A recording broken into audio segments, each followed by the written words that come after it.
Dann sind wir wohl fast bereit aufzubrechen. Wirklich schade, dass wir nicht mehr Zeit mit Zaubern verbringen konnten. Sie haben unsere neuen Zauber sicher geübt. Jawohl, Professor. Tja, so schnell hat sich wohl noch niemand an einen Zauberstab aus zweiter Hand gewöhnt. Mit Ihrem eigenen werden Sie noch viel stärker sein. Danke, Professor Fig. Ich möchte Ihnen danken, dass Sie mir helfen, bevor das Schuljahr... Eleazar! George, schön, dass du trotz der eher kryptischen Beschreibung dieses Ortes hergefunden hast. Ich apparierte schon zu vageren Orten als diesem. Doch beim ersten Versuch habe ich mich wohl etwas verrechnet. Die Theaterbesucher am Westend dürften sich sehr erschrocken haben. Es ist so lange her, als deine Eule ankam. Also ich... Lieber nicht hier, Eleazar. Natürlich. Sprechen wir auf dem Weg nach Hogwarts. Uns erwarten ein Festmahl und eine Einführungsfeier. Grandiose Idee. Solange dein junger Schützling hier nichts dagegen hat. Überhaupt nicht, Sir.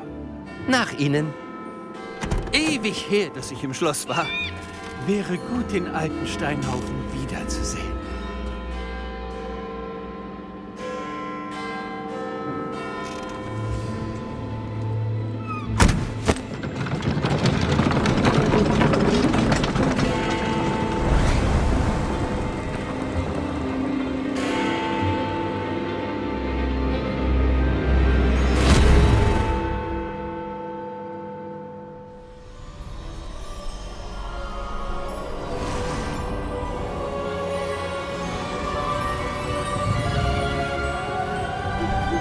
Gut, dich noch vor der Schottlandreise zu sehen. Gerade so. Und wer ist deine Reisebegleitung? Ein Neuzugang. Neu? Ja, Sir. Ich fange in der 5. Klasse an. Außergewöhnlich. In der Tat. Dass jemand so spät in Hogwarts aufgenommen wurde, hat man hier noch nie erlebt. Ich auch nicht.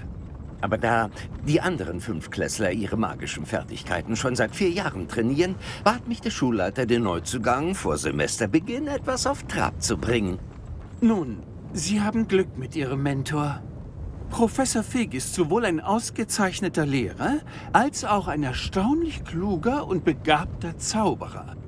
Mr. Osric neigt zu Schmeicheleien. Wahrscheinlich ein Grund, warum er es im Ministerium so weit gebracht hat.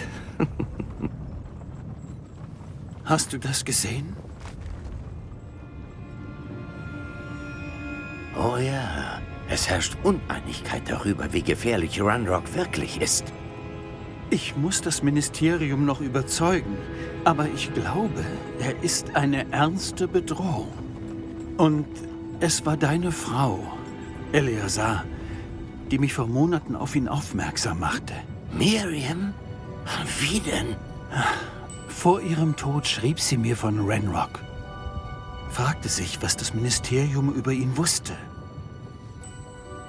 Bevor ich antworten konnte, erhielt ich das. Es war das Letzte, was sie mir schickte, Eleazar. Es kam per Eule, aber ohne Korrespondenz. Ich kann nur annehmen, Dass sie es schnell losschicken musste, um es zu schützen. vermutlich vor Ranrock. Ich kann es nicht öffnen. Es wird durch wahrhaftig mächtige Magie geschützt. Das sieht wie Koboldmetall aus. Das Symbol. Was leuchtet da? Ich sehe kein Leuchten. Ich auch nicht.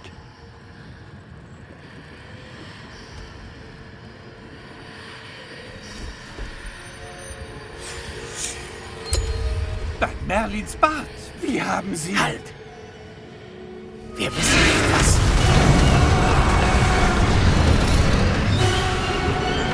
Festhalten!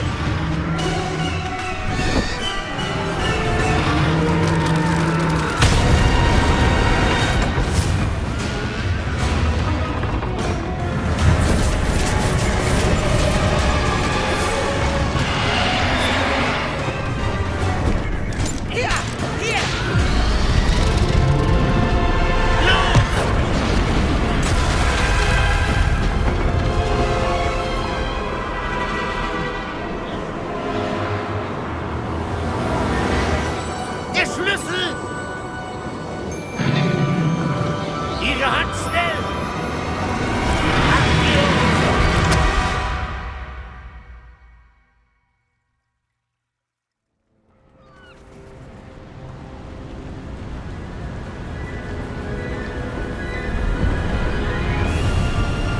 Wie weit hat uns dieser Portschlüssel nur gebracht? Weiter weg von London, als der Wagen fuhr. Wir sind irgendwo im schottischen Hochland. Sir, diese Ruinen. Glauben Der Sie... Portschlüssel sollte uns herführen? Das glaube ich. So haben wir beide uns den Tag sicher nicht vorgestellt. Aber Miriam hat George den Portschlüssel aus einem Grund geschickt. Und ich glaube, dass sie und auch George bei der Suche nach dem, wohin er führen soll, sterben. Nun, wenn es ihnen gut geht und sie nichts dagegen haben, ich würde mich gern umsehen. Auf jeden Fall, Sir. Gut. Lassen Sie uns hier nach einem Pfad suchen, wie verblasst er auch sein mag. Was denken Sie, woher hatte Ihre Frau den Portschlüssel, der uns herbrachte? Eine gute Frage. Miriam hat jahrelang nach Beweisen für eine längst vergessene Form von alter Magie gesucht.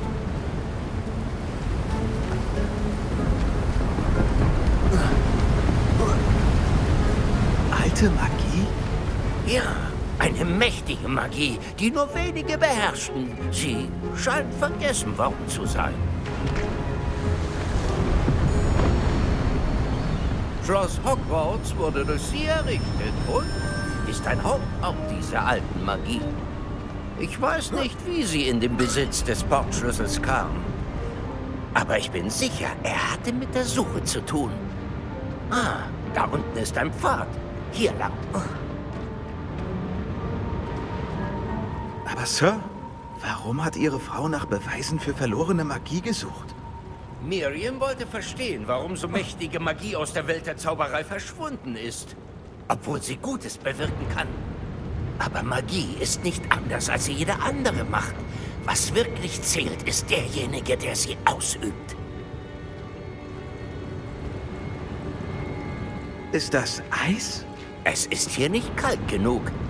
Anscheinend ist es eine Art Verzauberung. Jemand wollte den Pfad blockieren. Schauen wir uns ihr Können mit dem Zauberstab an. Fokus auf das Zentrum. Ausgezeichnet.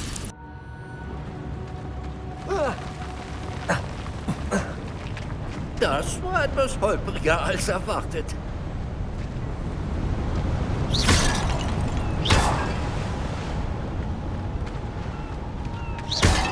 Ihr Können verbessert sich immer weiter. Danke, Sir.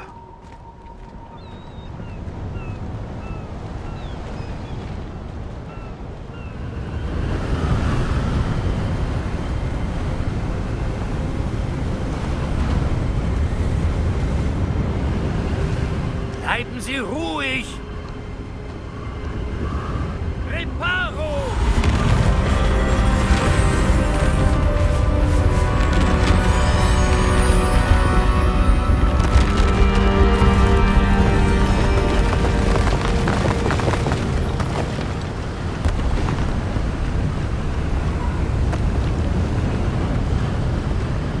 Fast geschafft!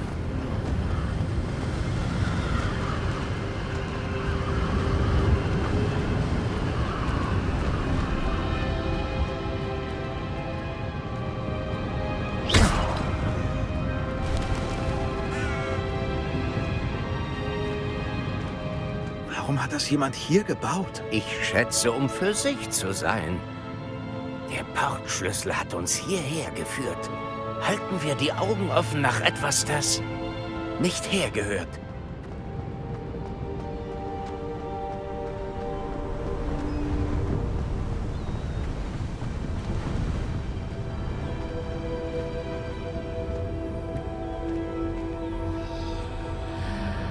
Was ist das? Professor Fig?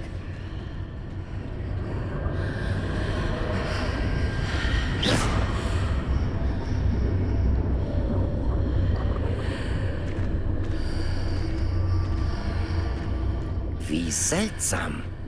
Warum sollte jemand diesen Stein hierher beschworen haben? Und wie kann dahinter ein Raum sein? Welcher Raum?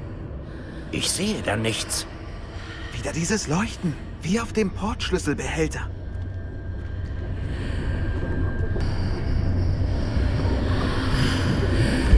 Was in Merlins Namen? Bei Godric's Herz. Wo sind wir? Das glaube ich nicht.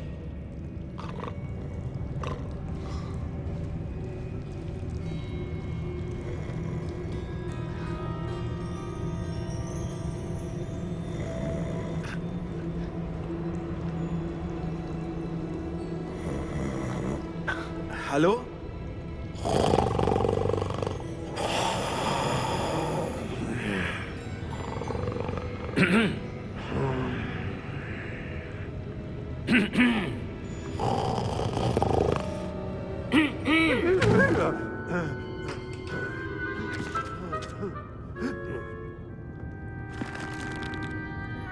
Unmöglich.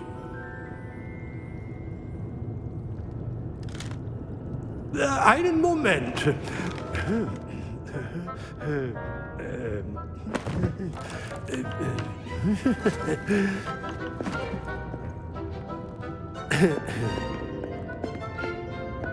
Willkommen bei Gringotts Zaubererbank.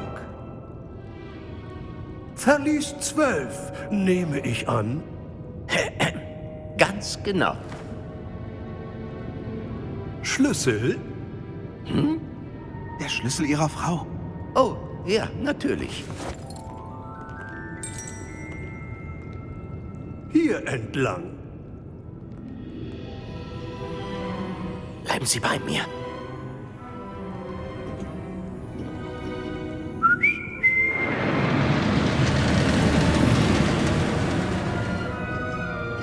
Nach Ihnen.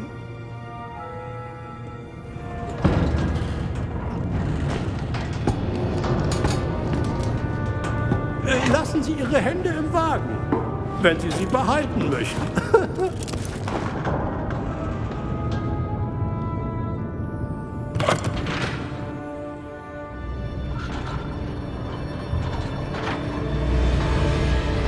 Wie viele Verliese gibt es in Gringotts? Hunderte. Auf dem Weg zu Verlies Nummer 12 sind einige davon zu sehen. Im Moment sind wir direkt unter dem Hauptfoyer. Diese Verliese sind am neuesten. Sind private Eingänge in die Bank für Gringotts normal? Eine Seltenheit. Nur jemand mit viel Geld oder Macht oder beidem könnte solch einen Dienst beanspruchen. Gut die Luft anhalten. Wie bitte? Der Wasserfall entfernt alle Verzauberungen. Eine Sicherheitsmaßnahme. Sie sind mit dem Diebesfall vertraut, wie ich sehe. Hab ich gehört. Hier befinden sich die unteren Verliese. Wie tief geht es denn?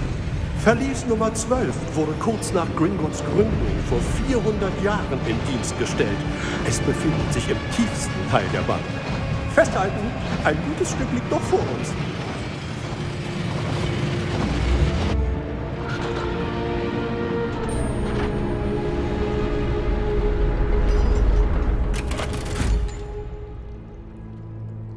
Verliesnummer.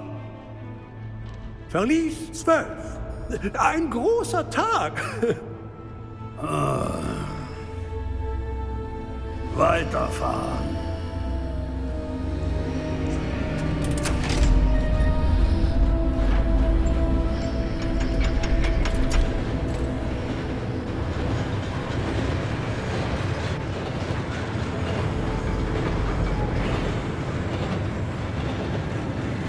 Professor, das Armband, das der Kobold trug, hat geleuchtet. Wie das Leuchten auf dem Portschlüsselbehälter. Nein, dunkler. Es war auch auf dem Halsband des Drachen. Wie meinen? Wir haben uns über den Kobold da hinten gewundert. Er wacht über den ältesten Bereich der Bank. Kaum Besucher dort heutzutage.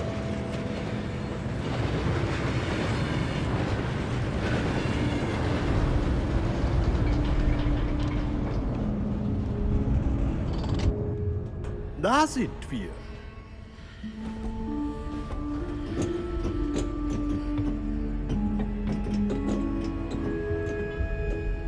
Wann wurde dieses Verlies zuletzt genutzt?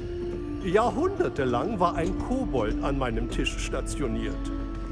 In all der Zeit war niemand je in Verlies 12, bis zum heutigen Tag.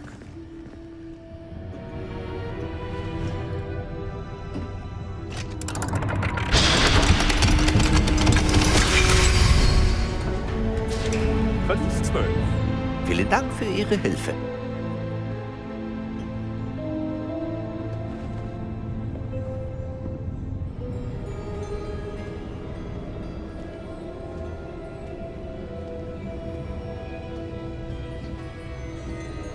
Was meinen Sie, wonach wir hier suchen sollen?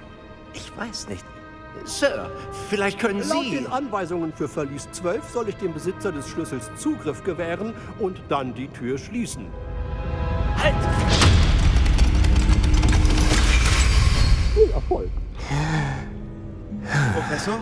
Das kam jetzt wirklich unerwartet. Ich muss denken. Hier muss doch irgendetwas sein. Revelio vielleicht.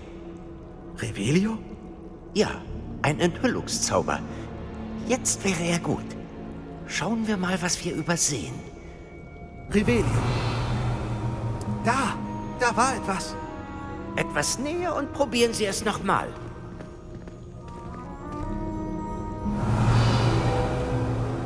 Eine Tür. Lumos! Das ist kein normales Verlies. Wir müssen uns den Weg hier heraus verdienen. Was meinen Sie denn mit verdienen?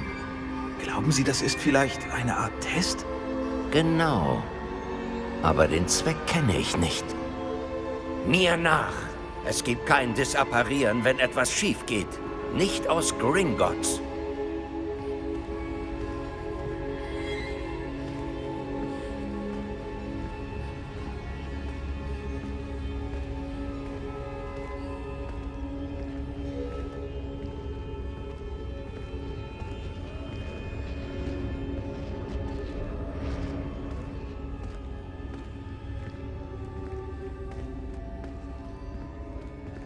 Da vorne ist etwas. Was ist es? Das Leuchten wieder. Diesmal auf dem Boden.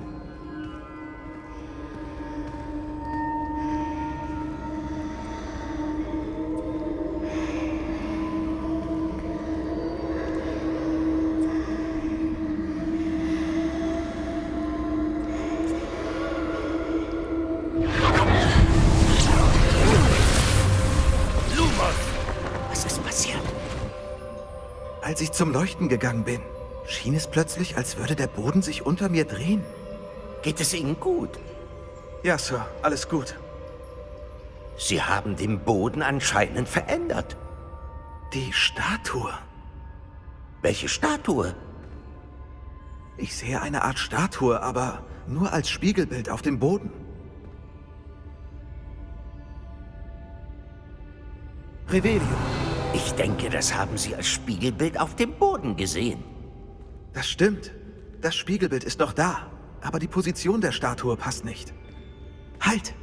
Als sie sich bewegt haben, hat das Spiegelbild sich zum Licht gedreht. Vielleicht hilft hier ja Lumos. Omos, Sehr gut. das Spiegelbild dreht sich jetzt zu mir um. Es folgt wirklich dem Licht.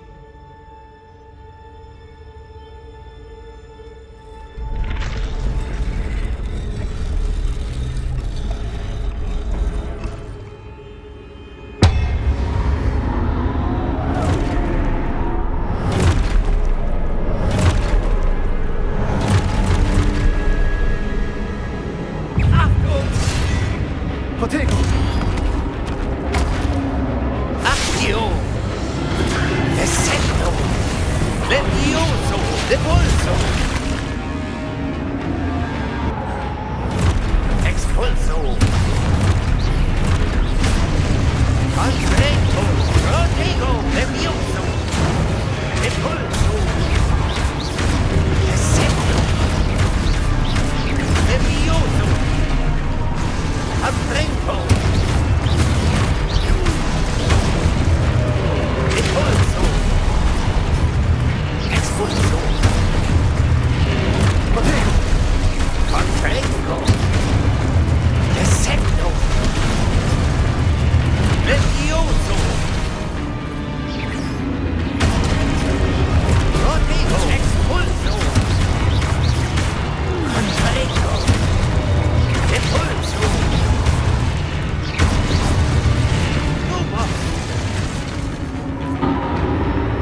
Revelio.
Das sind Sie ja.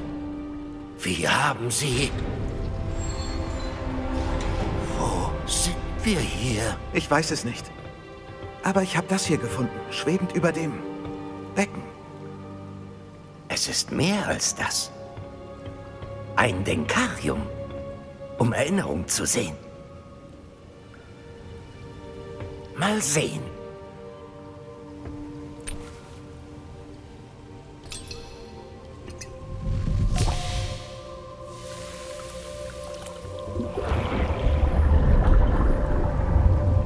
Kopf runter.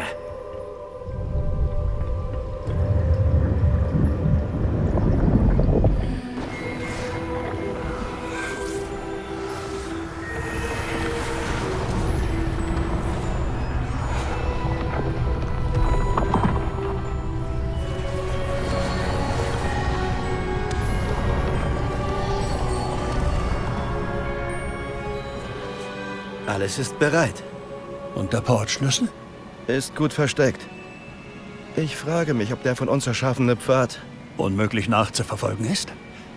Es ist nur möglich für jemanden, der die Spuren alter Magie sieht, so wie ich. Ihre Fähigkeit zu sehen, was andere nicht können, wird nicht ausreichen. Wir vertrauen der Person, die sich auf die Reise wagt, mächtige Geheimnisse an. Wissen, dass andere unbedingt besitzen wollen. Ja, und wenn wir recht haben, Charles, dann ist die Hexe oder der Zauberer durch Abschluss der Prüfungen würdig, das Wissen und die dazugehörige Verantwortung zu erhalten. Wir haben alles getan.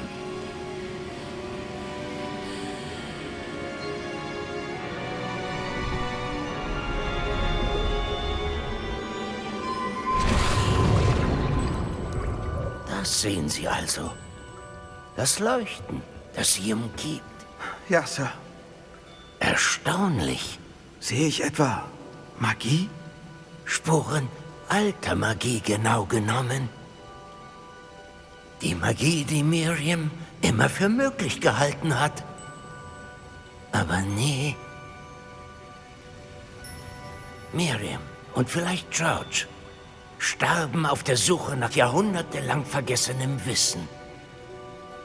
Und Sie, scheint mir, sind der Schlüssel zu all dem. Wir... Sieht aber ganz anders aus als gerade eben noch. Da kommt jemand. Wer war das? Ich weiß nicht. Aber Sir, Sie sollten nicht hier sein.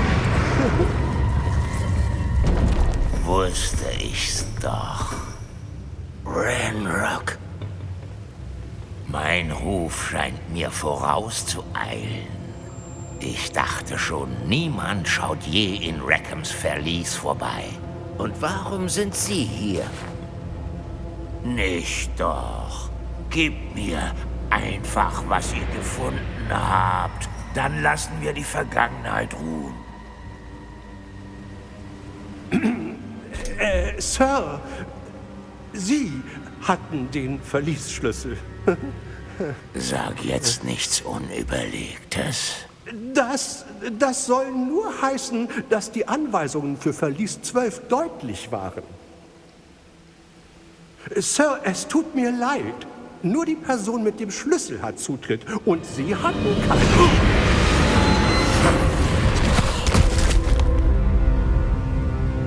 Ich habe keine Geduld für Verräter. Nun, wo waren wir? Ich gebe Ihnen gar nichts. Tja, vielleicht ist ja der junge Mann hier hilfsbereiter.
Alles in Ordnung?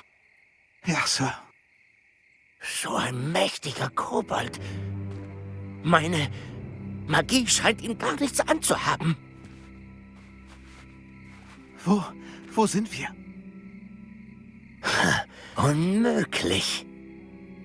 Die Leute hinter dem Denkarium, dem Medaillon und dem Zugang dazu wollten jemanden mit ihren Kräften hierher locken.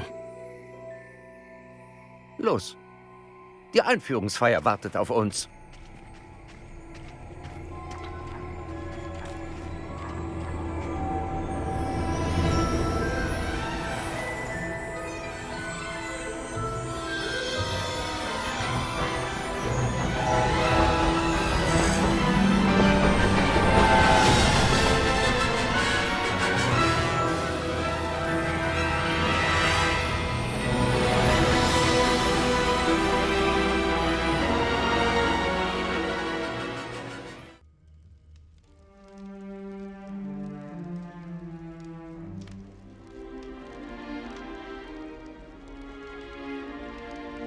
Oh gut, die Einführungsfeier ist noch im Gang.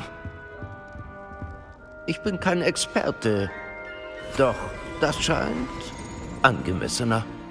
Nun, ich muss das Medaillon schnellstens untersuchen und dem Ministerium Bescheid geben. Ich muss ihnen von George erzählen und sie vor Ranrock warnen. Ich bitte Sie, dass wir alles, was vorgefallen ist, für uns behalten. Natürlich, Sir. Danke. Bereit für die Einführungsfeier?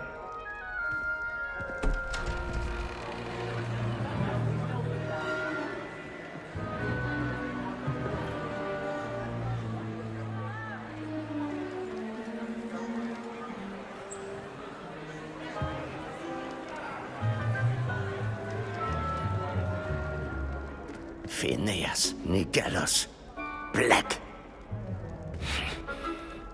Gleich treffen Sie den Schulleiter. Fig, schön, dass Sie auch hier sind. Die Einführungsfeier ist vorbei.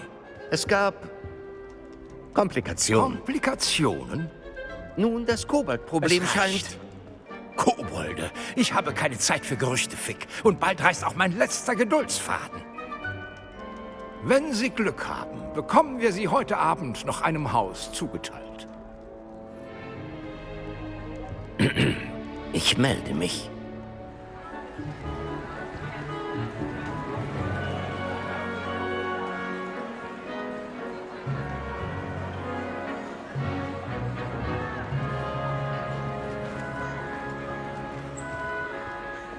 Professor Weasley, noch jemand für die Auswahl?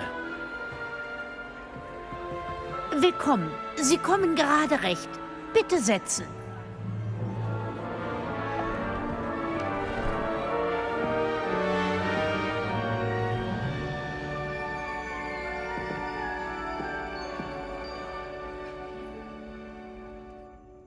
Ah, ja. Du bist etwas älter als die anderen, nicht wahr? Du hast bereits gewisse Vorlieben und Vorstellungen, bestimmte Erwartungen. Ich freue mich, die Professoren zu treffen und eine Menge in Hogwarts zu lernen. In der Tat. Hogwarts hat motivierten Schülern viel zu bieten. Und was du im Unterricht lernst, bereitet dich auch auf Herausforderungen außerhalb des Klassenzimmers vor. Oh doch, du hast ein tapferes Herz, wahrhaft mutig und keine Angst vor dem Unbekannten. Du bist bereit, allein voranzugehen, wenn es sein muss. Du gehörst nach Ravenclaw.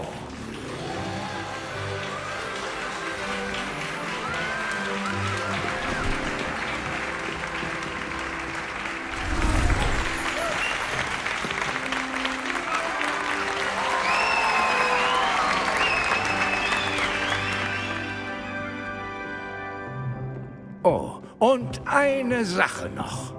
Aufgrund der unglücklichen Verletzung im letzten Finale wurde die Quidditch-Saison für dieses Jahr abgesagt.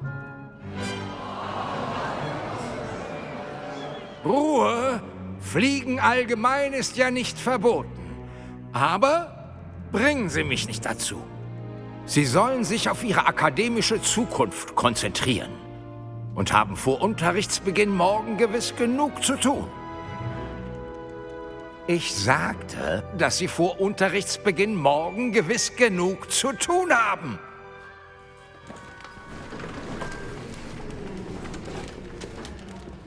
Was für ein Auftritt.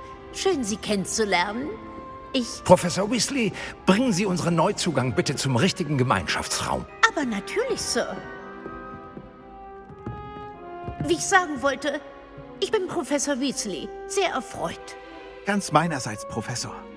Als stellvertretende Schulleiterin gebührt mir die Ehre, Sie zum Gemeinschaftsraum zu führen. Hier entlang.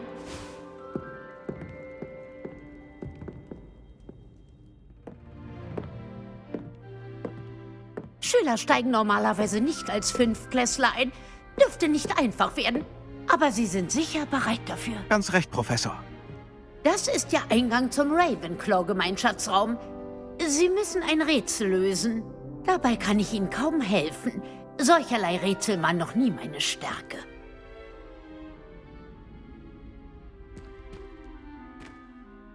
Wer lebte länger? Das Gespenst oder der Poltergeist? Ein Geist oder ein Poltergeist? Ein Nicht-Lebewesen kann nicht gelebt haben.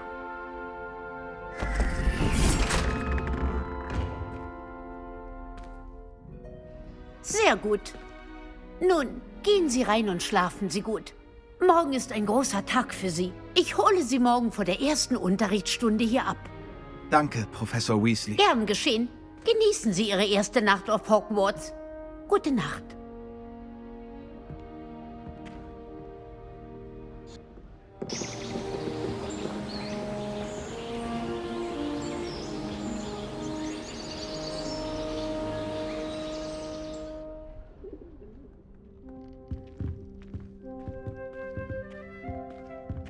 Niemand da.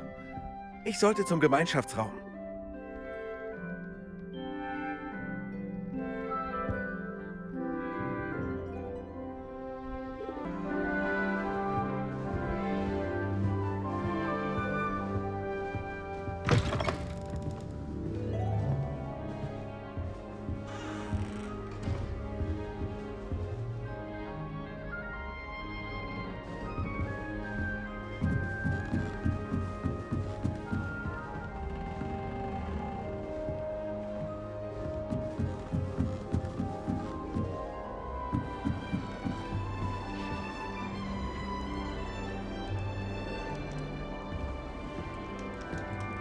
Muss komisch sein, wenn man im 5. Jahr in Hogwarts anfängt.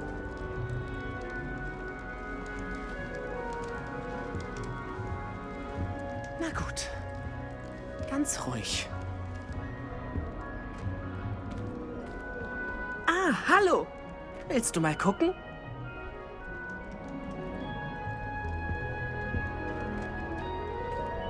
Tag kann man nicht viel sehen. Außer Sterne wie Sirius, Canopus, Vega und Arctur. Ich bin Amit. Schön, dass du in Ravenclaw bist. Ich kannte bisher niemanden, der einem Drachen so nahe war. Kann ich ehrlich gesagt auch nicht empfehlen. Schön, dich kennenzulernen, Amit. Du magst also Astronomie? Oh ja, man kann so viel von den Sternen lernen. Außerdem haben die Luft und der Nachthimmel über dem Turm etwas an sich. Etwas Belebendes. Astronomie wird dir gefallen. Professor Shah ist unglaublich bewandert. Ich würde gerne Astronomie belegen. Klingt interessant. Dann habe ich gute Nachrichten. Du belegst auf jeden Fall Astronomie. Es ist Pflichtfach für alle 5-Klässler. Der Turm wird dich begeistern. Außerdem kann ein gutes Teleskop dir Dinge zeigen, von denen du nie geträumt hast. Dann sehen wir uns wohl im Unterricht. Ja, apropos, ich muss zu meiner ersten Stunde in diesem Jahr. Es geht doch nichts über den Geruch von frischem Pergament. Wir sehen uns.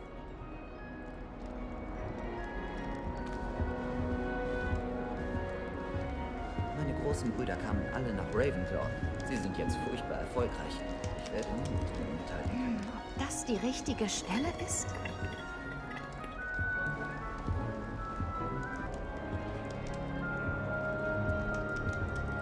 Ich will, dass er an einem perfekten Ort ist. Einem Ort, an dem er glücklich ist. Aber ich finde ihn nicht. Knifflige Koboldsteine. Ich will, dass er hier gedeiht. Knifflige Koboldsteine? Das ist ein Spruch von mir. Ich habe diesen Diptam-Setzling mitgebracht und will, dass er sich wohlfühlt. Diptam ist erstaunlich, nicht wahr? So klein und doch so viel Heilkraft. Wie du siehst, habe ich was für Pflanzen übrig. Schön, dich kennenzulernen. Ich bin Samantha. Freut mich, Samantha. Verwendet man Diptam für den Mega-Power-Trank? Ja, sieht aus, als hätte sich jemand ausgiebig mit Trankherstellung beschäftigt. Eigentlich hat mir Professor Fig vom Mega-Power-Trank erzählt. Natürlich. Ich habe gehört, dass du bei ihm gelernt hast. Fig ist ein Mysterium. Er lehrt Theorie, scheint aber viel über praktische Magie zu wissen. Professor Fig weiß eine Menge über, verschiedene Arten von Magie. Ich hoffe, er hat dir nicht nur vom Mega-Power-Trank erzählt. Du hast bestimmt viel nachzuholen. Ist es üblich, dass Schüler ihre Zutaten selbst anbauen? Oh ja, unsere Kräuterkundelehrerin Professor Garlick unterstützt das sehr. Und ich glaube, Professor Sharp, unserem Meister der Tränke, ist es egal, woher die Zutaten sind, solange die Tränke gelingen. Hat mich sehr gefreut, Samantha. Viel Glück mit deinem Diptam. Danke. Und auch dir viel Glück an deinem ersten Tag.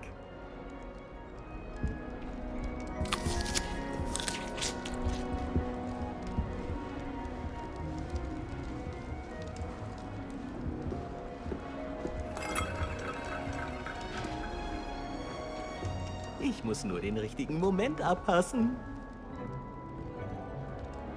Ein Moment. Sieh mal. Was soll das? Jemand hat eine Stinkbombe geworfen. Nichts wie weg hier. Das war nicht ganz die Reaktion, die ich mir erhofft habe. Naja. Nun, was hast du dir denn davon erhofft? Ich wollte nur die Stimmung ein bisschen auflockern. Ravenclaws können am ersten Schultag etwas nervös sein. Ich bin übrigens Everett. Im Vergleich zu den anderen wirkst du geradezu gelassen. Und du hast einen ziemlichen Höllenritt hinter dir. Ich bin nur froh, dass ich hier bin. Bereit für den Unterricht. Sehr gut, das freut mich. Es gibt keinen Grund, nervös zu sein. Die meisten Lehrer sind streng, aber fair. Ich meine, nicht alle meine Streiche sind so simpel wie die Stinkbombe. Und ich bin immer noch hier. Warte. Sagtest du, die meisten Lehrer sind streng, aber fair? Ha, genau. Aber am besten machst du dir selbst ein Bild. Ich gehe vielleicht manchmal zu weit. Ich sollte abhauen, bevor jemand die Stinkbombe mir zuordnet. Nett, dich kennenzulernen. Ebenfalls, Everett. Hallo, neuer Ravenclaw. Professor Weasley wartet draußen auf dich. Beeil dich lieber. Der neue Fünftklässler. Der wohl herkommt. Seltsam, so spät mit der Schule anzufangen.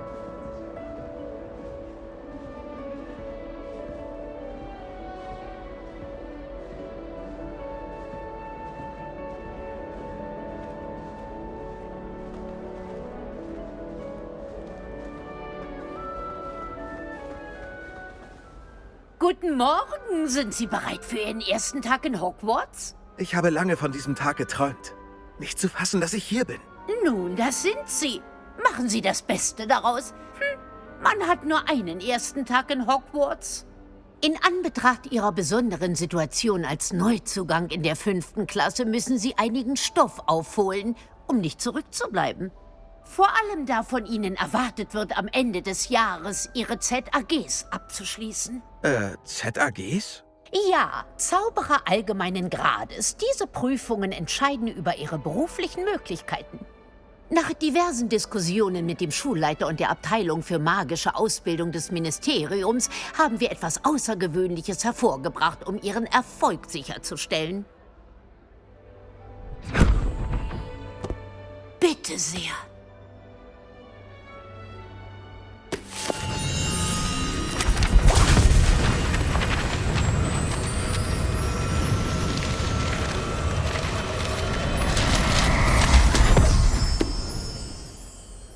Was ist das? Das ist ein Zaubererhandbuch. Darin können Sie Erlerntes festhalten, um alles, was von 5-Klässlern erwartet wird, zu meistern. Sie sollten umfassend von dieser außergewöhnlich wertvollen Ressource Gebrauch machen.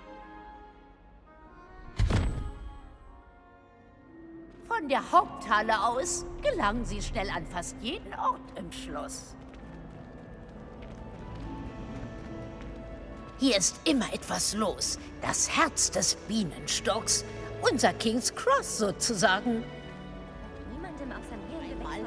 Sie haben heute noch Unterricht in Zauberkunst und Verteidigung gegen die dunklen Künste. Und ich möchte, dass Sie schnellstmöglich Hogsmeade aufsuchen, um zu kaufen, was Sie auf dem Weg verloren haben. Danke, Professor Weasley. Das ist viel für den ersten Tag. Und Sie werden noch sehr viel mehr lernen müssen. Netterweise haben Ihre Professoren zugestimmt, Ihnen außerschulische Aufgaben zu geben. Sie werden rasch aufholen. So versiert, wie Sie Revelio eingesetzt haben, dürfte Professor Figge Ihnen zumindest die Grundlagen beigebracht haben. Das hat der Professor. Er hat nur sehr wenig über die Ereignisse vor Ihrer Ankunft erzählt. Vor allem, was diesen schrecklichen Drachenangriff angeht. Ich vermute, es geht bei der Sache um mehr als die Suche nach Besitztümern und eine ausgedehnte Reise zum Schloss. Wir haben auf dem Weg hierher einen kleinen Umweg gemacht, ein paar Ruinen erkundet und mehr sollte ich nicht sagen. Ruinen erkundet? Tja, Professor Figge hat vermutlich seine Gründe, die Details für sich zu behalten. Wenn man vom Teufel spricht. Professor Figge, Ihnen müssen wohl die Ohren klingen. Oh? Ja. Sie scheinen unserem Neuling eine solide Grundlage in einfacher Zauberei vermittelt zu haben. Oh, ich fürchte, das ist nicht allein mein Verdienst. Unser Neuzugang hat eine seltene Begabung für Magie, wie es scheint. Nun, ich bin froh, dass Sie beide heil angekommen sind. Es gibt sehr gute Boote und Kutschen nach Hogwarts, aber Sie kreuzen lieber den Weg eines Drachen. Ich würde nicht sagen, dass ich den Weg des Drachen wählte. Vielmehr scheint es leider, dass er uns wählte. Nun gut, genug geplaudert. Ich muss selbst zum Unterricht. Kann ich darauf zählen, dass Sie die Karte im Handbuch erklären, Professor? Natürlich. Danke. Viel Glück heute. Und denken Sie an Ihr Handbuch. Es ist von unschätzbarem Wert für Sie. Ebenso für mich übrigens. Denn ich kann damit Ihre Fortschritte beobachten. Ja, Professor. Kommen Sie doch heute nach dem Unterricht in mein Klassenzimmer. Dann werde ich Ihnen mehr über die erwähnten Aufgaben erzählen. Und dann sehen wir, ob wir Sie zum Einkaufen nicht nach Hogsmeade bekommen. Gleichfalls. Ich hatte gehofft, dass sich unsere Wege kreuzen, bevor Sie sich Ihren Studien widmen. Habe ich Sie und Professor Weasley etwa von Ruinen sprechen hören? Ja, Sir. Aber mehr habe ich ihr nicht über unsere Reise erzählt. Ich befürchte allerdings, sie ahnt, dass wir etwas verbergen. Nun ja, Professor Weasley ist eine geniale und kluge Hexe. Gut, dass Sie die Einzelheiten zunächst für sich behalten haben. Wir wissen nicht, wohin uns dieser Pfad noch führen wird. Womöglich erfordert er etwas mehr Flexibilität Ihres Zeitplans, als ihr lieb ist. Und sie könnte sich verpflichtet fühlen, dem Schulleiter Details mitzuteilen, die unter uns bleiben sollten. Verstanden, Professor. Gut, nun, so kompetent Sie auch sind, denke ich, Ihre Fähigkeit macht eine gute Ausbildung unerlässlich. Glücklicherweise haben Sie ein ausgezeichnetes Gefolge von Hexe und Zauberern, das Ihnen zur Hand geht. Sie haben einen langen Tag vor sich mit Unterricht und einem Ausflug nach Hogsmeade zur Beschaffung von Vorräten und eines Zauberstabs. Sie werden Mr. Ollivander mögen, er versteht sein Handwerk und ist ein guter Freund. Ich melde mich, wenn ich mehr über unser geheimnisvolles Medaillon weiß. Konzentrieren Sie sich derweil auf den Unterricht, denn von der Magie, die Sie in diesen Wänden lernen, hängt womöglich mehr ab als nur Ihre ZAGs.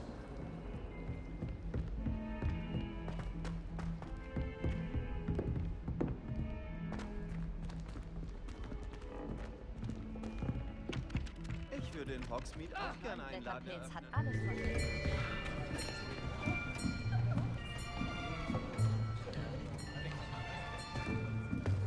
Hier, hinter dir. Hier ist noch ein Platz frei. Dankeschön. Hallo, ich bin Natti. Du bist also neu in Hogwarts. Kennst du denn Professor Ronen schon? Beginnen wir. Willkommen im 5. Jahr des Faches Zauberkunst. Dieses Jahr ist für Ihre Ausbildung in der Zauberkunst äußerst wichtig. Aber ich denke, wir werden es mit gebührender Einsatzbereitschaft und Sorgfalt angehen. Gut, öffnen Sie nun bitte alle die Bücher auf Seite 517. Aber bevor wir beginnen, kann mir hier jemand den Unterschied zwischen den Beschwörungen des Farbwechsels und Wachstumszauber nennen? Niemand? Niemand? Ich fürchte, fürs Lernen ist es jetzt zu spät.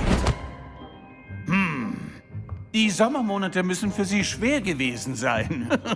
Wie es aussieht, haben Sie in den Ferien aneinander Obliviate geübt. Kennen Sie denn überhaupt noch den Standard-Aufrufe-Zauber?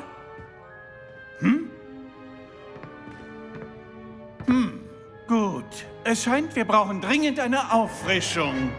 Suchen Sie sich einen Partner und stellen Sie sich an beiden Seiten des Klassenraums auf.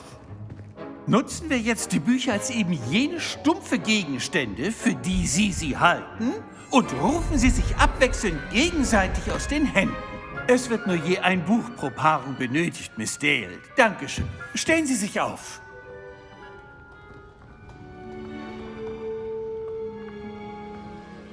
Accio! Das war gar nicht übel. Sie lernen äußerst schnell. Ich sehe viel Potenzial, aber Vorsicht! Potenzial ist nichts ohne Übung. Weiter so. Dann können Sie mit Miss Onheim mithalten. Sehr gut, das genügt fürs Erste. Nun, da Sie alle die Grundlagen zu beherrschen scheinen und es ein so schöner Tag ist, dachte ich, wir unternehmen vielleicht eine kleine Exkursion. Nach draußen, an die frische Luft. Mir nach!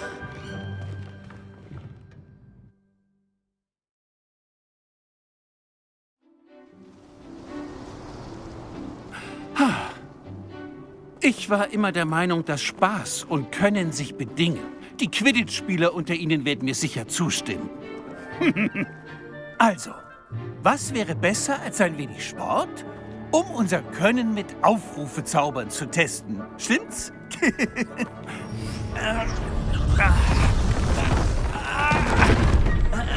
Ja!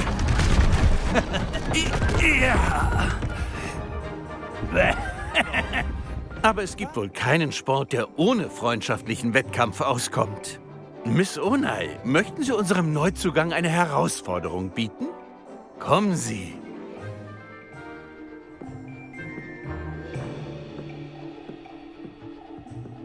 Konzentration.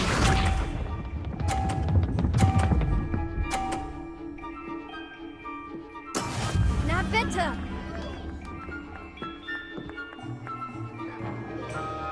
Accio!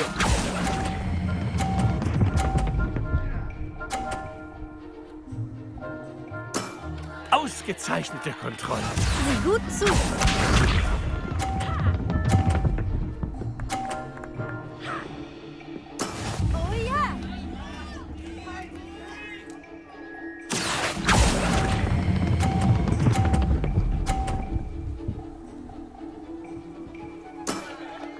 gut. Na dann wollen wir mal.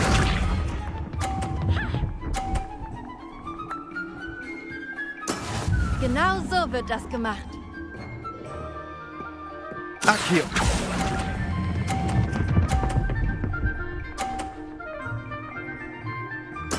Perfektes Ergebnis. Bemerkenswert. Na, dann wollen wir es doch ein wenig interessanter machen.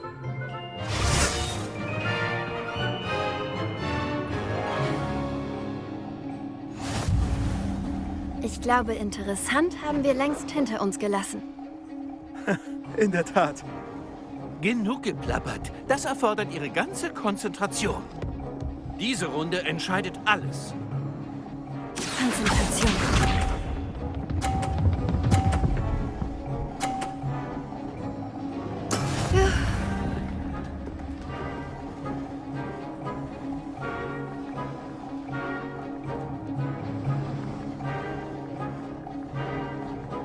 Accio.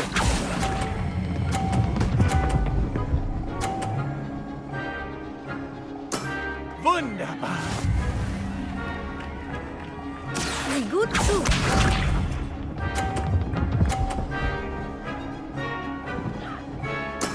Na bitte.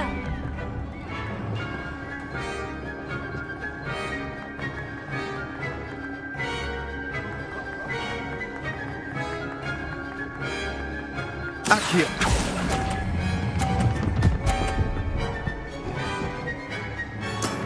Sehr beeindruckend. Na dann wollen wir mal.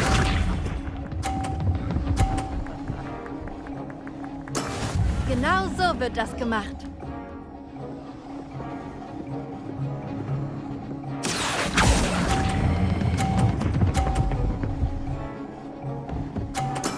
Sehr gut. Sehr gut. Alle beide. Gute Arbeit.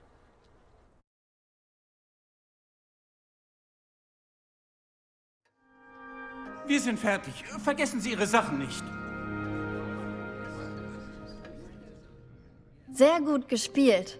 Ich muss gestehen, dass ich dich wohl unterschätzt habe. Es dauerte Wochen, bis ich Accio beherrschte. Es hat Wochen gedauert, bis ich hier irgendwas richtig machen konnte. Es wird leichter. Versprochen. Danke, dass du das sagst. Es ist sehr viel auf einmal. Das kann man sagen. Ich weiß noch, wie es mir bei meiner Ankunft ging. Ich bin kurz vor meinem 4. Jahr von Ouagadougou hierher gewechselt. Meine Mutter erhielt ein Angebot, hier Wahrsagen zu unterrichten. Und ehe ich mich versah, verließen wir Uganda und waren auf der anderen Seite der Welt, in einer ganz neuen Schule. Ist Ouagadougou größer als Hogwarts? Die Ouagadougou-Schule für Zauberei ist die größte Zauberschule der Welt. Also ja, größer als Hogwarts. Doch sie wirkte nie einschüchternd oder überwältigend auf mich. Ich fühlte mich dort zu Hause. Schön, mehr über andere Zauberschulen zu hören. Danke, dass du fragst. Ich vermisse Ouagadougou, aber ich bin froh, hier in Hogwarts zu sein. Ah, ich glaube, Professor Ronen will mit dir sprechen. Lass ihn besser nicht warten. Bis zum nächsten Mal. Bitte. Sie wollten mich sprechen, Professor? Ja, wollte ich. Hat Ihre erste Zauberkunststunde Ihre Erwartungen erfüllt? Tja, eine Lektion an der frischen Luft hatte ich ehrlich gesagt nicht erwartet, Sir. Welcher Zauber wohnt schon Erwartbarem inne? Sie haben sich gut geschlagen und sogar die begabte Miss Onai übertroffen. Vielen Dank, Professor. Das hat Spaß gemacht. Miss Onai?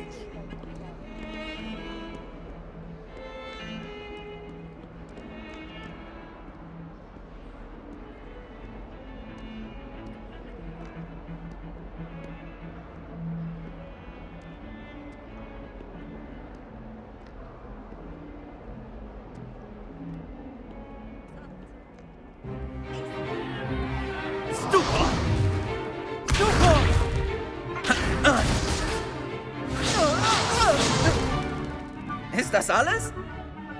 Avada! Levioso! Professor Hackett! Seien Sie so gut und jagen Sie einander in Ihrer Freizeit in die Luft. Neue Schüler kommen jedes Jahr. Doch ich habe nur einen schwarzen Hebridenschädel. Er stammt von der großen Wilderer-Razzia 1878, von der Sie sicher gehört haben. Und Falls Sie sich fragen, wie eine alte Frau wie ich im Alleingang den größten Wildererring in Ostwales ausschalten und sich nun damit brüsten kann, pures Wissen. Für die Weisen bedeutet Alter kaum etwas. Heute besprechen wir einen Zauber, der mich schon öfter vor dem Tod durch schwarze Magier bewahrt hat, als mir lieb sein kann. Levioso. Levioso? Ein Schwebezauber? Levioso! Ein überraschter Gegner ist ein schwacher Gegner. Wollen Sie sich schützen, Pruitt? Nein? Was ich als Unsägliche gelernt habe, ist der Vorteil der Schlichtheit. Gerade im Eifer des Gefechts. Nun, üben wir, was wir gelernt haben. Fangen wir mal klein an. Levioso!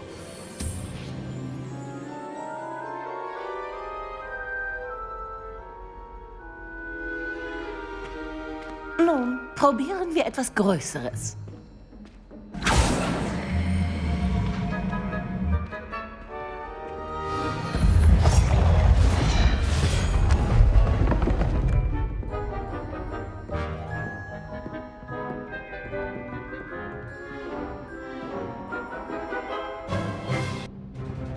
Sehr gut. Aber am besten kann man in Duellen üben. Sie beide fangen an. Duellanten in Position. Zeit für deine Hogwarts-Begrüßung. Also, ich will ein faires Duell. Nur mit Levioso, Basiszauber und Protego. Beginnen Sie.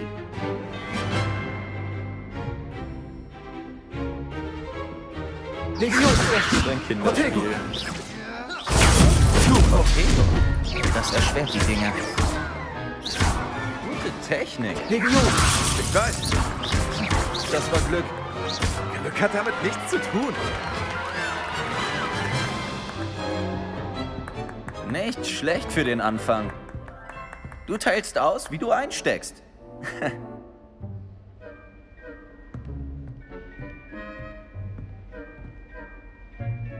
Sie haben meine Herausforderung gemeistert. Punkte für Ravenclaw. Danke, Professor Hackett. Ich freue mich über diese Übungsmöglichkeit. Wenn Ihre heutige Leistung auf mehr schließen lässt, können wir Großes von Ihnen erwarten. Ich verlange von meinen Schülerinnen und Schülern Spitzenleistungen. Sie sind dazu fähig und müssen sie auch erbringen. Ein Duell im Klassenzimmer ist eine Sache, aber ein Kampf gegen schwarze Magier oder, was immer wahrscheinlicher wird, gegen Kobolde ist eine ganz andere. Verstanden, Professor. Gut, Sie sollten weiter üben, wann immer Sie können. Vielleicht hat Mr. Cello ja ein paar Anregungen. Wie gesagt, gut gemacht heute. Ich werde mich... Gute Arbeit. Das hat Spaß gemacht. Ein Duell für die Geschichtsbücher. Alle werden darüber sprechen. Auf jeden Fall eine gute Übung. Übung? Das war wie ein Duell gegen einen Experten. Ich bin übrigens Sebastian Cello.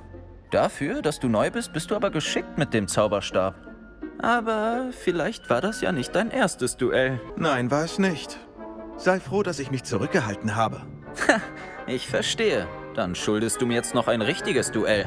Wenn du deine Zeit in Hogwarts voll ausnutzen willst, musst du ab und an auch mal die Regeln brechen.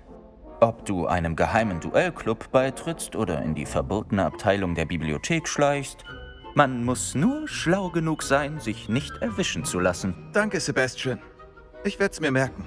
Gut, war schön mit dir zu sprechen. Wir sehen uns sicher bald. Vielleicht.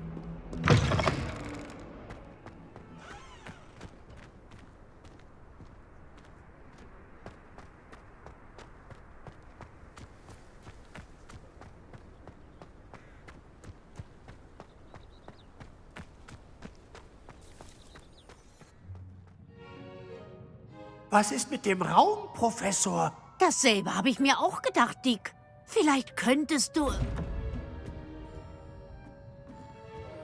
Oh, entschuldigen Sie, Dick. Ah, da sind sie.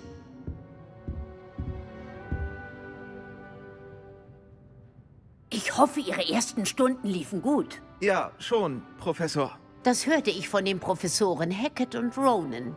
Professor Fig hat Ihnen auf dem kleinen Umweg offenbar einiges beigebracht. Wo waren Sie noch mal? Bei Ruinen? Ich vermute, dass mehr hinter Ihren Reisen steckt, als Sie mir gesagt haben. Ist es nicht so? Hat Professor Fig nichts zu meiner Ausbildung gesagt? Er ist immer noch sehr zugeknöpft, was die Details angeht. Nur ein paar Zaubersprüche hat er erwähnt. Revelio und Lumos? Ja, richtig, Professor. Aha, als wollte man einem Streeler ein Sonett entlocken. Trotzdem müssen Sie auf dem bereits Gelernten aufbauen. Darum habe ich Ihre Professoren gebeten, Ihnen Zusatzaufgaben zu geben, damit Sie schneller vorankommen. Professor Ronan hat so etwas in der Art erwähnt. Kommen wir jetzt zu dem erwähnten Ausflug nach Hogsmeade. Wir haben dafür gesorgt, dass alles, was Sie unterwegs verloren haben, ersetzt wird. Samen, Trankrezepte und Zauberanweisungen. Danke, Professor. Und Mr. Ollivander stattet Sie mit dem perfekten Zauberstab aus. Sie sind im Unterricht gut mit dem geliehenen Zauberstab zurechtgekommen. Aber mit einem eigenen Zauberstab geht alles noch besser. Von mir aus kann's losgehen. Sehr schön.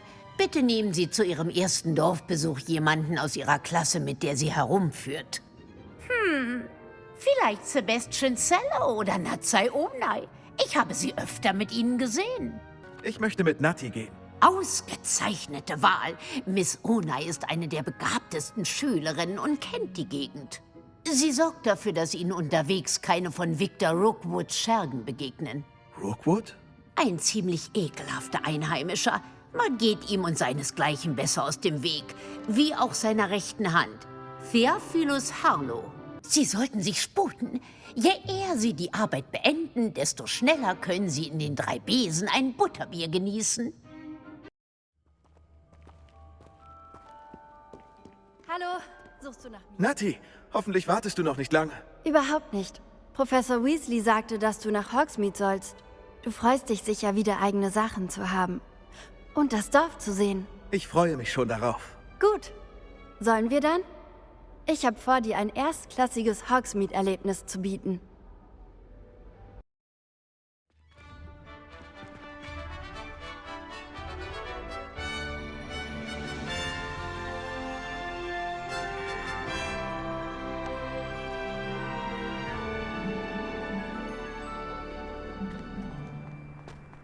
Ich bin froh, dass Professor Weasley mich mitgeschickt hat.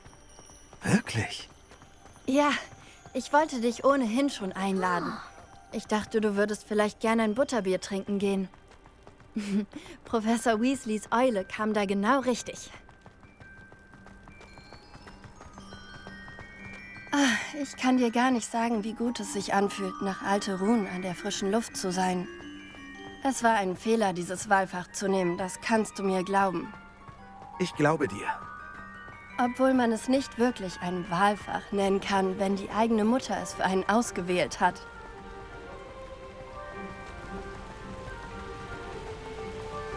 Zu dieser Zeit ist Hogsmeade wunderschön. Alle werden dir raten, an Weihnachten zu gehen. Aber das ist eine der wenigen Zeiten, an denen ich lieber drin bin. Die Kälte ist nichts für dich, was? Oh, die Kälte macht mir nichts aus. Aber ich musste mich erst daran gewöhnen. Ich bin nicht mit Schnee aufgewachsen.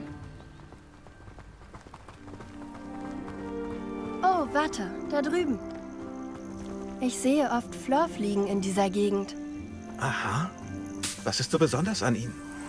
Sie sehen interessant aus. Und gedünstet können sie auch in Tränken verwendet werden.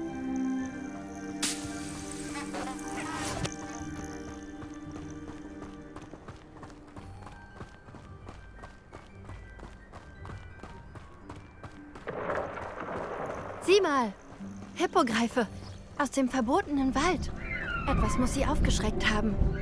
Ich habe gehört, dass hier Hippogreife gesichtet wurden. Meint ihr, Poppy hat die Hippogreife schon gesehen? Auf jeden Fall. Vermutlich haben sie... Dort links ist der verbotene Wald. Der ist für Schüler verboten, wie der Name schon sagt. Warum ist er verboten?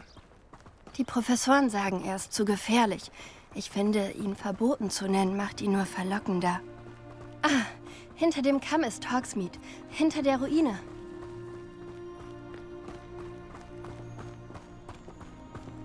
Also, wenn es nach mir ginge, würde ich ständig herumwandern. Eigentlich war ich überrascht, als Professor Weasley meinte, du würdest dich auskennen. Schließlich bist du auch neu hier. Das hat sie gesagt? Sie weiß mehr über mich, als ich dachte. Gut zu wissen, Nati. Danke.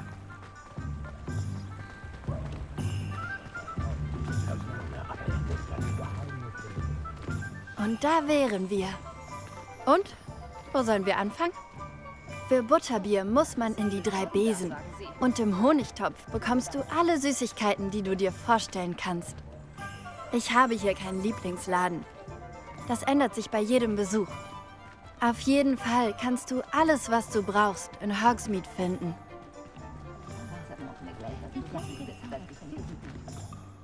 Professor Weasley meinte, du brauchst Folgendes. Ein Zauberstab. Natürlich, du wirst Mr. Ollivander mögen. Und ich bin schon gespannt, was du mit einem eigenen Zauberstab anstellst. Du solltest alles einsammeln können, was du brauchst und noch Zeit haben, um dich etwas umzuschauen. Nimm dir ruhig Zeit, um Hogsmeade zu erkunden. Wir treffen uns auf dem Dorfplatz, wenn du fertig bist.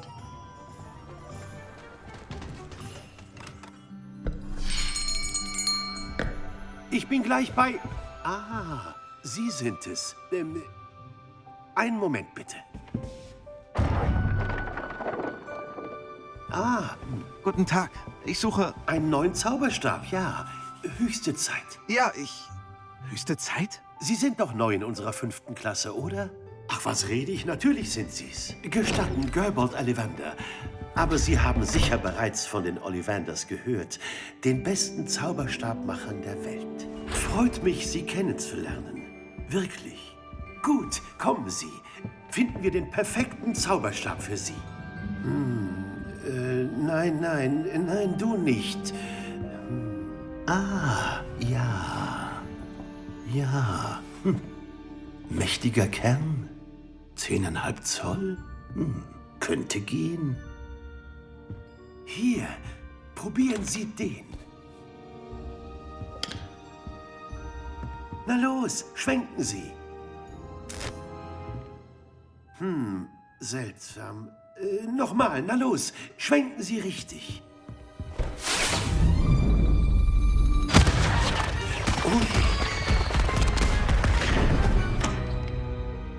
Der passt ja gar nicht zu Ihnen, was? Wir finden schon etwas für Sie. Nein, du nicht. Vielleicht. Ja. Edelholz, 13,75 Zoll, Drachenherzfaser. Probieren Sie diesen aus.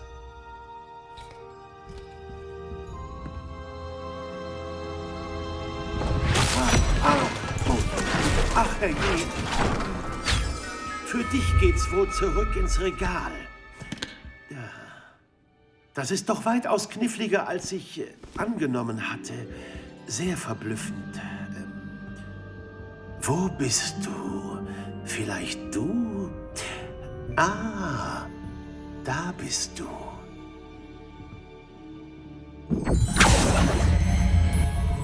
Ja, du könntest der Richtige sein. Hier, nehmen Sie. Was meinen Sie?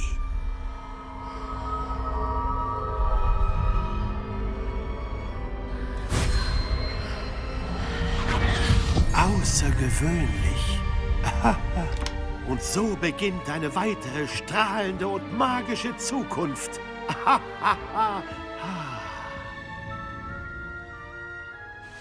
Na, wie hat sich das angefühlt? Gut, anders. Ich habe so etwas wie ein Auffallen gespürt. Ein perfektes Paar. Ihre Bindung scheint besonders mächtig. Der richtige Zauberstab lernt von Ihnen, wie Sie von ihm lernen. Ich möchte ihn unbedingt ausprobieren. Natürlich. Und ein Phönix-Federkern ist schrecklich wählerisch. In der Tat eine ausgezeichnete Wahl. Und die Verbindung zu Ihrem Zauberstab sollte nur stärker werden. Erschrecken Sie nicht über die Fähigkeit Ihres Zauberstabs, Ihre Absicht zu erahnen. Vor allem in Momenten der Not. Das klingt wundervoll, Mr. Ollivander. Ich werde Sie nicht länger aufhalten. Kommen Sie wieder zu mir, wenn ich Ihnen irgendwie helfen kann.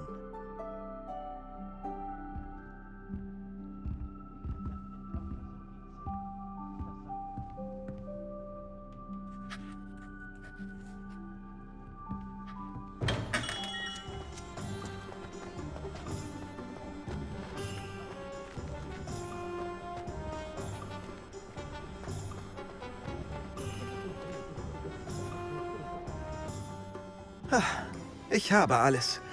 Ich verstehe jetzt, warum du dich nicht auf einen Lieblingsladen festlegen kannst. Sehen wir uns noch etwas um. Vielleicht ist heute der Tag, an dem ich mich entscheide.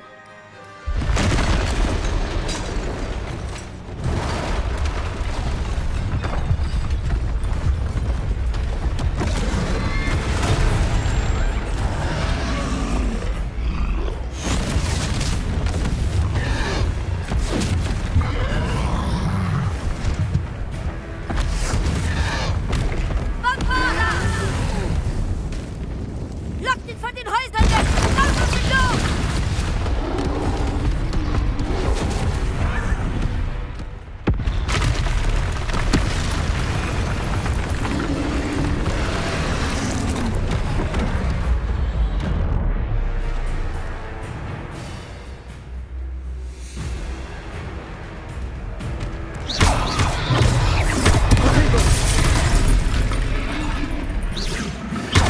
Schaffen wir ihn denn überhaupt?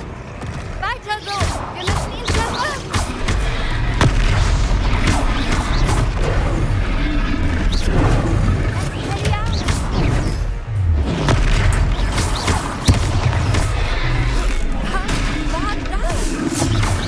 Ich wollte ihn mit seinen eigenen Waffen schlagen. Das gefällt mir. Mach das nochmal.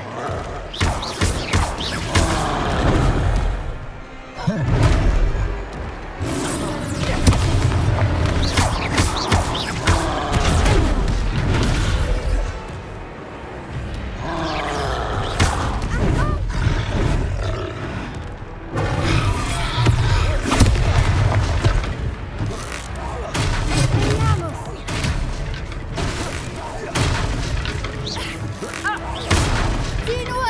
Er lässt nach! Was lange das gedauert hat. Wir müssen dafür sorgen, dass das so bleibt!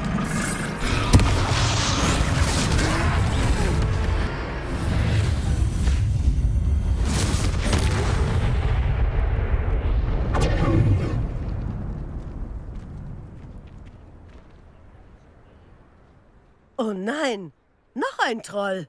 Haben Sie beide etwa einen ausgewachsenen Troll gestellt? Alleine? Anscheinend.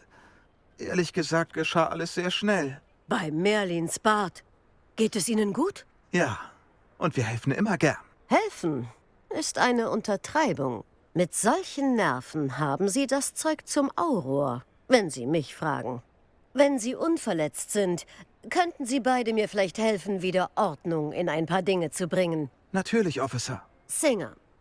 Officer Singer. Und vielen Dank nochmal. Repar. Na also, genau. Hallo, haben Sie kurz Zeit?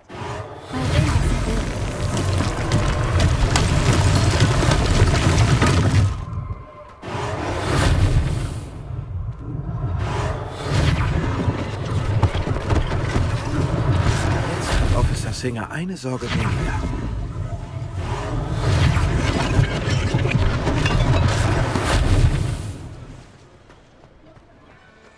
Wenn das nicht zu Fall ist, triffst du vielleicht Sirona, die Besitzerin.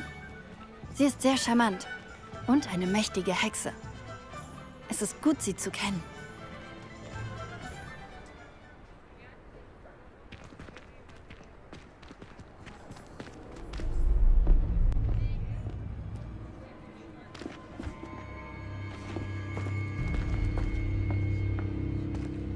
Du sagtest, du kommst in Hogsmeade an das Kind ran, dass du lediglich eine Ablenkung brauchst. Und die habe ich dir gegeben. Ich habe gerade gesehen, wie deine Ablenkung beseitigt wurde. Wer ist dieses Kind? Was verschweigst du mir? Du musst nur wissen, wenn du nicht an das Kind rankommst, dann bist du für mich wertlos. Weg hier!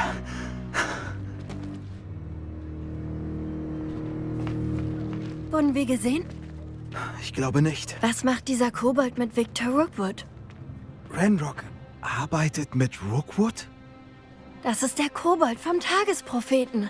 Ich wusste, dass ich ihn kenne. Schnell, lass uns in die 3 Besen reingehen.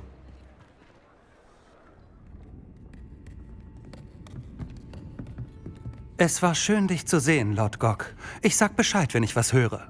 Danke, Sirona. Dann bis bald.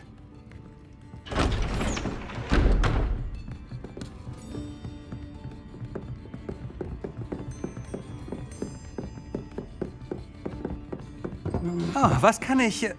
Oh, ein neues Gesicht in meinem Laden. Ist mein erstes Mal hier.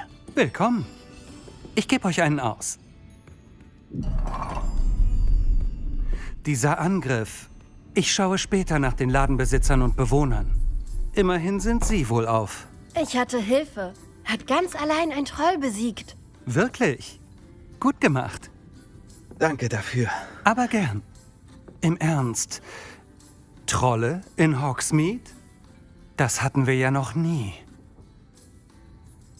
Merkwürdig. Die einzigen Unholde, die uns plagen, sind sonst... Ah. Wie passend. War das Lord Gok gerade eben? Die Kundschaft war auch schon mal besser, Sirona. Keine Sorge, Victor. Wenn Sie erst weg sind, wird das meiner Kundschaft nur zuträglich sein. Würde ich an Ihrer Stelle lassen, Theophilus. Na. Das Theater können wir uns doch sparen. Ich bin nur aus einem Grund hier. Mein Gast genießt ein wohlverdientes Butterbier. Es dauert nicht lang. War ich nicht deutlich genug? Mein Gast ist gerade beschäftigt. Man sollte meinen, dass ihr genug Blutvergießen hattet. Komm, Theophilus. Mit den 3 Besen geht es bergab.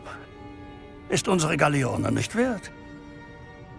Du kannst nicht ewig Butterbier trinken.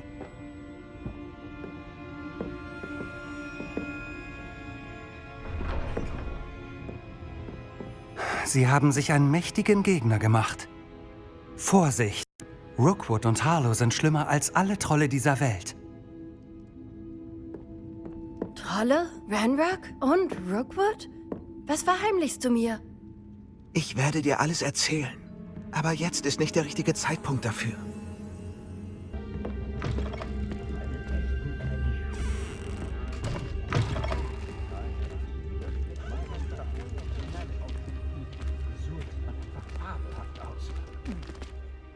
Ich bin heilfroh, dass Sirona da war. Und, dass solche Schurken wie Rookwood und Harlow sie nicht einschüchtern.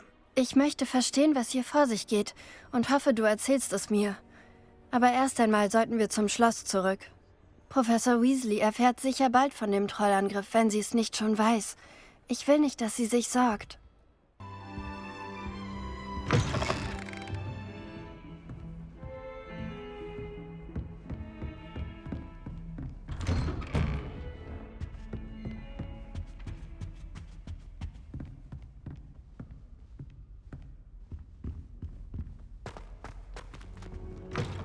Professor, schön, Sie zu sehen.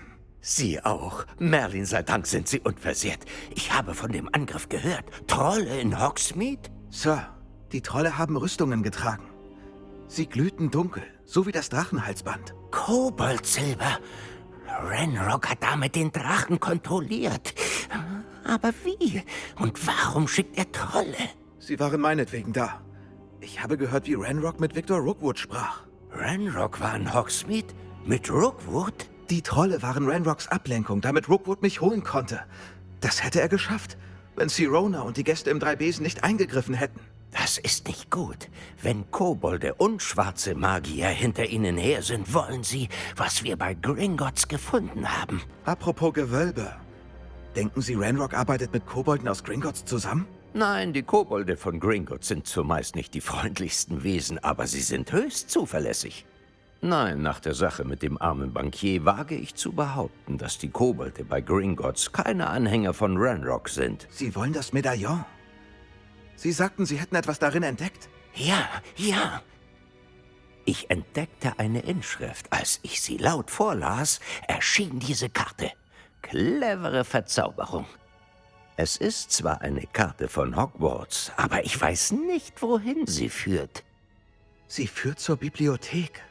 Genauer gesagt in die verbotene Abteilung. Und etwas weiter. Ich sehe Spuren von Magie auf der Karte. Ich dachte mir schon, dass Sie etwas sehen. Brechen wir auf? Ich weiß Ihren Enthusiasmus zu schätzen. Und ich bin ebenfalls gespannt, was wir dort finden. Aber wenn unsere Erfahrung in Gringotts, ganz zu schweigen von Miriams Schicksal, mich etwas gelehrt hat, dann, dass diese ganze Sache höchst gefährlich ist. Dennoch möchte ich unseren Besuch in der Bibliothek nicht weiter verschieben. Nun, fahren wir fort? Fig! Es gibt Arbeit. Los!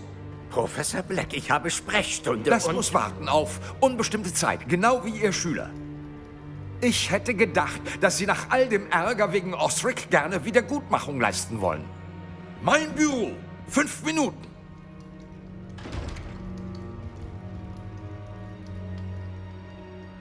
Der Mann ist ein Ärgernis. Leider muss unser Ausflug in die verbotene Abteilung noch ein bisschen warten. Aber Professor... Wir haben keine Wahl. Es wäre unklug, unseren illustren Schulleiter weiter zu provozieren. Ich suche Sie auf, wenn ich das hinter mir habe, was ich ertragen muss.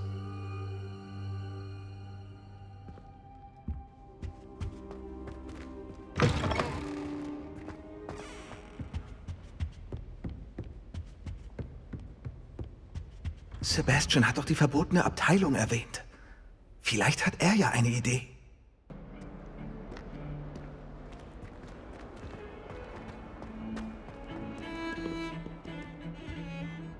Sebastian, da bist du. Ich hatte gehofft, dich zu sehen. Nach dem Trollangriff sah ich in den 3 Besen die Konfrontation mit Rookwood und Harlow. Victor Rookwood interessiert sich nicht für viele Schüler. Was hat es damit auf sich? Und warum hast du mich gesucht? Ich muss etwas für Professor Fig finden. Aber es ist in der verbotenen Abteilung. Kann er es nicht selbst holen? Er wurde im letzten Moment von Black wegbeordert. Ich könnte warten, bis ich wieder von ihm höre, aber... Du willst Initiative zeigen? Genau. Du sagtest, man müsse nur schlau genug sein, um in der verbotenen Abteilung nicht erwischt zu werden. Das bin ich auch. Triff mich heute Abend vor der Bibliothek und sag's niemandem. Danke, Sebastian. Bis später dann.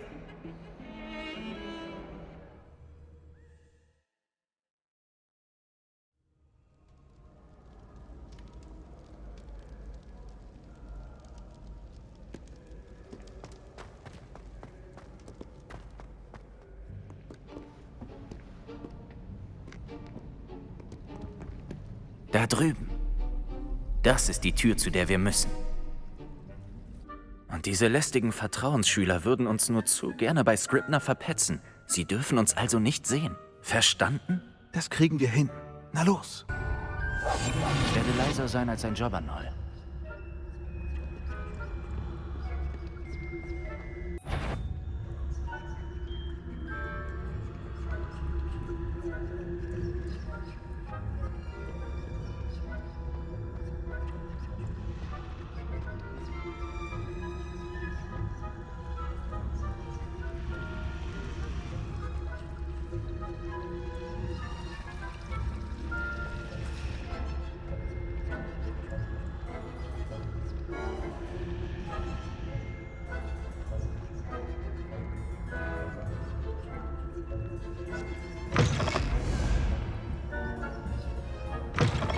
Mist, die Bibliothekarin ist noch da. Schnell, hinters Regal.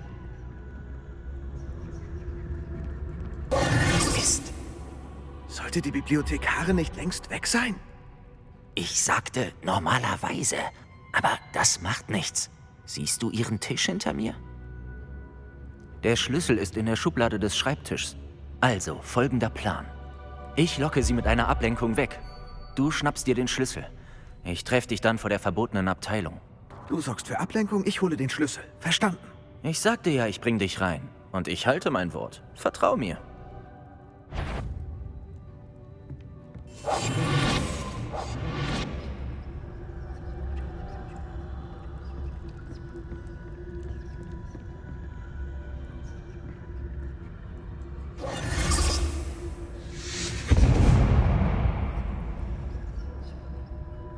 Ist da jemand? Sind Sie das, Peeves?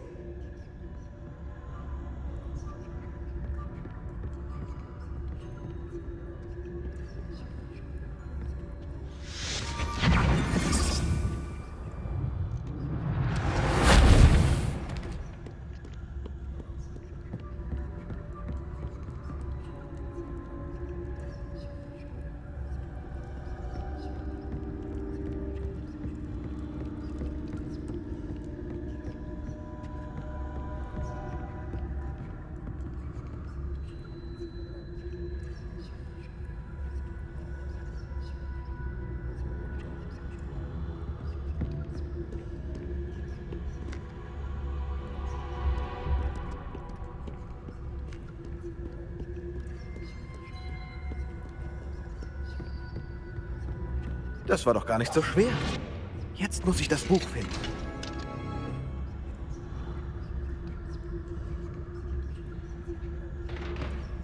Revelio.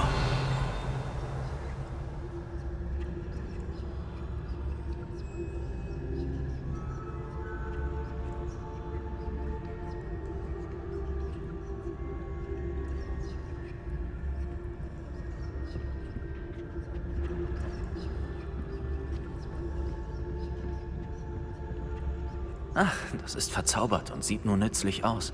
Hat mich zweimal getäuscht. Beurteile ein Buch nie nach seinem Einband.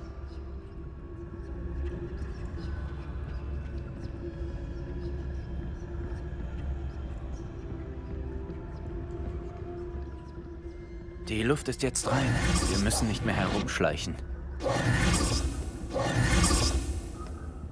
Also, wonach suchst du eigentlich? Ich suche ein Heilmittel für meine Zwillingsschwester Anne, damit sie zurück nach Hogwarts kann. Weil bei Merlin alle anderen aufgegeben haben. Warum glaubst du, dass du in der verbotenen Abteilung ein Heilmittel findest? Gibt es im Krankenflügel nichts, das Anne helfen kann? Nein, wir haben alles probiert. Von Schwester Blaney bis zum St. Mungo. Aber ich kann alleine suchen. Mach dir keine Gedanken. Konzentrieren wir uns auf das, was du suchst. Und das wäre was, genau? Das finde ich noch heraus. Gib dich nicht so geheimnisvoll.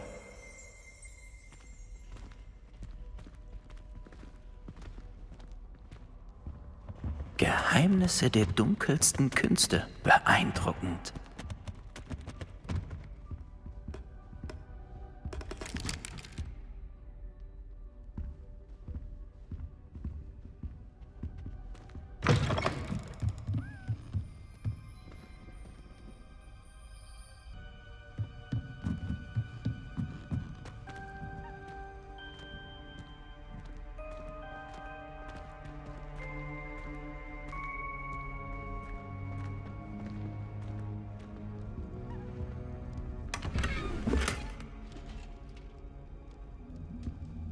Reparo.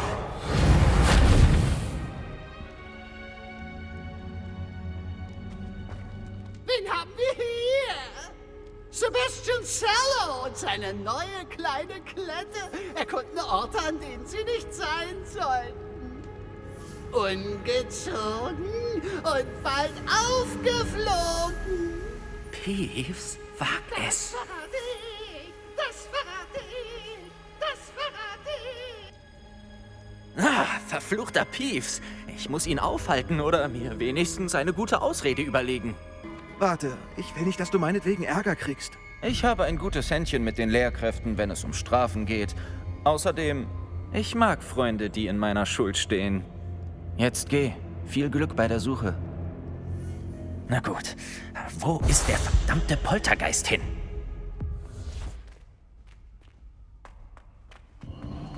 Natürlich. Spuren alter Magie. Dieser Raum muss doch etwas verbergen. Was?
Es ist also doch ein Buch.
Sie wollten mich sehen? Schulleiterin Fitzgerald? Professor Rackham? Miss Isidora Morganach, willkommen. Professor Rookwood? Professor Bakar? Ich hörte, Sie gewöhnen sich langsam an das Leben in Hogwarts. Das stimmt. Das freut mich, wenn man bedenkt, wie ungewöhnlich es ist, in der 5. Klasse einzusteigen. Wie es der Zufall will, fing auch ich als Fünftklässler in Hogwarts an. Doch wir scheinen Einzelfälle zu sein. Miss Morganach, gestern nach dem Unterricht befragten Sie mich nach all den wunderschönen Wirbeln, die Sie vor all den Jahren sahen, als wir Ihr Dorf besuchten. Ich habe sie alle sofort erkannt. Ich kann Ihnen gar nicht genug danken. Wir helfen doch gern. Und ja, ich habe sie gesehen. Sie waren überall. Mein Vater meinte, ich hätte mir das nur eingebildet, aber sie wirkten so echt auf mich. Das war keine Einbildung. Percival, Professor Rackham, kann sie auch sehen. Bisher ist das der einzige bekannte Fall. Ich bin verwirrt. Was sind Sie? Geflüsterte Worte oder vielmehr Spuren, die beim Wirken von alter Magie erscheinen. Alte Magie? Kaum jemand ist ihrer mächtig. Hogwarts selbst ist eine Hochburg alter Magie. Wenn ich also Spuren alter Magie sehe, kann ich sie etwa auch beherrschen? Mit der richtigen Anleitung. Aber wir wollen nichts überstürzen, Miss Morganach. Bevor ich Sie in dieser Magie unterweise, müssen Sie alles andere beherrschen, was Hogwarts bietet. In falschen Händen kann solche Magie großes Leid verursachen. Sie darf nur von Auserwählten genutzt werden. Daher müssen wir Sie bitten, niemandem zu erzählen, was Sie heute erfahren haben.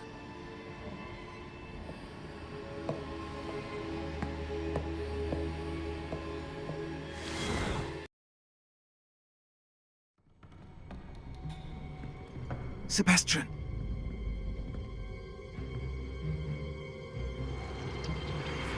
In der verbotenen Abteilung. Schon wieder. Ich dachte, wir hätten diesen Unfug hinter uns. Nachsitzen reicht bei Ihnen offensichtlich nicht. Ich fürchte, ich muss den Schulleiter informieren. Und abgesehen davon teilte mir Peeves mit, dass Sie heute Abend nicht allein waren. Wenn Sie jemand genötigt hat, dann sagen Sie es mir. Sie sind doch klug. Vergeuden Sie das nicht. Da war keiner. Ich kam allein. Oh, Sebastian. Was wird nur Ihr Onkel sagen?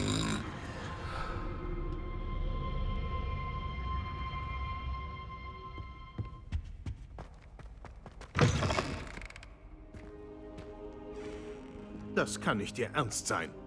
Kobolde und Rookwood? Das ergibt keinen Sinn. Das ist, gelinde gesagt, ziemlich ungewöhnlich. Ungewöhnlich? Es ist unvorstellbar. Ah, Fig. Sie haben Besuch. Mal sehen, was ich herausfinde. Sir, ich konnte die verbotene Abteilung durchsuchen, als Sie bei Professor Black waren. Es war tatsächlich ein Buch, das wir brauchten. Was? Halt. Sie haben sich Zugang zur verbotenen Abteilung verschafft? Wie das? Ach ja, eigentlich will ich es gar nicht wissen. Ja, gut. Eigentlich war das Buch unter der verbotenen Abteilung, wie auf der Karte zu sehen. Ich will alles hören, aber schauen wir erst mal.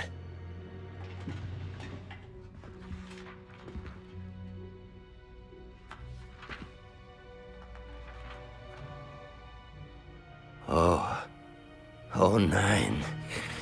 Einige Seiten scheinen zu fehlen. Jemand muss das Buch vor uns gefunden haben. Nun, ich werde die Überreste dennoch untersuchen. Vielleicht finde ich etwas Nützliches, auch wenn es dauern wird. Ich frage mich, warum es hier war, unter Hogwarts. Ich glaube, ich weiß es, Sir. Ich habe bei dem Buch noch 2 Erinnerungen gesehen. Noch ein Denkarium? Bei Godric's Herz. Der Mann, den wir sahen, Percival Rackham, war ein Professor. In der ersten Erinnerung haben er und 3 andere Professoren mit alter Magie ein Dorf nach einer Dürre wiederhergestellt. Miriam hatte recht. Und die zweite Erinnerung? Sie sprachen mit einer Schülerin, die im 5. Jahr begonnen hat, wie ich. Sie konnte auch magische Spuren sehen. Warum diese Erinnerung? Vielleicht erklärt das Buch mehr. Jetzt muss ich es mit nach London nehmen. Der Schulleiter bestand darauf, dass ich direkt mit dem Minister über George Tod spreche. Was sagen Sie ihnen über Mr. Osricks Tod? Ich weiß nicht, wie viel ich sagen soll. George wollte das Ministerium von Rannoch überzeugen. Ohne Erfolg. Mein Instinkt sagt mir, wir folgen dem Weg, auf dem wir uns befinden und behalten die Details für uns, bis wir mehr wissen. Verstehe. In der Zwischenzeit sehe ich mich nach den verschwundenen Seiten um. Gut. Vernachlässigen Sie die Schule nicht. Sie machen Fortschritte mit dem Zauberstab. Aber in Kräuterkunde und Zaubertränke sollten Sie gut aufpassen, denn Magie ist mehr als nur Zaubern. Auch ohne sie wird mir nicht langweilig. Das haben Sie sehr gut gemacht. Ich bin gespannt, was Sie bei meiner Rückkehr erreicht haben werden. Oh, und vernachlässigen Sie Ihre Freunde nicht. Sie werden überrascht sein, wie viel Sie auch von ihnen lernen können.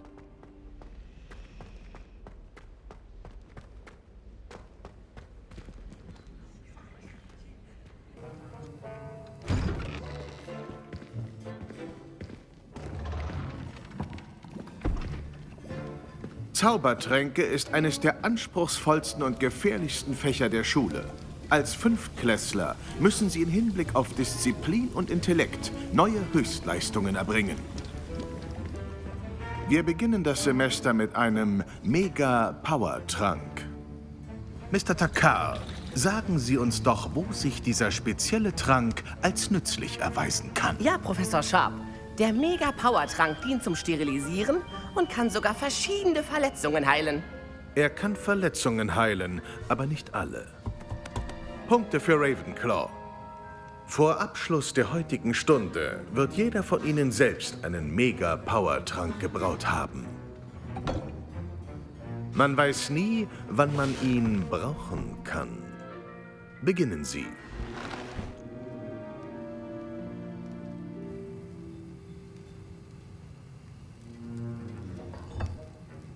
Zerkleinern Sie die Zutaten mit gleichmäßigen Bewegungen. Vorsicht, wenn Sie den Tränken Pulver hinzufügen. Ein Niesen könnte katastrophal sein.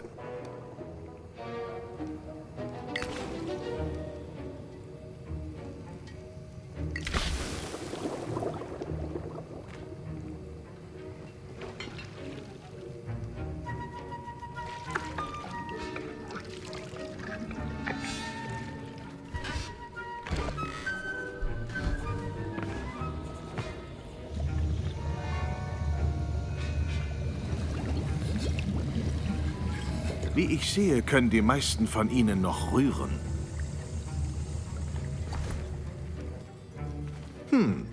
Kein einfach zu brauender Trank. Gut gemacht.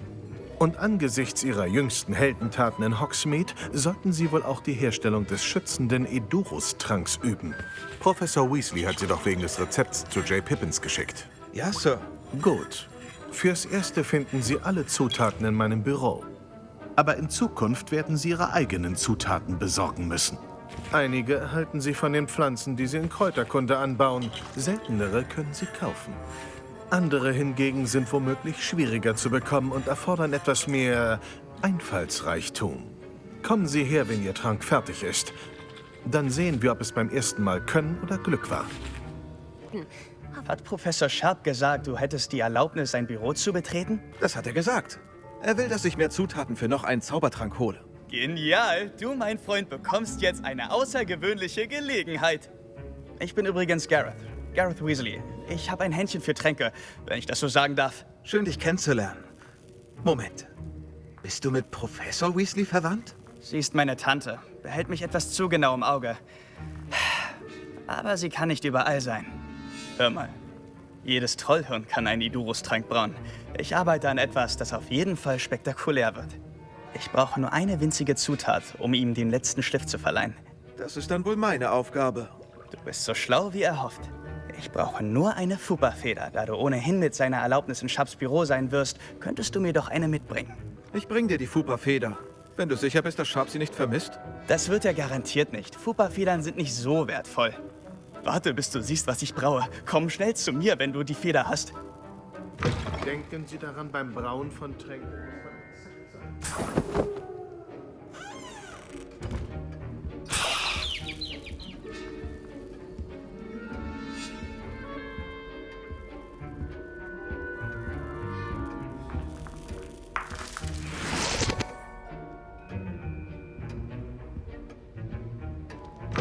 Wer gut vorbereitet sein will, hat stets ein paar Tränke zur Hand.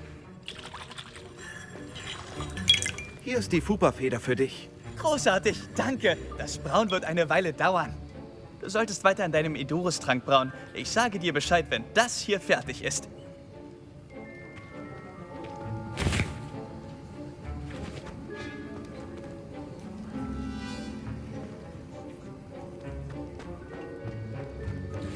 Und jetzt das Malvenkraut und... Seltsam. Was ist da los? Moment, so war das denn? Ah! Gareth! Da! Drachendorn, was war das? Gut gemacht, Gareth. Was nun, Mr. Weasley? Tut mir leid, Professor. Das heißt mal wieder Punktabzug für Gryffindor. Mr. Weasley war das nicht allein. Wer ihm geholfen hat, muss sich ebenfalls dafür verantworten.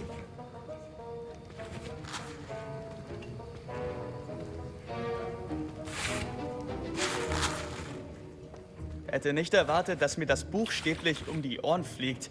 War trotzdem genial. Ich räume das mal auf. Brau du lieber deinen Zaubertrank fertig. Ich habe den Edurus-Trank wie gewünscht gebraut, Professor. Dass Sie dazu Zeit hatten. Sie schienen schwer beschäftigt damit, Mr. Weasley zu helfen. Tut mir leid, Professor. Ich wollte nur einem Freund helfen. Wer Verantwortung für seine Taten übernimmt, ist bei mir wohl gelitten. Ich hoffe, Sie haben daraus gelernt. Was die Arbeit an Ihrem eigenen Kessel anbelangt, haben Sie sich heute gut geschlagen. Zugegebenermaßen war ich skeptisch. Schließlich ist das fortgeschrittener Unterricht und Sie sind neu hier. Schön, dass ich Ihre Erwartungen erfüllen konnte. Kommt selten vor. Und denken Sie bitte immer daran, dass Sie noch kein Meister der Zaubertränke sind. Man muss nicht nur wissen, welche Zutaten zu vermengen sind, man sollte auch umfangreiches Wissen über die Zutaten selbst sammeln.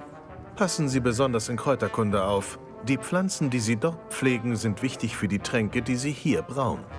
Ich empfehle das Brauen nur an einem sicheren Ort zu üben. Man kann einen heißen Kessel schlecht einfach so rumstehen lassen. Das wäre alles. Eine interessante Schulstunde. Dank dir. Ich hatte es mir anders vorgestellt, aber das war großartig. Ich schätze deine Hilfe. Ich hoffe, Shop war nicht allzu unfreundlich, als du deinen Trank abgegeben hast. Er hat was von Verantwortung gesagt. Professor Sharp war verärgert. Aber es ist alles in Ordnung. Das ist es bestimmt. Er hat sicher gelacht, als wir weg waren. Sharp mag mürrisch sein, aber ich wette, dass er früher auch Tränke in die Luft gejagt hat. Ich sollte gehen. Nächstes Mal gibt's weniger Explosionen. Versprochen.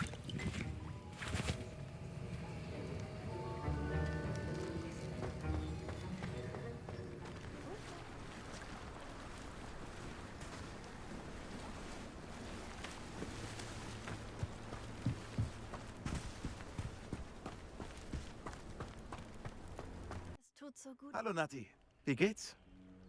Ich hoffe, du hast dich von unserem Abenteuer in Hogsmeade erholt. Mir geht's gut. Ich war eher um dich besorgt. Immerhin sind sowohl Ranrock als auch Rookwood und Harlow hinter dir her. Bei mir ist alles in Ordnung. Wir haben damals nicht darüber gesprochen.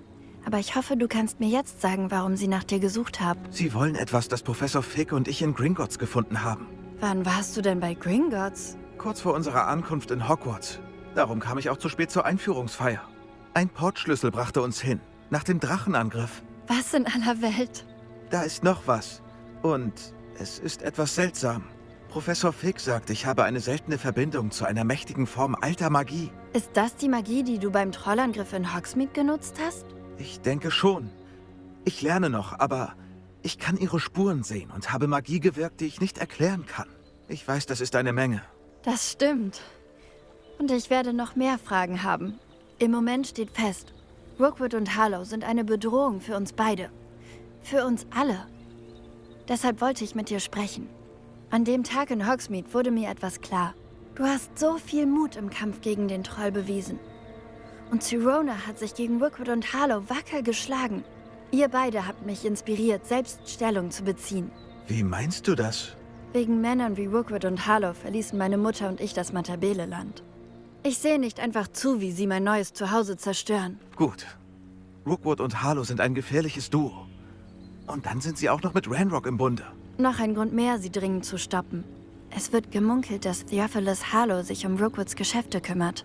Ihn zu stürzen, würde Rookwoods gesamte Organisation lahmlegen. Mag sein. Aber sollte sich nicht Officer Singer um Harlow kümmern? Ich habe sie gesprochen. Sie war nett, wollte aber selbstverständlich keine Details mit einer Schülerin besprechen. Ich habe gehört, wie einige von Rookwoods Leuten über eine von Harlow geplante Wildereiaktion sprachen. Das könnten wir doch genauer unter die Lupe nehmen. Vielleicht finden wir die Beweise, die Officer Singer braucht. Okay. Nur wie? Ich werde weiter meine Augen und Ohren offen halten und herausfinden, was genau Harlow vorhat. Ich melde mich, wenn ich mehr weiß. Und denk immer daran, ich bin hier, wenn du mich brauchst. Danke, Nati.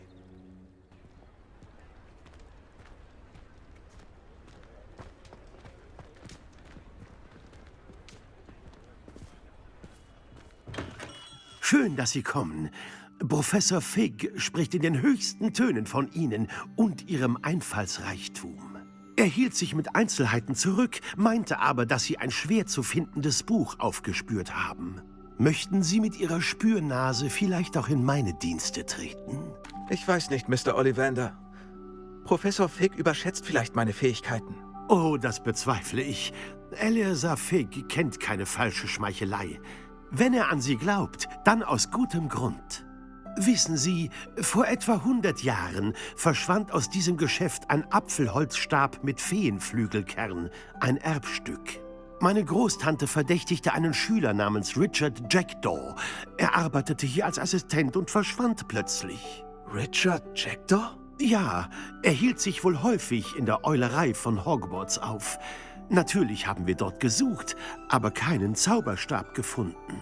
Wir haben eine Reihe von Statuen gefunden, die Dohlen ähneln. Das muss eine Spur sein, aber ich finde nicht heraus, wohin sie führt.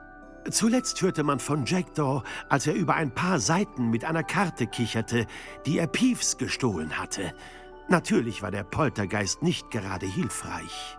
Ich schaue mich für Sie um. Sie haben mir genug Hinweise geliefert. Oh, Sie haben diesem alten Zauberstabmacher neue Hoffnung geschenkt. Professor Fig hatte recht. Sie sind bemerkenswert.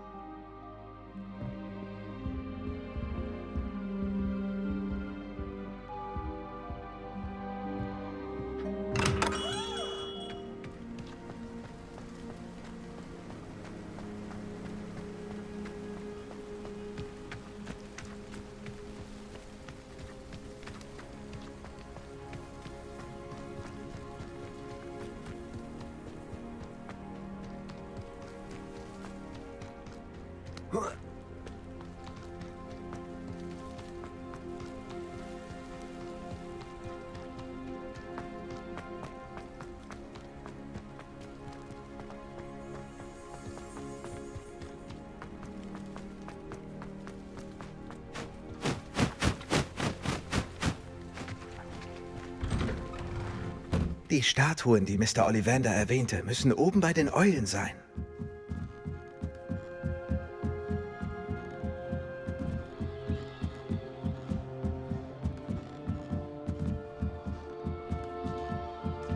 Ignoriert mich, Eulen. Ich will nur jemandem helfen. Wo sind diese Statuen? Ach, hier! Ich muss wohl weitersuchen. Ich erkenne diese Griffe. Mit dem Aufrufezauber sollte es klappen. Eine Statue hier. Das kann ich gebrauchen. Nichts.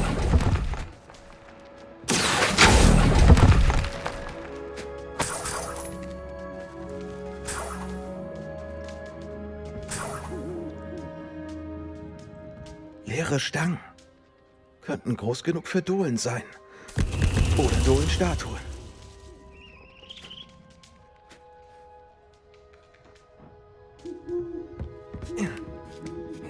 Vögel haben keine Höhenangst. Ich sollte weiter oben suchen. Ach, hier. Danke. Das nehme ich.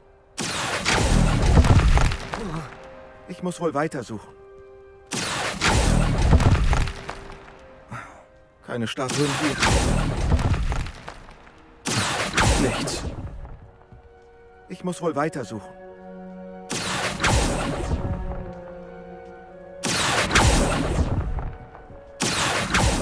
Statuen hier.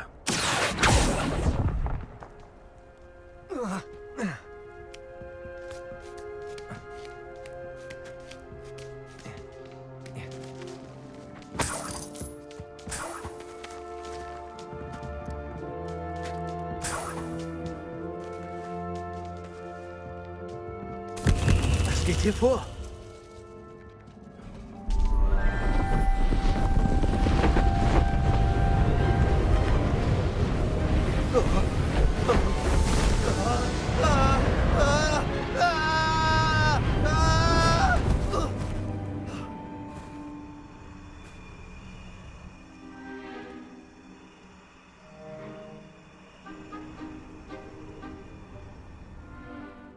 Kann das sein?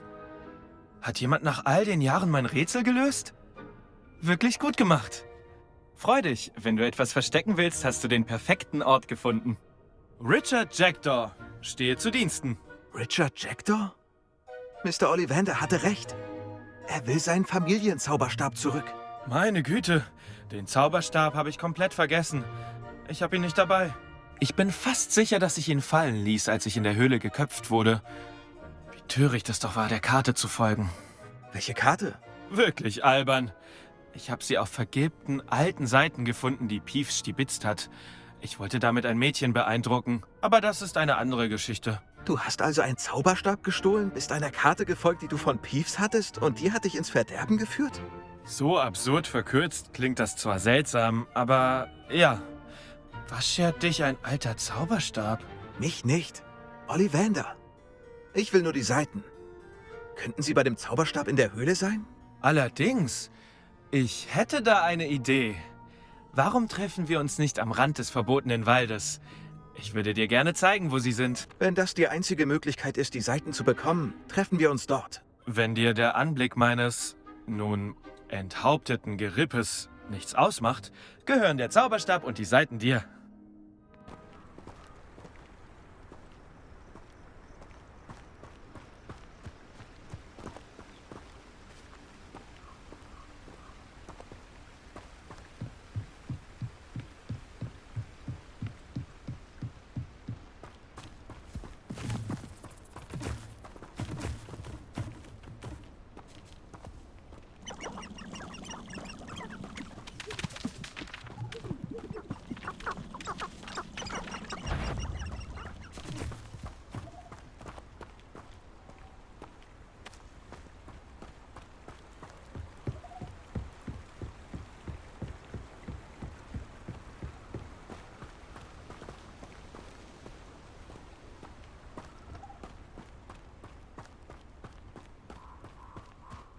Drachenkämpfen zu wetten.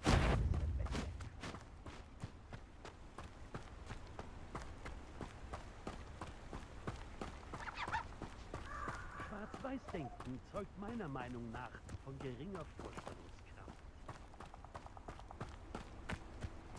Wie versprochen. So sieht man sich wieder, Richard Jackdaw. Es überrascht mich nicht, dich hier zu sehen. Nur Ravenclaws würden so weit reisen, um Wissen zu erlangen. Schön gesagt. Wie geht es jetzt weiter? Folge mir. Ich werde dich so weit bringen, wie ich kann, aber ich fürchte, es widerstrebt mir, den Ort meines Ablebens aufzusuchen. Halte Ausschau nach einer Vogeltränke. Wenn du sie findest, sag Intramuros. Ich glaube, das ist Latein. Oder Griechisch. Wie du dir denken kannst, habe ich in der Schule nie gut aufgepasst. Wollen wir?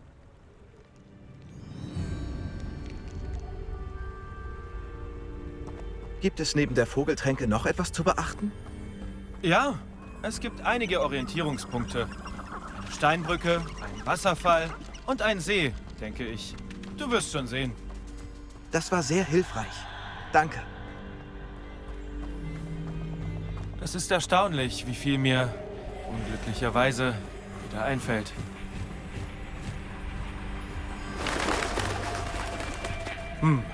Ja. Mit jedem Schritt, den wir uns nähern, kehrt mehr meiner Erinnerung zurück. Am besten lasse ich dich nun allein. Bleib einfach auf dem Weg und halte Ausschau nach der Vogeltränke. Adieu. Ist das jetzt Latein? Oder doch Griechisch?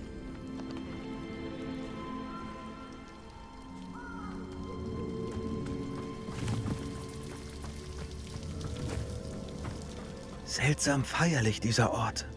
Hirsche sind so majestätische Wesen.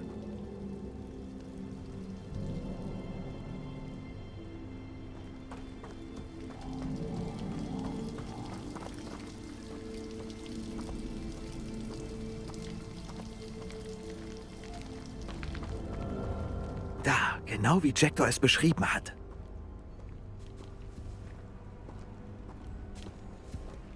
Intramuros.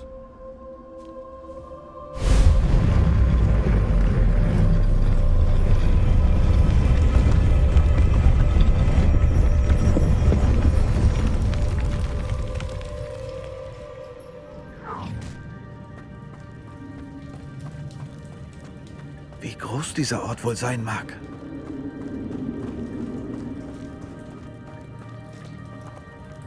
Legion!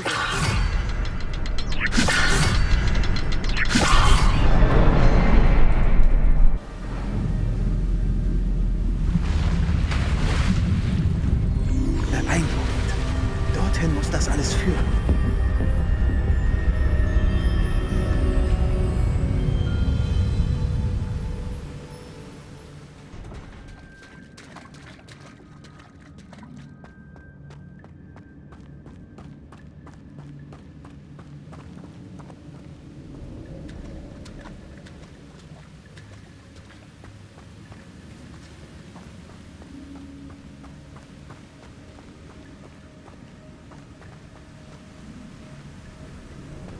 Leviosa!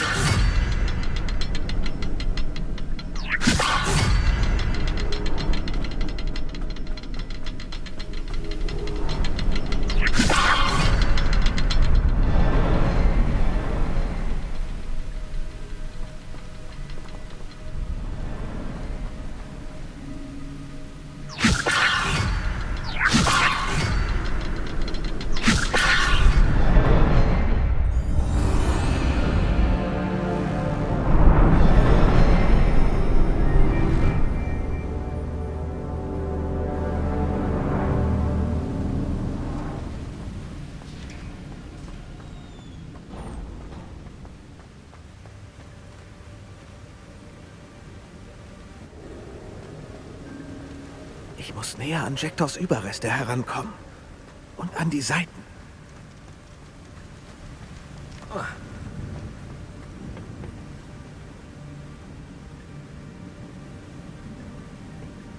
Sieh mal an. Richard Jektor. Schade. Diese Splitter sind wohl die Überreste von Ollivanders Zauberstab. Wenigstens kann ich die Seiten nehmen. Hier ist sie. Die Karte deines Verderbens, Jektor. Ist hinter diesem Raum noch etwas?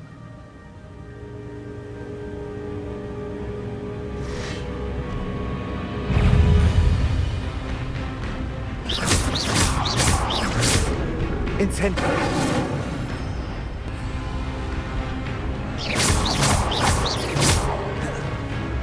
Expelliarmus.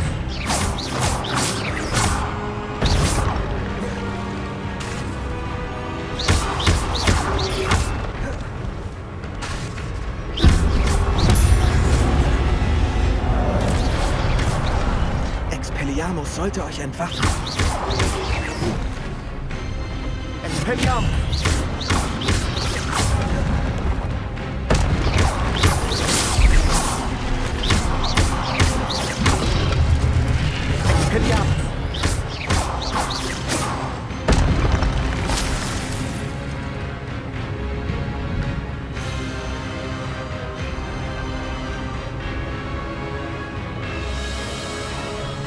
Expelliarmus! Expelliarmus!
Das ist unheimlich.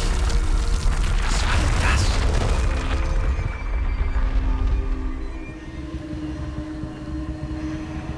Das habe ich schon mal gesehen.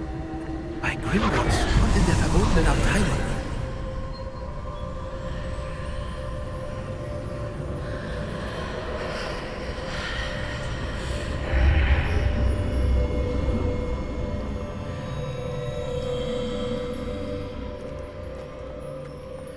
Wo bin ich?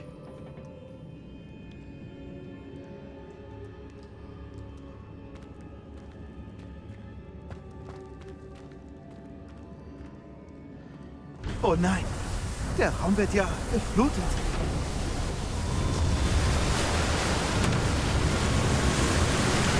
Wie werde ich beschützt? Was für eine Art von Magie ist das?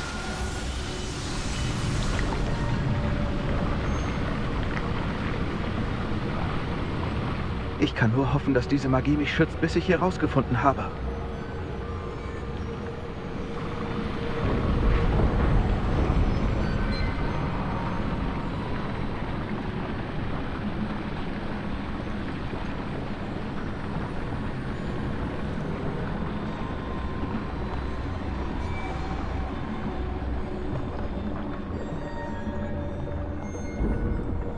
Wo bin ich hier?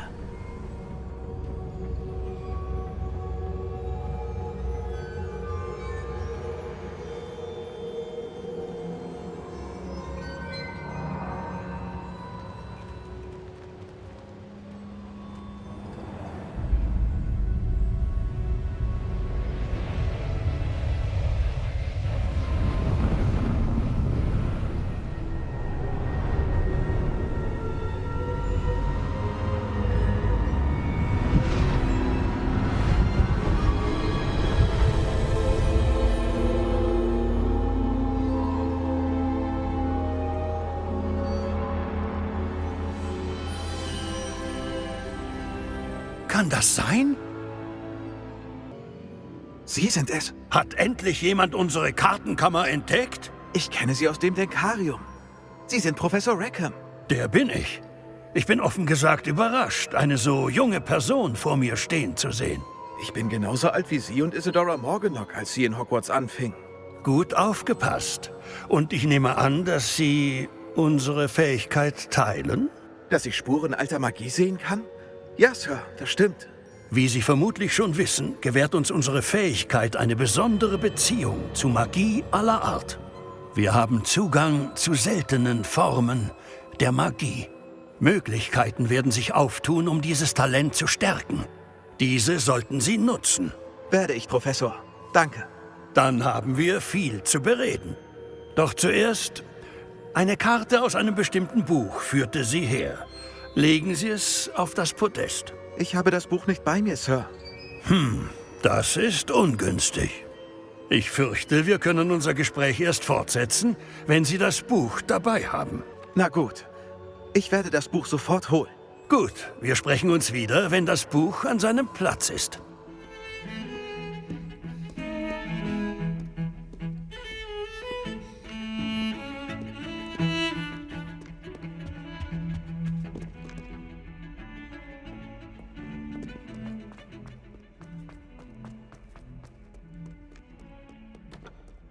Sebastian, lange nicht gesehen. Stimmt. Schön, dass du meine Eule erhalten hast. Ich muss dir was zeigen. Lass mich dir erstmal danken für das, was du in der Bibliothek getan hast. Natürlich. Scribner wollte mich nachsitzen lassen, aber ich habe meine Mittel und Wege. Du hast den Kopf für mich hingehalten. Und das ist viel wert. Hast du gefunden, was du gesucht hast? Das habe ich. Aber da fehlte etwas. Vielleicht sollten wir woanders darüber reden. Verstanden. Wir können gleich weiterreden. In der Krypta. Nicht mal die Professoren wissen von diesem Ort. Hier lang.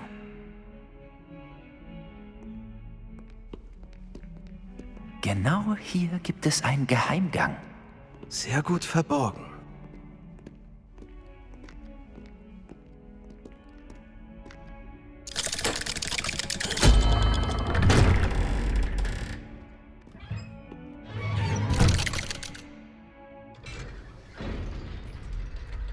Wie hast du diesen Ort gefunden?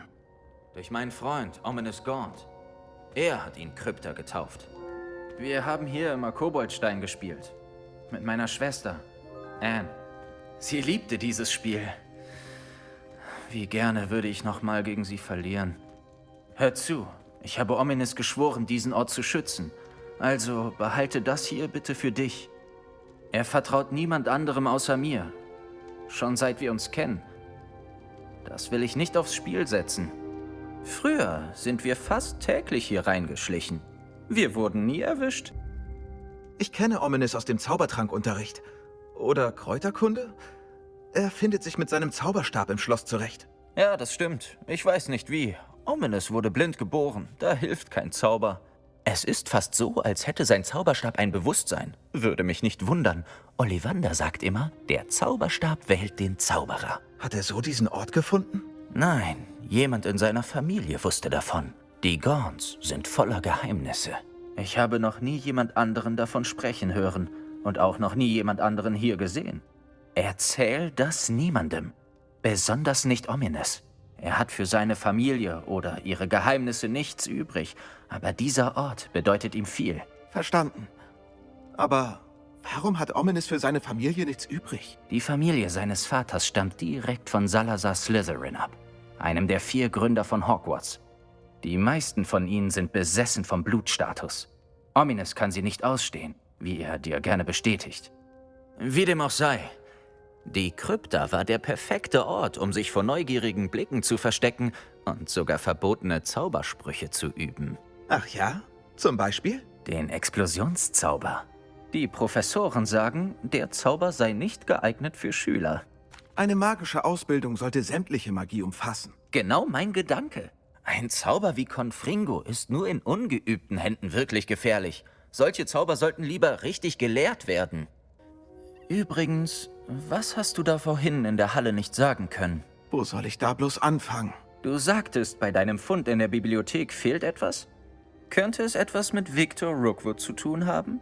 Er hat dich in Hogsmeade doch nicht wirklich mit jemandem verwechselt, oder? Dir entgeht wirklich nichts. Alles, was ich sagen kann, ist... Rookwood und Ranrock suchen etwas, das ich ihrer Meinung nach aus Gringotts gestohlen habe. Gringotts? Wann warst du dort? Professor Fig und ich sind nach dem Drachenangriff dort gelandet. Da war dieser Portschlüssel und... Ein Portschlüssel? Nach Gringotts? Nun, das ist alles etwas verworren. Ich höre. In dem Buch aus der verbotenen Abteilung fehlten Seiten. Das war's auch schon. Schade. Dachte nicht, dass du mich mit einer so vagen Antwort abspeist.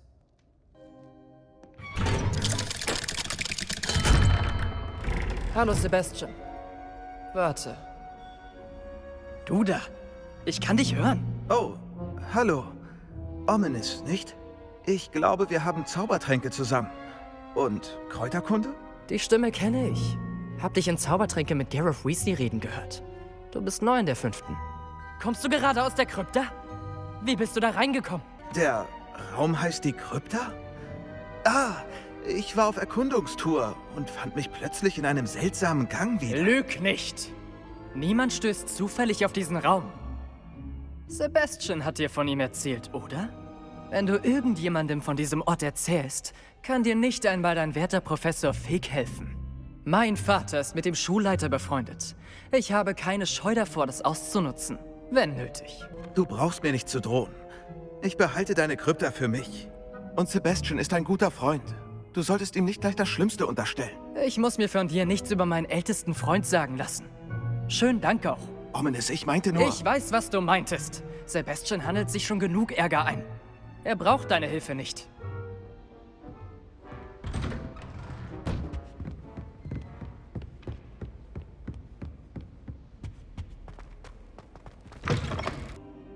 Sie sind zurück? Endlich.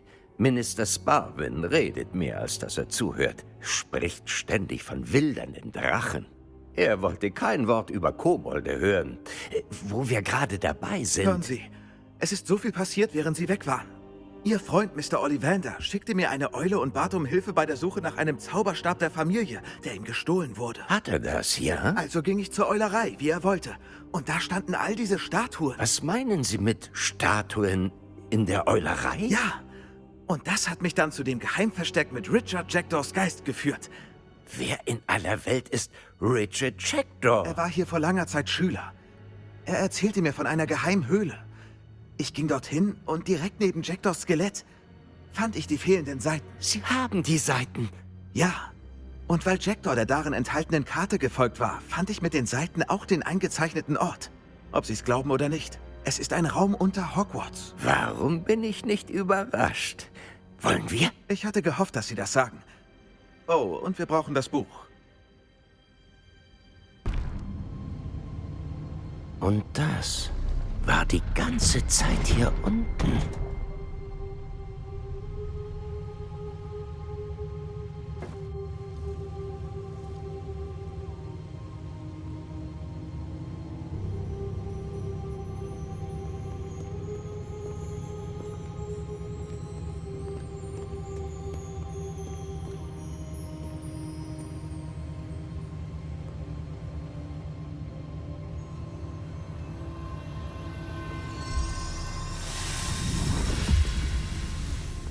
Sieht vielversprechend aus.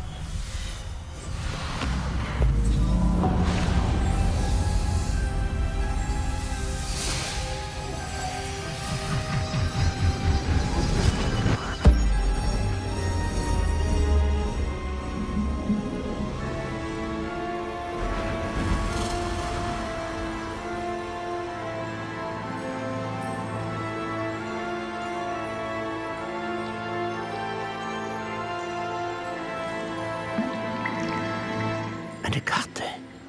Da ist Hogsmeade. Und hier der verbotene Wald.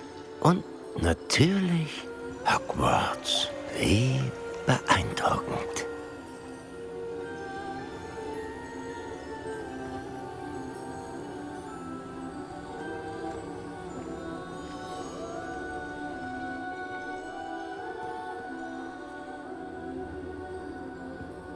Wenn du das nur sehen könntest.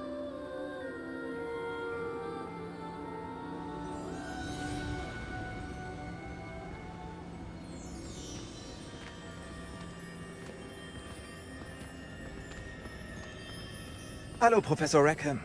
Wir haben das Buch auf das Podest gelegt, wie Sie wollten. Das ist mein Mentor, Professor Fig. Wie geht es Ihnen, Professor Fig? Und Sie, junger Freund, verstehen jetzt, warum Sie mit dem Buch zurückkehren mussten. Ja, ich verstehe jetzt auch, warum Sie diesen Raum Kartenkammer nennen. Da Sie so weit gekommen sind, müssen Sie außergewöhnliche magische Fähigkeiten besitzen. Und dieses Potenzial und die Macht werden freigegeben, wenn Sie sich würdig erweisen. Die Standorte der 4 Prüfungen werden mit der Zeit auf der Karte erscheinen. Sie stellen sie auf die Probe und verschaffen Ihnen Zugang zu unschätzbarem Wissen. Diese Prüfungen müssen Sie allein absolvieren. Erinnern Sie sich an die Denkariumserinnerung aus meinem Gringotts-Gewölbe? Sie und Ihr Freund Charles sprachen vom Portschlüssel.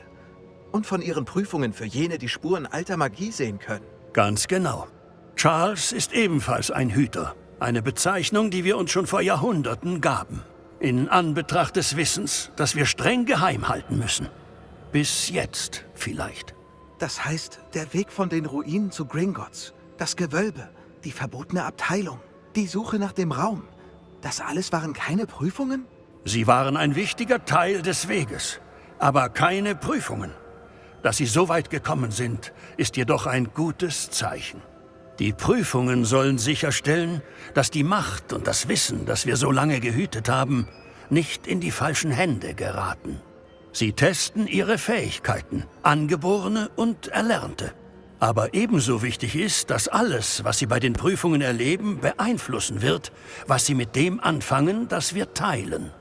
Sie werden Geduld brauchen. Die Prüfungen lehren Sie vieles. Das braucht Zeit. Zeit ist ein Luxus, der uns leider nicht vergönnt ist. Wir haben so lange gewartet, Professor Fig. Ein wenig länger kann... Bei allem Respekt, Sir, ich weiß nicht, welches Geheimnis Sie hüten. Doch ich weiß, dass dieses Kind Spuren entdeckt hat. Spuren einer mächtigen schwarzen Magie, die von Kobolden angewandt wird. Und als wir ihr Verlies bei Gringotts verlassen wollten, trafen wir auf einen ungewöhnlich mächtigen Kobold, der diese Magie beherrschte. Vielleicht sind wir schon zu spät. Fürwahr, schlechte Nachrichten. Nun denn, vertrauen Sie Professor Fig? Ja. Dann lassen Sie uns angesichts Ihrer beachtlichen Fähigkeiten und bisherigen Erfolge beginnen. Sie finden die erste Prüfung auf der Karte unter Ihnen markiert. Professor Fig darf Ihnen helfen, die Prüfungen zu finden. Aber nur jemand mit unseren Fähigkeiten kann sie absolvieren. Wollen wir nachsehen?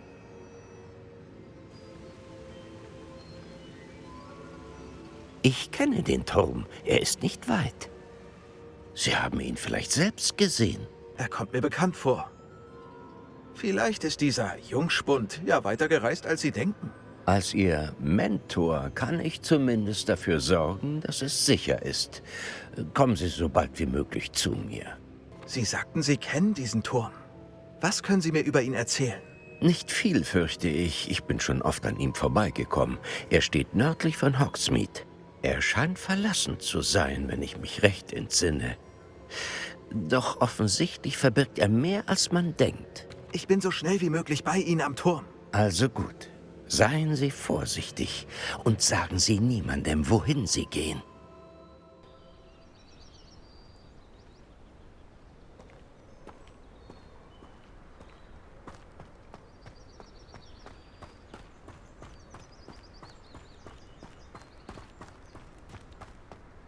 Hier drüben. Wir sind nicht allein. Nein.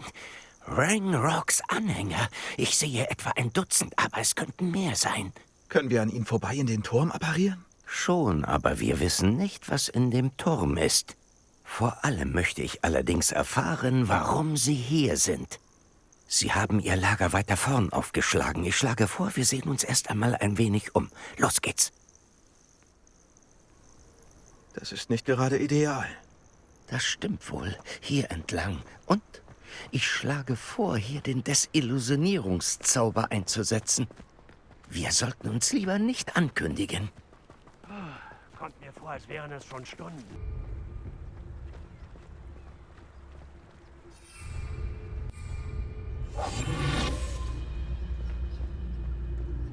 Wirken Sie aus Ihrem Versteck. Petrificus totalus.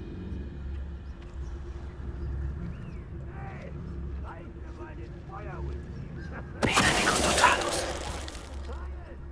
Gut gemacht.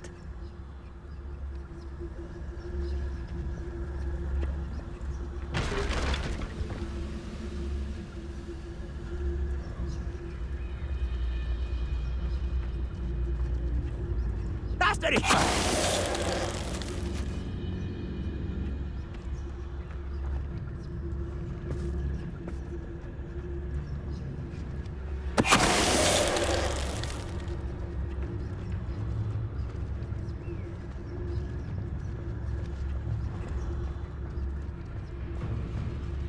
Ich vergott Petrificus totalus. Befehle. Direkt von Ranrock.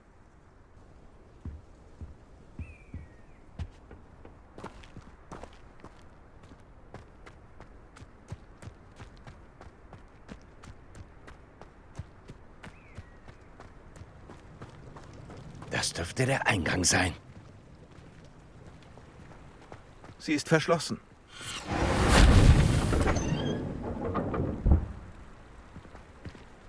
Ein Entriegelungszauber. Sehr praktisch. Es passt jetzt nicht, aber wenn Sie ihn nicht bald lernen, können wir es im Schloss nachholen.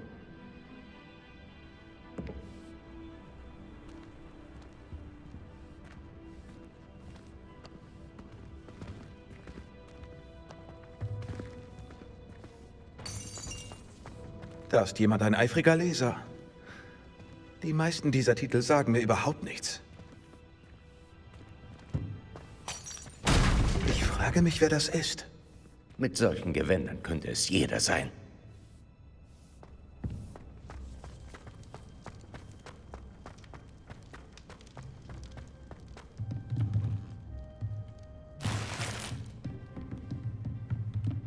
Revelio.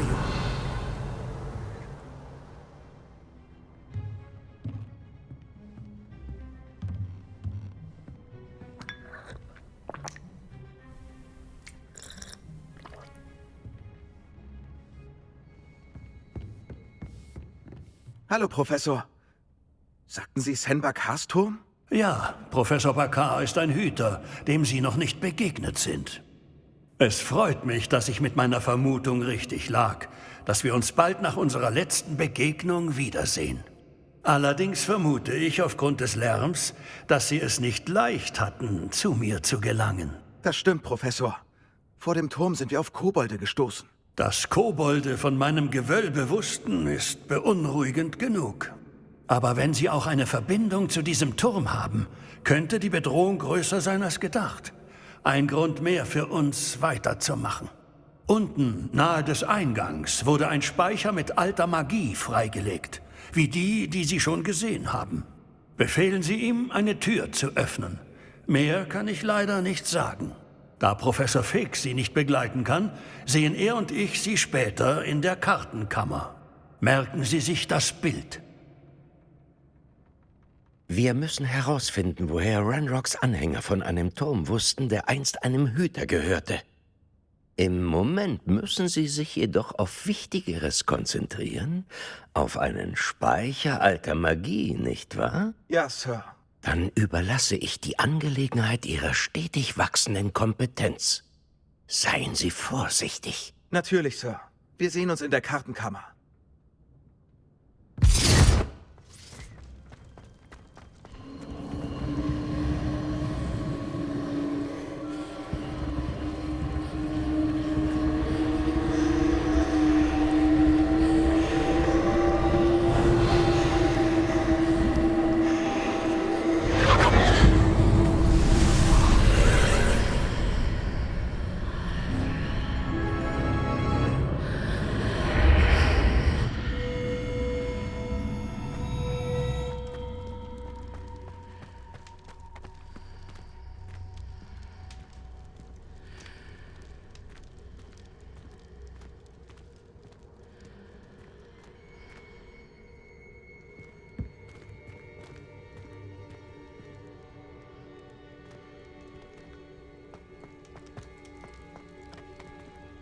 Revelio.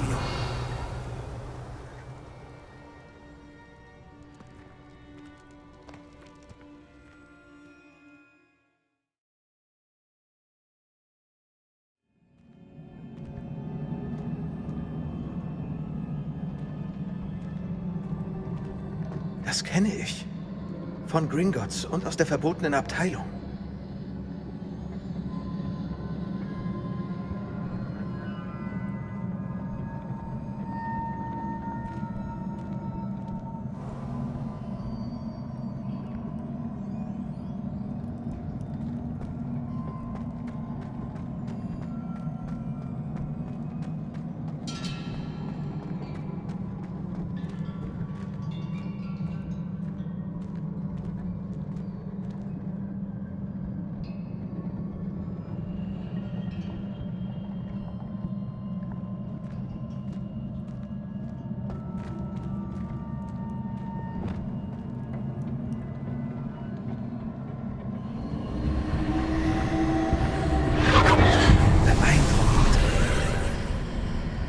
Irgendwas muss passiert sein.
Noch mehr Spuren alter Magie. Etwas muss sich verändert haben. Revelio.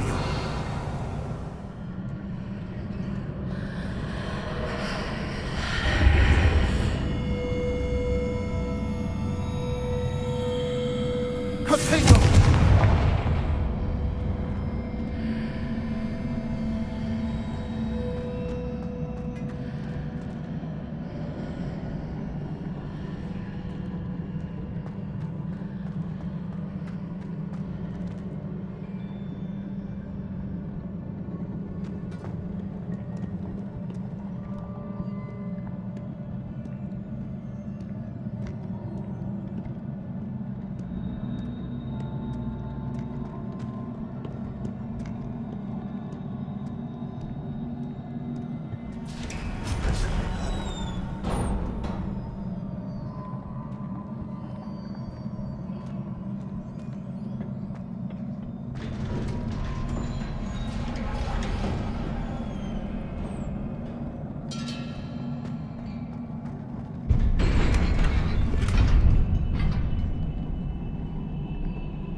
Expelliarmus!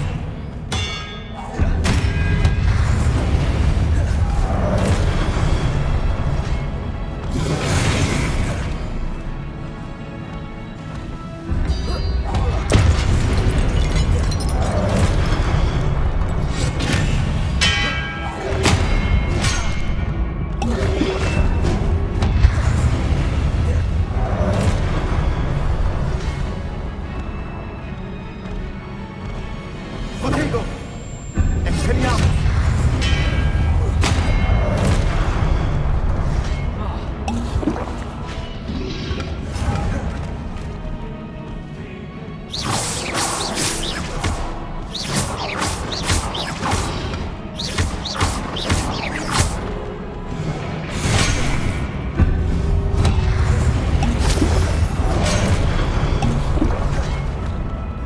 Expelliarmus!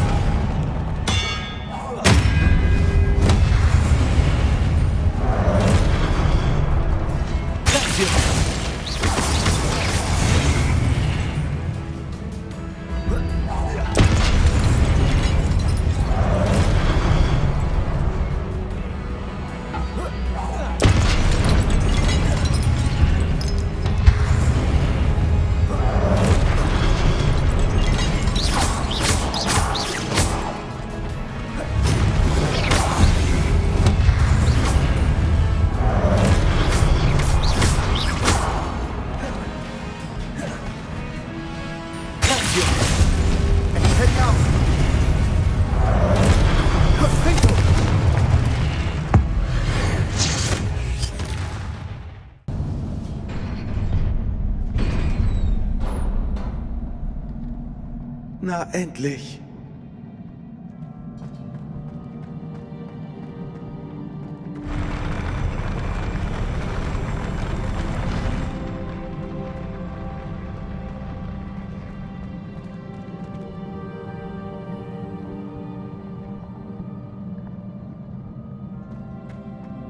Noch ein Denkarium.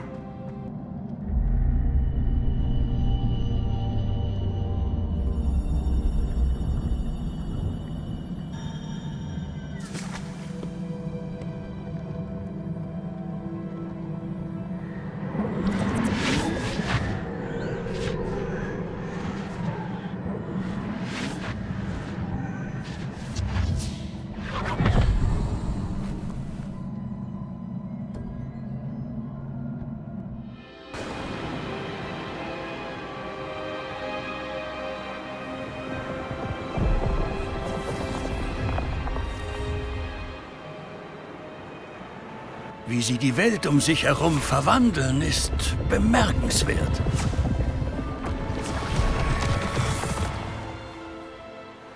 Was ist denn? Sein Zustand bessert sich nicht. Er wird sich wohl nie vom Tod meines Bruders erholen. Es ist furchtbar, unsere Lieben so leiden zu sehen. Die Dürre ist Jahre her. Aber der Schmerz seines Verlustes sitzt so tief wie am allerersten Tag. Er braucht keine hübschen Säulen, sondern Frieden. Was, wenn ich helfen kann, Professor? Sie tun doch schon so viel für Ihren Vater. Das reicht nur nicht. Ich will ihm den Schmerz nehmen. Ich weiß, es ist verlockend, mit der Magie, die Sie beherrschen, mehr als nur die physische Welt zu verändern. Aber menschliche Gefühle haben ihre ganz eigene Macht. Selbst die umsichtigste und fähigste Hexe könnte den Ausgang nicht vorhersehen, den ihre Manipulation zur Folge hätte. Soll ich nur zusehen, wie der Schmerz ihn zerfrisst? Sie haben kein Recht, ihn zu nehmen.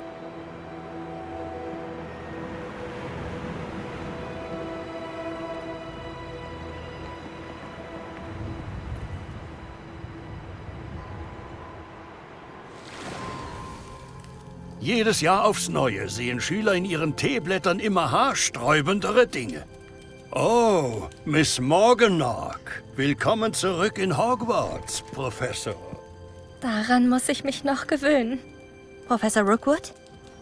Ich bin hoch erfreut, dass Sie Verteidigung gegen die dunklen Künste lehren werden, Professor. Hier, nehmen Sie Platz. Erzählen Sie von Ihren Reisen. Ich hatte gehofft, Sie und die anderen könnten mich heute Abend zu Hause besuchen. Ich habe so viel zu erzählen.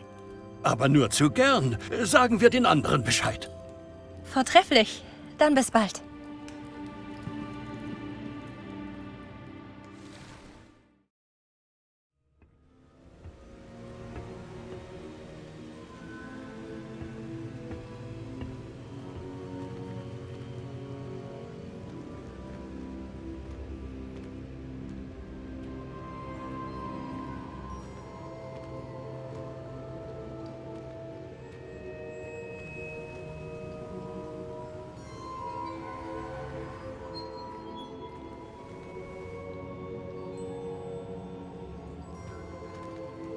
Wen haben wir denn da? Ich bin Schüler in Hogwarts, Sir. Das hier ist Professor Fig. Professor Charles Rookwood, zu Diensten. Hat jemand die erste Prüfung bestanden? Ja, ich, Professor Rookwood. Wir haben Sie im Denkarium in Gringotts gesehen. Mit Professor Rackham. Fürwahr. Sie haben also den Portschlüssel zu Professor Rackhams Verlies gefunden. Und die Karte in dem Medaillon über dem Denkarium entschlüsselt. Ja. Ich habe etwas Schwebendes über dem Denkarium gefunden, das ich nicht identifizieren kann. Ah, ja. Sie finden ein ähnliches Artefakt bei jeder Prüfung. Die müssen Sie sicher aufbewahren. Sie brauchen sie zum Abschließen der Reise, die wir für Sie geplant haben. Sobald Sie alle haben, sagen wir Ihnen, was mit Ihnen zu tun ist. Ich verstehe. Können Sie mir etwas über die nächste Prüfung sagen?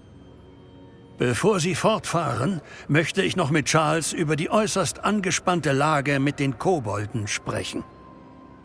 Kobolde? Der Schüler hat Spuren einer mächtigen schwarzen Magie gesehen, die von Kobolden genutzt wird. Er und sein Mentor Professor Fig sind nicht nur vor St. Bakars Turm Kobolden begegnet. Sie trafen auch in meinem Gewölbe in Gringotts einen mächtigen Kobold. Es wäre wohl klug, die Prüfung zu unterbrechen, bis wir mehr wissen. Aber wir werden uns natürlich nach Ihrem Urteil richten. Nun denn. Halt, Professor. Der Name Rookwood. Denken Sie? Dass es eine Verbindung zu Victor gibt? Vielleicht.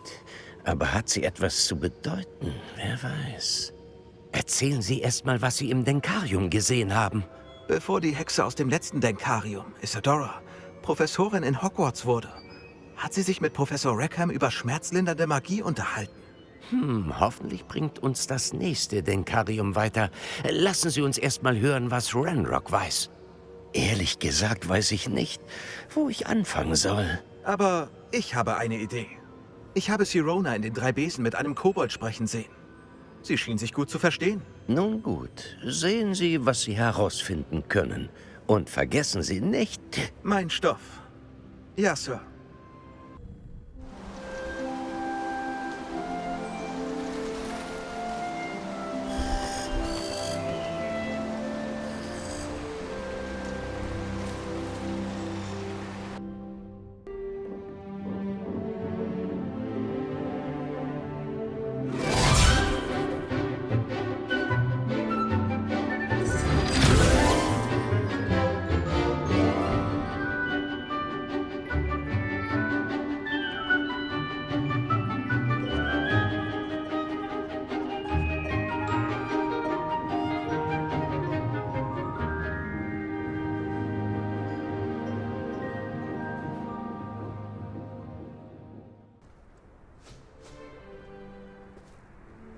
Mr. Clopton, passen Sie bitte auf. Verzeihung, Madame Kogawa. Bitte? Begrüßen Sie alle nun den Neuzugang in unserem Flugunterricht. Willkommen. Hallo. Ziel ist es heute, Sie alle daran zu erinnern, wie Sie sicher mit dem Besen manövrieren. Denn in erster Linie ist der Besenflug ein Transportmittel. Ich fürchte allerdings, einige haben das vergessen. Sturzflüge, Rollen und Loopings werden in diesem Kurs nicht gelehrt und auch nicht toleriert. Das überlassen wir professionellen Quidditch-Spielern, wie den Toyohashi Tengu. Kein Fan, nehme ich an. Nun, dann wollen wir mal sehen, wie gut Sie alle in den Sommerferien geübt haben. Nur zu Ihrer Erinnerung. Treten Sie an den Besen heran, sagen Sie hoch, Laut und deutlich. Legen Sie Ihr Bein über ihn und lassen Sie Ihr Gewicht auf dem Sitz ruhen. Hoch! Danke. Los! Jetzt Sie! Hoch! Hoch! Hoch, du dämlicher Schulbesen! Hoch!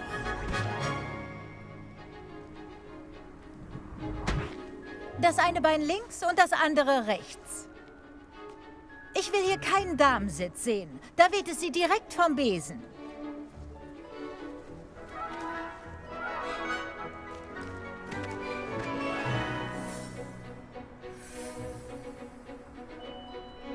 Und sobald Sie beim Fliegen meine Pfeife hören, landen Sie auf der Stelle.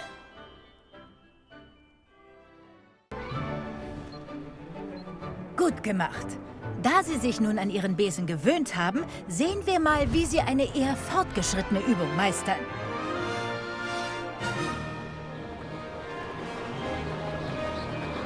Diese Aussicht. Hallo, schöner Tag zum Fliegen. Geschafft! Hat das jemand gesehen?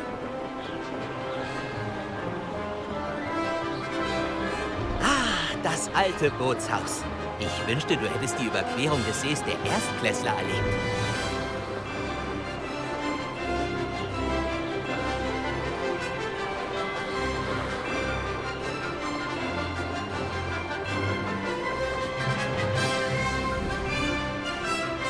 Wow, unser aquatischer Nachbar lässt sich auch ab und zu mal blicken.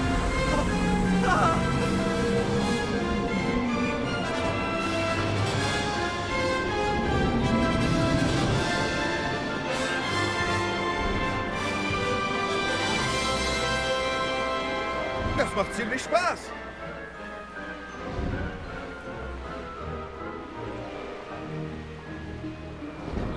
Haha, gut gemacht. Hast du kurz Zeit?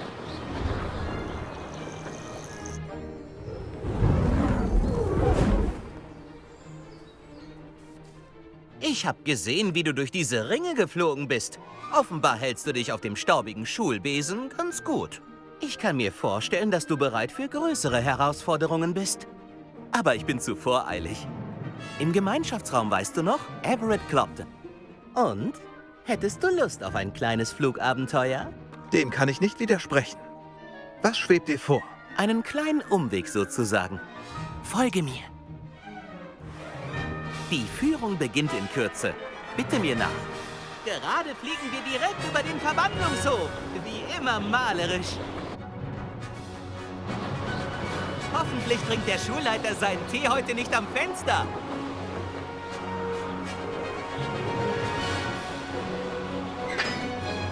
Toll, über den Dingen zu schweben, oder?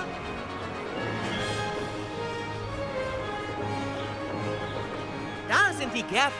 Die Fenster des Hufflepuff-Gemeinschaftsraums sind gerade so zu sehen. Ich bräuchte ja mehr Platz. Wie kann Everett so schnell fliegen? Ein nützlicher Trick. Lege dich für einen Temposchub nach vorne. So entkommst du schnell aus brenzligen Situationen. Das gefällt mir schon viel besser. Bist du zufällig ein halber Hippogreif?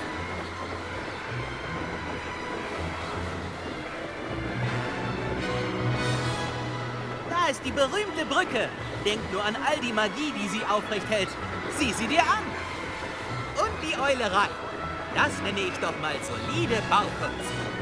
Flugtipps und ein Abstecher nach Hogwarts. Das ist eine tolle Führung, Everett.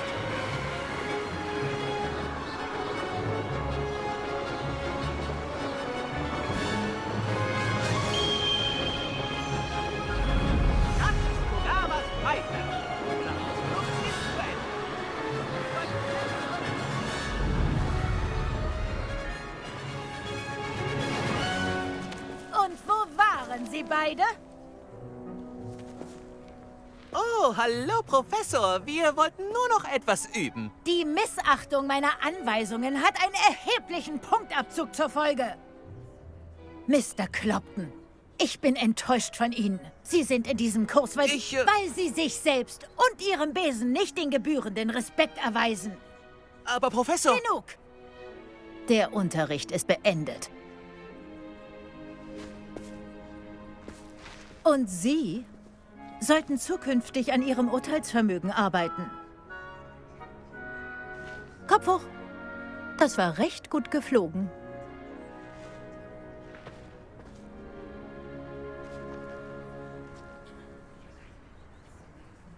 Die Sache mit Kogawa tut mir leid. Aber du musst zugeben, dass sich die Aussicht gelohnt hat. Dieser Umweg war es wert, ein paar Hauspunkte zu verlieren. Du machst dich ganz gut auf dem Besen. Mit einem schicken Modell könntest du sicher Runden um Imelda fliegen. Sie ist Kogawas Liebling. Mit einem eigenen Besen könnte ich ihr einiges zeigen. Leider muss ich den Schulbesen nach dem Unterricht zurückbringen. Vielleicht sollte ich einen Besen kaufen. Ja, wenn du das kannst, würde ich auch gern. Ich empfehle einen Besuch bei Albie Weeks von Spintwitches in Hogsmeade. Er testet ständig neue Modelle. Ich werde am Himmel nach dir Ausschau halten. Professor Weasley? Irgendwo, wo wir unter 4 Augen sprechen können.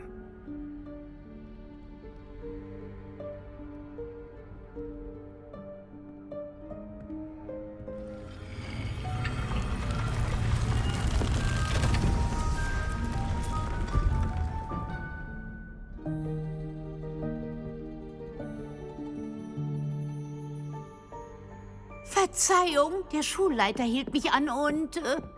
bei Merlins Bart. Sie haben keine Zeit vergeudet. Gut gemacht. Wollen wir? Nach Ihnen, Professor.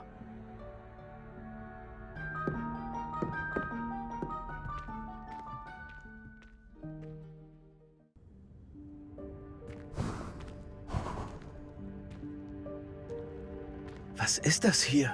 Dies hier ist der Raum der Wünsche. Er erscheint nur, wenn man ihn auch wirklich braucht. Normalerweise stößt ein Schüler rein zufällig auf diesen Raum, wenn überhaupt. Ich wollte Sie nur darauf hinweisen, wie Sie ihn finden, indem Sie sich an dieser Wand auf Ihren Wunsch konzentrieren. Aber Sie haben den Raum schon selbst gefunden. Während ich hier bin, sollten wir also den Moment nutzen. Also, wo ist Dick? Er muss vorbeigeschlichen und vorgegangen sein. Dick, Professor? Der Hauself, mit dem ich an Ihrem ersten Tag in meiner Klasse sprach. Er könnte Ihnen doch mit dem Raum helfen, sobald Sie ihn finden. Auf keinen Fall klettere ich über diesen Krempel. Damit bietet sich die perfekte Gelegenheit, Sie Ivanesco zu lehren, den Verschwindezauber. Mit Ivanesco kann man bestimmte Dinge verschwinden lassen, wie diese Stühle und andere Dinge hier im Raum. Sie bitte Ivanesco auf diese Stühle. Ausgezeichnet. Wie Sie sehen, verfügen Sie nun über Mondstein. Dessen Verwendung besprechen wir später. Nun weiter.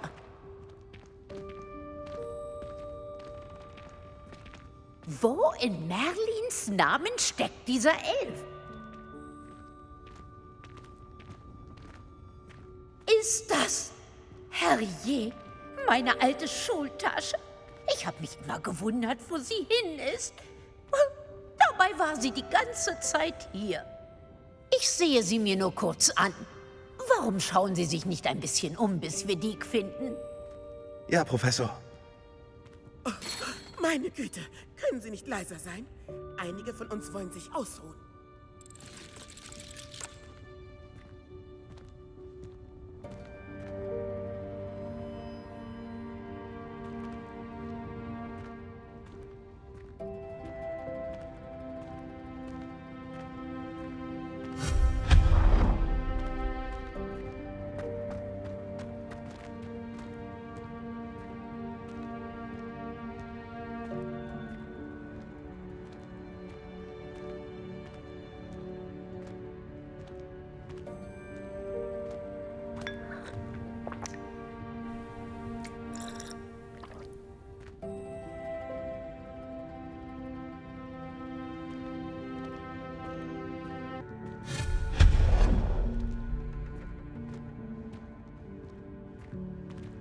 Hoffentlich ist das stabiler, als es aussieht.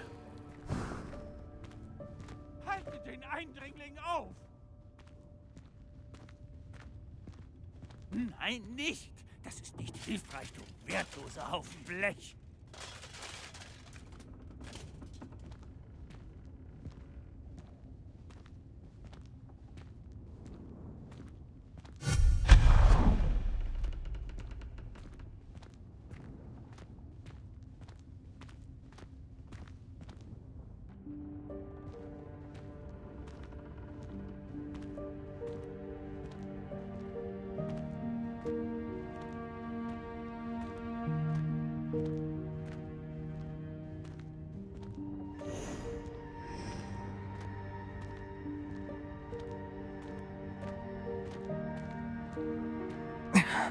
Wie soll sich jemand, der kein Hauself ist, hier zurechtfinden?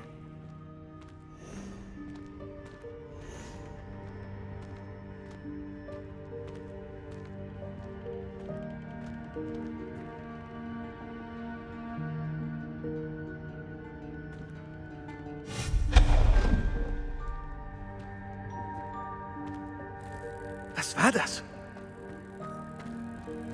War das ein goldener Schnatz? Vielleicht sollten Sie Ihren Verstand nutzen und es herausfinden.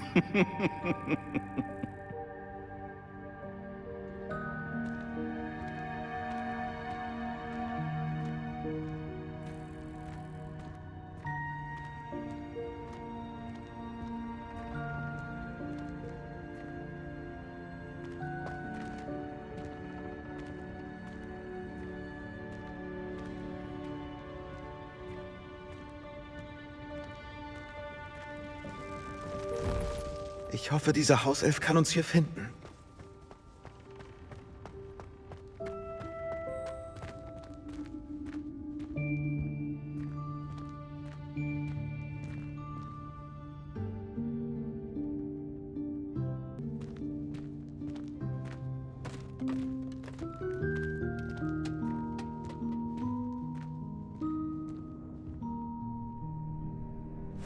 Oh, Vorsicht! Oh, da sind Sie ja. Warten Sie dort. Dick kommt zu Ihnen.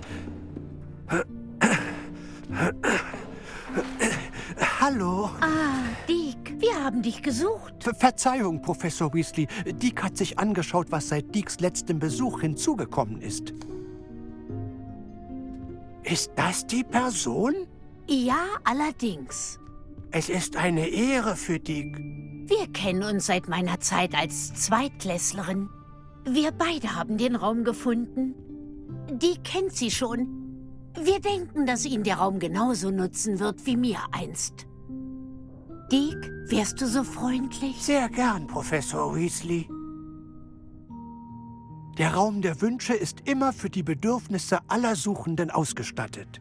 Er ist unauffindbar und erscheint auf keiner Karte. Die meisten finden ihn zufällig oder gar nicht. Dick sah, wie Schüler, die ein Fläschchen für Zaubertränke brauchten, in den Raum voller Fläschchen stolperten. Sie haben ihn in seiner Form als Raum der verborgenen Dinge betreten. Ich wünschte mir einen Ort abseits neugieriger Blicke. Genial. Das erklärt es also. Was ich brauche, ist ein Ort, an dem ich ohne Ablenkung Schulaufgaben machen kann. Nun denn, genau damit kann der Raum Ihnen dienen. Und nun konzentrieren Sie sich auf Ihren Wunsch. Schließen Sie Ihre Augen. Stellen Sie sich den Raum genauso vor, wie er sein soll. Der Raum erledigt den Rest.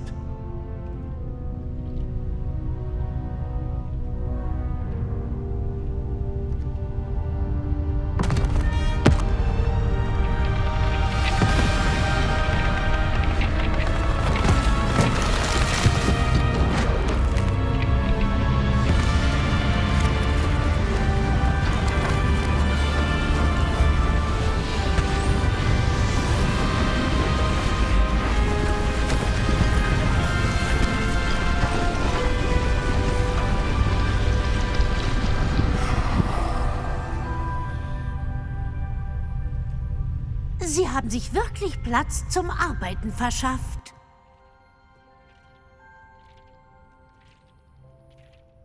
Ich bin gespannt, was Sie mit diesem Raum anfangen werden. Der Raum der Wünsche hat Ihnen einen Schreibtisch der Beschreibungen bereitgestellt. Damit kann man unbekannte Kleidungsstücke identifizieren. Man sollte immer bedenken, was eine Kleidung für eine Wirkung hat. Der Schreibtisch der Beschreibungen ist sicher praktisch. Ja, ich hoffe, Sie machen ihn sich zunutze.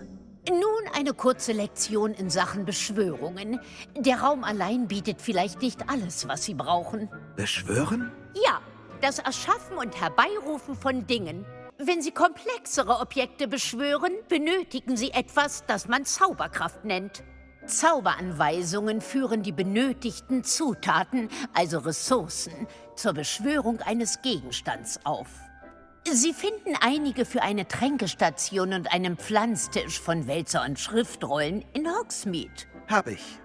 Wo finde ich die Ressourcen, die ich brauche? Obwohl Ressourcen wie Mondstein sich zwar im Hochland beschaffen lassen, ist es weitaus sicherer und einfacher, sie zu kaufen. Man erhält sie auch, indem man Objekte aus dem Raum verschwinden lässt, wie die Stühle vorhin. Sie sollten jetzt ausreichend Ressourcen haben. Verstehe. Und kann ich Ressourcen zurückbekommen, wenn ich etwas Beschworenes verschwinden lasse? Allerdings. Gut kombiniert. Warum probieren Sie es nicht einmal? Los, beschwören Sie die Tränke.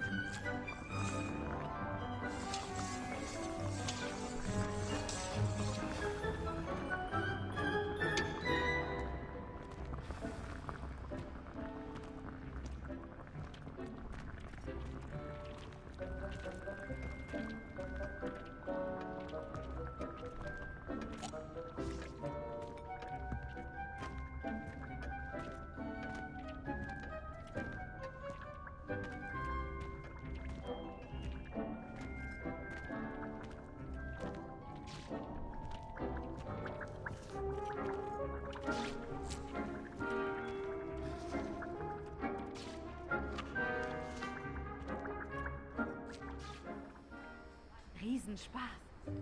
Willkommen allerseits. Ah, Sie haben schon einige der Tierwesen kennengelernt, die wir hier studieren.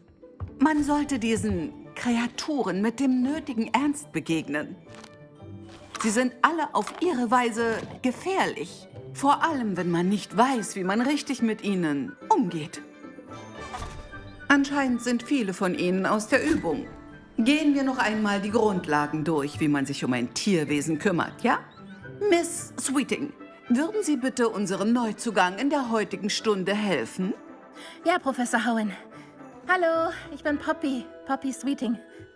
Keine Sorge wegen Professor Howen. Sie übertreibt manchmal. Alle Tierwesen hier sind ungefährlich. Miss Sweeting, passen Sie bitte auf! Die Zunge eines Knuddelmuffs hat es durchaus in sich. Ja, Professor. Hier, du kannst an Gerald üben. Achte bloß auf seine Zunge.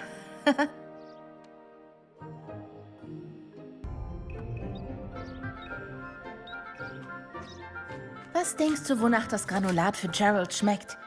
Ich hoffe nach Süßigkeiten. Gerald mag dich, da bin ich mir ganz sicher. Das freut mich. Er scheint sehr lieb zu sein. Das ist er. Güte ist eine seiner besten Eigenschaften. Gleich nach Ehrgeiz. Und Reinlichkeit. Gute Arbeit. Nun machen wir uns zu den Gehegen auf und wählen ein anderes Tierwesen. Und bitte, seien Sie beim Füttern und Versorgen achtsam. Miss Sweeting, warum zeigen Sie unserem Neuzugang nicht die Kniesel im hintersten Gehege? Komm schon, die Kniesel sind hier drüben.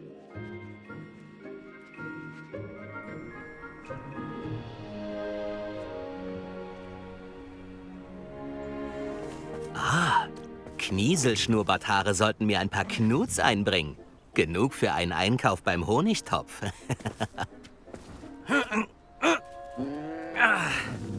Blödes Vieh. Was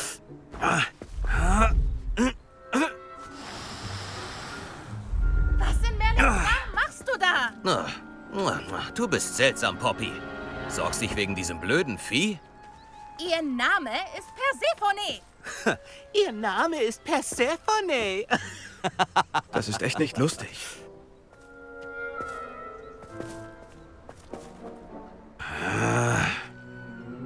Los, komm.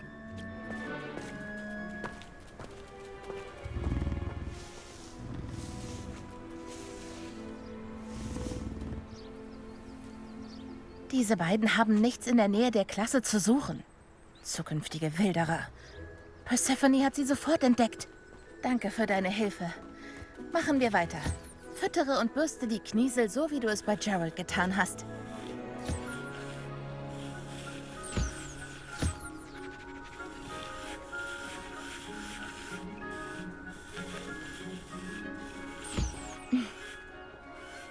Es scheint unsere Zeit... Nun, wo ist denn unser Neuzugang?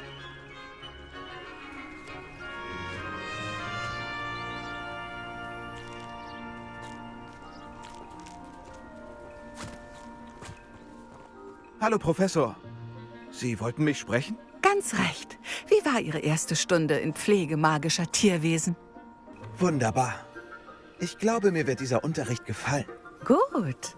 Sie scheinen zu verstehen, dass Tierwesen unter der richtigen Führung eine maßgebliche Rolle in unserem Leben spielen können.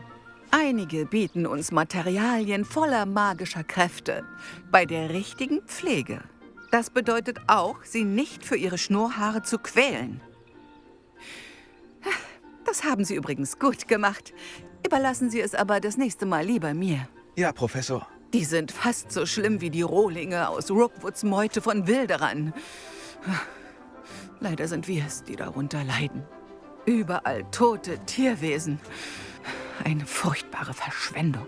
Sicherlich kann jemand die Wilderer zur Rechenschaft ziehen. Das Ministerium vielleicht.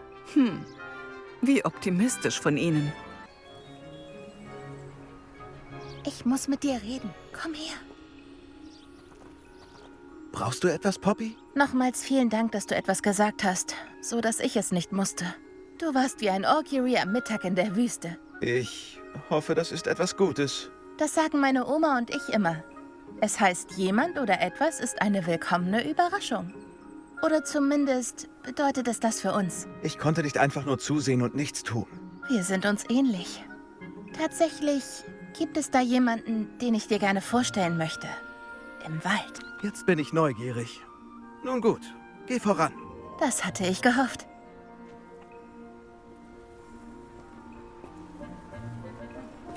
Ich nehme nicht einfach jeden mit. Du bist bisher der Erste. Wirklich? Tja, danke, schätze ich. Wie gesagt, wir sind uns ähnlich. Das hat mich überrascht. Was für ein Wetter. Findest du nicht auch? Poppy, wohin bringst du mich? Es ist wirklich besser, wenn ich es dir zeige. Keine Sorge, wir sind fast da. Es ist gleich da vorne.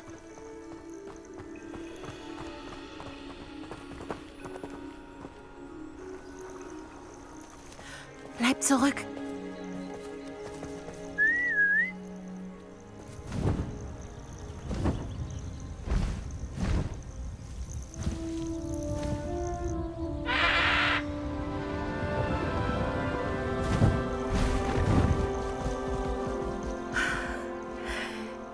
Das ist Wolkenschwinge. Ist sie nicht einfach wundervoll? Na los, sag ihr Hallo. Aber Vorsicht, du musst Hippogreifen immer mit Höflichkeit begegnen, bevor du dich näherst.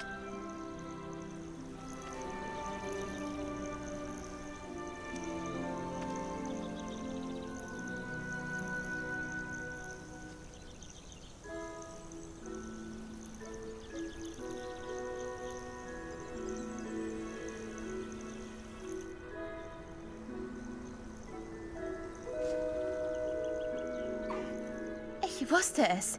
Ich habe noch nie erlebt, dass sich ein Hippogreif so schnell an jemanden gewöhnt. Du kannst sie gerne füttern und bürsten. Wenn ich Zeit habe, schaue ich nach ihr. Bringe ihr was zum Naschen und erzähle ihr, was im Schloss los ist. Man sieht es ihr nicht an, aber sie ist eine furchtbare Wichtigtuerin.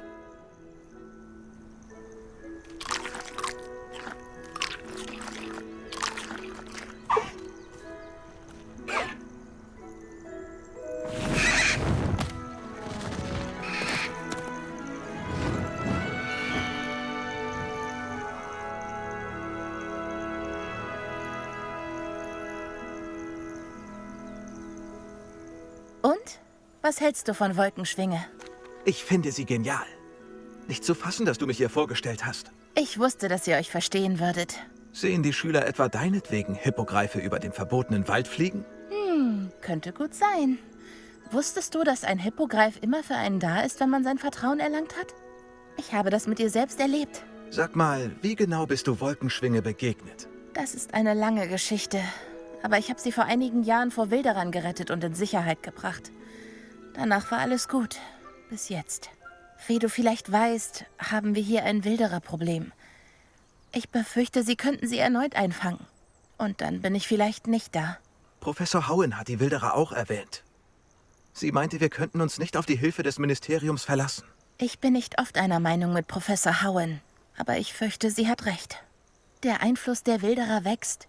Ich sehe sie täglich im Dorf. Sie spazieren herum und reden mit den Leuten. Die haben irgendwas vor. Ich weiß nur nicht was. Das klingt seltsam. Als ob die etwas vorhätten. Ganz genau. Ich werde dem mal nachgehen. Herausfinden, was los ist. Was sie tun. Das ist eine gute Idee. Wissen ist Macht. Und je mehr ich weiß, desto besser kann ich sie beschützen. Du wirkst unbeirrt. Erzählst du mir, was du herausfindest? Oh, also gut. Mach ich. Ich muss los, aber ich hoffe, wir sprechen uns bald wieder.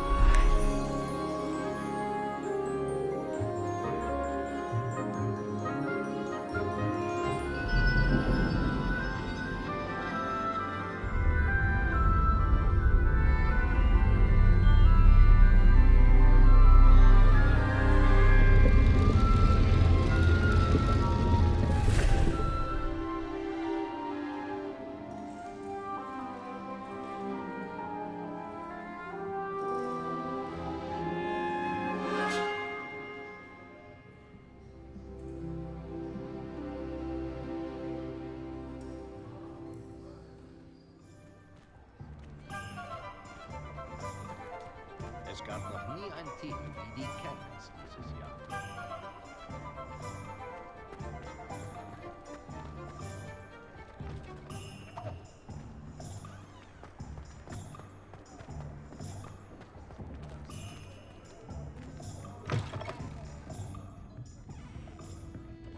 Hallo, schön Sie zu sehen.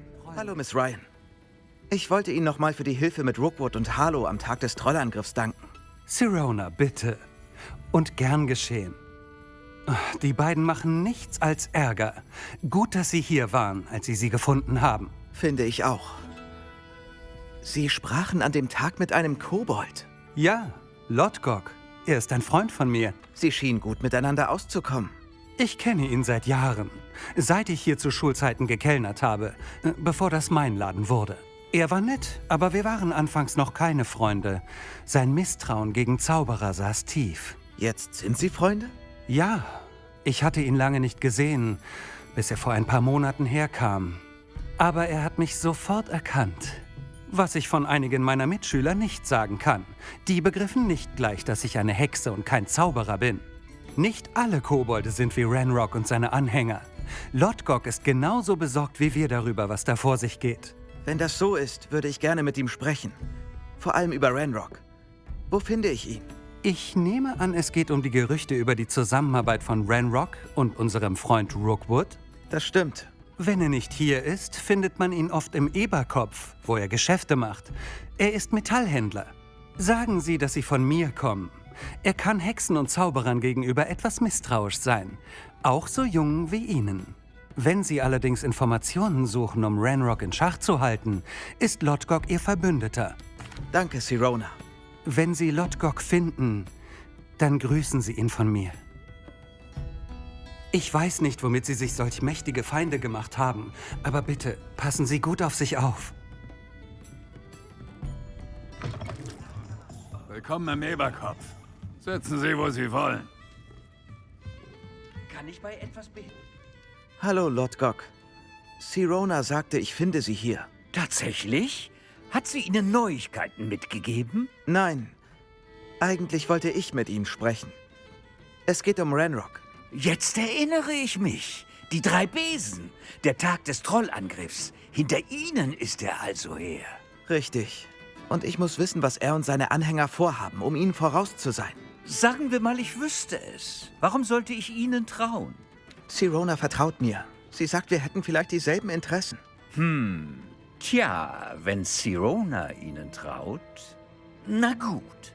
Vielleicht weiß ich etwas, das uns beiden helfen könnte. Ich könnte Ranrock seine Pläne entlocken. Ich bin ganz Ohr. Wir müssen uns wohl vertrauen. Tragen Sie zusammen, was Sie brauchen.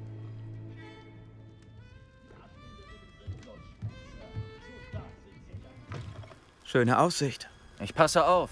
Feldcroft ist nicht mehr das, was es mal war. Niemand fühlt sich hier sicher, seit Ranrocks Anhänger Interesse an dem Schloss dort drüben gezeigt haben. Schloss Rookwood. Mein Onkel Solomon ist ehemaliger Auror und will dem nicht nachgehen, selbst nachdem einer von ihnen Anne verflucht hat. Vielleicht sogar mit einem Zauberstab. Ich hörte, wie ein Kobold-Zauberer als Stabträger bezeichnete. Dürfen Kobolde keine Zauberstäbe tragen? Genau. Deshalb suche ich nach Antworten. Wenn ich sie heilen will, muss ich verstehen, was mit ihr passiert ist. Anne war immer am frechsten von uns dreien. Und das heißt schon was, wenn man mich und Ominous kennt. Ich hoffe, ein Überraschungsbesuch von mir und einem neuen Freund aus Hogwarts hebt ihre Laune und bringt die alte Anne zurück. Komm, wir gehen zu meinem Onkel. Hier lang.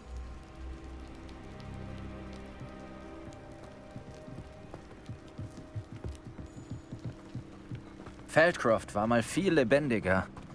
Jetzt, da Ranrocks Leute dauernd umherlaufen, bleiben alle außer Sichtweite.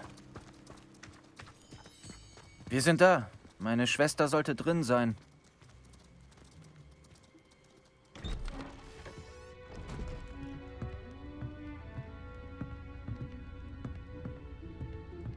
Aha! Sebastian, wo bist du? Ist das, was ich denke? Das hatten wir doch schon. Hey! Schrumpelfeigen heben Flüche nicht auf. Nichts kann das. Je eher du es einsiehst, desto besser. Aber wir haben nicht alles versucht. Es gibt kein Heilmittel. Wann akzeptierst du das? Nein! Ich akzeptiere das nicht. Schau, was du gemacht hast. Tut mir leid. Geh!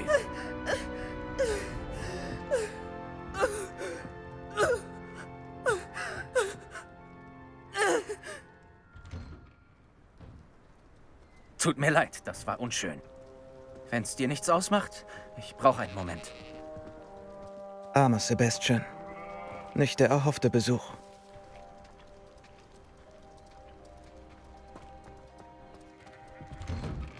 Tut mir leid wegen vorhin. Diese Schmerzanfälle sind schwer zu ertragen.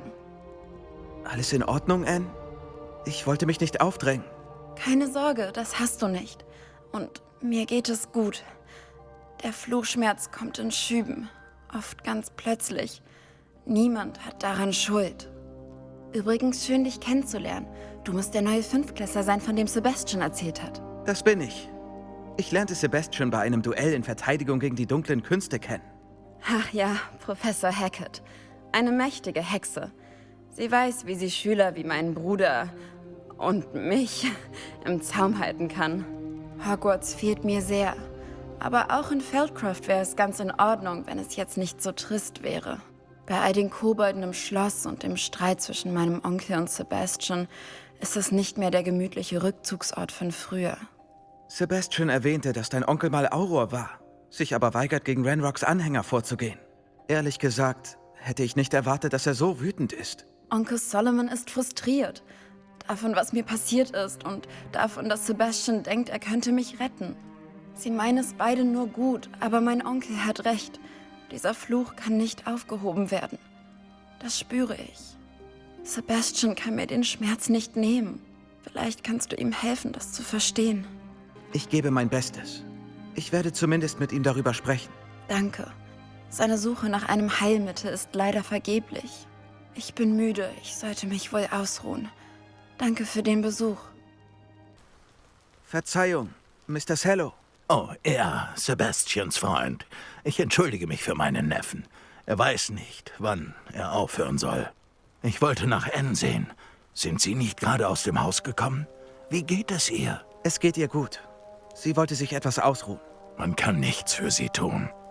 Vielleicht haben Sie das Heilmittel nur noch nicht entdeckt. Ah, Sie klingen wie Sebastian. Denken, Sie wissen es besser als die Heiler im St. Mungo. Die Heiler wissen vielleicht auch nicht alles, Sir.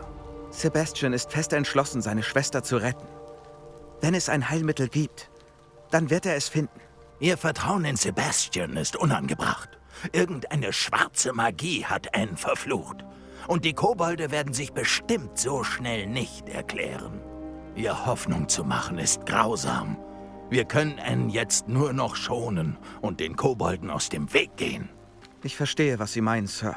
Gut, ich weiß, was das Beste für Anne ist und für Sebastian. Sie kommen ganz nach meinem sturen Bruder, besonders Sebastian. Wenn Sie wirklich helfen wollen, dann sorgen Sie dafür, dass Sebastian tut, was er tun sollte, nicht was er will. Er hat keine Ahnung, welchen Schaden er anrichten kann. Denken Sie an meine Worte. Schönen Tag noch. Ich sollte nachsehen, wie es Sebastian geht. Warum hört er nicht auf mich? Sie ist meine Schwester. Wie geht es dir, Sebastian? Du hast selbst erlebt, womit ich es zu tun habe. Ich entschuldige mich für meinen Onkel. Ich weiß, dass er wütend ist. Aber er möchte doch bloß das Beste für Anne. Er ist immer wütend. Und zwar seit meine Eltern gestorben sind. Nachdem Anne verletzt wurde, wurde er noch schlimmer. Als gäbe er mir die Schuld. Er nennt mich immer den Sohn meines Vaters. Wie eine Beleidigung. Ich versuche ihr zu helfen. Er hat einfach aufgegeben. Anne und dein Onkel scheinen davon überzeugt zu sein, dass man nichts mehr für sie tun kann. Ich weigere mich, das zu glauben. Annes Schmerz ist mehr als nur körperlich. Er hat sie völlig verändert. Mir fehlt meine Schwester. Und ich werde sie zurückholen. Komm, ich will dir zeigen, wo es passiert ist. Ranrocks Anhänger sind zu viel mehr fähig, als die Leute denken. Wir sollten sie nicht unterschätzen. Der Schutt, den du siehst, stammt von dem Geschehen auf dem verlassenen Anwesen. Sie haben nach etwas gegraben.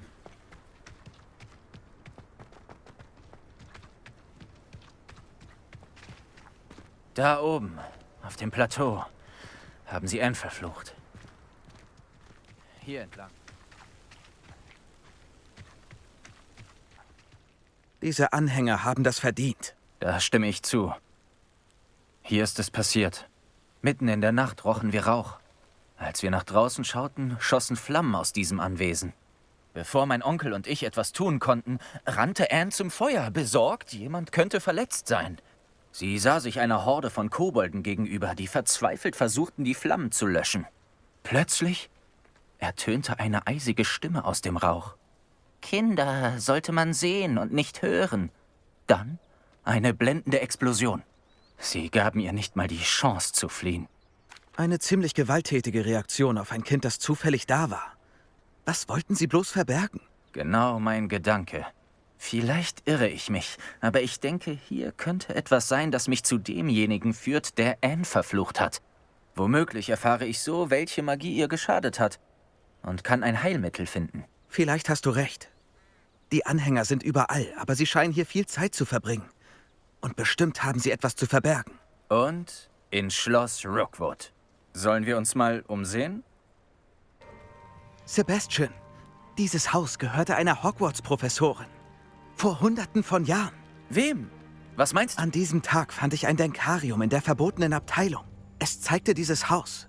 Da war ein kleines Mädchen und eine Dürre. Die Hüter zeigten mir auch andere Erinnerungen. Das Mädchen wurde Professorin in Hogwarts. Ihr Name war Isidora Morganach. Sie war ein Mitglied der Hüter. Hüter? Wie beim Quidditch.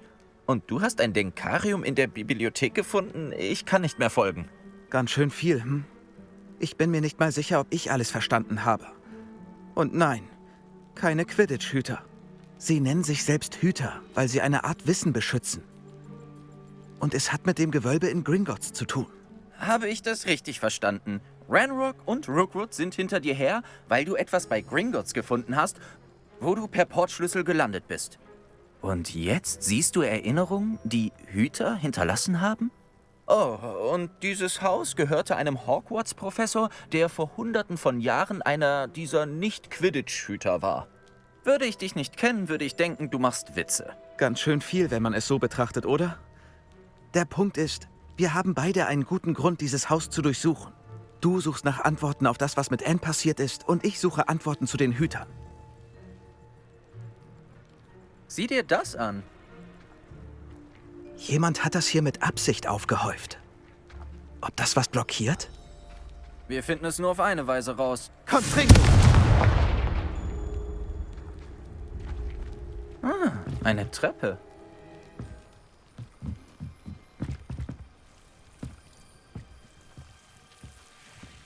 Eine Treppe blockieren. Vielleicht gibt es hier drin etwas Interessantes. Lumos. Sie haben das alles hier einfach liegen lassen. Sie sind hinter etwas Größerem her.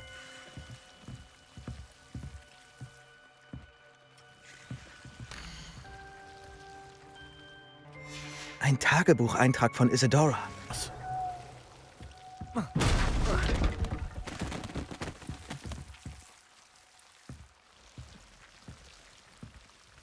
Das wirst du nicht glauben. Ich sehe die Krypta. Was? Ein Tagtraum? Das passiert mir nämlich auch ständig.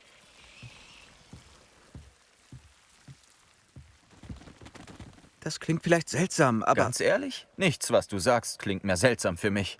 Ha, danke. Ich kann die Krypta durch diese Steinmauer sehen, wie durch ein Fenster.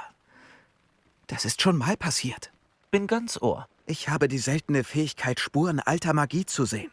Ich weiß nicht, was ich von dir erwartet hatte, aber nicht das. Ich wusste, dass du mir nicht alles sagst. Alte Magie? Was heißt das überhaupt? Ich bin nicht sicher. Aber die Hüter sagten, dass es mächtige Magie ist, die nur von wenigen genutzt werden sollte. Und du gehörst dazu? Weiß ich nicht. Fig und ich glauben, dass Ranrock einen Weg gefunden hat, die Macht dieser Magie zu nutzen. Soll das heißen, dass die Kobolde vielleicht eine Art Zauberermagie nutzen? Das wollen wir herausfinden. Eins weiß ich aber. Und zwar, dass ich durch diese Fenster, die ich sehe, reisen kann. Warte, wir kommen von hier aus direkt zur Krypta? Ominous wird sprachlos sein. Vielleicht ist es das Beste, wenn wir vorerst niemandem davon erzählen. Nicht einmal Ominous. Verstanden. Also gut. Unsichtbarer, uralter, magischer Geheimgang. Wir kommen. Ich möchte fast die Luft anhalten.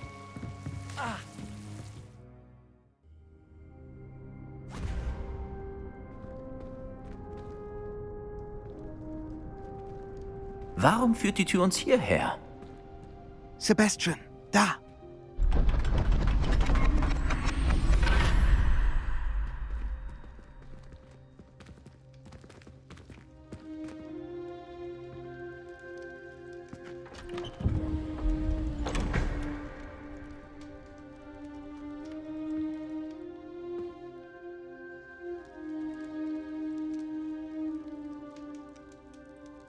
Ein Triptychon hier? Sieht aus, als würde etwas fehlen. Eine Notiz? Schauen wir mal.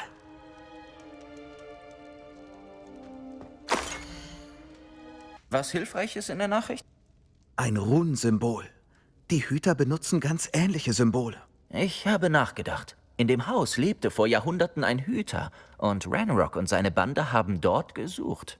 Du hast gesagt, dass Kobolde eine Form dieser alten Magie ausüben könnten. Glaubst du, Anne wurde davon verflucht? Kann ich nicht mit Sicherheit sagen, aber ich glaube nicht. Ich habe keine Spuren bei deiner Schwester gesehen. Na gut.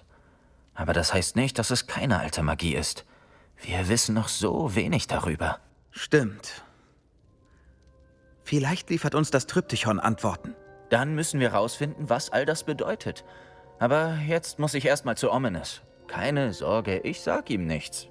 Habe ich schon erwähnt, dass Salazar Slytherin hier in Hogwarts anscheinend ein geheimes Skriptorium hatte? Hast du nicht. Klingt aber interessant. Irgendeine Ahnung, wo es sein könnte? Nein, Ominous hat es eben erfahren. Ich werde dir sagen, was ich rausfinde. Ich hatte keine Ahnung, zu was unser Besuch bei Anne führen würde. Ich bin ganz durcheinander. Aber ich bin froh, dass du mir alles erzählt hast. Ich melde mich. Bis bald. Deke? Ah, Deke ist so froh, Sie zu sehen. Deke ist neulich dieser Sack im Raum aufgefallen. Sie brauchen ihn sicher für Ihre Schulaufgaben. Deke hat sowas schon mal gesehen. Deke nennt es einen Schnappsack.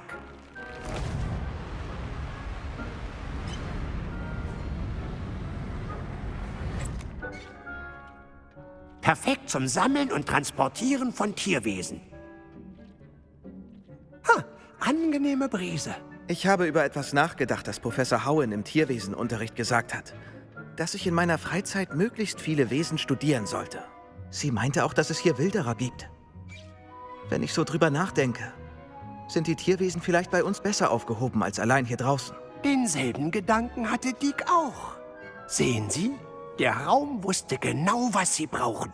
Und zum Glück kann Ihnen Deke zeigen, wie und wo man den Schnappsack am besten nutzt. Kommen Sie mit. Ich möchte mehr über den Schnappsack wissen. Perfekt. Deke liebt Ausflüge.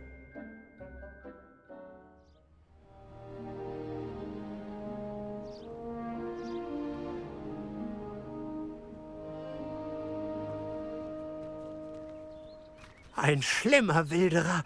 Deke hasste es, für ihn zu arbeiten. Hat hübschen Wesen Schlimmes angetan. In dieser Zeit sah Deke zum ersten Mal einen Schnappsack. Schön, wenn er einmal für gute Zwecke eingesetzt wird.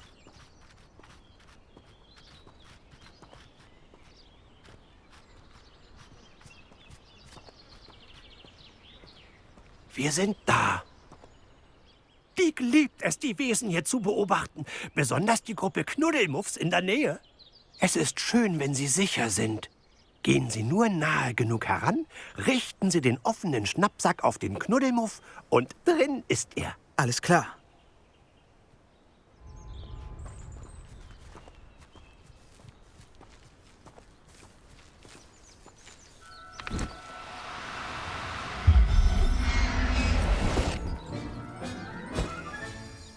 Ich konnte einen Knuddelmuff retten. Sie können so viele retten, wie der Schnappsack fassen kann. Wilderer fangen Knuddelmuffs und... Nun, Deke weiß nicht, was sie mit ihnen anstellen. Deke ist überzeugt, dass sie bei ihnen sicherer sind. Nicht alle Tierwesen lassen sich so leicht retten wie ein Knuddelmuff. Deke empfiehlt nun ein Tierwesen, das fliegen kann. Ein Jobbernoll vielleicht? Na schön. Wo finde ich einen? Deke weiß von einigen der Art westlich von hier in einem großen Baum mit Blick auf Hogwarts. Aber wir müssen vorsichtig sein. Deke hat kürzlich auch Wilderer dort gesehen.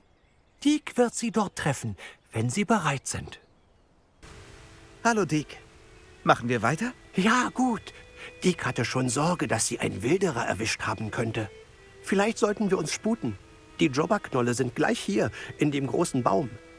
Deke hat mal gesehen, wie fliegende Tierwesen mit Levioso verlangsamt wurden. So kann man den Schnappsack leichter einsetzen. Ich habe schon einen gerettet. Hast du für heute noch ein Tierwesen im Sinn? Oh ja. Auf einer Lichtung in der Nähe wohnt eine Herde Mondkälber. Folgen Sie dem Pfad den Hügel hinauf. Deke wird Sie dort treffen. Hallo, Deke. Ist das die Lichtung, die du meintest? Ja. Die Mondkälber versammeln sich am großen Baum mit dem Spiralmuster, aber nur unter dem Licht des Mondes. Wenn Sie also nicht zufällig eine Methode kennen, um die Zeit zu beschleunigen, dann müssen Sie wohl bis Anbruch der Nacht warten, um sie zu sehen. Dann suche ich wohl mal ein Mondkalb. Deke wartet auf Ihre Rückkehr.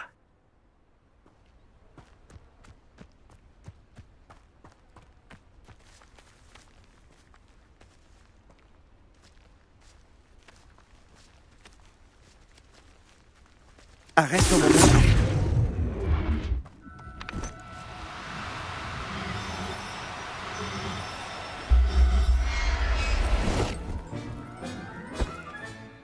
Es war schwieriger als gedacht, aber ich habe jetzt ein Mondkalb. Noch ein Wesen, heil und unversehrt. Schade, dass wir die Mondkälber nicht tanzen sehen haben. Es ist traumhaft. Deke schätzt, dass Sie hier fertig sind. Bald können Sie noch mehr Tierwesen retten. Doch lassen Sie uns zuerst diese hier zurück zum Raum bringen. Na gut. Deke wird sie... Da sind Sie ja. Jetzt zeigen wir den geretteten Tierwesen ihr neues Zuhause. Aber, hier ist nicht genug Platz für sie. Man stelle sich nur vor, wie sie hier herumwüten. Das geht gar nicht. Wenn Sie sich darauf konzentrieren, was die Wesen brauchen, hilft ihnen der Raum.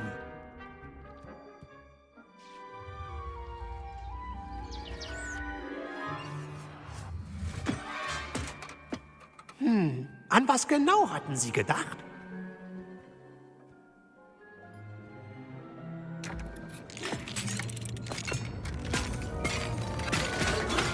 Nanu? Sie haben's geschafft! Aber was ist es? Das weiß Deke nicht. Es gibt nur einen Weg, es herauszufinden. Wir treffen uns drin, wenn Sie bereit sind.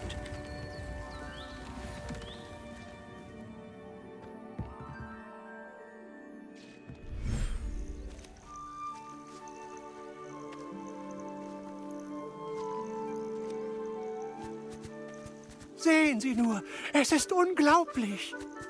Wo sind wir, Deke? Es sieht aus wie eine Heimat für Ihre Tierwesen, eine Art Tiergehege.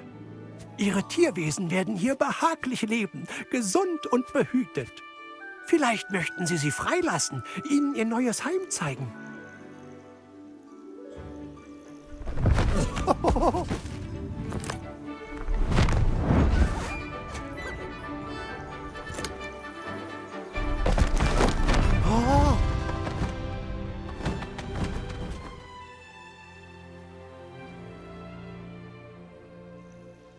Deke glaubt, das Gehege wird ein schönes neues Heim für ihre Tierwesen. Allerdings. Ich hoffe nur, wir haben genug Platz für alle. Das hofft Deke auch. Falls der Platz aber doch knapp wird, hilft ihnen Madame Peck bei Schnabel und Brut in Hogsmeade, ein sicheres Heim für sie zu finden. Gibt es Wesen, die nicht in den Raum passen? Ja, sie ist dafür bekannt, dass sie sich um Tierwesen in Not kümmert. Und sie bietet dafür einen guten Preis. Still sein. Natty, was ist los? Was machen wir hier draußen? Wie versprochen, habe ich untersucht, was Harlow vorhat. Ich habe ihn in den Eberkopf verfolgt. Er hat einen Brief gelesen. Alles, was ich erkennen konnte, war die Unterschrift und das Siegel von Victor Rookwood. Und nachdem du meintest, dass Rookwood und Harlow hinter dir her sind, dachte ich, du wärst perfekt geeignet, um sie mit mir zu erledigen. Ein für alle Mal. Der Brief ist der Beweis, den Officer Singer braucht. Deshalb habe ich Harlow hierher verfolgt und dir geschrieben. Ich brauche deine Hilfe, um an ihn heranzukommen. Können wir nicht direkt zum Ministerium statt zu Officer Singer? Denkst du etwa, die hören auf Schüler? Nur Officer Singer kann eine Untersuchung einleiten. Das Ministerium kommt später dazu. Du scheinst Rookwood und Harlow unbedingt aufhalten zu wollen. Warum? Leute wie ihn kenne ich aus Uganda. Wenn man sie nicht stoppt, können schlimme Dinge geschehen. Das ist eine lange Geschichte. Ich erzähle sie dir, wenn wir mehr Zeit haben. Jetzt sollten wir tun, wozu wir hier sind. Ich helfe dir mit dem Brief, Natty. Freut mich zu hören. Zuerst müssen wir in den Bergfried. Ich gehe zum Haupttor. Such du einen anderen Eingang. Ich sehe zwar keine Wachen, aber wir sollten möglichst lautlos vorgehen. Harlow ist schließlich hier.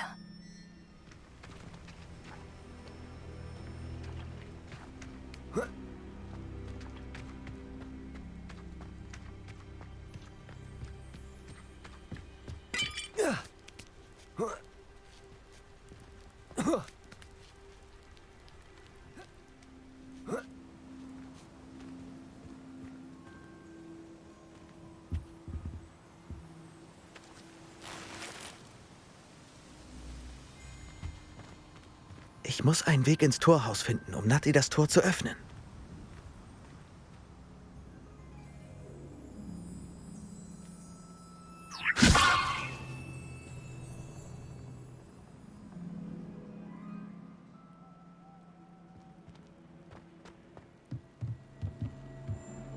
Levioso!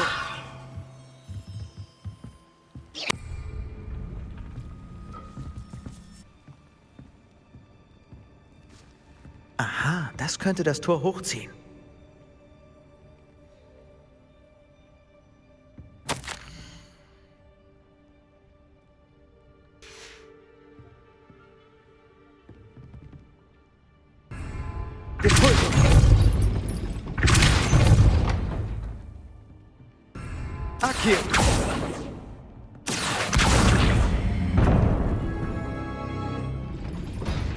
gemacht. Ich bin gleich da. Ich wusste, du schaffst das. Da lang. Ich übernehme die Tür.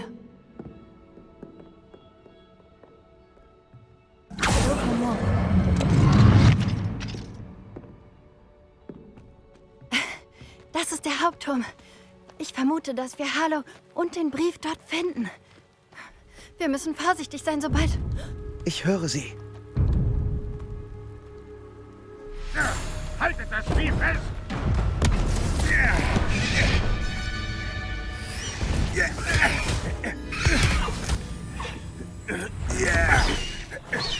Wolkenschwinge. Kennst du diesen Hippogreif? Zurück zum Dach damit! Los! Na gut, neuer Plan. Ich hole die Beweise, du befreist den Hippogreif. Okay? Das ist unsere Chance. Los!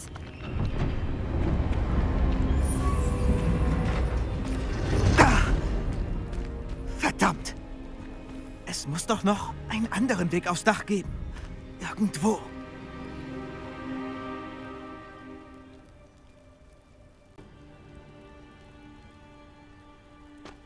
Ich hoffe, Natty hält sich aus Ärger raus.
Nicht gerade der sicherste Ort.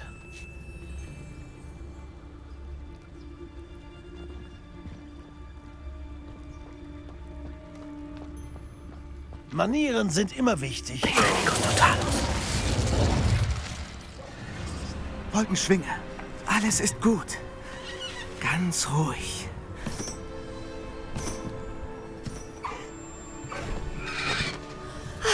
Da seid ihr.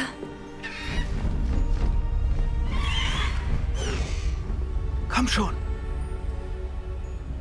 Alohomora. Mach schon.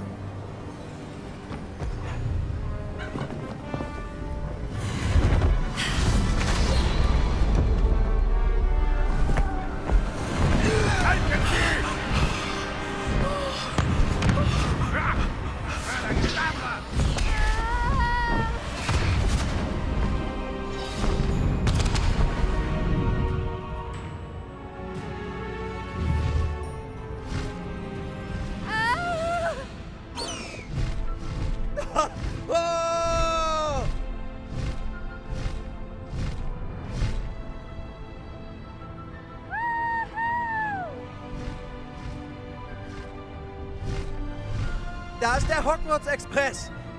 Muss eine außerplanmäßige Fahrt sein.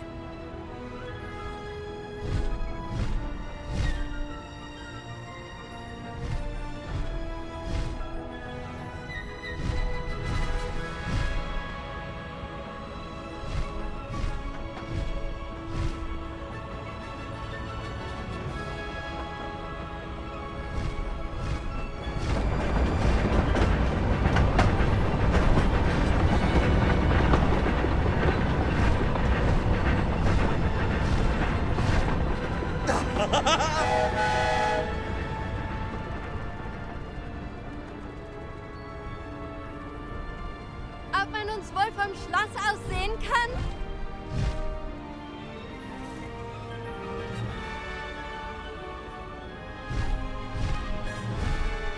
Das ist unglaublich! Wirklich unglaublich, oder?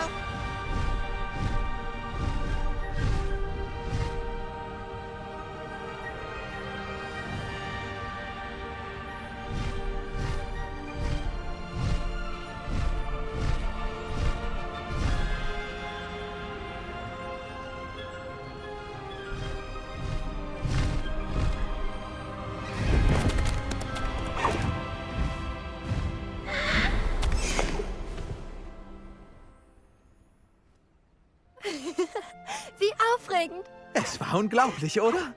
Ich war nicht sicher, ob wir lebend rauskommen würden. Alles lief glatt. Ich hatte alles unter Kontrolle. Hast du den Brief finden können? Hab ihn Harlow einfach aus der Hand beschworen. Ich hätte nicht gedacht, dass er uns mit einem Todesfluch belegen würde. Das wird er nicht vergessen. Sei auf der Hut. Natürlich. Was stand in dem Brief? Dass Rookwood einen Phönix sucht. Keine Ahnung, wo er einen finden will. Aber er enthielt auch Harlows Befehle, im Schloss nach den Wilderern zu suchen. Genug, um Harlow mit den Verbrechen in Verbindung zu bringen. Ich bringe den Brief zu Officer Singer. Sie muss etwas unternehmen, wenn sie ihn sieht.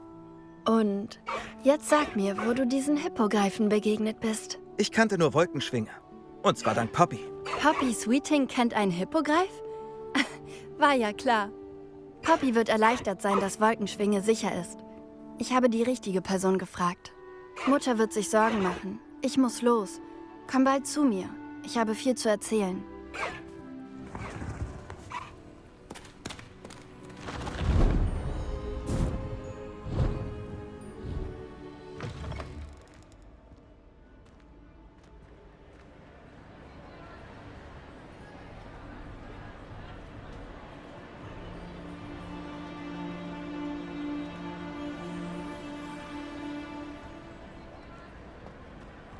Die dunklen Künste sollten gemieden werden. Es ist zu riskant. Alles, was mit Salazar Slytherin zu tun hat, ist das Risiko wert. Ich bin anderer Meinung. Mehr sage ich nicht. Tut mir leid. Ich gebe nicht auf. Worüber haben Ominis und du gesprochen? Er macht sich lächerlich. Offenbar hat Salazar Slytherin ein geheimes Skriptorium hier in Hogwarts.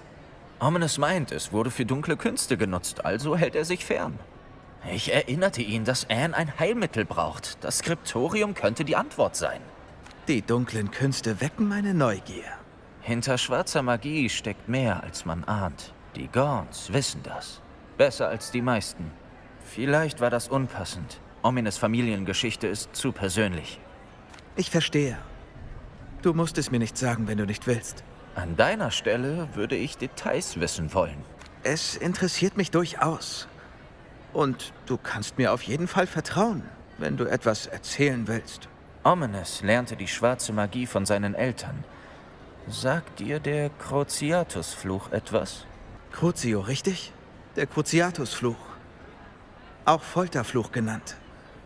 Er fügt dem Opfer unerträgliche Schmerzen zu. Seine Eltern und seine älteren Geschwister hatten keine Skrupel, aus Spaß Muggel damit zu quälen.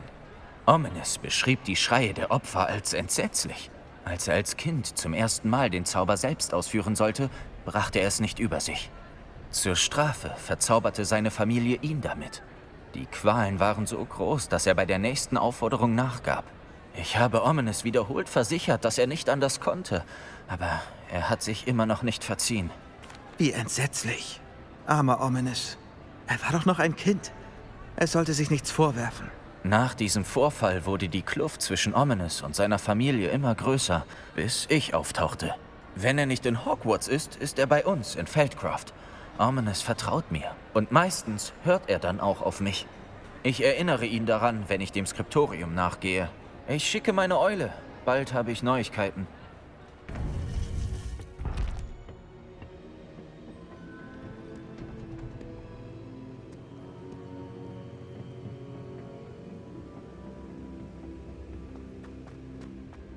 Sie täten gut daran, diese junge Person nicht zu unterschätzen. Ihre Begabung für Magie übertrifft alles, was ich je gesehen habe, und ich unterrichte schon sehr lange.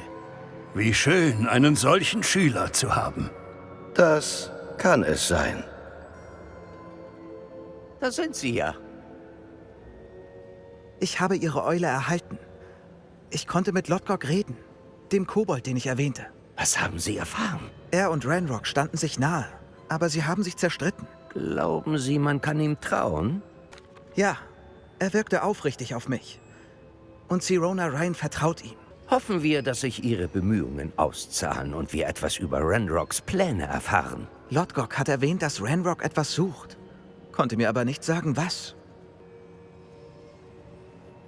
Ranrock sucht irgendetwas? Das hatte ich befürchtet. Bei meinem Besuch meines Porträts in meinem Schloss hörte ich ungewöhnlich viel Betriebsamkeit. Kobolde und Zauberer, vermute ich. Schloss Rookwood? In meinem ehemaligen Zuhause, ja. Und in dem Schloss findet Ihre nächste Prüfung statt. Sie haben nichts gesehen? Mit niemandem gesprochen? Nein, ich gab mich nicht zu erkennen. Ich war erst vor kurzem dort und unter denen, an die ich hörte, war niemand, den ich kenne oder dem ich vertraue. Ich blieb versteckt, um nicht die Zerstörung meines Porträts zu riskieren. Leider ist Victor Rookwood Ihr Nachkomme. Ein schwarzer Magier und im Bunde mit Ranrock. Mein Nachkomme? Ein schwarzer Magier? Wir haben keine Zeit zu verlieren. Trotz der Hindernisse, die Sie erwarten, müssen Sie sich sofort auf den Weg zu Schloss Rookwood machen. Es ist nicht nur der Schauplatz der nächsten Prüfung, sondern birgt auch eine Energiequelle, die in den falschen Händen verheerend wäre. Ich wünschte, wir hätten mehr Zeit. Allerdings zweifle ich nicht an Ihren Fähigkeiten. Finden Sie schnellstmöglich mein Porträt. Gut, Sir. Ich bin schon unterwegs. Viel Erfolg. Sputen wir uns. Wir treffen uns in Schloss Rookwood.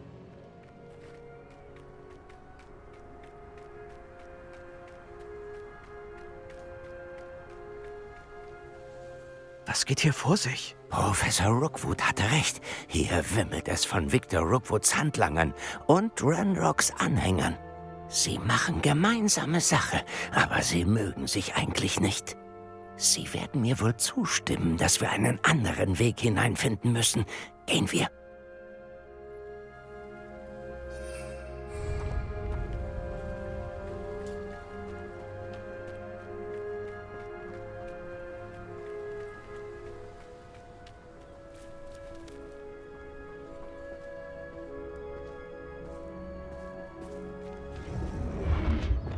Wingardium Leviosa!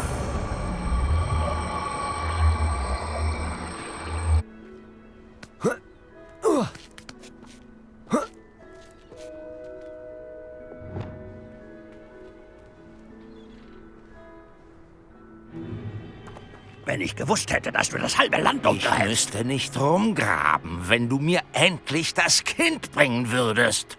Wir bräuchten das Kind nicht, wenn du keinen Drachen geschickt hättest, um den Behälter zu holen, für den ich dem Ministerium zahllose Gefallen getan habe. Du hast sie einsteigen lassen. Meine Möglichkeiten waren beschränkt, denn in dieser verdammten Schule wäre er außer meiner Reichweite. Hast du hier nicht genug Einfluss erlangt? Ich habe dich das Haus meiner Familie untertunneln lassen. Mich lassen? Du bist hier, weil du von einem Hüter abstammst und in Zukunft eventuell irgendwann von Wert sein könntest. Wir hatten uns geeinigt. Ich teile die Macht mit dir, die ich gefunden habe, und du findest die noch verborgenen Magievorräte. Also, wenn du keine weitere Demonstration meiner Macht sehen möchtest, einer Macht, die du selbst begehrst, bring mir das Kind.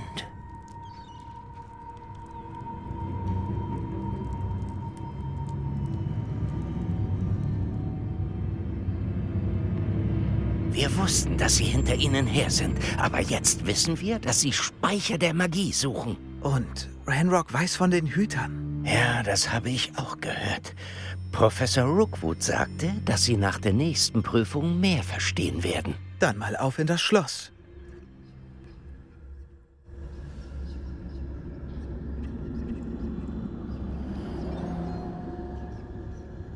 Koboldspuren. Sie sind uns einen Schritt voraus. Folgen wir ihnen.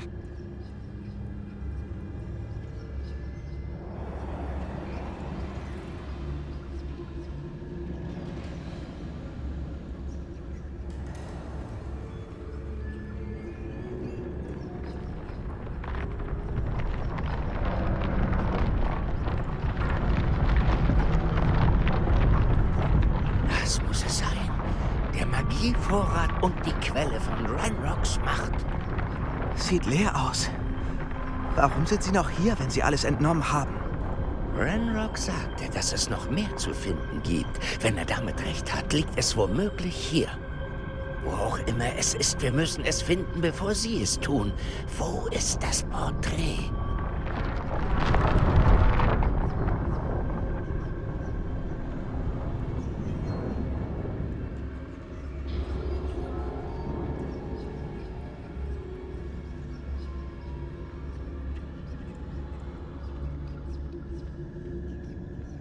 Ich habe etwas gehört. Ich hatte gehofft, dass Sie es sind.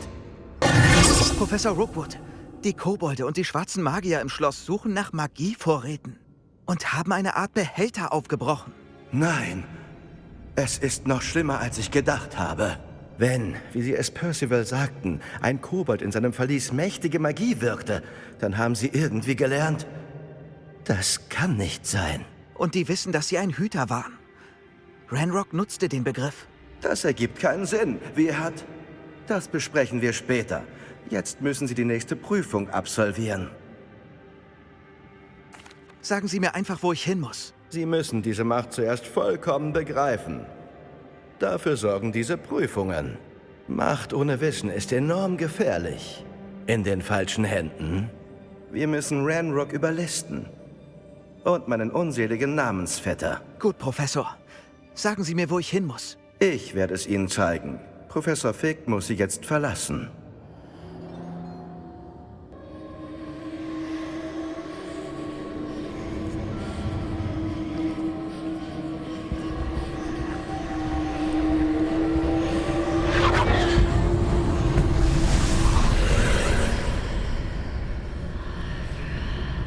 Ich würde mich Ihnen anschließen, wenn ich könnte.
Levioso!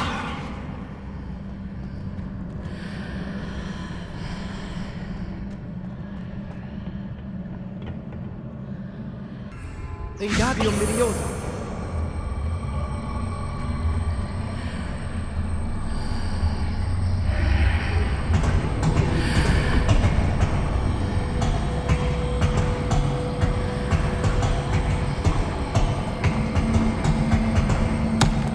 Die Säule verschieben, um hier herauszuklettern. Vielleicht ist der Torbogen die Lösung.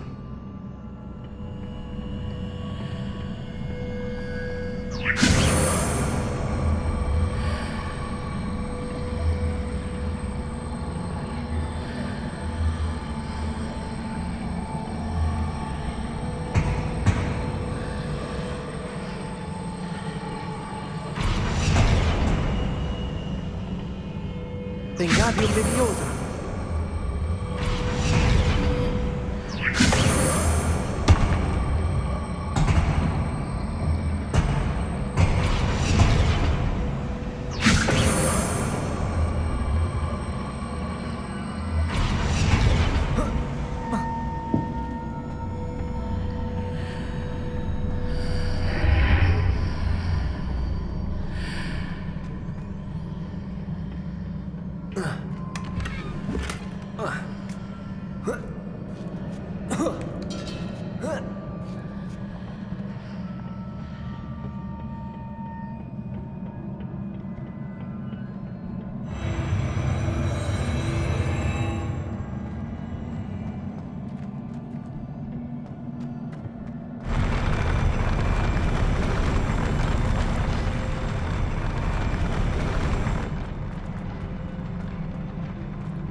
Revelio.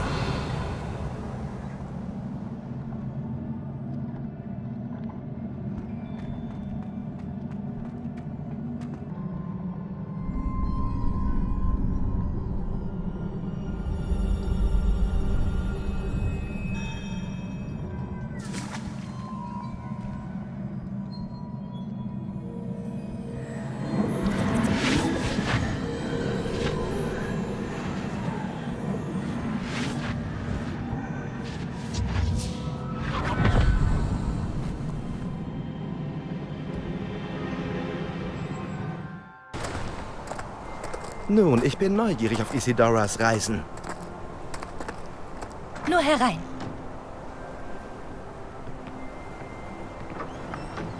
Hier, setzen Sie sich.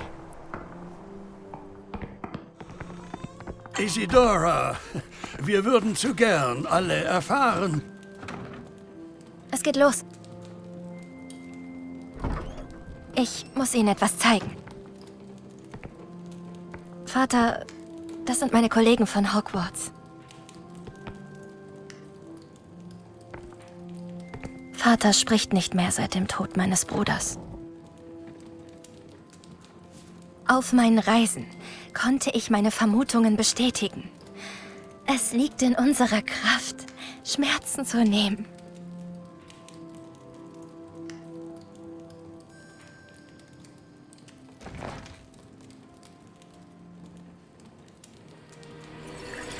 Isidora.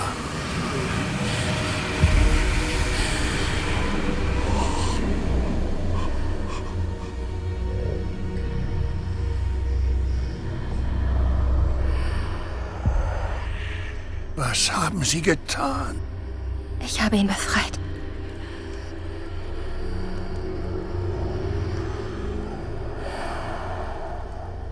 Das ist unerforschte Magie, Isidora. Man sieht nur, was im Glas verschlossen wurde. Wir wissen nicht, welche Macht damit verbunden ist. Aber die Spuren dieser Magie sind anders als alle, die ich kenne. Danke.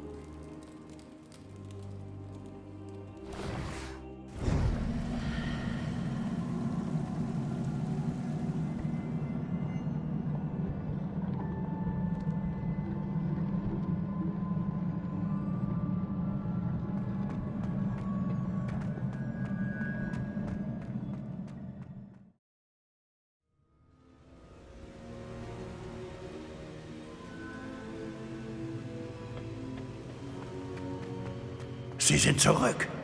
Und sogar in einem Stück.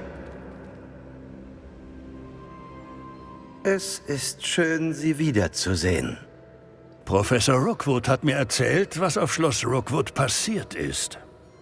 Angesichts der vorherrschenden katastrophalen Umstände ist es ein großes Glück, dass eine so kompetente Person diesem Weg folgt. Danke, Professor. Ich werde das zweite Artefakt hüten, wie Sie mir geraten haben. Gut. Kann es weitergehen? Ich bin bereit, was auch kommen mag. In diesem Fall ist es Zeit für eine Einführung. Darf ich vorstellen? Neve Fitzgerald, ehemalige Schulleiterin von Hogwarts.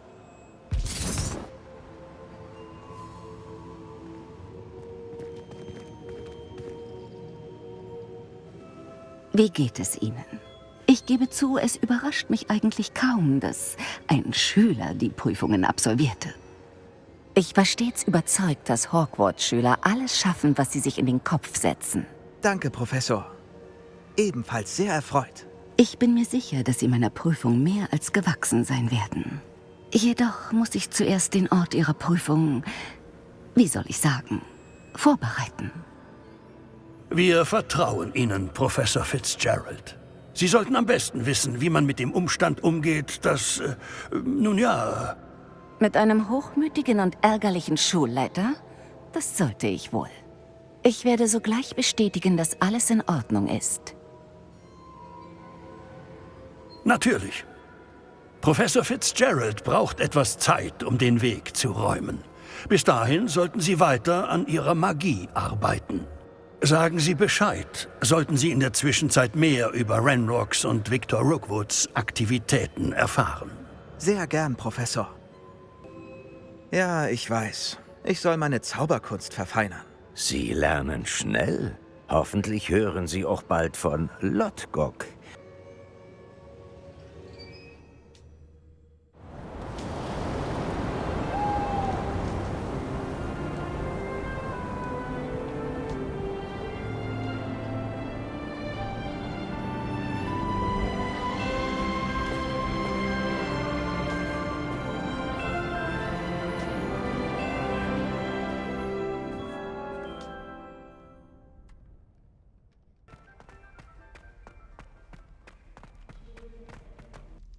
Ich habe deine Eule bekommen.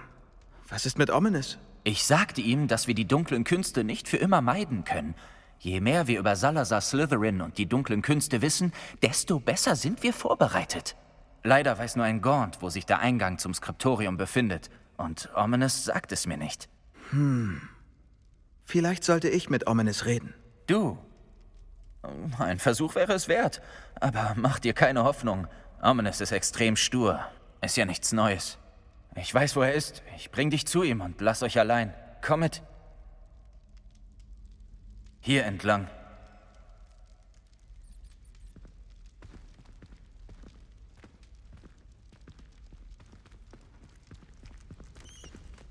Halte die Augen auf. Man weiß nie, wer einen beobachtet, auch wenn uns das nie aufgehalten hat. Doch, eigentlich schon. Wir wurden geschnappt. Verdammter Poltergeist! Diese Nervensäge!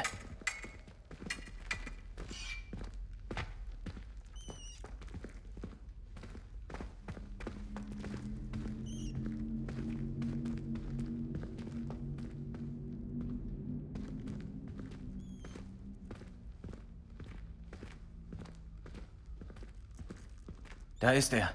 Viel Glück.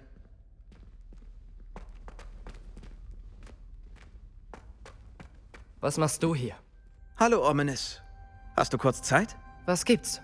Was haben du und Sebastian jetzt wieder vor? Ich möchte mich bei dir entschuldigen, Ominous. Ich war nicht ganz ehrlich, was die Krypta angeht. Sebastian hat sie mir gezeigt. Er wollte, dass ich an einem sicheren Ort Zauber üben kann, um zu den anderen Fünftklässlern aufzuschließen. Er dachte, dich stört das nicht. Das ergibt wohl Sinn. Es ist nur so, dass Sebastian mir in letzter Zeit ständig mit irgendwas auf die Nerven geht. Sag nicht, er redet immer noch von... Was war das? Einem Skriptorium? Er hat dir davon erzählt? Ja. Wir sprachen über die Gründer von Hogwarts, da hat er es erwähnt. Mehr wollte er aber nicht sagen. Ja, er glaubt, dass es die Antwort auf Annes Rettung enthält. Nur wahrscheinlich steckt es voller schwarzer Magie, die man besser nicht anrührt. Warte mal, du warst noch nie dort drin? Natürlich nicht. Das weiß ich nur dank meiner Lieblingstante Noctua. Sie dachte wie ich. Widersprach der Familie, was schwarze Magie angeht. Tatsächlich wollte sie meine Familie davon überzeugen, dass es Salazar Slytherin um mehr als die Verehrung von Reinblütigkeit ging. Sie hörte vom Skriptorium und dachte, es könnte etwas Licht über ihn ins Dunkel bringen. Sie fand sogar den geheimen Eingang, genau in diesem Korridor. Sie schrieb meinem Vater regelmäßig über ihre Bemühungen. Irgendwann verschwand sie einfach. Niemand sonst hat je versucht, hineinzukommen. Das ist ziemlich unheimlich. Ich schätze, selbst wenn wir dadurch herausfinden, was deiner Tante passiert ist, stellt es immer noch ein Risiko dar. Tante Noctua hatte gute Absichten und verlor dabei ihr Leben. Ich will nicht, dass sowas nochmal passiert. Du weißt nicht, ob sich die Geschichte wiederholt. Außerdem meintest du, deine Tante dachte wie du. Das könnte ihr Andenken ehren. Deine Fragen zu Slytherin und Sebastians Fragen zu Anne beantworten. Deine Tante hat das allein durchgezogen. Wir könnten es gemeinsam tun. Gut, ich sehe schon. Und ich gebe zu, du hast mich überzeugt. Hätte ich nicht für möglich gehalten. Gut, ich erzähle, was ich weiß. Ho, Sebastian, ich warte hier. Ich hoffe, wir bereuen das nicht. Sebastian, hier drüben. Diese Feuerstellen öffnen das Skriptorium. Jetzt verrätst du es? Ich habe dich angefleht und du hast nichts gesagt. Du warst nicht der mir gesagt hat, was ich hören musste. Confringo! Öffnen des Eingangs hat etwas mit der Zauberei zu tun. Na, 3 Köpfe sind besser als einer. Nein, 2 Köpfe sind besser als einer. Und nach der Logik sind 3 besser als 2. Das ist bloß Mathe, Ominous.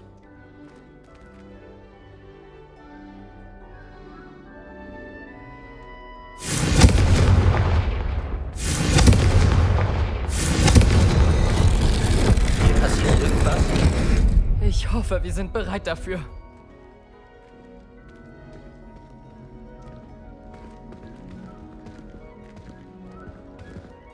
Dunkle, unheilvolle Gänge. Die liebe ich ja. Kein Kommentar. Ach komm schon, der war gut. Eine verschlossene Tür. Wir sollten uns umsehen.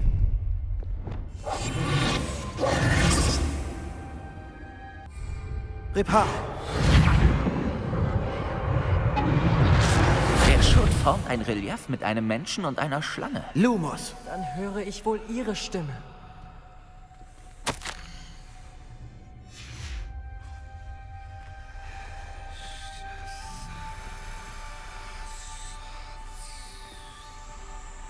Uralt. Du hörst eine Stimme? Es fing an, als du das Relief repariert hast. Ein Flüstern, das sagte, sprich mit mir. Ich bin ein Parselmund. Das heißt, ich kann mit Schlangen reden. Nahezu jeder bekannte Parselmund stammt von Salazar Slytherin ab. Ich würde auch gerne mit Schlangen reden können. Diesen Wunsch solltest du überdenken.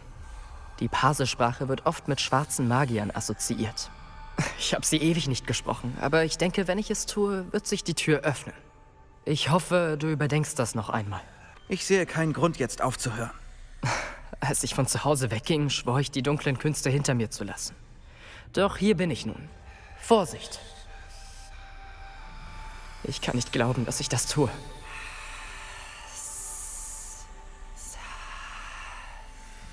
Es hat geklappt. Ominous, das ist wirklich eine herausragende Fähigkeit.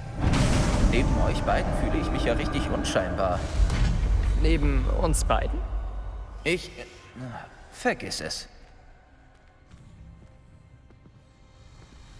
Es gibt keinen eindeutigen Weg. Wie in einem Labyrinth. Salazar Slytherin wollte bestimmt, dass es schwer lösbar ist. Die Tür, aus der wir kamen, ist zu. Und vor uns liegt mehr als ein Tor. Untersuche jedes Tor genau auf Hinweise.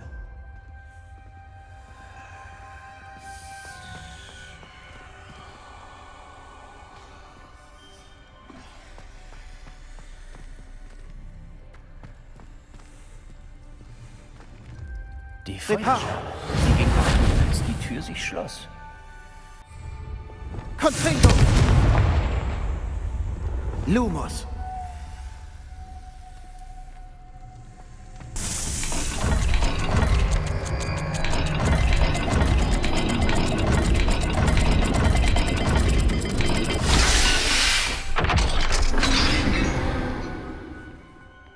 Gute Arbeit. Wir sind dem Skriptorium einen Schritt näher. Lumos!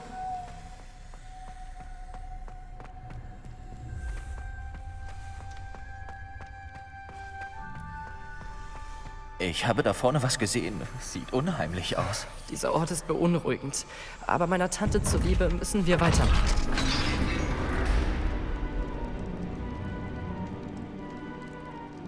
Das Tor!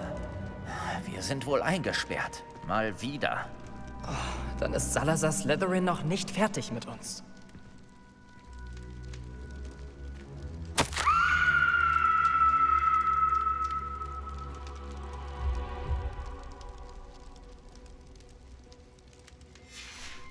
Ominous. Ein Skelett. Und Noctuas letzter Eintrag. Sie erwähnt, dass sie hier gefangen war. Gefangen von einem unverzeihlichen Fluch. Hier ist sie gestorben. Und hier werden wir auch sterben. Ich hätte nicht auf euch hören sollen. Ominous, das mit deiner Tante tut mir sehr leid. Aber ich weiß, was zu tun ist. Du meintest, du weißt, was zu tun ist? Gequälte Gesichter auf der Tür und in den Stein ist Crucio eingraviert. Ich vermute, die Tür öffnet sich, wenn wir den Cruciatus-Fluch wirken. Deshalb ist Noctua gestorben. Sie konnte den Fluch auf niemanden wirken. Ominous hat die meiste Erfahrung damit. Er sollte es tun. Du scheinst in Ominous Gunst zu stehen. Kannst du ihn fragen? Ich rede mit ihm. Auf dich scheint er ja nicht gut zu sprechen zu sein. Gut. Tu, was nur du tun kannst. Ominous. Ich dachte nicht, dass wir in so einer Zwickmühle landen würden. Salazar Slytherin schon. Er ist für viele unvorstellbare Dinge verantwortlich. Ich habe dich und Sebastian gehört. Ich werde es nicht tun. Der Cruciatus-Fluch ist pure Folter. Das weiß ich. Sebastian hat mir erzählt, was dir als Kind passiert ist. Klingt, als hättest du keine Wahl gehabt. Ich hätte wissen müssen, dass er es dir sagt. Und man hat immer eine Wahl. Ich bin so schuldig wie der Rest meiner Familie. Unverzeihliche Flüche funktionieren nur, wenn man es wirklich will. Ich wollte diesen Schmerz zufügen und das werde ich mir niemals verzeihen können. Seinetwegen habe ich keine Familie mehr. Du und Sebastian werdet eine andere Lösung finden müssen. Was machen wir jetzt? Omenes will den Cruciatus-Fluch nicht nochmal wirken. Lächerlich. Als wäre hier zu verenden besser, als diesen elenden Zauber zu wirken. Jetzt kommt es auf uns an. Ich kann dir Crucio beibringen oder es gegen dich wirken. Warte. Du hast nicht erwähnt, dass du auch Crucio beherrschst. Weil ich mir nicht ganz sicher bin. Omenes kennt ihn am besten, aber er lässt uns keine Wahl. Ich will nicht wie Noctua Gaunt enden. Ich glaube, ich schaffe es, wenn es sein muss. Ich will den Fluch lernen, aber ich will ihn nicht auf dich wirken. Du musst ihn auf mich anwenden. Ich werde das nicht vergessen. Bereit? Ja, bereit.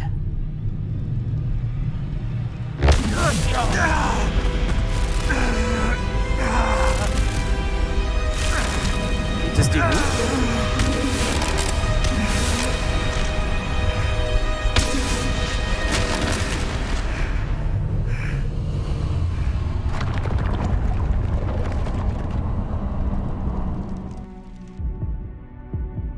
Alles in Ordnung? Dieser Schmerz, er war entsetzlich. Aber ich werde es überleben. Los, weiter. Wir haben es geschafft. Das ist Salazar Slytherins Skriptorium. Was meinst du? Sieht aus wie eine Art Zauberbuch. Das ist unglaublich. Das Eigentum eines Gründers von Hogwarts. Was für eine Ehre.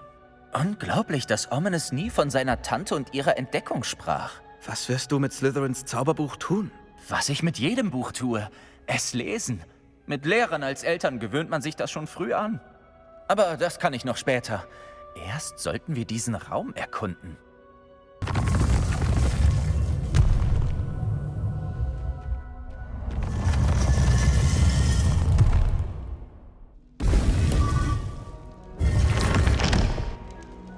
Omenes, deine Tante... Sebastian, bitte. Ich habe das vorhin ernst gemeint. Wir schwören uns jetzt, dass wir schwarze Magie und alles, was damit zu tun hat, nie wieder anrühren. Verstanden. Das mit deiner Tante tut mir wirklich leid, Omenes. Ich schätze, nach allem bin ich dankbar zu wissen, was mit ihr geschah.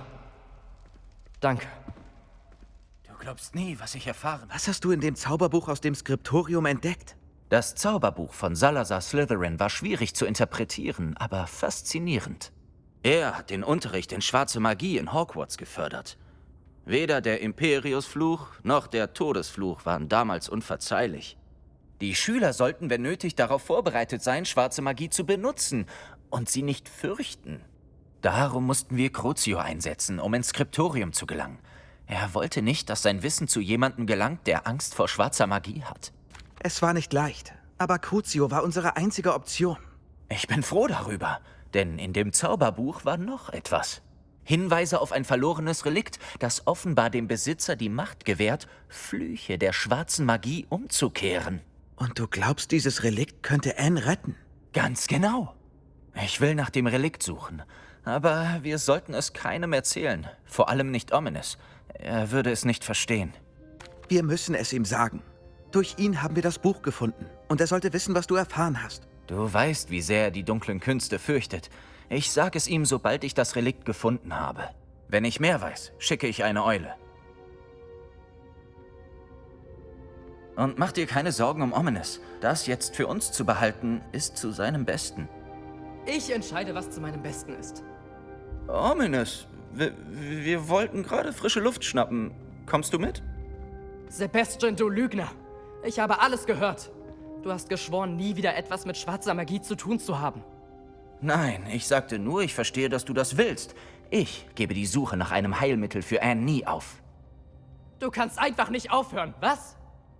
Ich weiß, wann ich nicht aufhören soll. Lass es, Omenes. Ich muss jetzt los.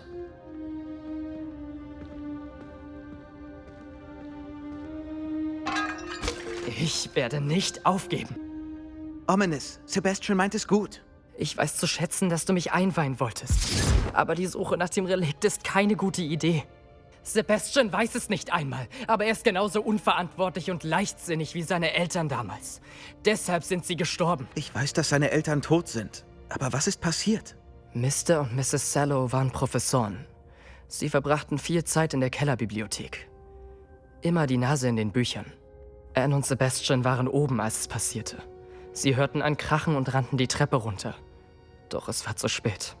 Ihre Eltern lagen auf dem Boden.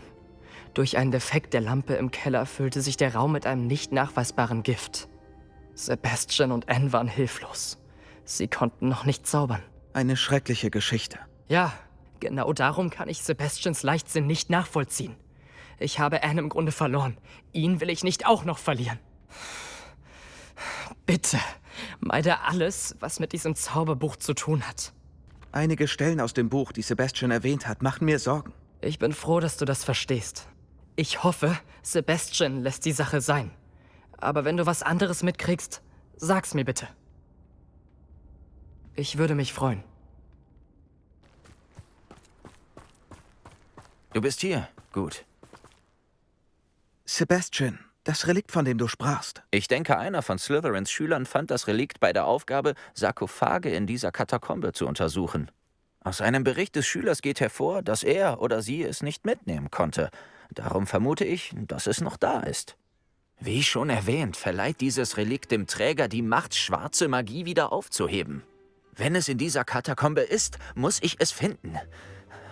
Für Anne. Ich muss sie sehen. Erkunden wir diese Katakombe. Wir können Anne besuchen, wenn wir fertig sind. Perfekt. Übrigens hat sich Ominous nach dir erkundigt. Du hast ihm nicht gesagt, was wir machen, oder? Nein. Ich schwöre. Gut. Ominous wäre wütend, wenn er wüsste, was wir vorhaben.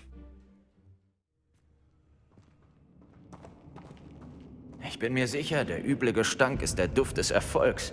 Bleiben wir erstmal ganz ruhig. Ganz leise. Ich werde leiser sein als ein Jobbernoll. In so einem Saal wäre ich auch gerne beerdigt. Du magst es prunkvoll. Das kannst du laut sagen. Hier ist sogar ein Altar samt Reparo! Knochen außerhalb des Sarkophags. Irgendwie seltsam. Bombarda!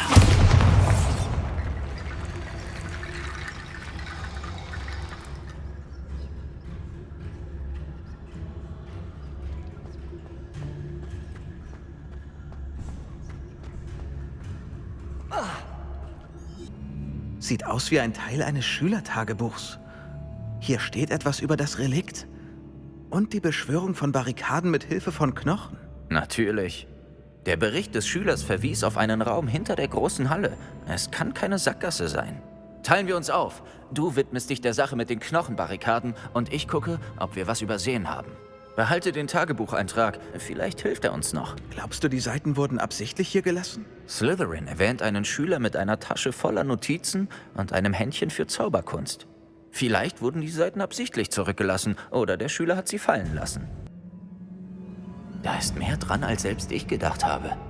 Die Knochen da zu beiden Seiten des Torbogens sehen seltsam aus. Wir sollten jeden Stein umdrehen. Oder besser, jeden Knochen.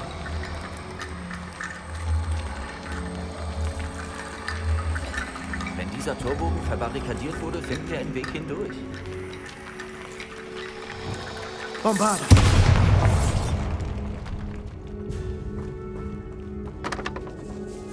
Hast du das gehört?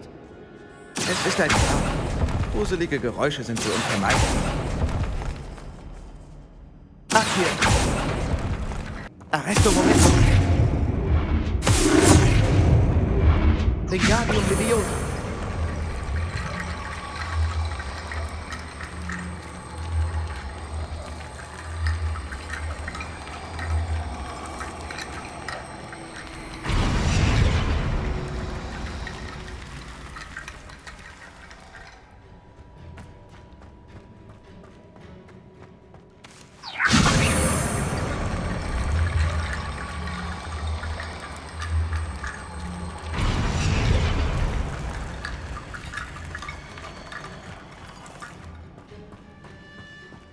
Wingardium Leviosa.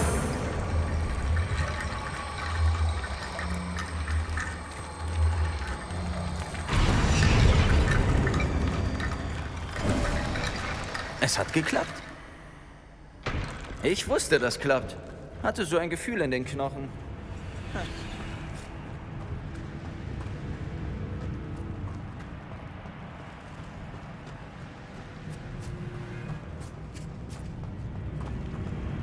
Bombarda! Confringo!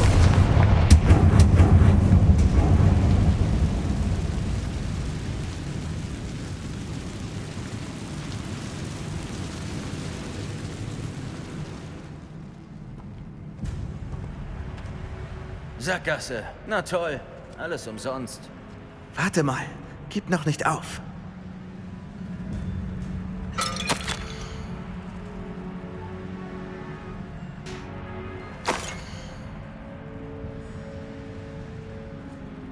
Sebastian, das Relikt. Sieh nur. Ist das möglich? Der Eintrag und die Darstellung des Relikts. Es passt. Hier muss der Schüler das Relikt hinterlassen haben. Unglaublich. Endlich passt es zusammen. Wir haben es gefunden. Was glaubst du, bedeutet es, mit dem dunklen Opfer das Potenzial des Relikts zu enthüllen? Keine Ahnung, aber wir sind wegen des Relikts hier. Im Eintrag wird geraten, das Relikt nicht anzurühren. Ich versichere dir, dass wir das finden sollten. Für Anne. Ich nehme es. Bringen wir es nach Feldcroft. Ich muss das Relikt geheim halten. Vor allem vor meinem Onkel.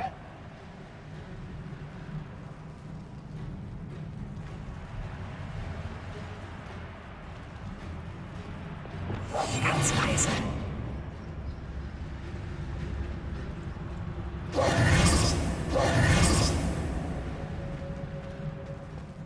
Ist das ominous? Ominous. Die Geräusche, die wir hörten, das warst du. Ich hatte keine Wahl. Ich musste euch folgen. Sebastian, bitte lass das Relikt in Ruhe. Wir können Anne sicher auch anders helfen. Es tut mir leid, Ominous, aber ich nehme es. Das machst du nicht. Wenn du es nicht zurücklegst, mache ich es. Hört auf, alle beide. Bitte, Sebastian. Jetzt beruhige dich. Gut. Aber Ominous weiß, dass ich vor keinem Kampf zurückschrecke. Ich fasse das nicht. Wie viel hast du mit angehört? Alles. Gut, dass du Sebastian gesagt hast, er solle die Finger vom Relikt lassen. Wir müssen zusammenhalten. Und Sebastian davon überzeugen, dass das falsch ist. Und wenn nichts seine Meinung ändern wird? Es muss etwas geben. Ich brauche deine Hilfe. Du hast recht. Das scheint alles viel riskanter zu sein, als Sebastian denkt. Gut, wir sind uns einig. Wir lassen nicht zu, dass er das Relikt mitnimmt. Ich glaube, wir sollten mit ihm reden, aber ich befürchte, es hält ihn nicht davon ab, das Relikt zu nehmen. Was schlägst du vor? Ich schlage vor, wir verhandeln. Wir lassen Sebastian das Relikt unter einer Bedingung mitnehmen. Danach ist Schluss. Ich dachte, darauf hätten wir uns im Skriptorium geeinigt. Du verkaufst mich doch für dumm. Tu ich nicht, Ominous. Es könnte das Einzige sein, das eure Freundschaft retten kann. Vertrauen wir darauf, dass er weiß, was das Beste ist. Na gut, wenn ich ihm vertraue, vertraue ich auch dir. Die dunklen Künste wirken ungefährlich, bis es zu spät ist. Dann geht. Nehmt euer Relikt. Mehr sage ich dazu nicht. Ich hoffe, ich bereue das nicht. Sebastian, wir sind soweit. Was? Ich habe meine Meinung nicht geändert. Ominous schon. Gehen wir. Was? Ominous? Ich erkläre es unterwegs. Komm.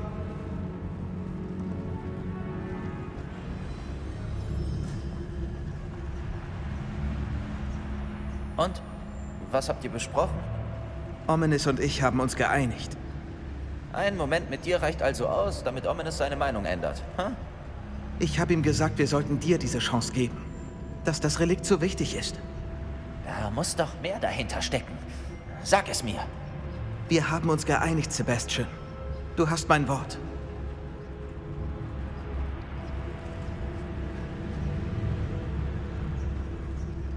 Ich wollte das nie vor Ominous geheim halten. Er versteht es einfach nicht und ich wollte nicht, dass er sich wieder sorgt.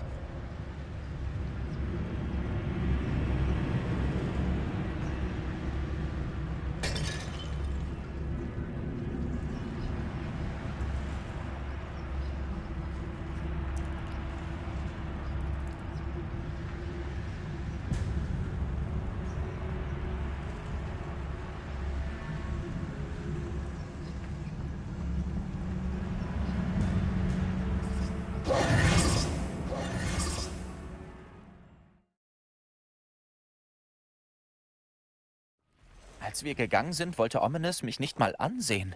Das war seltsam. Er war aufgewühlt, Sebastian. Wir haben uns zwar geeinigt, aber das Ganze war nicht leicht für ihn. Ich dachte, er versteht es. Er wusste, wir können nicht aufgeben. Es ist viel zu wichtig. Für Anne. Das ist nicht gut. Was ist los? Ärger in Rauch. Da drüben, beim Dorf. Beeilen wir uns.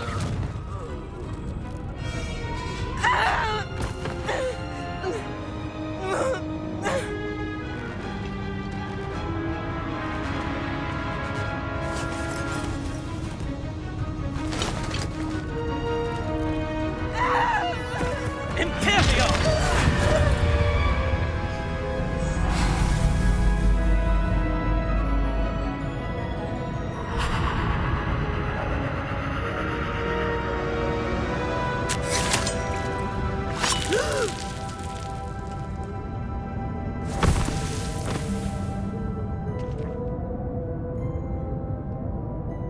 Junge! Was hast du getan?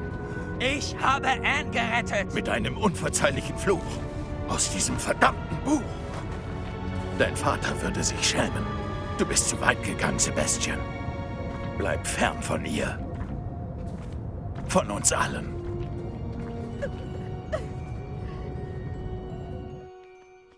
Was hat mein Onkel denn von mir erwartet? Der Imperius-Fluch hat Anne das Leben gerettet. Dieser Kobold hätte sie getötet. Es war nicht viel Zeit zum Handeln. Aber es war ein unverzeihlicher Fluch. Ich habe impulsiv gehandelt. Mehr nicht. Ich bringe meinen Onkel zur Einsicht. Er kann mich nicht aus meinem Haus verbannen, mir meine Schwester nehmen. Vielleicht muss er sich erst etwas besinnen. Kann ich mit ihm reden? Möglicherweise kann ich die Gemüter ein wenig beruhigen. Vielleicht hast du recht. Na gut, vermutlich ist es besser, wenn ich erstmal verschwinde. Wir sehen uns in Hogwarts.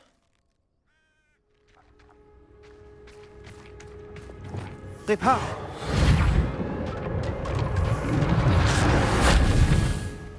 Verzeihung, Mr. Sallow. Was Sebastian getan hat, ist unentschuldbar. Das kannst du unmöglich verteidigen. Sebastian mag leichtsinnig gewesen sein, aber er wollte unbedingt Anne retten. Aus Instinkt? Mit einem unverzeihlichen Fluch? Unsere Familie benutzt keine schwarze Magie. Nicht einmal gegen unsere Feinde. Was Sebastian getan hat, ist unverzeihlich. Dass du Sebastians Verhalten verteidigst, verrät mir alles, was ich wissen muss. Du bist genauso schuldig wie er. Sebastian wird Feldcroft von nun an fernbleiben. Und auch Anne. Unverzeihliche Flüche heißen aus gutem Grund so. Falls einer von euch diesen Pfad weiter beschreitet, falls einer von euch schwarze Magie anwendet, informiere ich sofort den Schulleiter. Warum, Sebastian?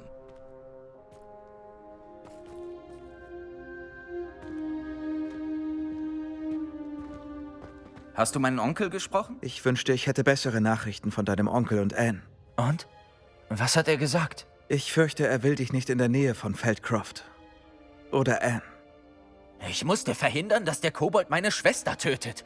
Er wollte mir meinen Zwilling nehmen. Wenn er denkt, dass ich Anne dadurch aufgeben werde, irrt er sich gewaltig. Er hat auch gesagt, er könne den Einsatz von schwarzer Magie nicht dulden. Sollte er hören, dass wir sie benutzen, geht er direkt zu Professor Black.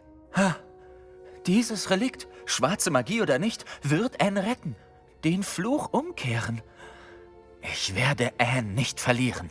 Ich schicke Anne das Wappen. Dann weiß sie, dass wir uns treffen müssen. Ich kann dir nicht ganz folgen. Ach, nichts, nur ein Gedanke. Jetzt bin ich fest entschlossen, die Macht dieses Relikts aufzuspüren. Was meintest du damit, Anne ein Wappen zu schicken, damit sie sich mit dir trifft? Wir hatten unsere Eltern verloren und packten, um zu Solomon zu ziehen. Wir konnten nicht alles mitnehmen. Sie ordnete sorgfältig ihre wertvollsten Besitztümer. Eine Kiste mit Dingen, die sie an unsere Familie erinnerte. Schmuck, Karten, alte Fotos. Sie kam zu ihrem Lieblingsstück, einem handgefertigten Wappen, und reichte es mir, ohne zu überlegen. »Das wird dich beschützen«, sagte sie. »Es ist nicht verzaubert, aber ich trage es immer bei mir. So erreiche ich Anne. Ich werde ihr das Wappen zukommen lassen mit Plänen für ein Treffen.« Vorsicht, Sebastian. Dein Onkel könnte es abfangen. Dann fliegen wir von der Schule. Auch wenn Ominous wütend auf uns ist, hat er nichts für seine Familie übrig. Er würde ihre Beziehung zum Schulleiter nutzen, wenn wir seine Hilfe bräuchten.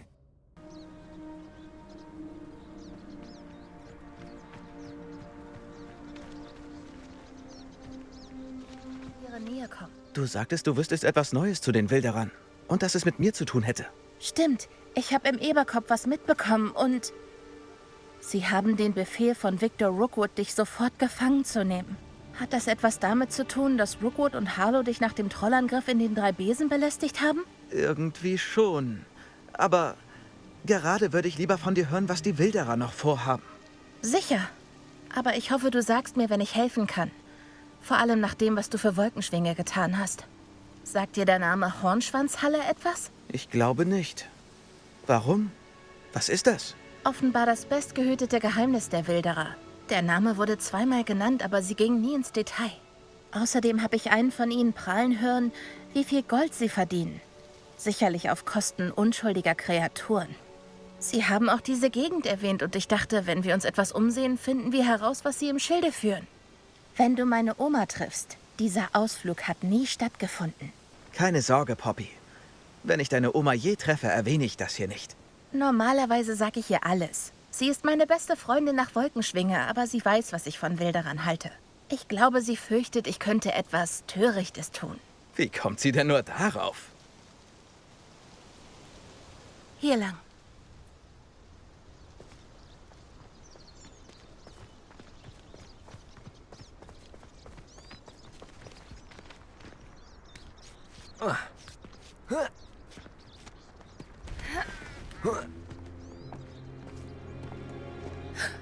Ein Zentaur.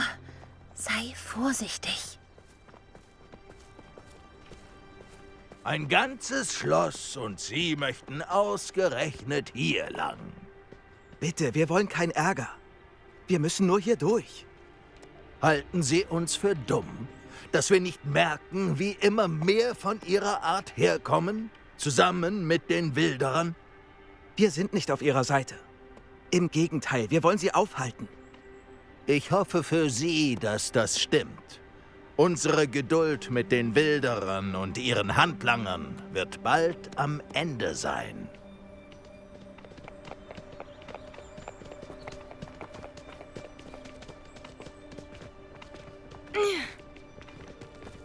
Er war durchaus charmant. Es hätte schlimmer kommen können.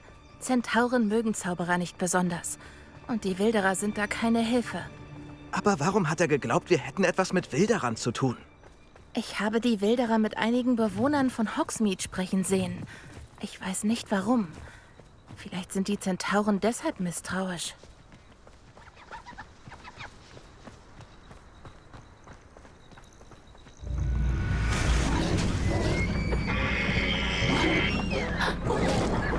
Es ist das 3. Mal, dass ich einen Sumpfkrattler derart erlebt habe.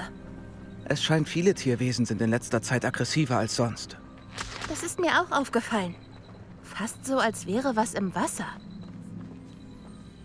Hier waren Wilderer, eindeutig. Aber ich habe noch etwas gefunden. Es wurde von Kobolden gefertigt. Ich habe Koboldrüstungen gefunden. Suchen wir weiter. Aber vorsichtig. Nur Merlin weiß, was hier vor sich geht. Repar!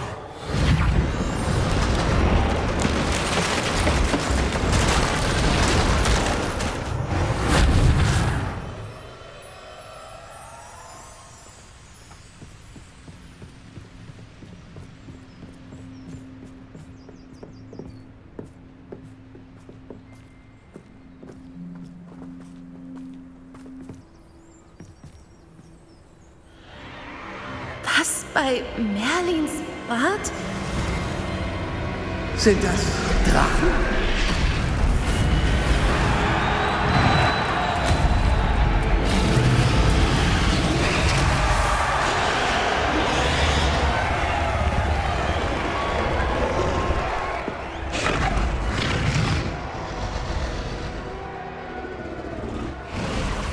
Ein Drachenkampfring. Das ist die Hornschwanzhalle. Das erklärt den Namen und die Heimlichkeit. Kein Wunder, dass die Wilderer so oft in Hogsmeade waren. Sie haben dort sicher Wetten angenommen und Zuschauer angelockt, so voll wie es hier ist. Wie kann man an so etwas Spaß haben? Die Zentauren haben wirklich allen Grund, uns Zauberer zu verachten. Hier müssen noch mehr Drachen sein. Die Wilderer sind zu gierig, um nur 2 Drachen gegeneinander antreten zu lassen. Wir sollten ausnutzen, dass die meisten mit dem Kampf beschäftigt sind und uns umsehen. Aber diskret. Besonders du darfst nicht entdeckt werden. Na bitte, leichtfüßig und lautlos. Was hat Victor sich dabei gedacht, mit ihnen Geschäfte zu machen?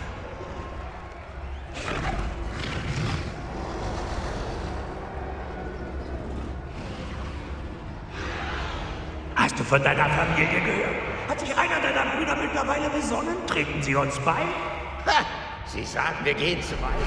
Wenn wir Gewalt nicht bekommen, was wir wollen. Ich sage, wenn auch der letzte Zauberer erdolchen ist, dann habe ich mit Gewalt genau das bekommen, was ich will. Es widert mich an ihrer Seite zu arbeiten. Wie erträgt Ranrock es bloß in Rockwoods Nähe? Abscheulich. Nicht mehr lange. Bald stehen wir nicht mehr unter der Fuchtel der Zauberer. Sie werden für ihre Taten bezahlen. Perinicus Totalus.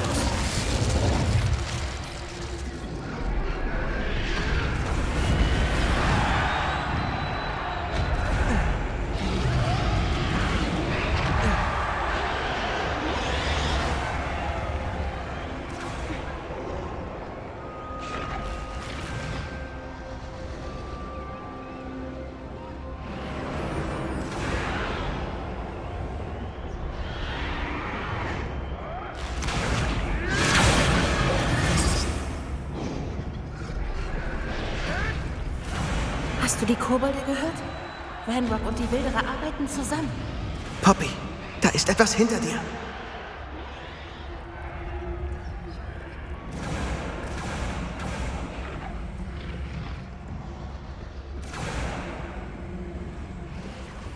Was passiert da unten?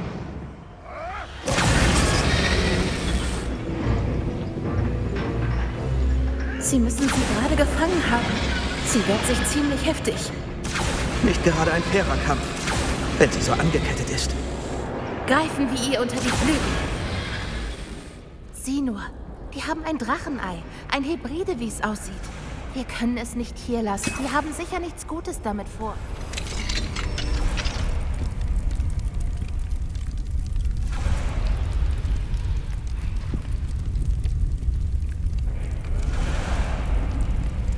Gut, ich habe das Ei. Bereit? Das Überraschungsmoment verschafft uns nur ein paar Sekunden. Dann nutzen wir sie.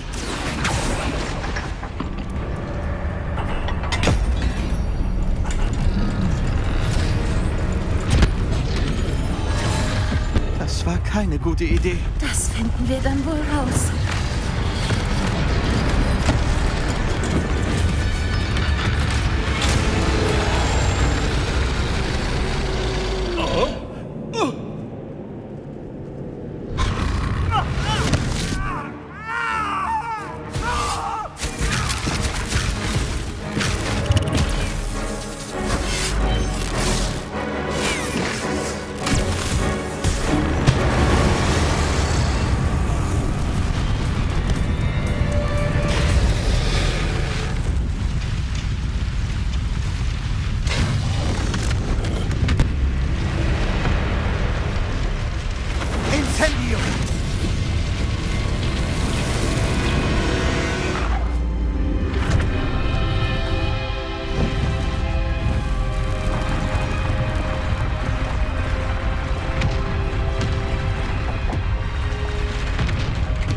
Hier lang!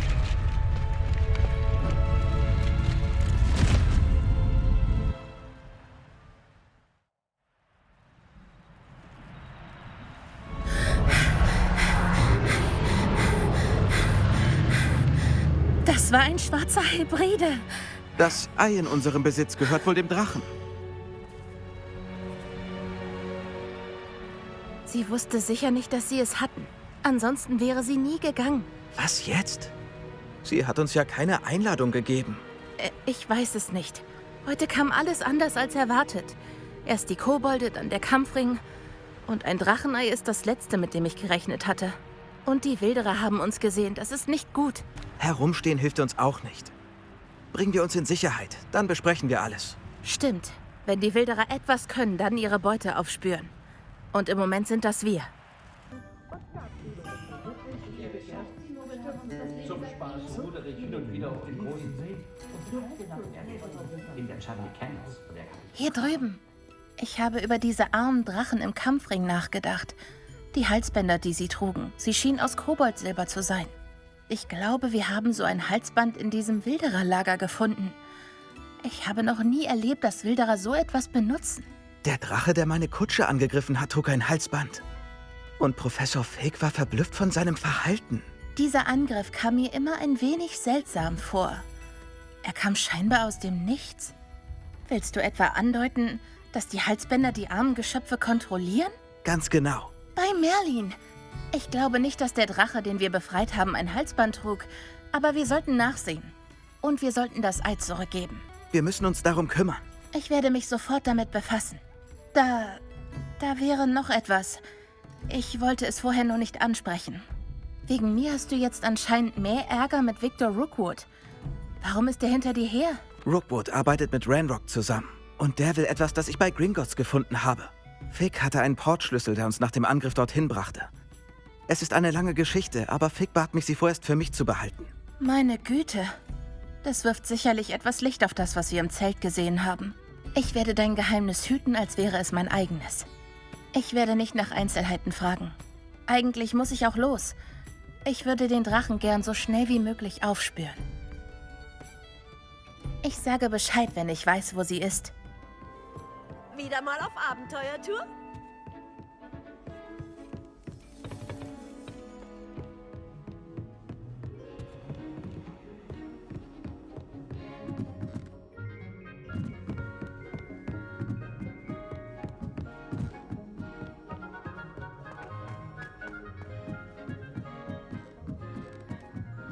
Ich habe mich schon immer gefragt, wie du gelernt hast,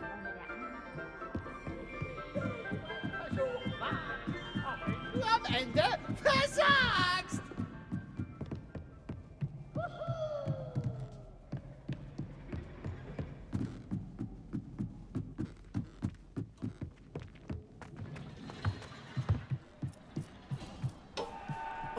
Hallo, Amit.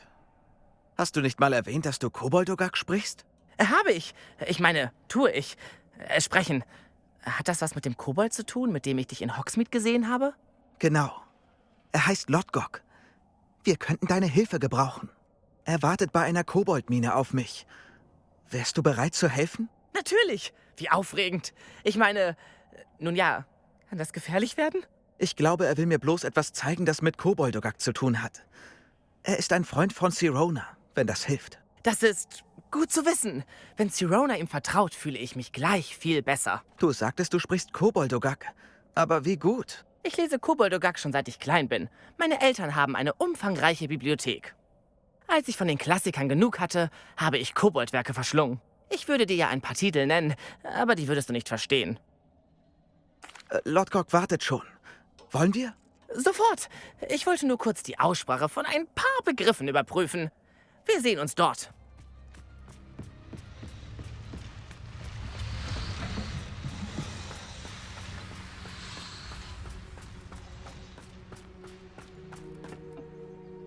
Ein Freund, der Koboldogak spricht, wird uns hier treffen. Könnten Sie mir vorher vielleicht sagen, warum wir hier sind? Natürlich. Vor kurzem sollte ich Ranrock einige Bücher von Brackbor besorgen, die entdeckt worden waren. Sie beschrieben Behältnisse, die Brackbor für eine Gruppe von Hexen und Zauberern anfertigen sollte. Was meinen Sie mit Behältnisse? Große, magisch verstärkte Behälter, gefertigt aus Koboldmetall. Ranrock heuerte Verstärkung an, um mir bei der Suche zu helfen. Wir sollten an Orten suchen, die mit 5 Namen aus den Büchern zusammenhingen. Rackham, Fitzgerald, Bakar, Morganach und Rookwood. Schloss Rookwood. Dort begannen wir mit der Suche. Warum sind Ranrock diese Behältnisse derart wichtig? Er ist an ihrem Inhalt interessiert. Seit Jahrhunderten weigern sich Zauberer, magisches Wissen mit Kobolden zu teilen. Nicht mal Zauberstäbe dürfen wir benutzen. Daher haben viele Kobolde, mich eingeschlossen, Hexen und Zauberern ein Leben lang misstraut. Ranrock war überzeugt, dass die Behältnisse eine magische Kraft enthielten, die die Zauberer für sich behalten wollten. Er ist entschlossen, sie für die Kobolde zu sichern. Doch... Da kommt mein Freund Amit. Am besten besprechen wir das später weiter. Ich grüße Sie, Lodgok. Es ist mir eine Ehre. Sie sprechen Koboldogak? Oh, Bagaleo. Genug. Bitte sagen Sie mir, dass das kein Koboldogak sein sollte. Nun tja. Vielleicht war meine Aussprache nicht ganz richtig. Vielleicht ein anderer Dialekt? Aussprache ist nicht das Problem. Ich erkenne das kaum als Sprache wieder. Ich schätze, dass Sie Koboldogak besser lesen, als Sie es sprechen können. Das kann ich, Sir Lodgok. Nur Lodgok? Glücklicherweise brauchen wir nur jemanden, um schriftliche Pläne zu entziffern, da ich nicht mit Ihnen kommen kann. Was für schriftliche Pläne? Und warum können Sie nicht mit? Wir brauchen einen Hinweis auf Ranrocks Wissen oder Vorhaben. Ein achtloser Anhänger hat womöglich Pläne zurückgelassen. Und ich kann nicht mitkommen, weil Ranrock auf keinen Fall von meiner Anwesenheit erfahren darf. Sie müssen vor allem ungesehen bleiben.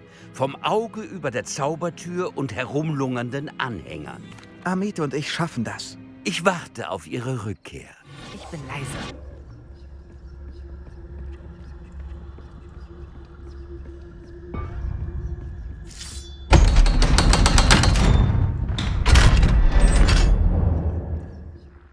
Bücher bereiten zu wenig auf die Wirklichkeit vor.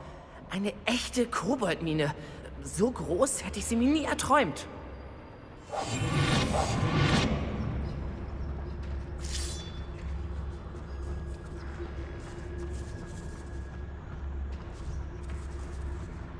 Ich habe einen echten Kobold getroffen. Sehen wir uns um und dann verschwinden wir. Schau dir diesen Aufzug an.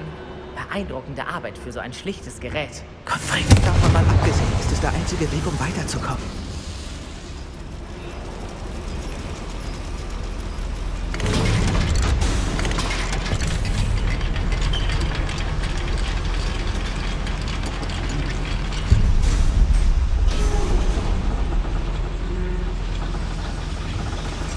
Ich fasse es nicht. Wir sind in einer echten Koboldmine.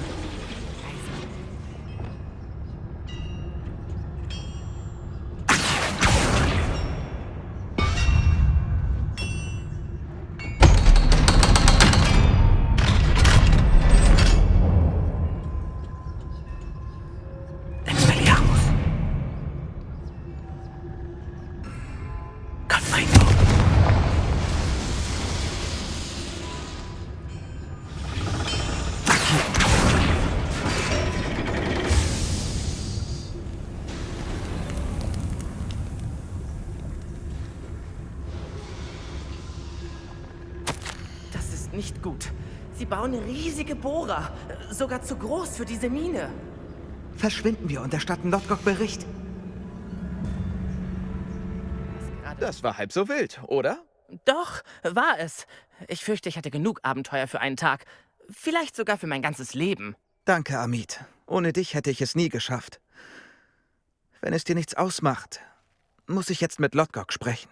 Verstanden. Dann lasse ich euch allein. Ihre Kobold-Geheimnisse sind bei mir sicher. Doch irgendwann schreibe ich ein Buch über dieses Abenteuer. Ohne weitere Umschweife, lebt wohl.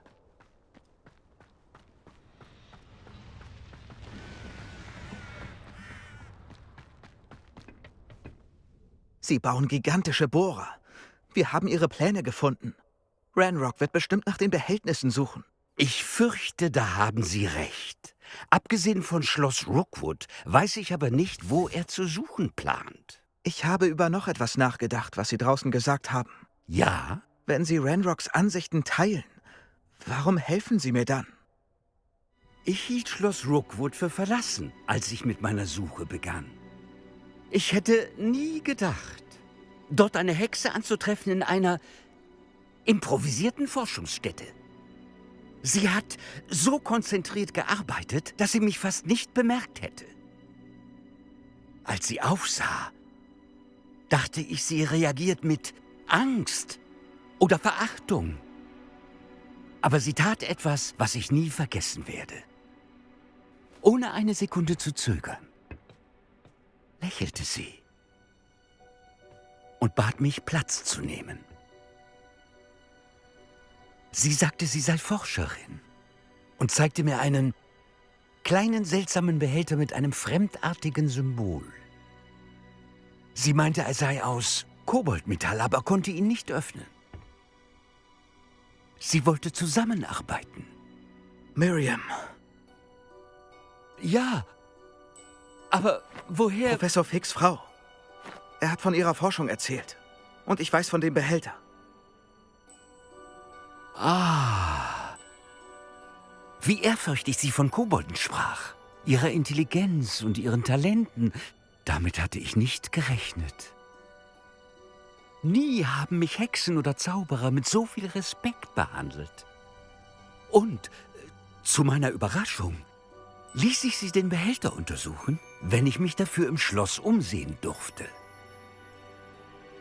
Wir trennten uns und sie versprach, ihre Erkenntnisse zu teilen. Mehr von Ranrocks Leuten kamen und wir begannen zu graben und fanden schließlich das erste Behältnis. Ranrock war erfreut über unseren Fund, aber zornig, als ich ihm von Miriam erzählte. Ich sollte keiner Hexe vertrauen. Als ich hörte, dass sie tot ist... Du glaubst, Ranrock hat sie ermordet? Ich will es nicht glauben.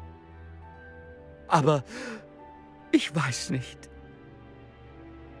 Danach veränderte sich etwas in mir. Ich hatte erlebt, wie die Macht der Behältnisse Ranrock verwandelt hatte. Und alle anderen auch. Da konnte ich nicht länger mitspielen. Danke, Lodgok, dass Sie mir das sagen. Ich sage Ihnen das, damit Sie verstehen, was auf dem Spiel steht. Ranrock hat Brackbaus Bücher nie alle gefunden. Aber aus den Gefundenen ging hervor, dass Brackbaw irgendwie ein Behältnis gebaut hat, das noch größer ist als das unter Schloss Rookwood. Ihre heutige Entdeckung beunruhigt mich zutiefst.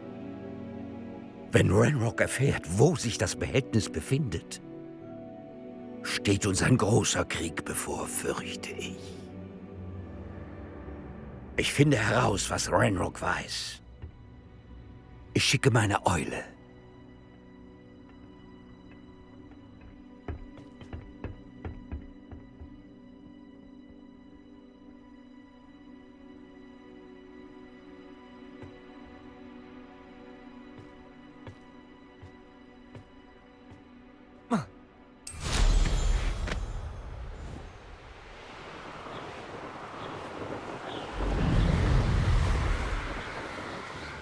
Du wartest hoffentlich noch nicht lange auf mich, oder? Ganz und gar nicht. War gerade bei der Post.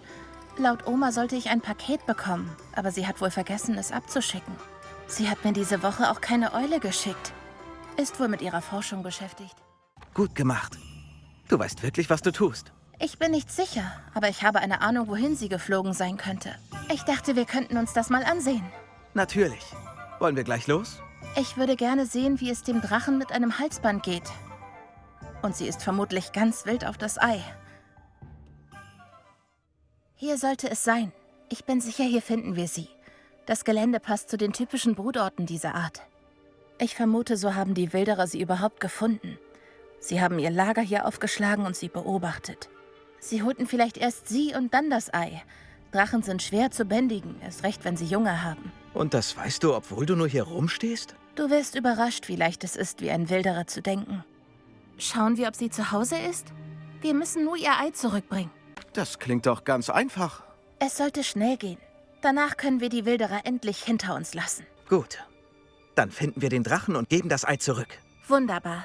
Wenn sie uns herumfliegen sieht, hält sie uns vielleicht für Angreifer. Oder für Beute. Wir sollten zu Fuß gehen. Oh, und eins noch. Regen wir sie nicht auf. Sie hat wirklich genug durchgemacht. Bereit, wenn du es bist.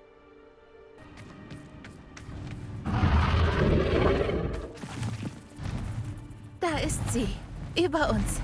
Sie hat es sicher herausgeschafft. Oh, gut. Anscheinend trug sie kein Halsband wie die anderen Drachen.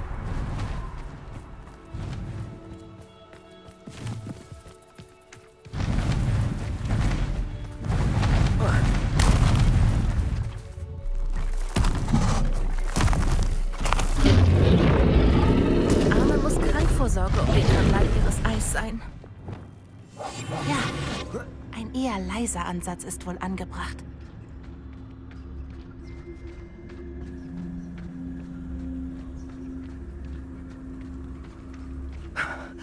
Wenigstens scheint sie uns noch nicht entdeckt zu haben.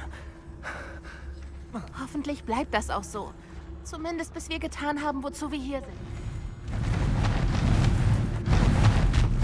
Da ist sie wieder.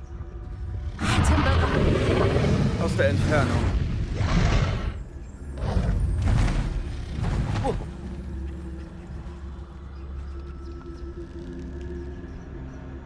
Ich sehe die Brücke. Fantastisch.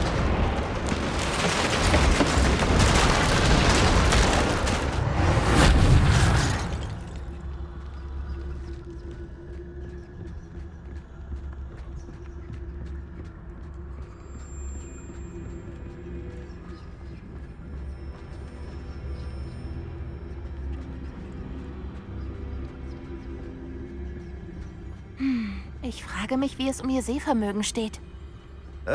Wie war das? Ich glaube nicht, dass die Wilderer sie gut gefüttert haben. Und aus der Ferne sehen wir für sie wahrscheinlich aus wie Schafe. Hebriden lieben Schafe. Das sind ja tolle Aussichten.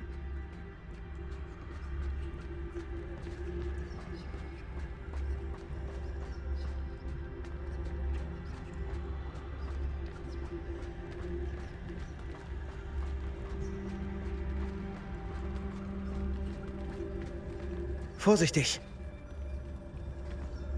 Oh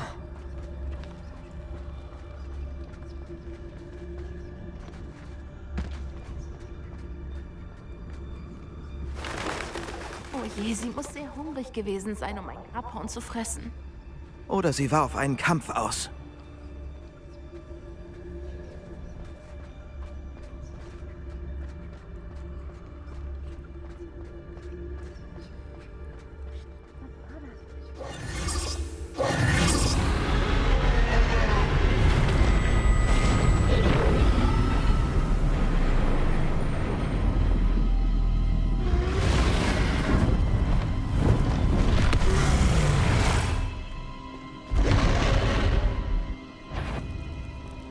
Tja,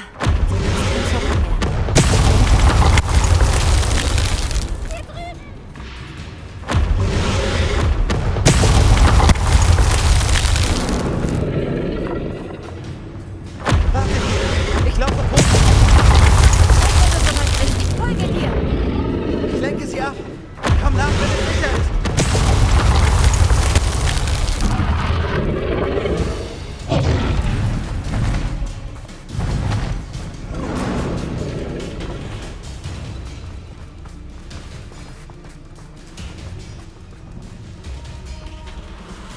Vorsicht!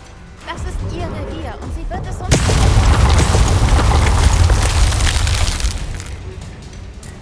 Weiter so! Wir müssen nur das Fest... Ja, das ist nicht leicht.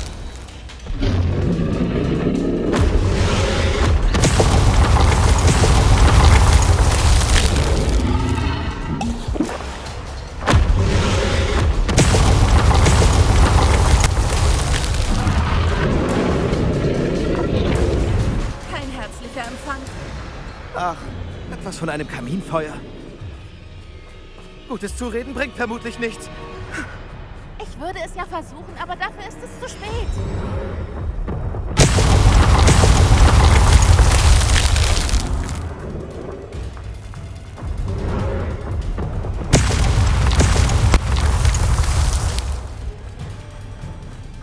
Du musst zu der Öffnung unter ihm.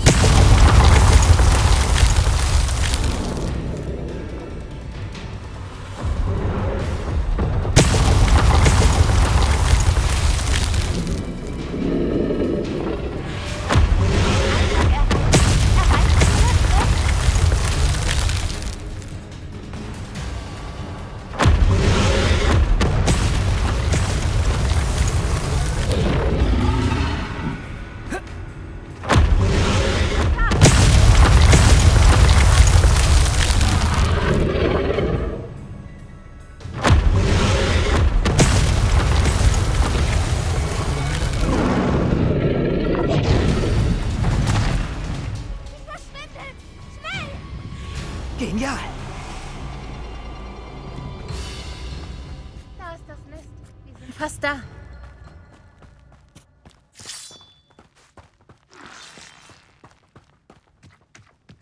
Warum sind alle Brücken zerstört? Repar.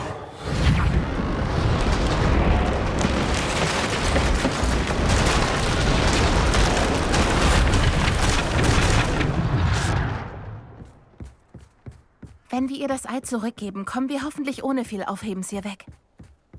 Gute Idee. Aber sie kann dich trotzdem riechen.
Atemberaubend.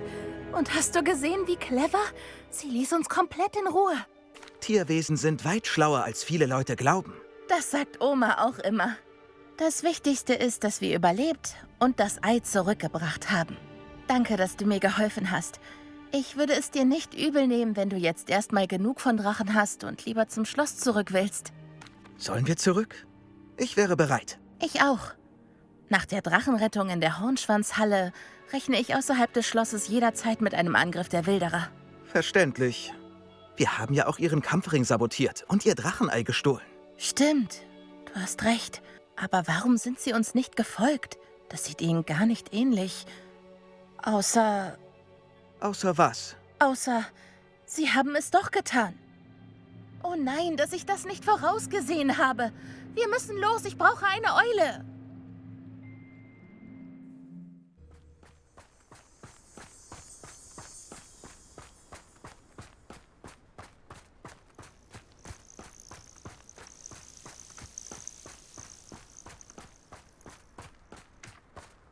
Ein Glück, dir geht's gut. Da bist du ja. Du wirktest so durcheinander, als du gegangen bist. Die Wilderer sind bei meiner Oma gewesen. Jemand hat mich in der Hornschwanzhalle erkannt und dann sind sie zu ihr. Wie meinst du das? Geht es ihr gut? Ihr geht es zum Glück gut, aber sie waren bei uns zu Hause. Dachten wohl, ich hätte das Ei dorthin geschickt. Sie sagte, sie hätten das ganze Haus auseinandergenommen und geschrien, dass wir sie ruiniert hätten. Das tut mir leid, Poppy. Ich bin froh, dass es ihr gut geht. Ich glaube, das hätte keiner von uns ahnen können. Ich hätte es wissen müssen. Ich habe die Wilderer unterschätzt. Und nun ist noch ein Geschöpf in Gefahr. Wie meinst du das? Die Wilderer wollten nicht mit leeren Händen gehen und stahlen wertvolle Tagebücher, die Oma bei ihren Nachforschungen über seltene Tierwesen entdeckt hatte. Eines davon enthielt Theorien über ein geheimes Versteck der Schnatzer, die man lange Zeit für ausgestorben hielt. Ich nehme an, du wirst die Wilderer nicht in die Nähe der Schnatzer lassen. Oma will, dass ich mich raushalte. Aber sie ist am Boden zerstört, weil Wilderer hinter den Schnatzern her sein könnten, falls es sie noch gibt. Wir hatten das Überraschungsmoment auf unserer Seite, als wir den Drachen gerettet haben. Aber jetzt werden die Wilderer nach uns suchen. Wir brauchen Verbündete. Andere, die die Wilderer ebenfalls hassen und Tierwesen genauso schätzen wie... Hey, Merlins Bart, du bist ein Genie! Die Zentauren! Sie würden die Schnatzer um jeden Preis schützen wollen. Klingt so, als müssten wir mit den Zentauren reden. Wir müssen aufpassen, wie wir uns ihnen nähern. Das Verhältnis ist immerhin angespannt. Trotzdem könnten sie unsere einzige Hoffnung sein. Ich denke drüber nach. Ich melde mich, wenn ich einen Plan habe. Du bist hier. Gut. Ist das Mr. Biggles Zuhause? Ich glaube schon. Er hat angeblich Beweise gegen Harlow. Wir müssen mit ihm sprechen.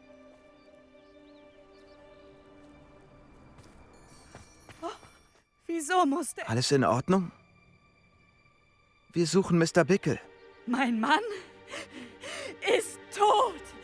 Er hat ihn getötet. Oh, tut mir leid, Mrs. Bickle.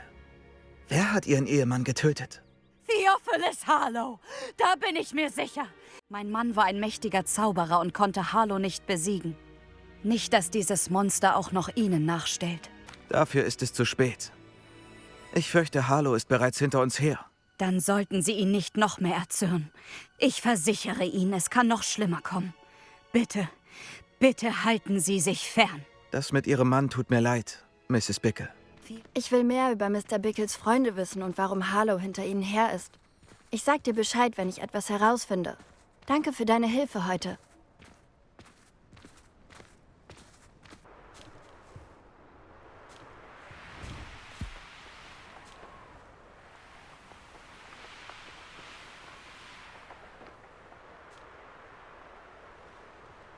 Bist du bereit, Harlow zu erledigen? Ich bin bereit, Harlow zu Fall zu bringen.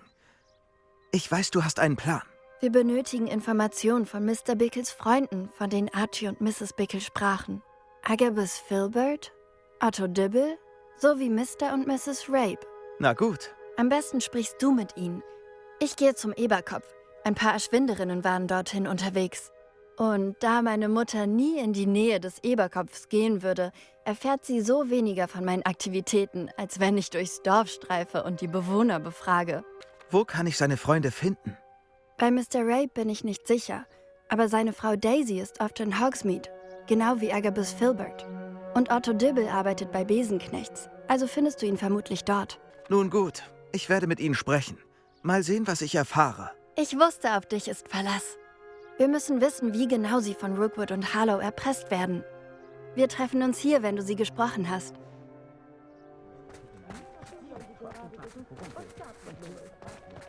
Gut, dass es Auroren gibt.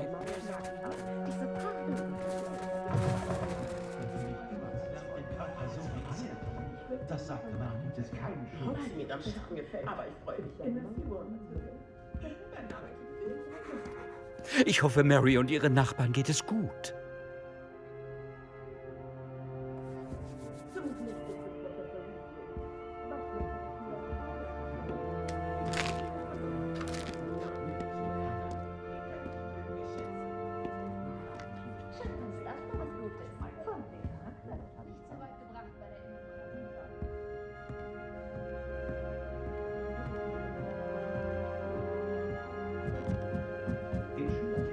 Mrs. Rape sollte in der Nähe sein.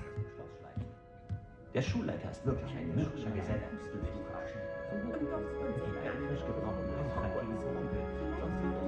Gewesen. Der Mann ist ein Heiliger.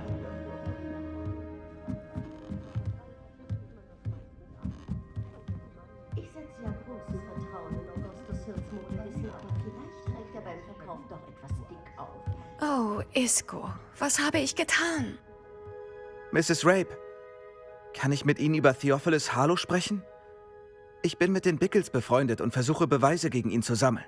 Arme Joanna und Archie. Und jetzt hat Harlow auch noch meinen geliebten Isco. Wie meinen Sie das? Warum? Ich bin Wächterin bei Gringotts und mein Mann arbeitet dort als Fluchbrecher. Harlow wollte, dass ich ihm helfe und meine Kollegen dazu nötige, ihm Schätze aus den Gewölben zu geben. Sie haben abgelehnt? Natürlich habe ich abgelehnt. Mehrfach. Ich dachte, sie hätten aufgegeben. Bis eines Abends mein Mann verschwunden war und ein Messer mit einer Notiz in der Tür steckte. Darauf stand, dass ich nur ein paar Tage Bedenkzeit hätte, bei einigen Bankgeschäften mitzuhelfen. Und dass mein Mann es schätzen würde, wenn ich mich beeile. Aber was Harlow von mir verlangt, das kann ich einfach nicht machen. Und mein lieber Isco zahlt den Preis dafür. Warum erpresst Harlow nicht Ihren Mann? Iscos Arbeit hat kaum etwas mit den Gewölben zu tun. Er reist für die Bank um die Welt. Er könnte nichts für Harlow tun. Ich dagegen bin täglich in der Bank, was mich offenbar zum perfekten Ziel für Erpressungen macht. Haben Sie Harlow geholfen, seit Ihr Mann entführt wurde? Nein, ich mache mir große Sorgen um Isco, aber er würde nie wollen, dass ich meine Integrität riskiere. Außerdem ist er äußerst clever. Deshalb hatte ich gehofft, er wäre inzwischen geflohen. Es beunruhigt mich, dass er das nicht getan hat. Vielen Dank, Mrs. Rape.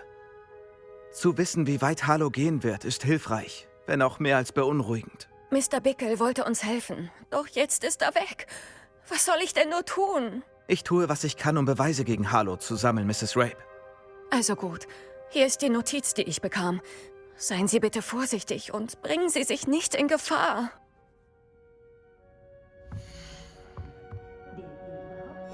Das ist ein gutes Beweisstück. Danke. Ich hoffe, es ist nicht zu spät.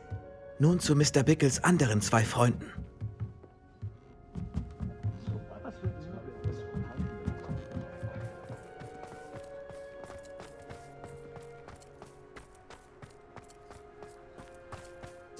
Mr. Dibble, kann ich Sie sprechen? Es geht um Theophilus Harlow. Über ihn habe ich nichts zu sagen. Kann ich Sie für ein herrliches Halstuch begeistern? Bitte, Sir. Ich möchte helfen. Ich habe mit Mrs. Bickle gesprochen. Sie kennen die Bickles? Na gut, aber wir müssen diskret sein. Mr. Hill darf das nicht hören. Ich kenne Mr. Hill. Er war am Tag des Trollangriffs nett zu mir. Er ist ein guter Mann, aber er würde das mit Harlow nicht verstehen. Es begann vor ein paar Wochen. Ich war mit einer Notiz beschäftigt, als, Sie wissen schon wer, den Laden betrat. Ich versteckte die Notiz hinterm Tresen und bot ihm meine Hilfe an. Er starrte mich kurz an und bat mich dann nach einer Bestellung zu sehen. Ich ging ins Lager, um nachzusehen, doch die Bestellung existierte gar nicht. Als ich zurückkam, hatte er die Notiz in der Hand. Was stand in der Notiz? Sie war von Rosie Hill, Mr. Hills Tochter. Wissen Sie, wir sind nämlich, nun ja, seit 6 Monaten heimlich verlobt. Wir haben es Mr. Hill noch nicht gesagt. Er erhofft sich mehr für seine Tochter. Harlow wies mich nachdrücklich darauf hin, dass meine Beziehung zu Rosie sowie meine Anstellung hier von meiner Kooperationsbereitschaft abhinge. Um was hat er Sie gebeten? Es ging alles so schnell. In Windeseile nahm er einen sehr teuren Schal vom Tresen, steckte ihn ein und lächelte. Er sagte, meine Lippen sind versiegelt, solange ich meine Freundin ab und zu mit solchen Kostbarkeiten versorgen kann. Bisher konnte ich seine Anfragen immer mit ein wenig kreativer Buchführung ausgleichen. Aber ich kann nicht ewig so weitermachen. Ich habe schreckliche Angst. Ohne Rosie könnte ich nicht leben. Könnten Sie mir mehr über die Nachricht erzählen? So könnte ich sie leichter erkennen, falls ich sie finde. Sie steht auf Rosies speziellem rosa Briefpapier mit ihrem Monogramm. RH. Daran würde Mr. Hill erkennen, dass sie echt ist. Danke, dass Sie mir das gesagt haben. Ich sammle Beweise, um Harlow zu Fall zu bringen. Ich würde ihn nur zu gern in Azkaban verrotten sehen. Aber passen Sie auf, er ist ein furchtbarer Kerl und unglaublich gefährlich. Was Rosies Brief betrifft, sollten Sie ihn zufällig finden, können Sie ihn sofort vernichten. Ich kenne ihn sowieso auswendig. Verstanden. Agabus Filbert muss hier irgendwo sein. Guten Tag. Verzeihung, Mr. Filbert? Ich würde gerne mit Ihnen über Ihren Umgang mit Theophilus Harlow sprechen. Ich hoffe, dass ich Mrs. Bickle beruhigen kann, indem ich Beweise gegen ihn sammle. Schrecklich, was Bickle geschehen ist. Er wollte, dass ich gegen Harlow aussage, nachdem dieser mir Gewalt angetan hatte. Aber ich fürchtete Harlows Rache und habe mich geweigert. Wenn Sie gegen ihn ausgesagt hätten, wie Mr. Bickle es wollte, wäre Harlow vielleicht schon weggesperrt. Vielleicht. Aber vielleicht wäre mir dann etwas Ähnliches widerfahren. Sie sagten, dass Harlow eine Gewalttat gegen Sie begangen hat. Können Sie mir sagen, was passiert ist? Bevor meine wundervolle Frau Darcy Bella verstarb, hat sie einen kleinen Gedichtband fertiggestellt. Als Überraschung zu ihrem Geburtstag, den sie nie feiern konnte, ließ ich das Buch binden und mit echtem Gold verzieren. Eines Tages kam Harlow zu mir. Ich hatte mich zuvor öffentlich gegen Rookwood und seine Neandertaler-Bande ausgesprochen. Bevor ich mich versah, war ich versteinert. Und Harlow durchsuchte mein Heim. Er fand das Gedichtbuch mit den herrlichen Goldverzierungen. Hilflos lag ich dort auf meiner Schwelle und sah zu, wie er mit dem Buch davonging, lachend. Ich war tief erschüttert, bin es immer noch. Sie fürchten sicher, dass Harlow erneut Vergeltung übt. Aber dürfte ich diese Information an Officer Singer weitergeben? Ach, ich habe wohl keine Wahl. Diese Erpressungen können nicht ewig weitergehen. Erzählen Sie meine Geschichte allen, die helfen können.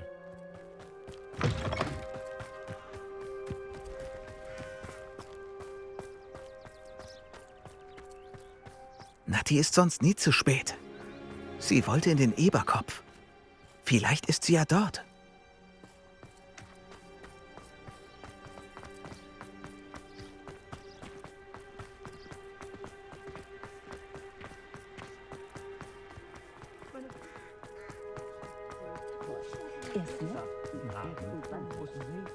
Natty muss hier irgendwo sein.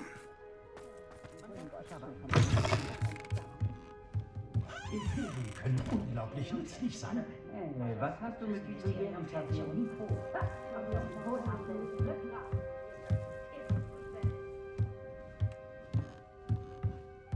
Revelio.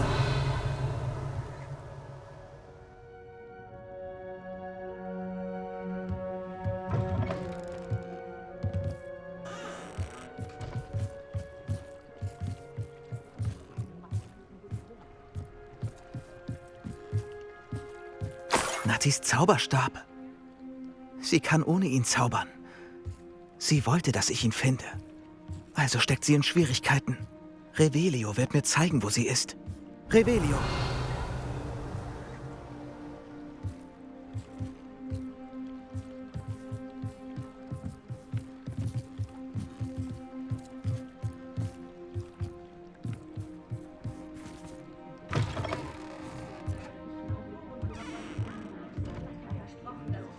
Neugierige kleine Schüler kriegen, was sie verdienen.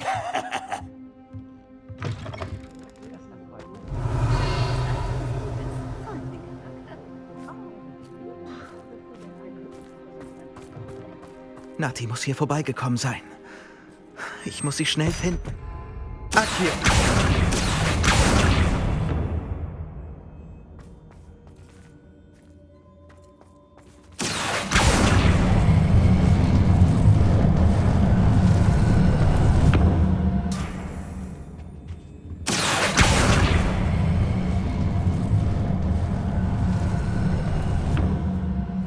Eine Geheimtür. Natty muss hier vorbeigekommen sein. Ich muss sie schnell finden.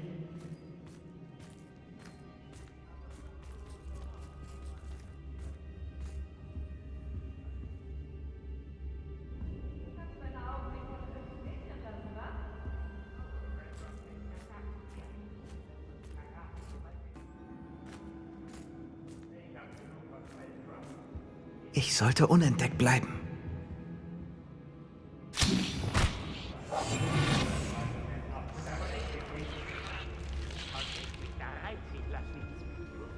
Das wird nicht klappen. Vielleicht auch. Das Mädchen als Köder benutzen? Niemand will kommen. Bringen es einfach um. Harlow sagt, ihr Freund ist leichtsinnig genug. Er will ihn leben. Ja, nur jemand von Hogwarts wäre arrogant genug, allein hierher zu kommen. Halt einfach Ausschau. Das war immer eine schöne Überraschung, wenn er ja als keine Überraschung war. Nicht sonderlich beliebt zu sein, kein Wunder daran, was ich getan habe.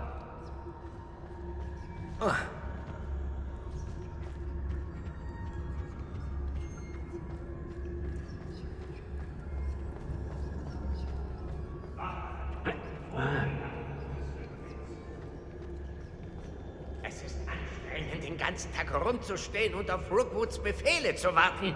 Soll er doch selber kämpfen.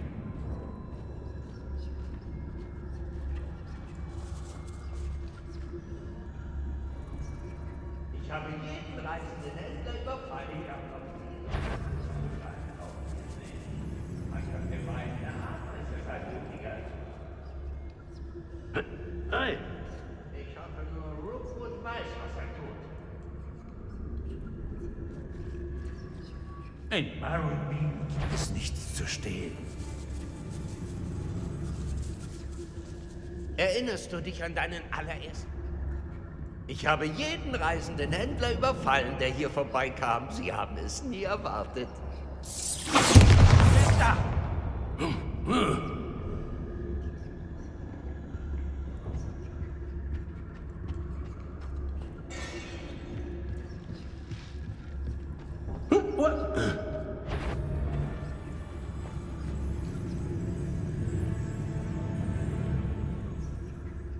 Ich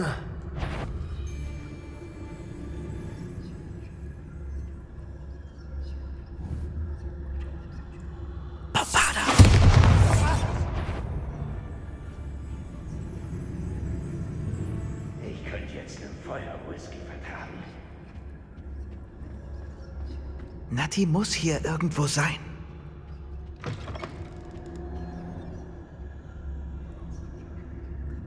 Revelio.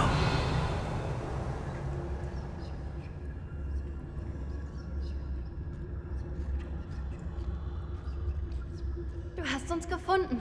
Ich wusste, du verstehst die Sache mit dem Zauberstab. Sprich mit Mr. Rape. Er sagt dir, was du tun musst.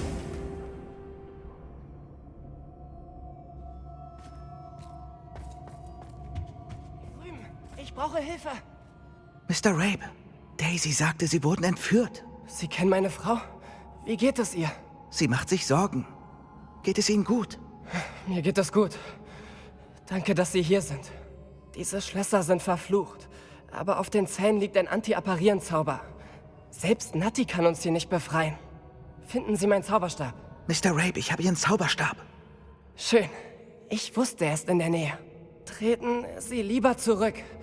Man weiß nie, wie ein Fluch reagiert, wenn man ihn bricht.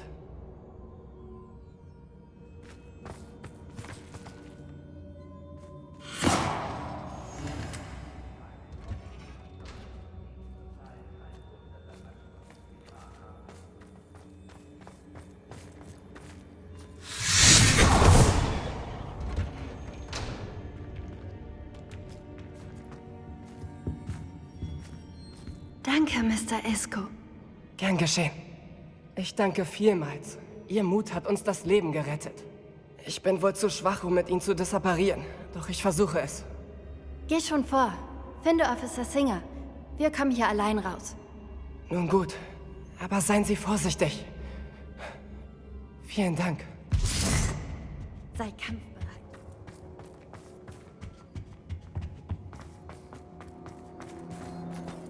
Finden wir Officer Singer und erledigen Harlow ein für alle Mal.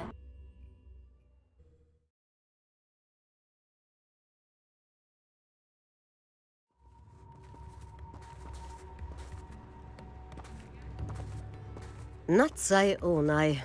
Ich hätte es wissen müssen. Und Sie, der Trollschrecken. Ein Glück, dass Sie beide sicher sind. Isco Rape sagte, ihn hätten Schüler gerettet. Ich hätte wissen müssen, dass Sie das waren. Geht es Mr. Rape gut? Ja. Er ist jetzt zu Hause bei seiner Frau, Miss Onai. Ihrer Mutter wird gar nicht gefallen, dass sie diese Männer noch immer verfolgen und sich dabei in Gefahr bringen. Officer Singer, Natty und ich haben erfahren, dass Ashwinderinnen mehrere Einwohner von Hogsmeade bedroht haben. Rookwood und Harlow haben nicht nur Mr. Rape entführt, um seine Frau zu erpressen, sondern auch Natty. Ergebis Filbert und Otto Dibble haben sie ausgenommen. Ach, ich werde das alles untersuchen. Was Sie beide anbelangt, ich bin Ihnen dankbar für Ihre Hilfe, aber das ist alles äußerst riskant. Bitte überlassen Sie die Ashwinderinnen in Zukunft den Behörden. Bei allem Respekt, Officer. Die Behörden haben da nicht viel unternommen.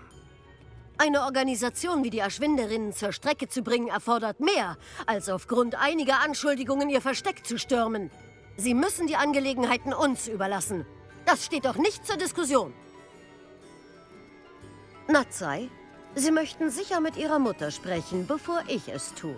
Meiner Mutter wird das nicht gefallen. Danke, dass du mich gerettet hast. Wir reden später.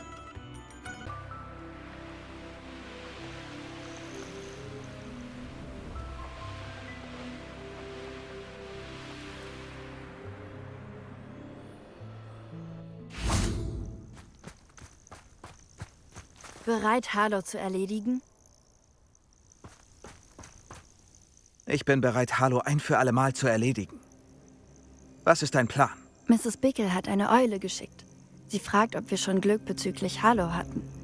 Sie meint, ein Freund beim Cup am Herrenhaus könnte Beweise haben. Aber sie hat uns gewarnt, dass wir uns unbedingt da raushalten sollen. Und das mit Nachdruck. Ganz genau. Harlow weiß, dass wir Archie gerettet haben. Und Mr. Rape. Der Brief kam nicht von Mrs. Bickle, oder? Nein, ich glaube kaum. Harlow will uns eine Falle stellen. Aber jetzt sind wir im Vorteil. Wir können uns vorbereiten. Wir sind stärker als Harlow und er weiß das. Deshalb greift er zu dieser Trickserei. Wir müssen hin. Einverstanden. Bringen wir es zu Ende. Super. Harlows Herrschaft endet heute. Ja, unseren Plan verraten. Ich habe schon eine Eule geschickt, dass wir einer Spur nachgehen, die Mrs. Bickle uns gegeben hat. Hast du Angst, sie sagt es deiner Mutter? Ja, aber dann ist es eben so. Ich will es nicht mehr verstecken.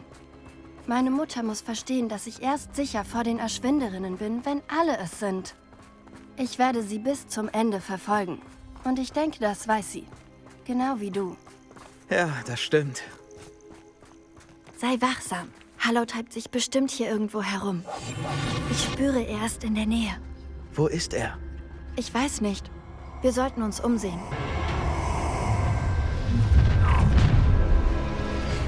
Diese dummen Kinder sind direkt in unserer Falle. Erschwinderinnen, wir hatten recht. Man braucht scharfsinnige Augen. Nimm beispielsweise meine Augen sind scharf und mitlaufenden Goldwerk. Oder wie ein Nockschwanz, der einen Ferkel sieht. Ich plane nicht, ist wahr. Was kann ich für meine natürlichen Gaben? Wenn du mir was schuldest und nicht zahlst, kannst du dir ein Grab schaufeln.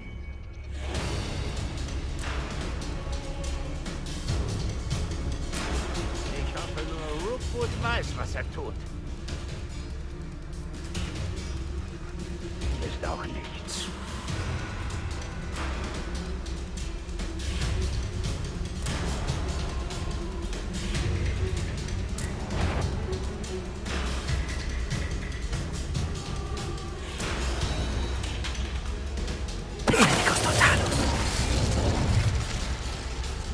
Tja, wenn du nicht so vergesslich wärst, hätten wir wahrscheinlich noch mehr. Man kann nie zu viele Sicher haben, mein Freund.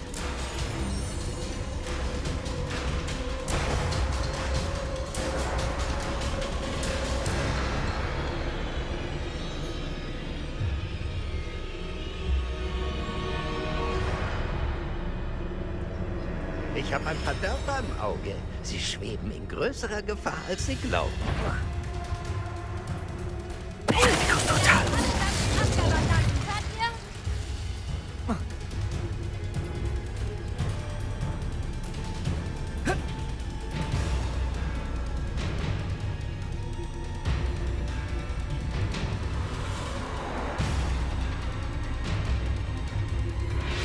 Wenn wir hier fertig sind, gehe ich direkt zum Eberkopf. Oder vielleicht gleich.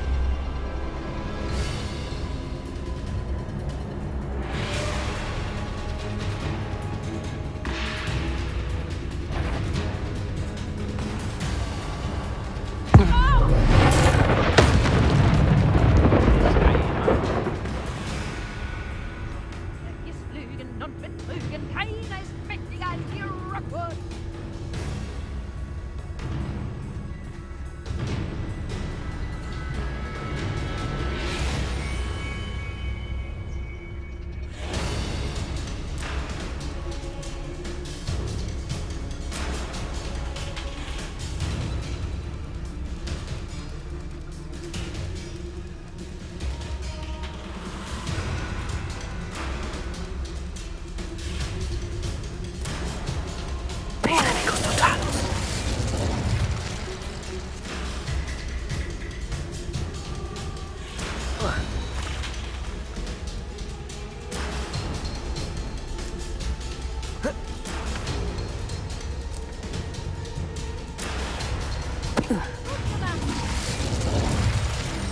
Sie hatten es verdient.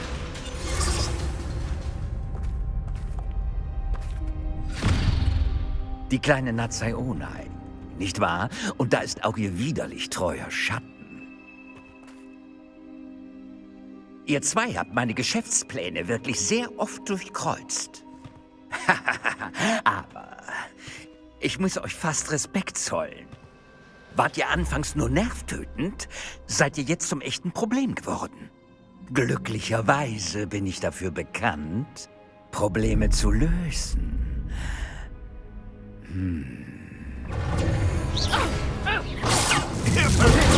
Du!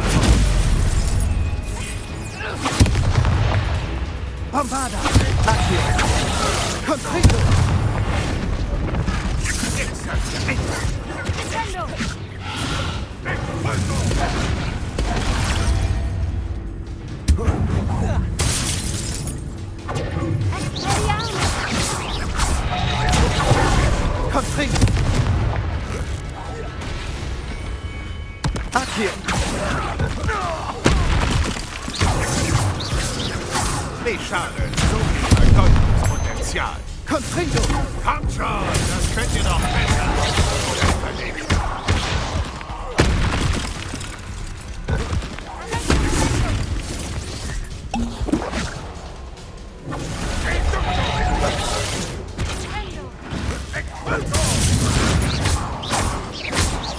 Akir!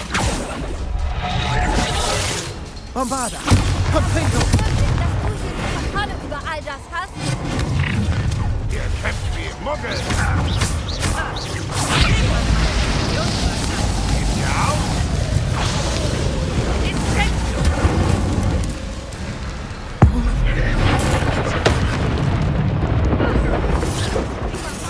Was suchst du überhaupt?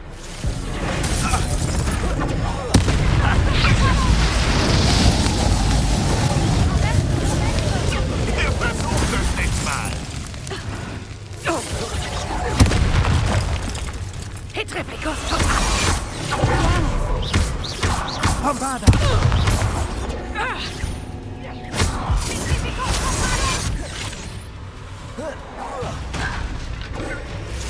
Akir! Confringo!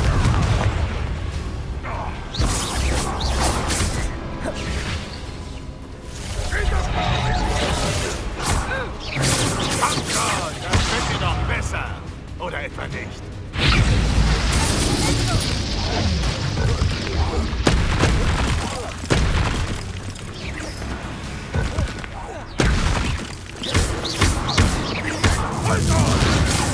Akir!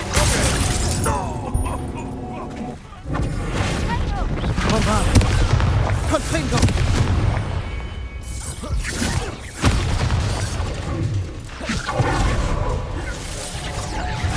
Gebt ihr auf?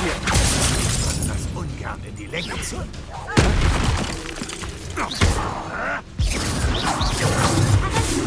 Potato! Stupro! Bombarda! Akir! Confringo! Ihr versucht es nicht mal. Kommt schon, das könnt ihr doch besser.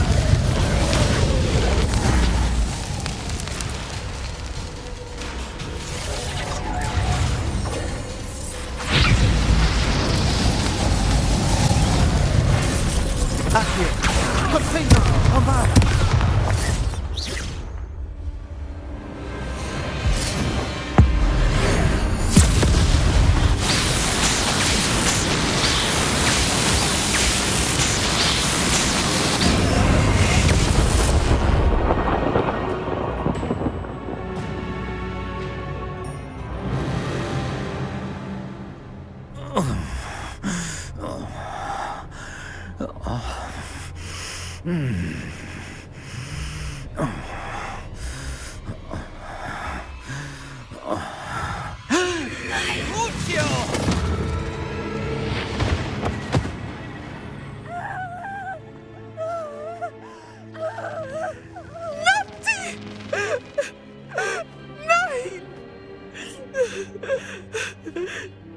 Natti!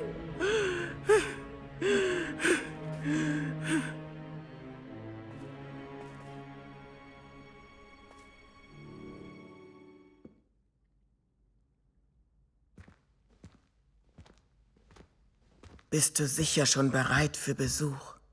Ja, Mutter. Ich fühle mich gut und bei diesem Besuch gleich noch besser. Also gut. Aber übernimm dich nicht, Nazai. Nein, Mutter.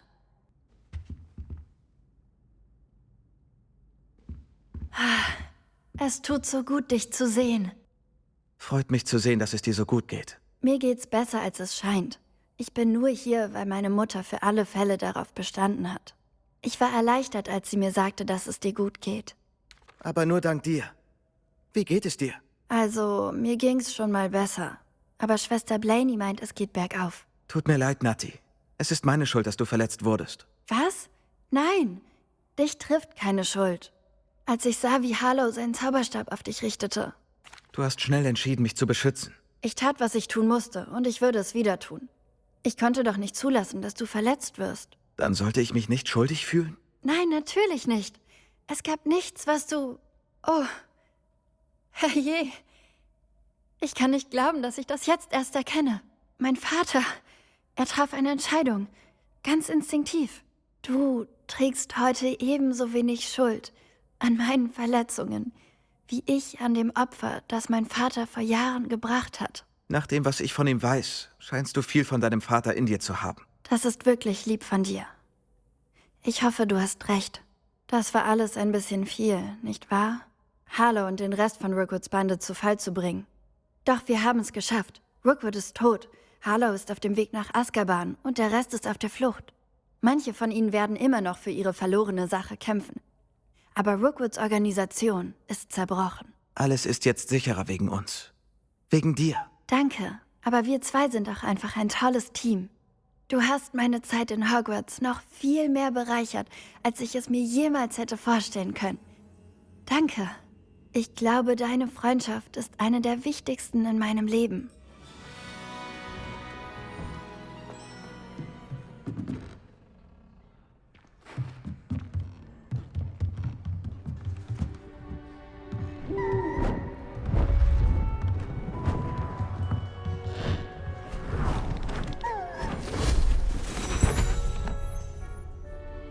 Ruhe bitte! Ruhe bitte! Verwandlung, das können Sie sicher nicht mehr hören, ist eine Wissenschaft, die ewiges Üben erfordert. Aber seien Sie unbesorgt. Es kann fast alles verwandelt werden, wenn man nur das Potenzial darin erkennt. Wie das Potenzial, das ich in Ihnen allen sehe, wie Sie hier vor mir stehen. Vielleicht sehe ich auch nur schlecht. Nun, Sie wissen, was zu tun ist.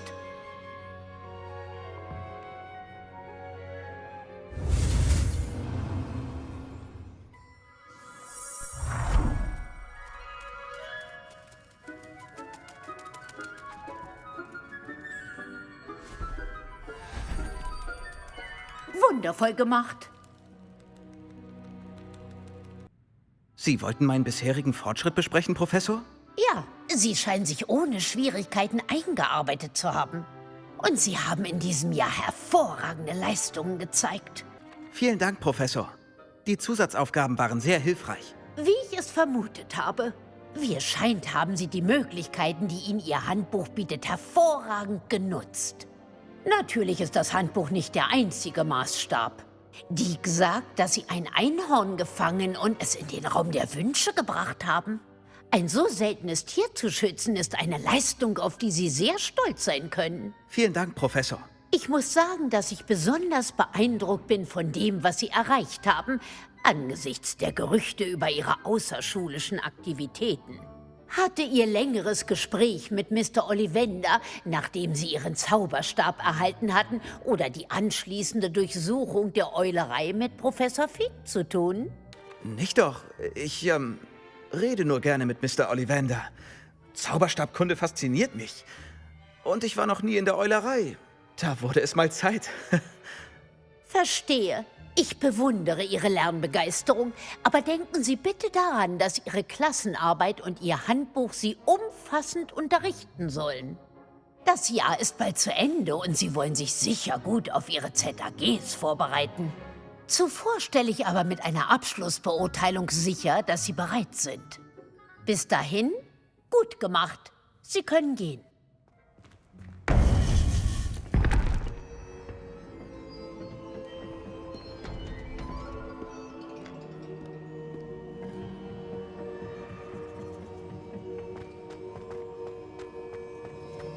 Willkommen zurück. Hallo, Professor. Es gibt Neuigkeiten. Die Kobolde suchen etwas. Ein weiteres Behältnis. Sie haben für ihre Suche Bohrer gebaut. Sehr beunruhigend. Handelt es sich dabei um Dinge wie den zerbrochenen Behälter aus Schloss Rookwood? Ja, ich fürchte, wir haben keine Zeit zu verlieren. Schauen Sie auf die Karte. Zum Glück ist die nächste Prüfung nicht weit entfernt. In Hogwarts? Wie Sie wissen, war ich zu meiner Zeit Schulleiterin. Mein Porträt hängt im Büro des Schulleiters.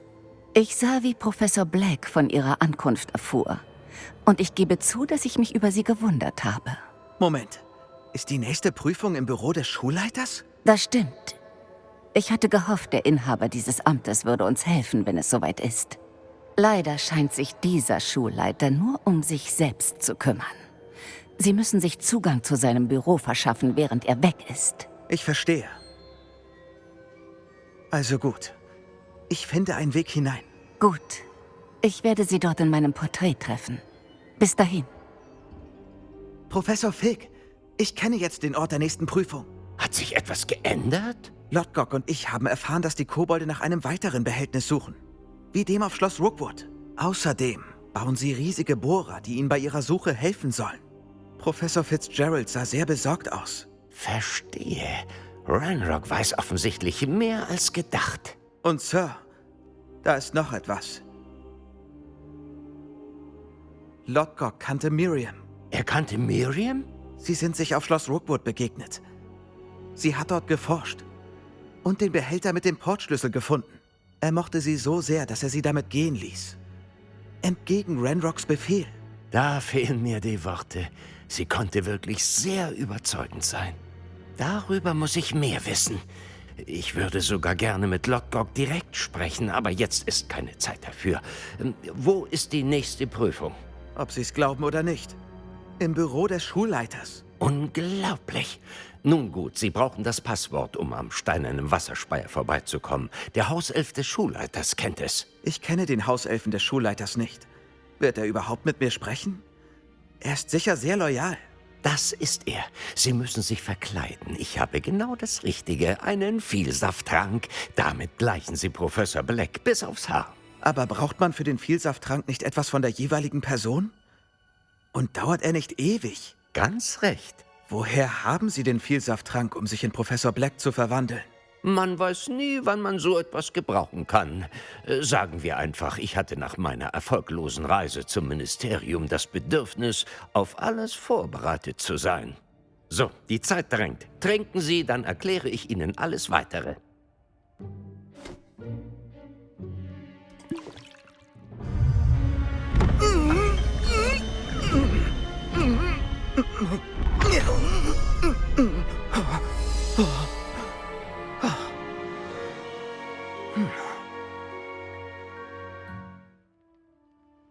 Wie fühlen Sie sich? Unglaublich. Den Geschmack vergesse ich nicht so schnell. Wie klinge ich? Überzeugend. Ich habe Ihre Gewänder noch etwas angepasst. Wie schon erwähnt, benötigen Sie das Passwort von Scrope. Der könnte überall im Schloss sein. Suchen Sie am besten nach Professor Kogawa. Sie liegt dem armen Elf wegen Quidditch in den Ohren, da sie hofft, er könne Black davon überzeugen, seine Meinung zu ändern. Bislang ohne Erfolg. Verstehe. Und was, wenn Professor Black mich sieht? Überlassen Sie das mir. Ich sage ihm, dass wir in Hogsmeade eine Kontaktperson des Ministeriums treffen sollen. Das verschafft Ihnen ausreichend Zeit. Danke, Professor. Wir sehen uns bestimmt in der Kartenkammer. Dankbarkeit aus Professor Blacks Mund zu hören, ist ungewöhnlich. Wir sehen uns dort. Ich muss den Hauselfen des Schulleiters finden.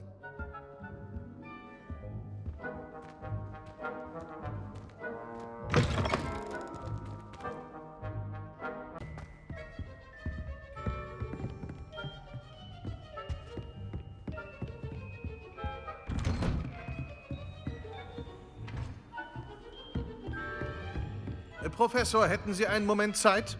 Professor, ich hatte gehofft, Sie zu erwischen. Oh, ich habe zu tun, Professor Sharp. Viel zu tun. Natürlich, Sir, aber Sie hatten mich nach einem bestimmten Trank gefragt und ich, nun ja. Was?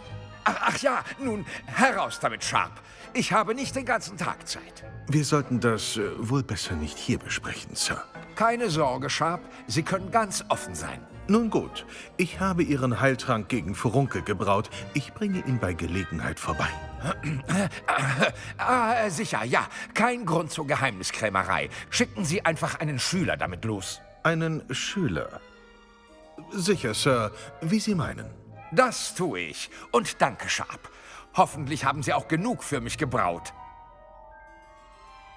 Nun geht es darum, welcher Schüler diese unrühmliche Aufgabe erhält.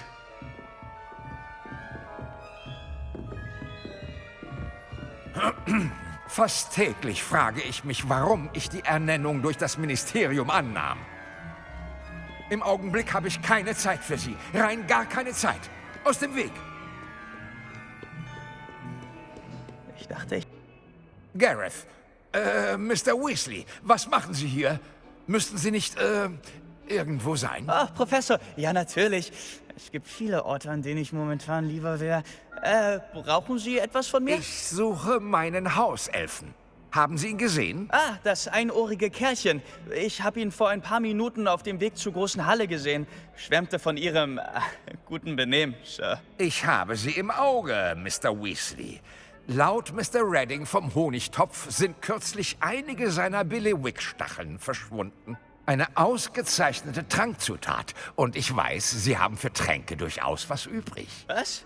Aber Sir, ich war noch nicht mal in der Nähe vom Honigtopf. Pah, Schluss damit. Seien Sie versichert, meine Augen und Ohren sind überall. Weitergehen, Mr. Weasley. Mr. Gaunt, wo wollen Sie denn hin? Verzeihung, Sir. Ich war nur auf dem Weg nach draußen. Sie nehmen sich den Tag frei, was? Typisch Schüler. Vergeuden immer so viel Zeit. Ich muss einen Aufsatz über Diptam und seine Verwendung schreiben und wollte zum Gewächshaus. Ah ja, gemischt mit Bubotubler-Eiter ergibt das eine feine Schnurrbartpaste. Ja, finden Sie nicht auch? Geht es Ihnen gut, Sir? Sie wirken etwas neben sich. Ich bin kerngesund, Gaunt.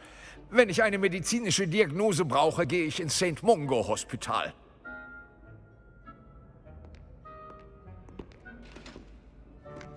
Mit Professor Hallo! Ich meine, aus dem Weg, Kinder.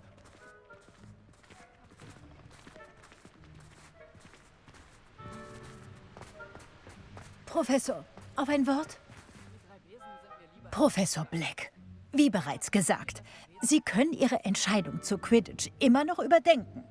Wir könnten immer noch die Auswahl und eine verkürzte Saison haben. Das wäre besser als gar keine. Aber die Verletzung, Madame Kogawa. Professor, so einige Schüler haben hier schon einen Klatscher an den Kopf bekommen. Ich behaupte, das hat Ihnen Vernunft eingebläut. Und Ihnen geht's gut. Dass es jemand Reinblütiges war, nun ja, das ist noch lange kein Grund... So ein Unsinn, die Gesundheit von Schülern wegen eines albernen Spiels zu riskieren. Ein albernes Spiel? Manchmal sind Sie wirklich unmöglich. Sir, ich würde nur zu gern an die Abteilung für magische Spiele und Sportarten schreiben. Gute Idee. Ich kann Ihnen auch Pergament geben, falls nötig. Wo ist mein Elf? Pergament? Gut, das werde ich mit Vergnügen. Und ich habe Scrooge in der großen Halle entdeckt. Er scheint mich zu meiden. Warum wohl? Guten Tag, Madame Kogawa. Ich würde in Hogsmeade auch gerne einen Laden eröffnen. Womit haben wir ihn als Schulleiter verdient? Kauen mit offenem Mund? Wo sind Ihre Manieren?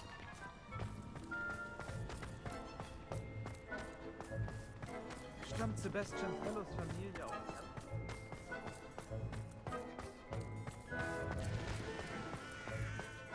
Der Schulleiter, er kommt hierher.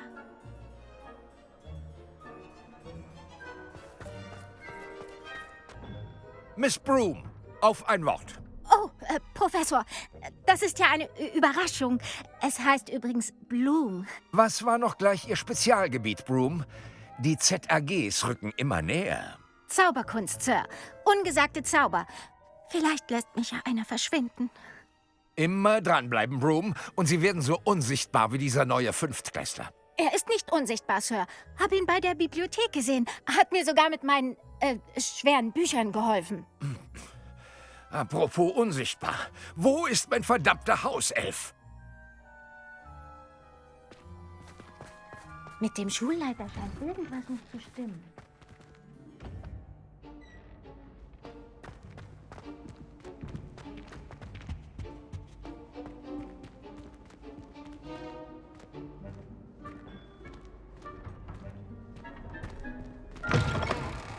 Wenn es sein muss, wenden Sie sich an meine Sekretäre oder was auch immer. Und nun aus dem Weg.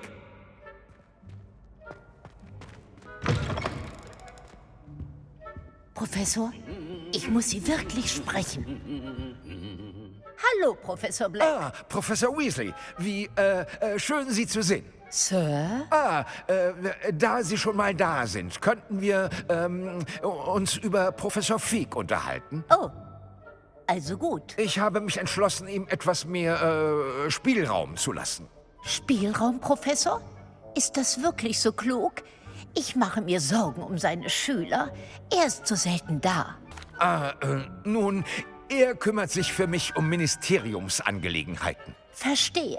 Aber Sir, ich mache mir Sorgen, weil unser Neuzugang der 5. Klasse so viel Zeit fern des Schlosses verbringt.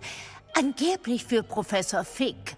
Ich habe beunruhigende Gerüchte über diverse Eskapaden gehört. Vom Betreten des verbotenen Waldes bis hin zum Kampf gegen Ranrocks Anhänger und Rookwoods Leute. Was? Meine Güte, Sie dürfen nicht alles glauben, Professor. Nein, das dürfen Sie nicht. Ich meine, ich behalte Fig im Auge. Machen Sie einfach so wunderbar weiter wie bisher. Einfach wunderbar. Danke. Aber ich gehe dem gerne mal nach. Gut. Das wäre alles, Weasley.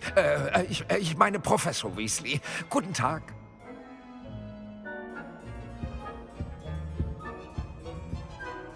Wunderbare Arbeit. Spielraum für Professor Fig.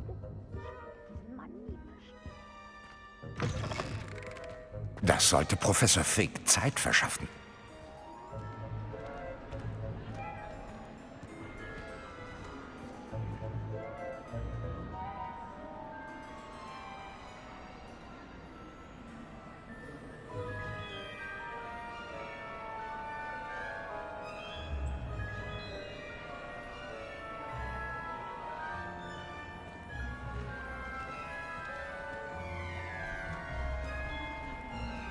Scrooge arbeitet so hart wie jeder andere Hauself auch. Achtung, Schüler! Hiermit verfüge ich, dass die große Halle fortan mit den eleganten Bannern von Ravenclaw geschmückt wird. Ich beantworte derzeit keine Fragen. Oder überhaupt jemals.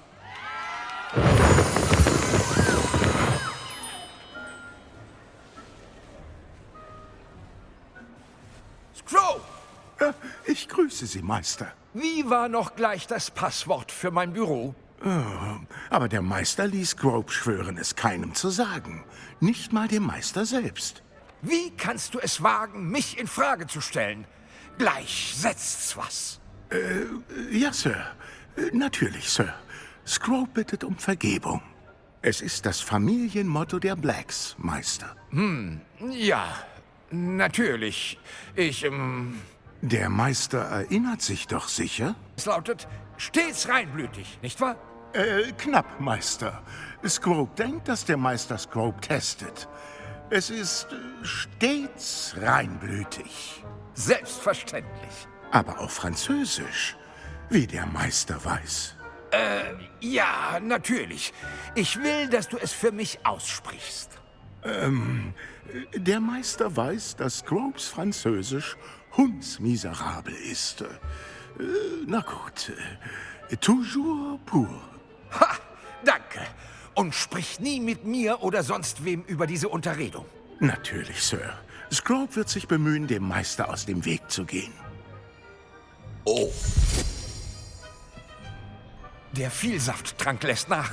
Ich sollte lieber verschwinden. Fig hatte recht. Es hat wirklich geklappt. Und nun mit dem Passwort zum Wasserspeier.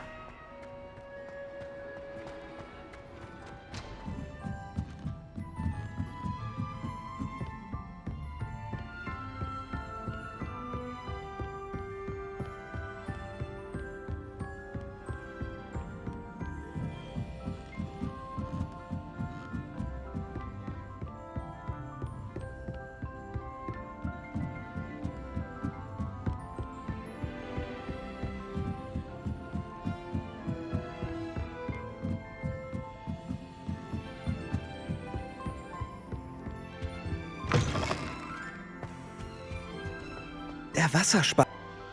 Toujours pur.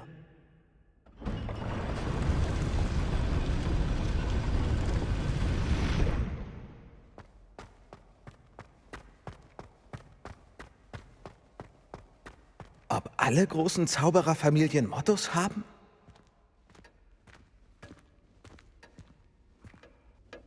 Schön, Sie zu sehen. Zum Glück hat Professor Fig schnell mitgedacht. Und jetzt? Nähern Sie sich dem Podest im Vorraum und lesen Sie das Buch, das erscheint. Ich vermute, es geht um mehr als nur ein Buch zu lesen. Ihre Vermutungen sind richtig. Wir sprechen, wenn Sie fertig sind.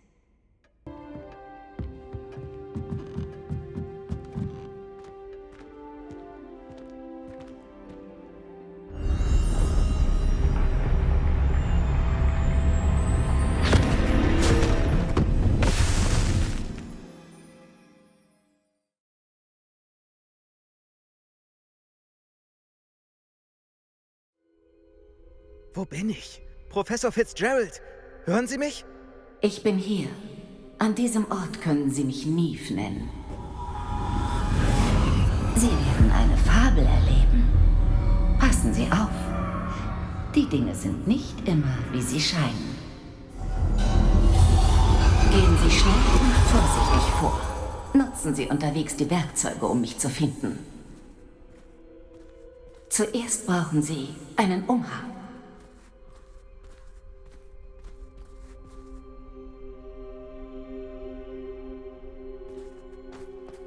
Hier wie auch im Leben nimmt der Tod viele Formen an. Meiden Sie sie um jeden Preis.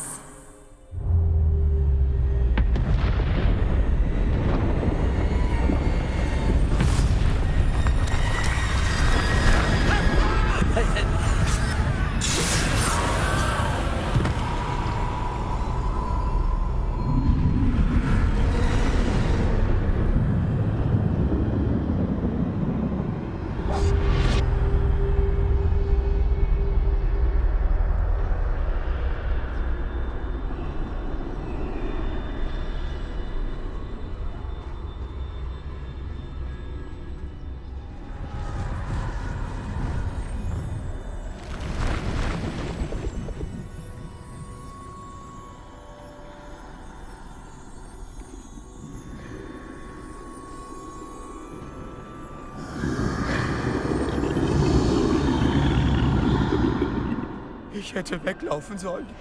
Dann wäre ich jetzt frei.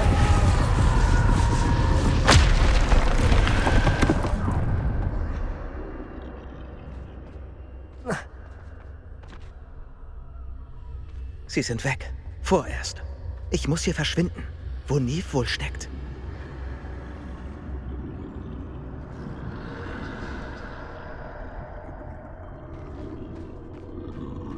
Ich muss den richtigen Moment abpassen.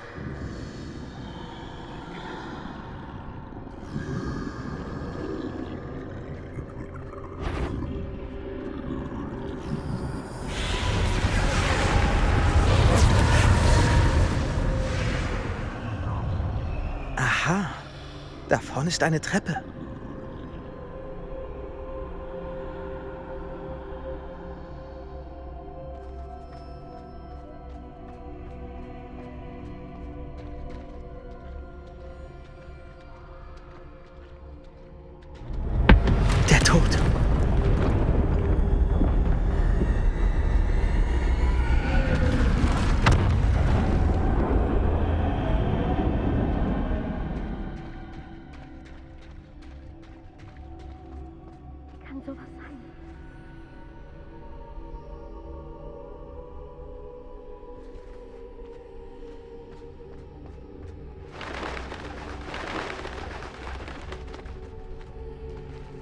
Eine Leiter. Vielleicht finden sie mich nicht, wenn ich hochklettere.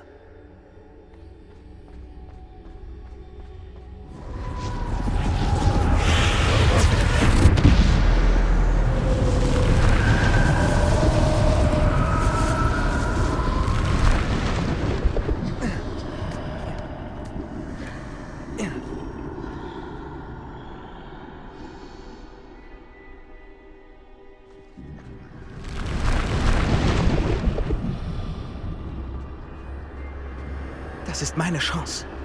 Ich komme, Neve.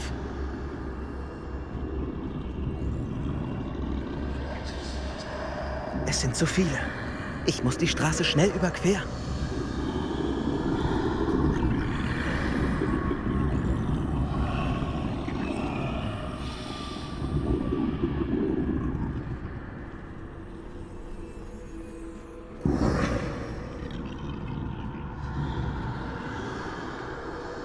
Da muss ich hin. Ich muss einen Weg an ihm vorbeifinden.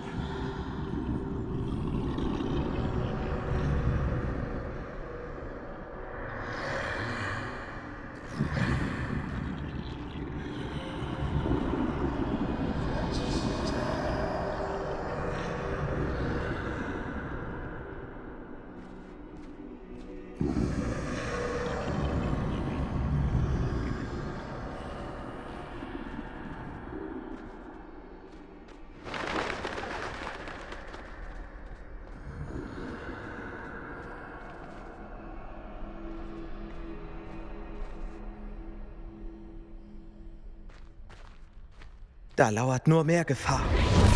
Es muss noch einen anderen Weg geben. Ich muss umkehren. So komme ich nicht an ihn vorbei.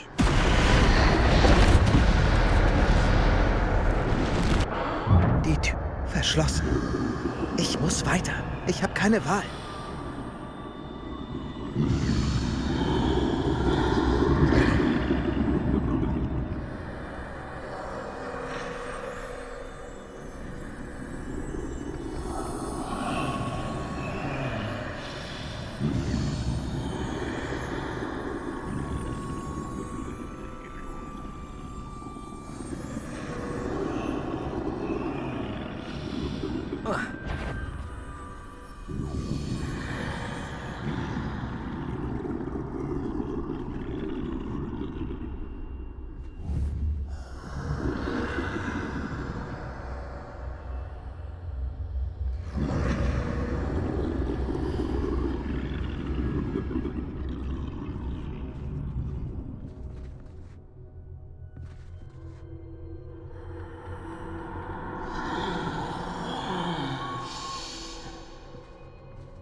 Das ist meine Chance.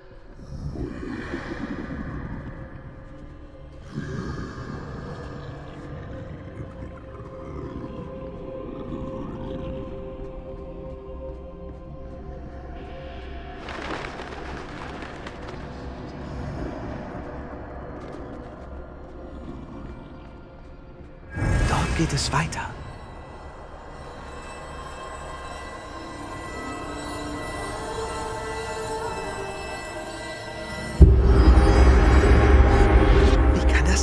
Ich bin unsichtbar.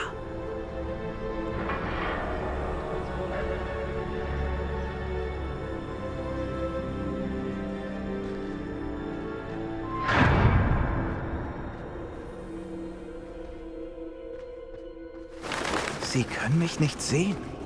Ich kann mich ihnen nähern.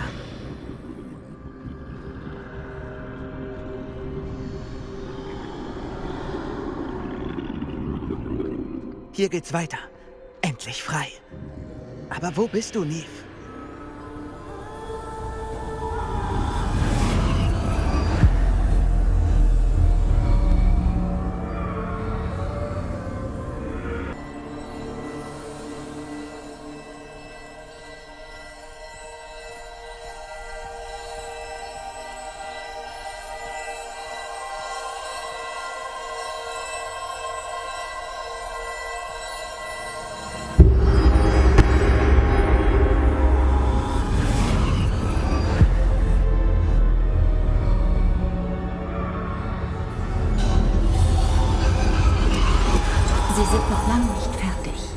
Gehen Sie durch die Trauernden vor Ihnen.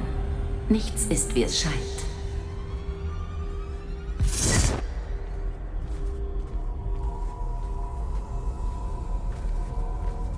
Unfassbar, dass sie tot ist.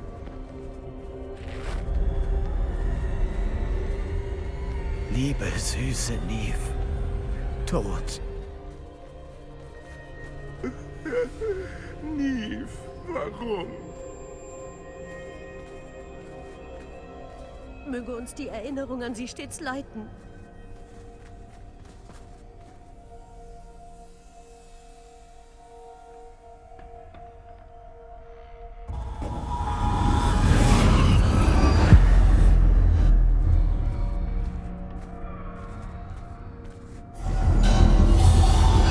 Sie haben mich gefragt.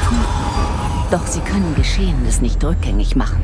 Die Magie des Steins beschwört nur einen Schatten meiner selbst.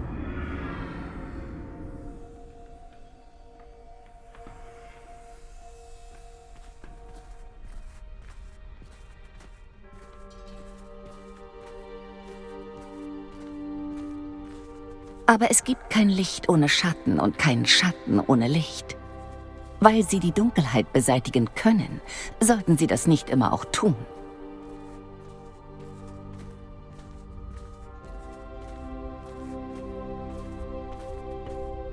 Denken Sie daran, wenn Sie meine Erinnerung sehen.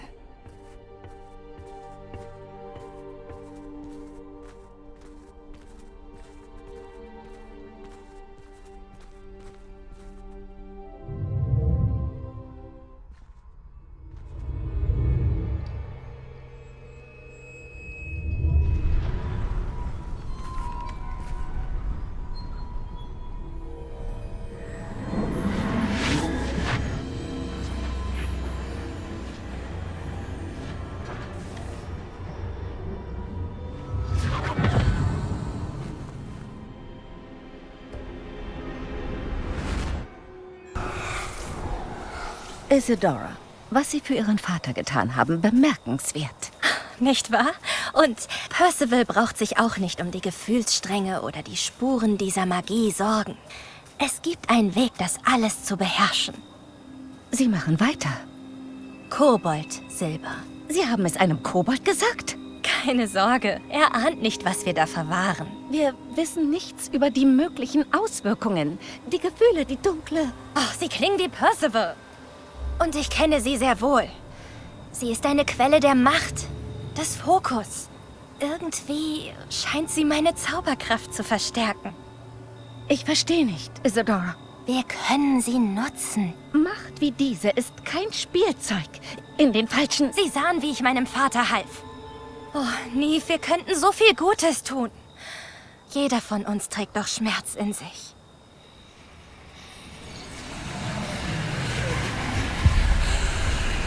Was tun Sie?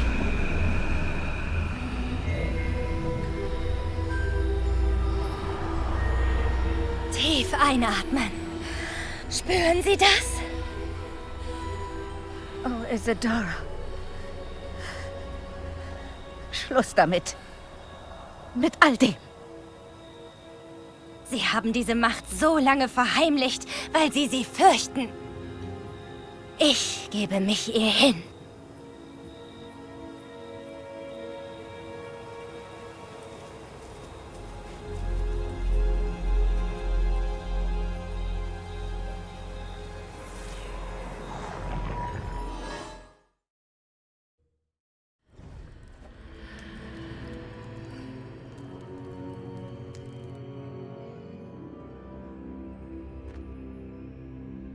Revelio.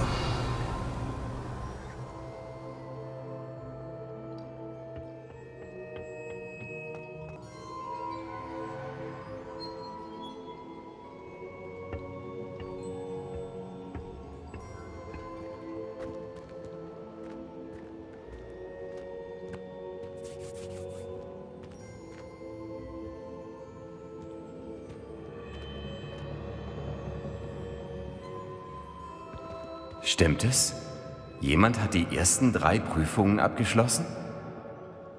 Das ist es. Und das habe ich. Aber Sie sind so... Jung? Ich weiß. Sie müssen Professor Bakar sein. Stimmt. Schön, Sie kennenzulernen. Die Erinnerung aus dem Denkarium eben. Hat Isidora schmerzhafte Emotionen inhaliert? Oh ja. Ich fand es verstörend. Aber wie hat sie daraus Macht geschöpft und sie sich zunutze gemacht? Es war verstörend.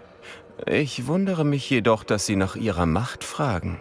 Ich teile den Standort meines Denkariums nur ungern mit jemandem, der die Verantwortung der Macht vielleicht noch nicht verstanden hat. Ich versichere Ihnen, Professor, das tue ich.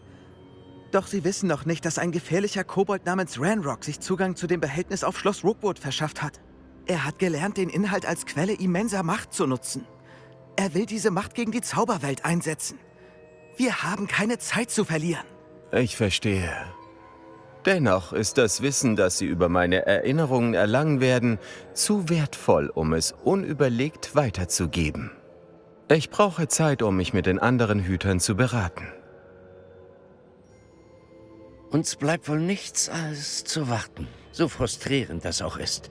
Ich hörte, was Sie Professor Bakar erzählten. Isidora atmete Emotion ein, um Macht zu erlangen? Ja. Und sie hat Professor Fitzgerald ebenso wie ihrem Vater Emotionen entzogen. Ohne Erlaubnis. Abscheulich. Sie sagte sogar, sie hätte einen Weg gefunden, die gewonnenen magischen Spuren zu speichern.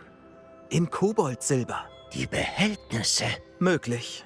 Da ist etwas, das ich vorhin nicht sagen konnte. Ranrock hat an Orten gegraben, die mit den 5 Namen in den Tagebüchern eines Koboldschlossers namens Brackboard zu tun haben. 5 Namen? Die Hüter. Und wer noch? Isidora Morganach? Ganz genau. Er war uns immer einen Schritt voraus. Gringotts, der Turm, Schloss Rookwood. Wenn die Hüter Ihnen nicht verraten, wo die nächste Prüfung stattfindet, behalten wir zumindest Ranrock im Auge. Vielleicht führt er uns zu weiteren Informationen. Vielleicht. Ich hoffe, bald von Lodgok zu hören.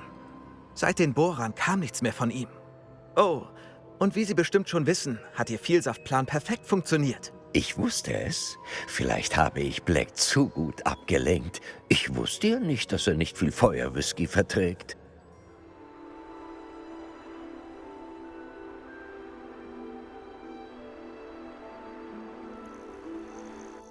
Wirklich?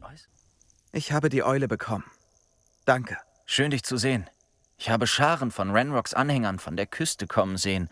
Einer sagte, sie wollten zu einer anderen Höhle, wie die wir gefunden haben. Wieso sind sie uns immer voraus? Sie wissen unmöglich vom Triptychon. Ich weiß es nicht. Ich habe noch eine Erinnerung gesehen. Von einer Hüterin namens Neve Fitzgerald. Sie war verunsichert von Isidoras Gebrauch der alten Magie. Aber ich weiß immer noch nicht, wie das alles mit Ranrock zusammenhängt. Diese Hüter treiben sicher nur Spielchen mit dir. Du musst mehr Informationen verlangen. So funktioniert das nicht. Um Zugang zu einer Erinnerung zu erhalten, muss ich eine Prüfung bestehen. Das ist nicht so einfach. Sie zeigen mir die Erinnerungen in einer Reihenfolge. Entweder vertrauen sie dir nicht oder du mir nicht. Interessiert Anslight dich überhaupt? Aber natürlich, Sebastian. Wir sind schon so weit gekommen. Lass dich nicht von deinem Frust überwältigen. Gut, ich füge mich deinen Hüterfreunden. Fürs Erste. Und widerwillig. Wir haben keine Wahl. Also, schauen wir, warum das Triptychon uns herführte?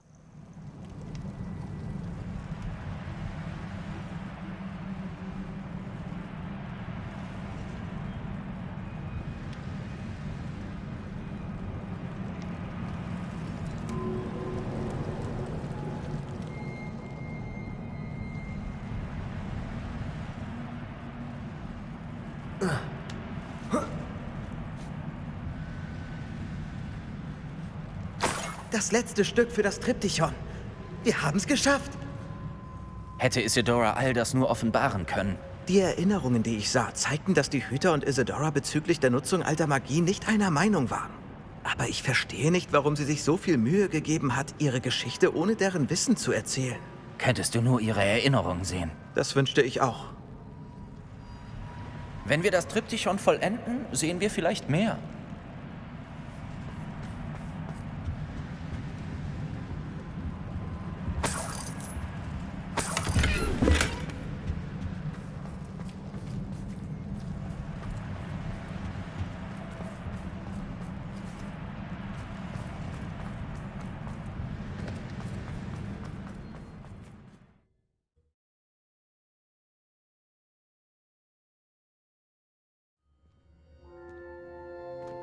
Dass uns das Triptychon auf diese Reise geschickt hat?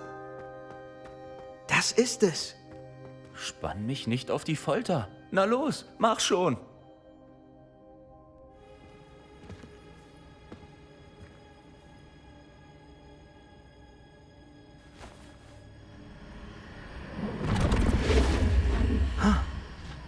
Noch ein Denkarium. Danach haben wir gesucht.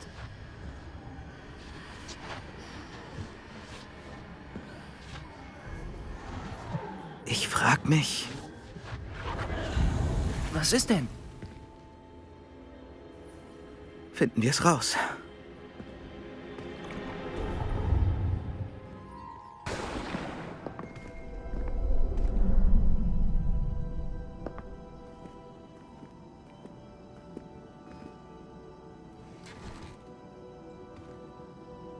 Meinen Bruder kann ich nicht zurückbringen. Aber dir kann ich Frieden geben.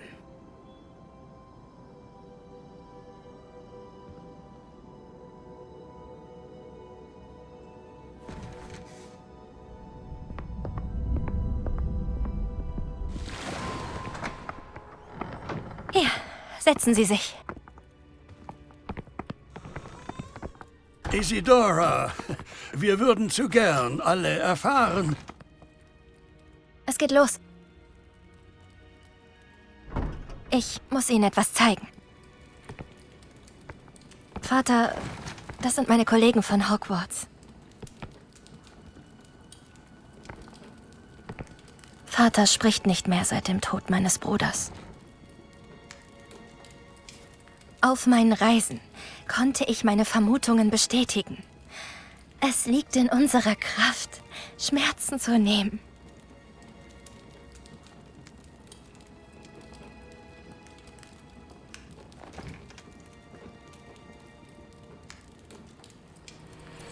Isidora.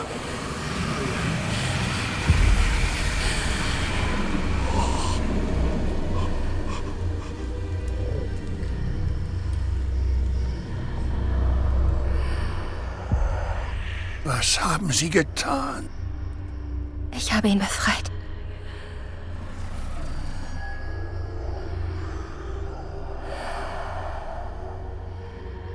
Danke.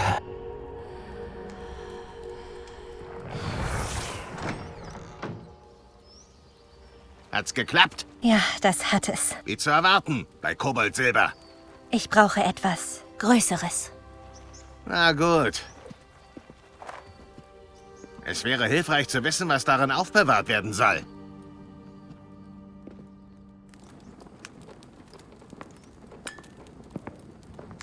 Magie. Von meinem Zauber, um Menschen den Schmerz zu nehmen. Doch richtig angewandt kann ihre Macht noch so viel mehr Gutes tun. Wieso willst du so eine Magie wegsperren? Ich muss sie nur sicher verwahren, bis ich meine Kollegen von ihrem Nutzen überzeugen kann. Solcher Macht misstrauen manche. Nicht jeder ist bereit, solche Macht zu nutzen. Vielleicht. Aber jemand muss es sein.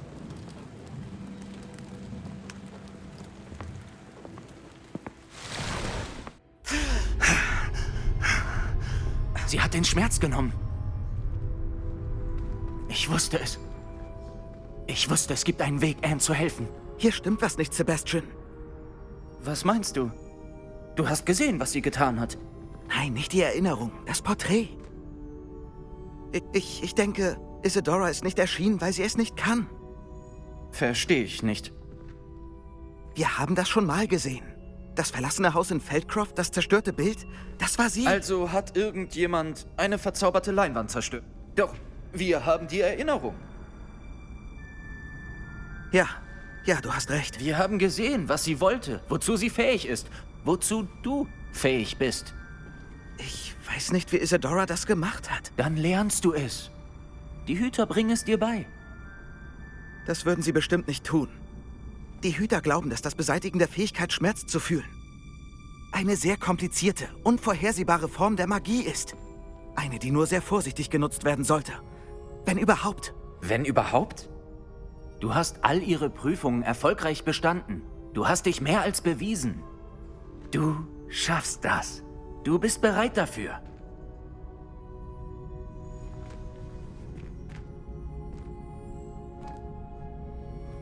Bitte, sprich mit den Hütern. Wenn nicht für mich, dann für Anne.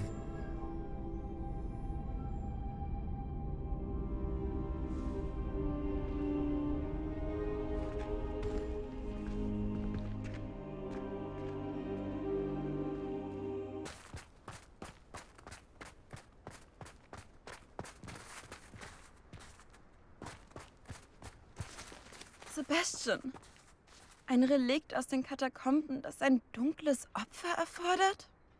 Ich weiß, wie das klingt, aber wenn es hilft, lohnt sich das Risiko. Weiß Ominous auch davon? Er half, das Skriptorium mit Slytherins Zauberbuch zu finden. Nun gut. Wenn Ominous dabei ist, werde ich auch kommen. Wir haben nicht viel Zeit. Solomon will Feldcroft verlassen. Was? Verlassen? Egal, du musst ihn hinhalten. Verschaff uns Zeit, Anne. Bitte. Ich versuche es. Ich melde mich. Solomon kann Anne nicht aus Feldcroft wegbringen. Wohin würden sie denn gehen? Sebastian. Unfassbar, dass mein Onkel Feldcroft verlassen will. Anne wird ihn hinhalten. Das muss sie. Wir brauchen Zeit. Zeit? Wofür? Ich habe mehr über das Relikt erfahren. Ich habe Slytherins Zauberbuch mit dem verglichen, was in der Bibliothek über Relikte und dunkle Opfer steht. Dabei wurde mir etwas klar. Ich glaube, das Relikt funktioniert nur in der Katakombe. Wir müssen Anne in die Katakombe bringen und dann ein Opfer darbieten? Das klingt riskant.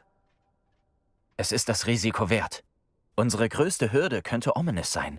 Anne gibt dem Ganzen nur eine Chance, wenn er dabei ist. Und wir müssen es vor deinem Onkel verheimlichen. Wenn er zum Schulleiter geht, fliegen wir von der Schule. Ich regel das mit Ominous. Was meinen Onkel angeht, er ist kein Auror mehr. Was er nicht weiß, wird uns nicht schaden. Viel Glück mit Ominous. Bis zum nächsten Mal. Ich werde dir sagen, wann wir 4 uns in der Katakombe treffen. Achte auf meine Eule. Sebastian ist zu weit gegangen. Du hast die Katakomben gesehen. Ich kann hier nicht bleiben. Warte, Anne, bitte. Ominous. Er war bereit, das ganze Dorf und sich selbst in Gefahr zu bringen, nur weil irgendein altes Relikt mich heilen könnte. Es tut mir leid, Ominous. Pass gut auf ihn auf, ja? Gut, dass du da bist.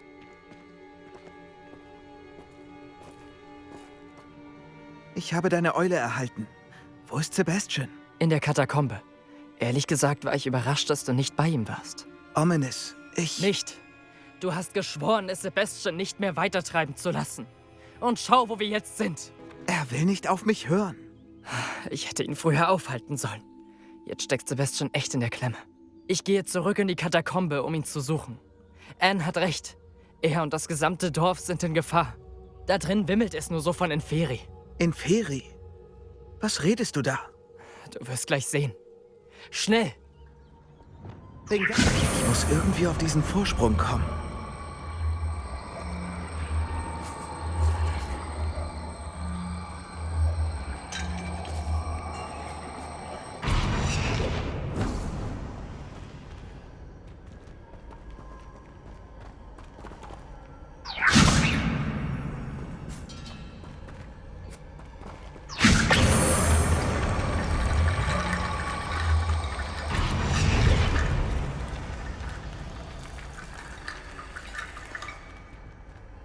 Wingardium Leviosa.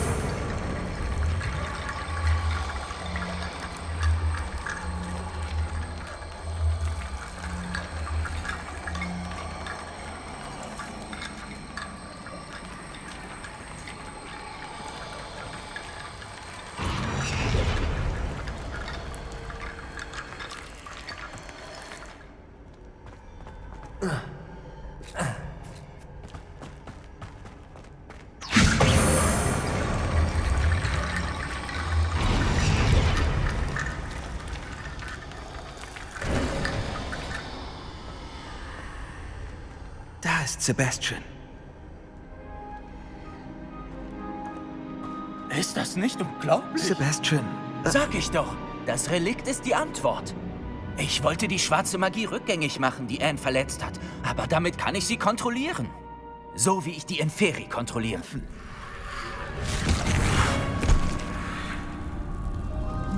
Was habt ihr beiden getan?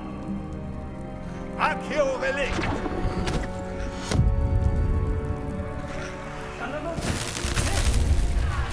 Das Relikt!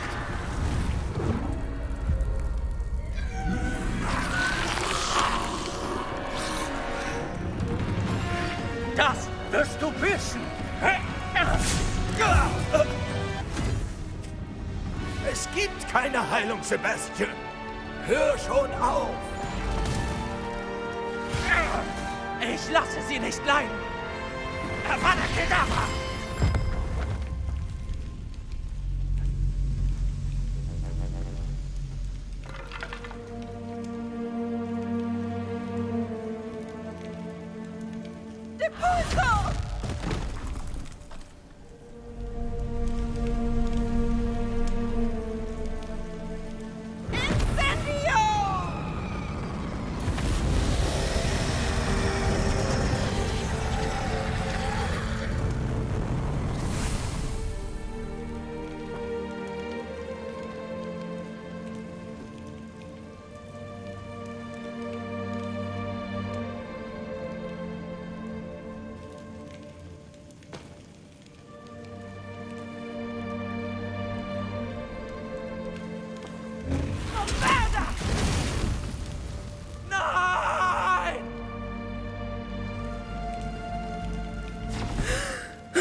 Du hast dich entschieden.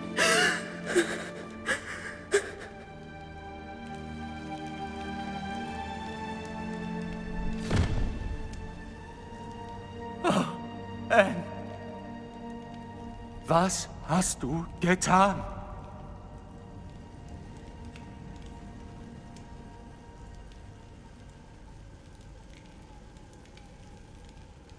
Ich muss hier raus. Warum hast du nicht angehalten? Ich habe dich gerufen. Anne wird das nicht überleben. Sie sieht dahin. Innerlich und äußerlich. Herr Solomon war nie für uns da. Nicht wirklich. Er hat Anne aufgegeben. Ich werde das nie tun. Du hast ihn gesehen, oder? Er wollte ihr Leben zerstören. Er griff uns an. Ich musste den Todesfluch anwenden. Das verstehst du doch. Hätte ich den Zauber nicht gekannt. Du bist zu weit gegangen, Sebastian. Ich kann nicht klar denken. Ich muss gehen. Sie ist am Boden zerstört. Sie hat euren Onkel begraben. Allein. Ich tat es für sie. Sebastian, Anne könnte es nicht ertragen, dich auszuliefern, aber... Was? Mich ausliefern? Sie hat gesehen, was passiert ist. Ich gebe dir Zeit zum Nachdenken, Sebastian. Mich ausliefern? Sebastian. Hast du das gehört? Du hast es doch gesehen. Ich wollte meinem Onkel nie wehtun. Ich weiß. Unfassbar, dass er tot ist. Wie konnte das nur so schief gehen? Das wollte ich nicht. Ich wollte nicht. Oh, Anne. Ich wollte nur helfen. Ich kann jetzt nicht gehen. Anne braucht mich mehr denn je. Du verstehst es. Du kannst mit Ominous reden. Bring ihn zur Vernunft. Er hört auf dich. Ich muss zu Anne. Keine Sorge, Sebastian. Ich rede mit Ominous. Danke. Du bist wirklich ein guter Freund. Egal, wie es jetzt weitergeht. Ich bin froh, dich zu kennen. Armer Sebastian. Ominous. Eine Katastrophe. Unglaublich. Nach dem letzten Treffen ging ich direkt nach Hogwarts. Bevor ich mit Black reden konnte, hörte ich von Anne. Ich bin sofort nach Feldcroft und fand sie bei Solomons Leiche. Sie war außer sich vor Kummer. Einerseits soll Sebastian die Konsequenzen tragen, andererseits erscheint es ihr unvorstellbar. Ich will Sebastian nicht verlieren, aber wir haben wohl keine Wahl. Wir haben keine Wahl. Du hast recht. Du hattest die ganze Zeit recht. Ich wünschte, es wäre anders. Wenn wir das tun, sehen wir Sebastian nie wieder. Das ist mir klar. Aber es ist das Richtige. Er hat seinen Onkel getötet. Die ganze Zeit haben wir seine Taten gerechtfertigt, aber er ist zu weit gegangen. Das muss aufhören. Alles klar. Überlass das mir. Ich sag's dem Schulleiter. Also bis bald. Ich melde mich.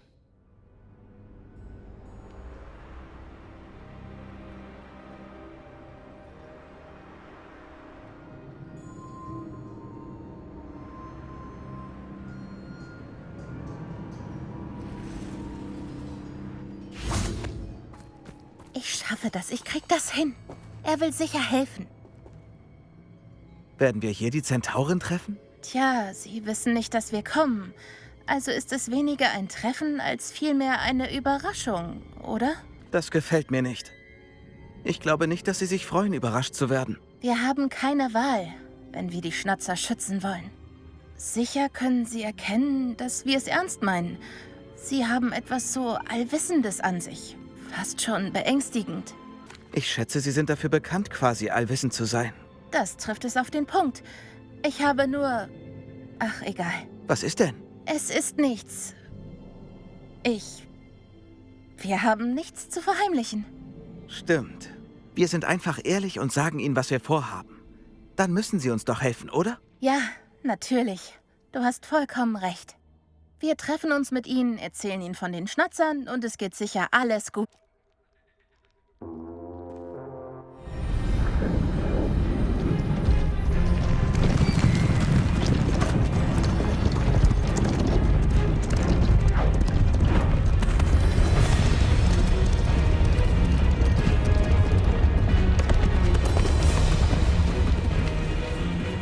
Was glaubt ihr, was ihr hier macht, Menschen? Bitte! Wir wollten mit euch sprechen. Ah, du willst wohl erzählen können, wie du mit einem Zentauren gesprochen hast, der dir sogar antwortete. Nein, niemals! Wir brauchen einfach eure Hilfe. Genug! Herzukommen war ein großer Fehler von dir, kleine Hexe.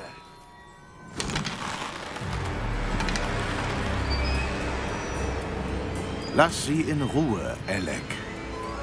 Wir tun Kindern nichts. Das ist nicht unsere Art. Nicht so anmaßend, alter Narr. Ich führe diese Herde an, während du an unserer Art festhältst, schlachten ihresgleichen weiter unbekümmert Wesen wie uns ab! Soweit ich weiß, taten sie nichts dergleichen. Wir werden sie daher gehen lassen. Hör gut zu, Doran. Wenn ich sie je wiedersehe, schlage ich euch allen dreien den Kopf ab.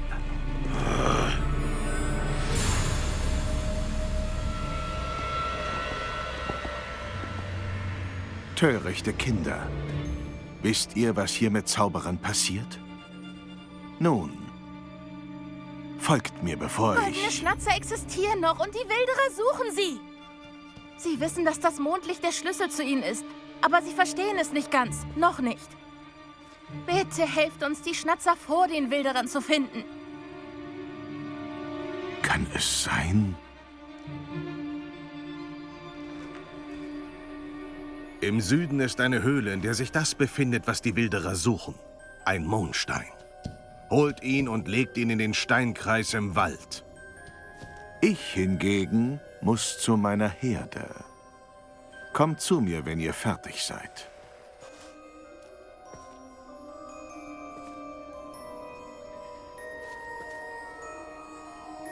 Ich verstehe das nicht.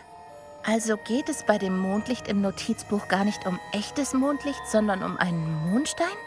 Was haben Mondsteine mit Schnatzern zu tun? Und warum war er sich so sicher, wo wir einen finden können? Sind Mondsteine nicht überall? Warum einen aus einer Höhle holen? So wie ich Zentauren kenne, meint er wohl einen bestimmten Mondstein. Wir verstehen es sicher, wenn wir ihn sehen. Ich weiß es auch nicht. Aber ich glaube ihm. Immerhin ist er ja ein Zentaur. Du hast recht. Es ist schade, dass er so schnell verschwunden ist. Wie hieß er? Doran? So nannte ihn der Anführer der Herde. Wenn Doran mehr weiß als wir, sollten wir gleich etwas unternehmen und später nachfragen.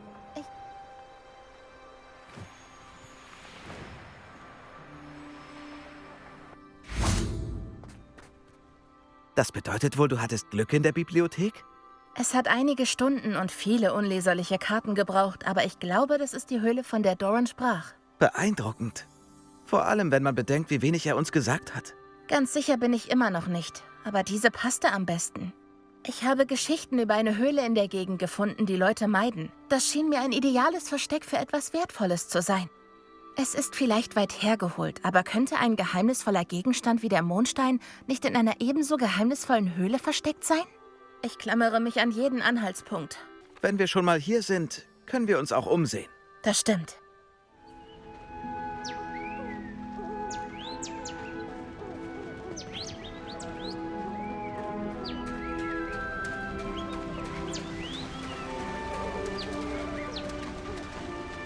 Confringo!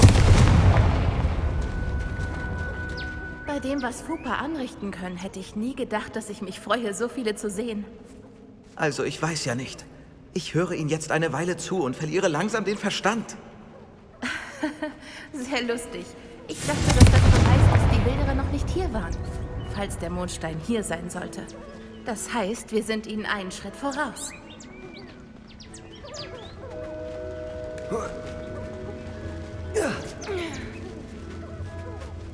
Wir haben ihn. Als würde man direkt in den Mond schauen. So, wir haben, was wir wollten. Bringen wir ihn zum Steinkreis. Gut gemacht, Poppy. Das war also tatsächlich die richtige Höhle. Zum Glück. Wir brauchen jeden Vorteil, wenn wir die Schnatzer vor den Wilderern erreichen wollen. Wir sollten Dorans Vorschlag folgen und den Mondstein zum Steinkreis bringen. Gehen wir? Ja. Wir sollten es bis Einbruch der Dunkelheit schaffen. Der Steinkreis. Genau an dem Ort, den Doran uns genannt hat. Aber jetzt weiß ich nicht, was ich davon halten soll. Wir wussten, dass es hier um den Mondstein geht. Aber Doran sagte nicht, was passiert, wenn wir ihn in den Steinkreis legen. Was es auch ist. Es hat besser mit Schnatzern zu tun. Was das betrifft, rennt uns die Zeit davon, oder? Los, lass uns weitergehen. Wir haben es fast geschafft. Ich glaube, es ist da drüben.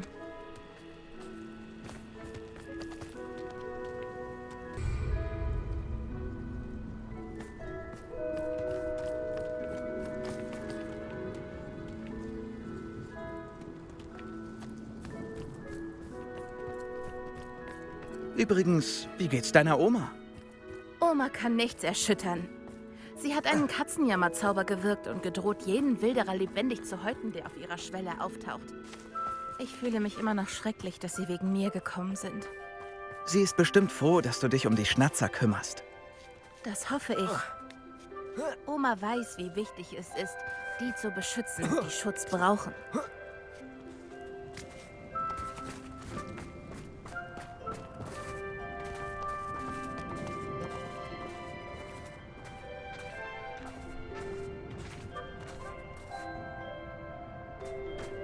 Ich denke, wir können ziemlich sicher sagen, wo der Mondstein hingehört.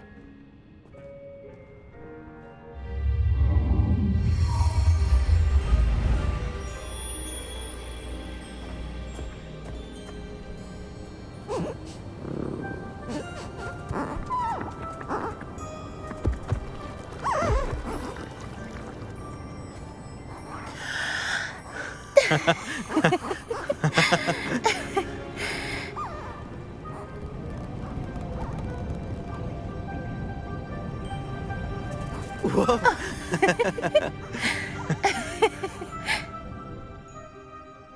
Das war ein Mondkalbtanz. Weißt du, wie selten man so etwas zu Gesicht bekommt? So etwas passiert nur bei Vollmond. Obwohl da dieses Mal vermutlich der Mondstein nachgeholfen hat. Ist es normal, dass sie ein Muster auf dem Boden hinterlassen? Das ist Teil des Tanzes. Das Muster ist allerdings immer anders. Wir sollten es aufzeichnen, um es besser verstehen zu können. Kann's kaum erwarten, Oma zu erzählen, dass ich jetzt schon 2 Mondkalbtänze gesehen habe. Sie wird platzen vor Neid. Du hast das schon mal erlebt? Das erste Mal war reines Glück. Ich saß auf Wolkenschwinge, sonst hätte ich es nie gesehen. Es war die Nacht... Nun, die Nacht, in der ich Wolkenschwinge begegnet bin. Du musst es mir nicht sagen, wenn du nicht willst. Tatsächlich möchte ich, dass du es weißt. Vor etwa 5 Jahren wurde Wolkenschwinge von Wilderern gefangen. Zuerst wollten sie verkaufen, aber dann entschieden sie sich dazu, sie zu töten. War wohl profitabler. Ich konnte es nicht mehr ertragen. Ich habe Wolkenschwinge befreit und wir sind geflohen. Wir flogen ewig, bis ich tanzende Mondkälber entdeckte und wir bei ihnen landeten. Für mich war es ein gutes Omen. Ein Zeichen, dass das Schlimmste vorüber war. Wie meinst du, dass du hättest genug und das Schlimmste wäre vorbei? Du musst wissen, als ich Wolkenschwinge befreite, lief ich von zu Hause davon. Aus einem Wildererlager. Ich stamme aus einer Wildererfamilie. Merlin, ich weiß nicht, was ich sagen soll, Poppy. Das muss schrecklich für dich gewesen sein. Ich fühlte mich nie wohl. Je älter ich wurde, desto offensichtlicher wurde es. Oma hat jahrelang versucht, mich von meinen Eltern zu sich zu holen. Als ich dann mit Wolkenschwinge geflohen bin, bin ich natürlich direkt zu ihr geflogen. Wie mutig. Ich bin froh, dass du entkommen bist. Ich auch. Als ich klein war, gab es so viele Kreaturen, denen ich nicht helfen konnte. Das soll sich jetzt ändern. Nach dem, was ich gesehen habe, bist du auf dem richtigen Weg. Ich hatte ja auch Hilfe. Ich habe noch nie davon erzählt, aber ich bin froh, dass du es weißt. Es ist schön, jemanden zum Reden zu haben. Wissen deine Eltern, was du jetzt tust? Zum Beispiel diesen Drachen aus dem Kampfring zu retten? Wir sprechen nicht miteinander. Zumindest sprechen sie nicht mit mir. Zuletzt waren sie in Borneo, um dort ihr Glück mit Akromantulas zu versuchen. Ich wäre allerdings nicht überrascht, wenn sie davon erfahren haben. Manchmal wünschte ich, dass dem so ist. Jetzt, da ich älter bin, würde ich gerne mit ihnen reden. Sie zur Vernunft bringen. Aber ich befürchte leider, das würde auch nichts helfen. Danke, dass du es mir sagst. Wir sollten zurück zu Doran. Er muss das Symbol sehen. Und wir müssen gegen die Wilderer vorgehen. Wenn du den Mondstein holst, kann ich für Doran eine Skizze des Symbols anfertigen.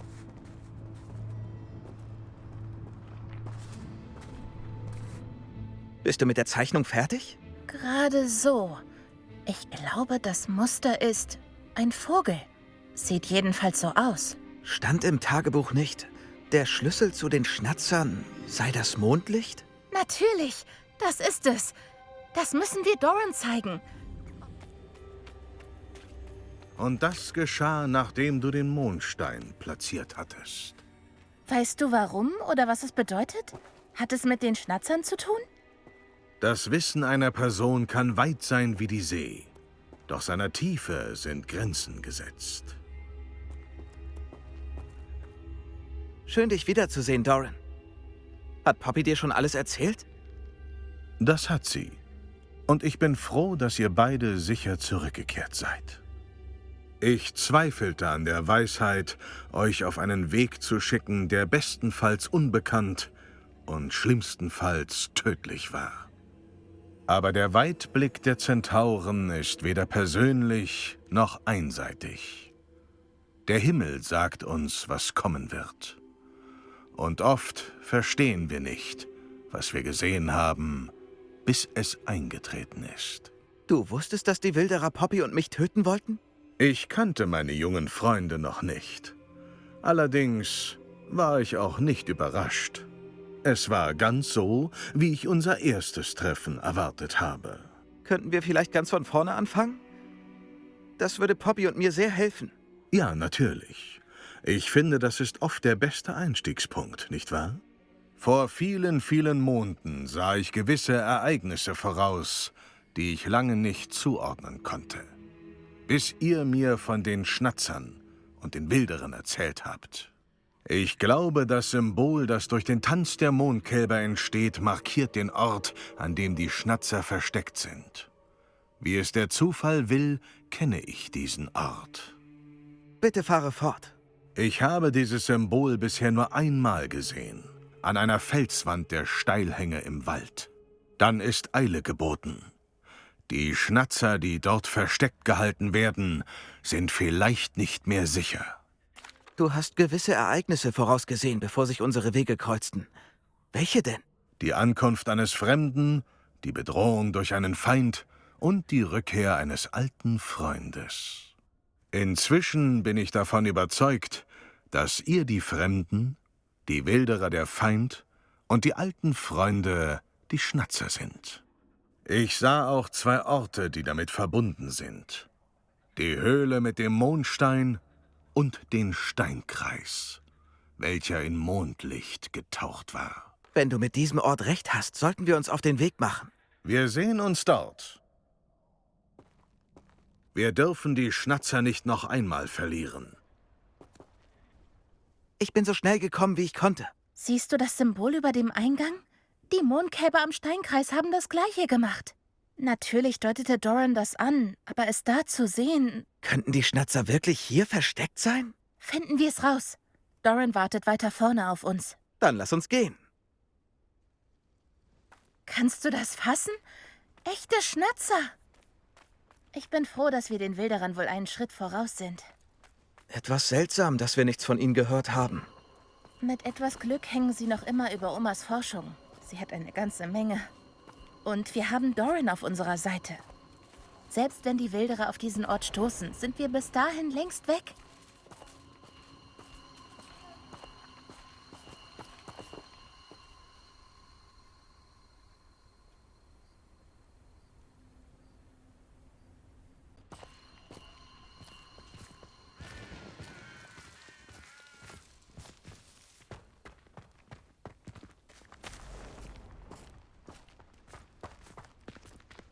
Ich grüße euch. Ich hoffe, du wartest noch nicht lange, Doran. Keineswegs. Andererseits bin ich nicht der euch erwartet.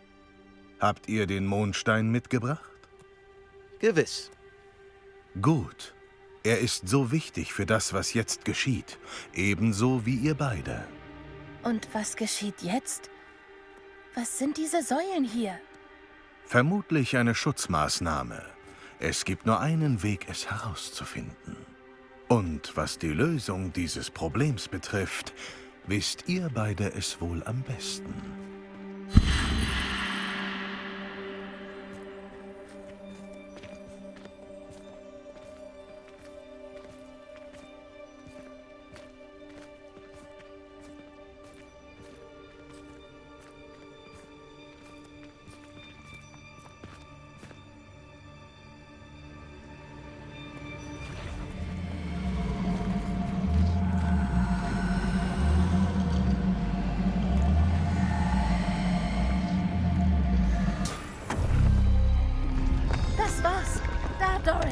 ein Durchgang.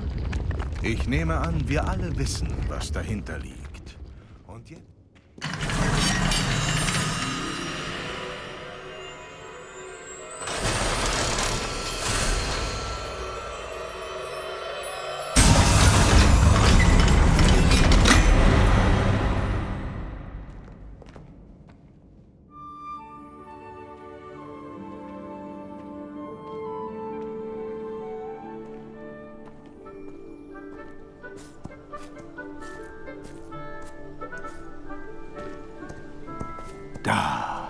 Da sind sie.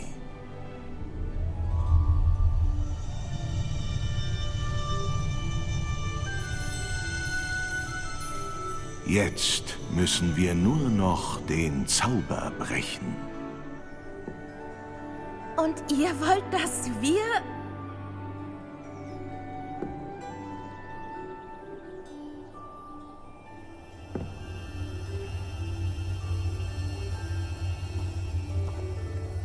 Ich wollte immer nur, dass sie sicher sind. Und das sind sie. Du solltest das tun.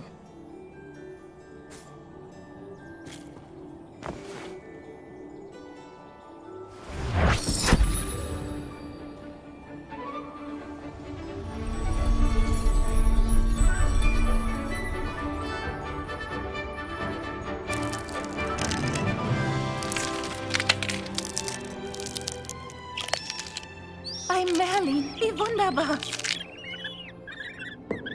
Nur wohin mit ihnen? Sie brauchen noch Hilfe. Und sobald jemand von ihrer Rückkehr erfährt... Ihnen wird nichts geschehen. Die Zentauren sorgen dafür. Das schwöre ich. Danke, Doran, für deine Hilfe bei der Suche und deinen Einsatz. Die Ehre gebührt ganz allein dir, Kind. Die Wilderer hätten das nie getan. Vergiss das nie.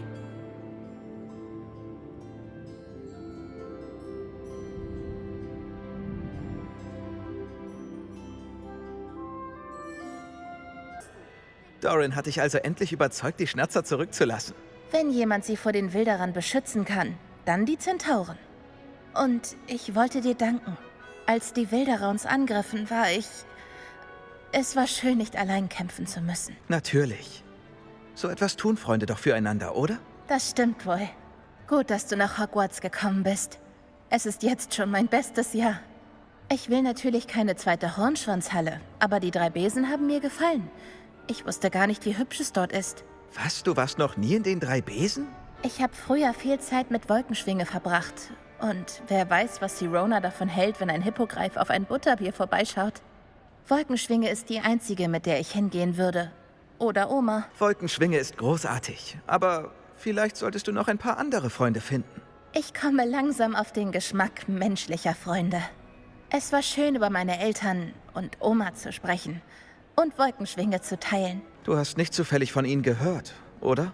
Nein, aber das ist schon in Ordnung. Weiß deine Oma, dass wir die Schnatzer gefunden haben? Ich konnte es nicht für mich behalten. Ich habe ihr alles gesagt. Sie war außer sich, dass ich in der Nähe der Wilderer war. Aber sie gab zu, dass sie wegen der Schnatzer neidisch war. Es war mir eine Freude, Poppy. Halt dich aus Ärger raus. Ich weiß nicht, ob ich das kann. Wir haben uns schon 2-mal mit Wilderern angelegt. Durch dich komme ich langsam auf den Geschmack. Und mit den Zentauren als Verbündete könnte ich sogar nach Ärger suchen.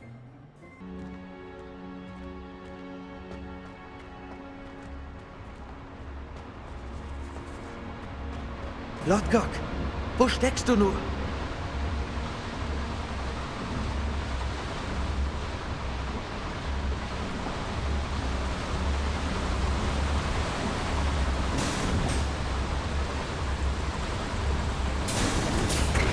Wie bei Gringotts. Aber diesmal habe ich das Steuer in der Hand. Hier stimmt was nicht. Wie tief es wohl hinabgeht? Er war auch verloren. Und ein Rede hier nochmal betragen. Das da vorn muss das Ende sein.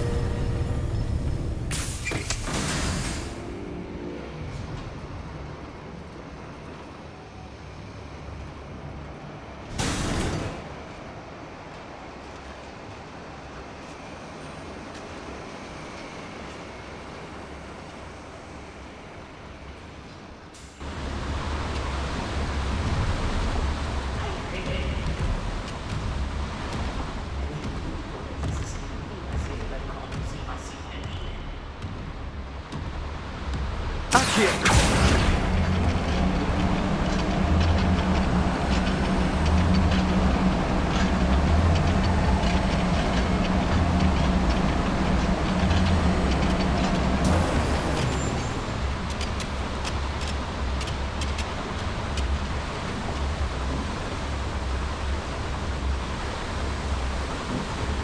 Die Geräte werden mit Dampf betrieben.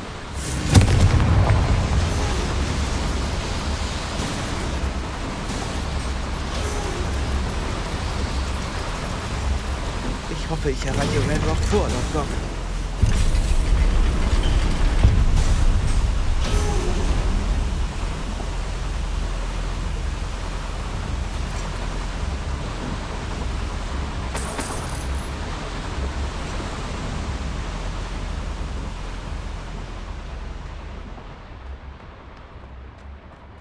Ein weiterer Bohrer ist fertig. Die Welt der Zauberei wird zerstört. Ich kann das beenden. Ich muss den Bohrer zerstören und Ranrock...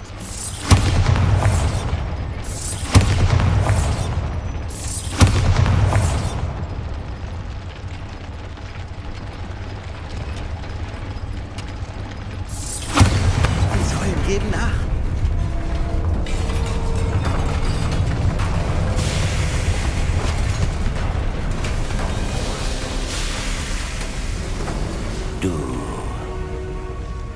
Das ist ungünstig.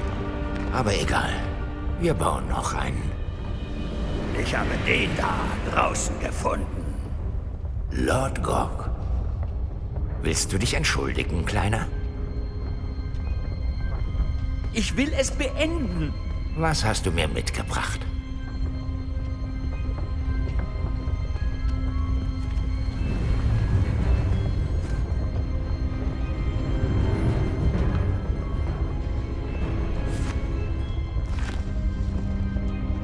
Das kann nicht sein. Die ganze Zeit wusstest du, wo es war? Nein!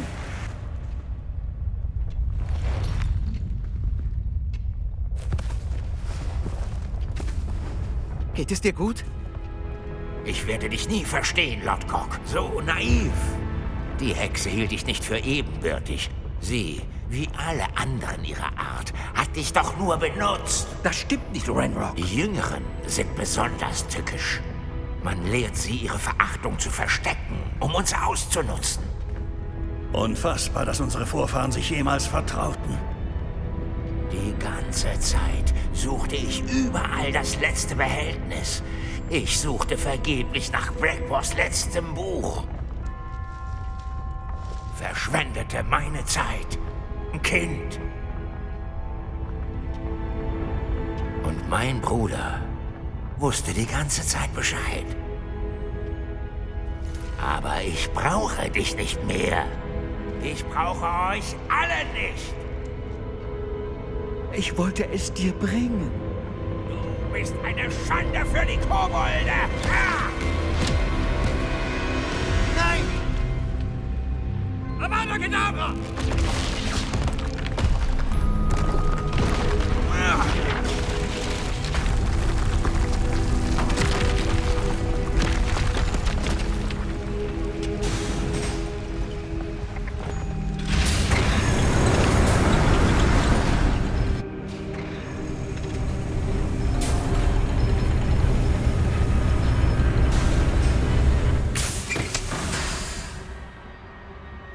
Armer Lord Gok. Vom eigenen Bruder ermordet. Deshalb hat er so sehr versucht, ihn aufzuhalten.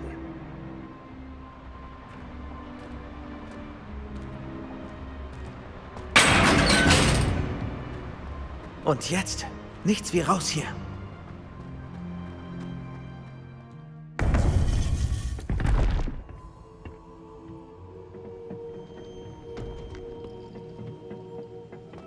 Laut der Eule, die ich erhalten habe, bewegt sich Ranrock schneller, als wir es erwarten konnten. Eine wahrlich schlechte Nachricht. Wir hatten uns mehr Zeit erhofft, um das beste Vorgehen zu besprechen.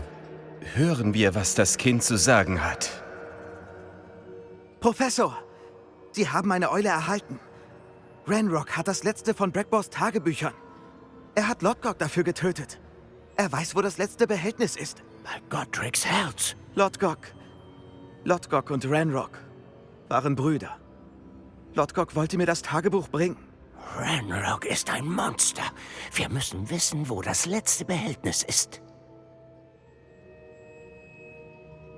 Das ändert die Lage wirklich. Ranrock hat Brackbors Tagebücher und weiß, wo das letzte Behältnis ist. Wir haben Brackbors Gedächtnis gelöscht. Er führte Tagebuch? Aber warum hat er alles festgehalten? Er wusste nicht, was wir versteckt hielten. Isadora erzählte Brackbor von dem Zauber, als sie ihn bat, einen Behälter zu bauen. Ich kenne ihre Erinnerungen. Isadora hat also Erinnerungen hinterlassen? Sie wissen, was sie getan hat? Die Erinnerungen zeigen, was sie für ihren Vater getan hat. Das war auch in Professor Rookwoods Denkarium. Und ein Gespräch mit Brackbor, in dem sie äußerst frustriert war, dass sie in ihrer Nutzung der alten Magie eingeschränkt wird. Gemessen an den Erinnerungen, die er gesehen hat, denke ich, dass unser junger Freund sich der Schwere der Lage durchaus bewusst ist. Die nächste Prüfung erfordert außergewöhnlich hohe Zauberkunst und auch einen differenzierten Umgang mit Tierwesen. Finden Sie ein Antlitz aus Stein und Ranken. Ich sollte erwähnen, dass Sie mit jedem Tierwesen bei dieser Aufgabe allein zurechtkommen müssen. Professor Bakar trifft Sie bei seinem Denkarium. Eine außergewöhnlich hohe Zauberkunst? Ein differenzierter Umgang mit Tierwesen? Wir sollten uns wohl auf die Suche nach einem Antlitz aus Stein und Ranken machen, was das auch sein mag. Also gut. Professor Weasley behält mich im Auge. Vielleicht sollten wir uns dort treffen, damit sie keinen Grund hat, bei Professor Black Bedenken anzumelden. Wir treffen uns bei der Küste. Vielleicht können Sie mir dann mehr über Isidoras Erinnerungen erzählen, die Sie erlebt haben.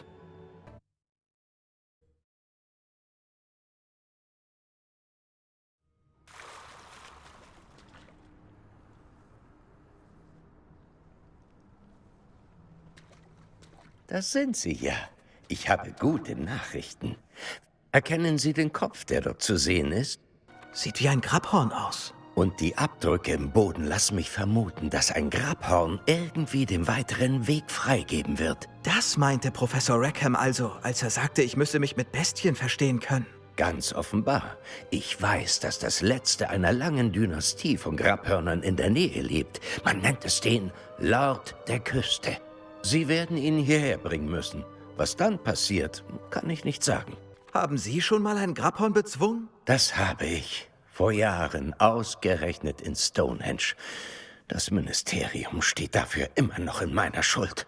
Es kann natürlich schwierig sein, schließlich sind sie riesig. Doch es ist nicht unmöglich. Meiner Erfahrung nach werden viele ihrer Zaubersprüche kaum Wirkung entfalten. Sie müssen ihn zermürben. Wenn es sein muss, werde ich es tun. Hervorragend. Ich kenne diese Gegend gut genug. Wenn Sie die Überreste eines großen Meerestieres sehen, sind Sie richtig. Professor Rackham stellte klar, dass Sie mit jedem Tierwesen, das Teil des Prozesses ist, allein zurechtkommen müssen.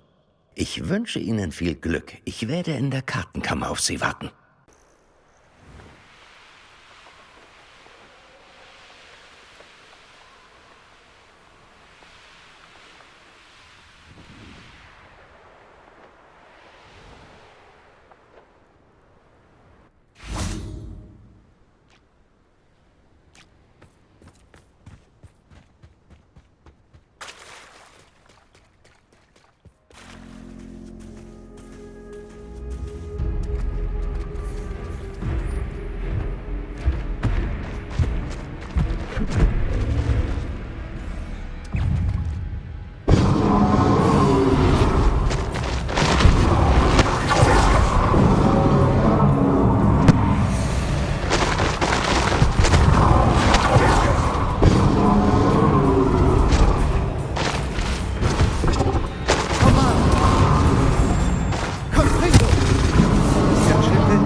braucht deine Hilfe.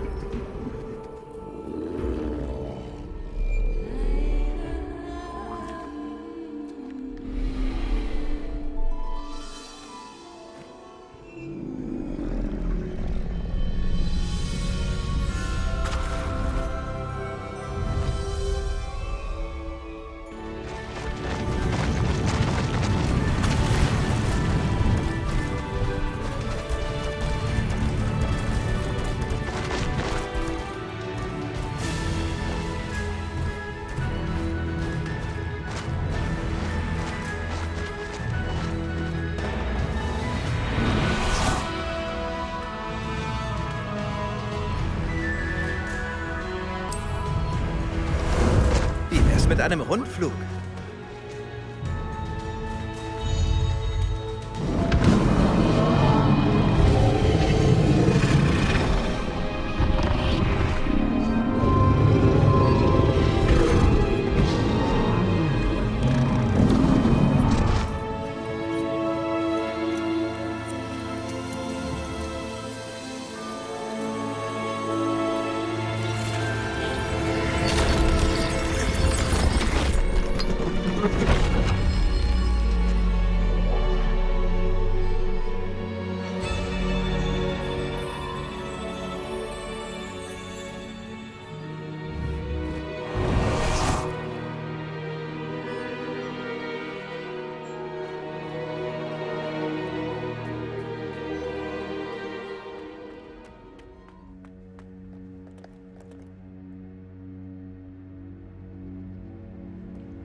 Vielleicht hatte Professor Rackham ja recht damit, ihn zu vertrauen. Ich jedoch bin noch nicht überzeugt. Isadora war nicht, was sie zu sein schien. Ich hoffe nur, dass das bei Ihnen anders ist. Meine Erinnerungen sollten sämtliche Fragen über die Kräfte beantworten, die Sie zum Schutz benötigen. Danke, Professor Bakar. Wir sehen uns in der Kartenkammer.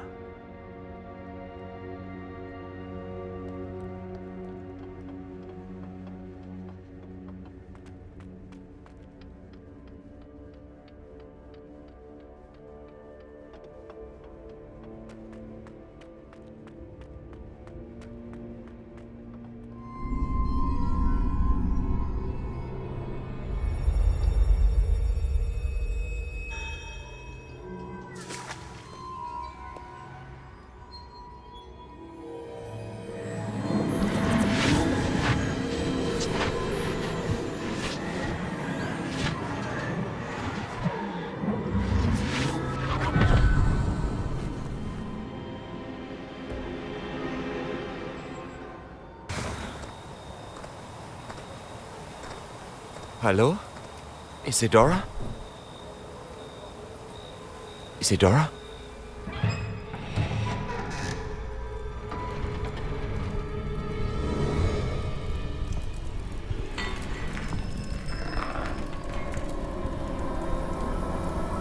Ach, Mr. Morganach, ich...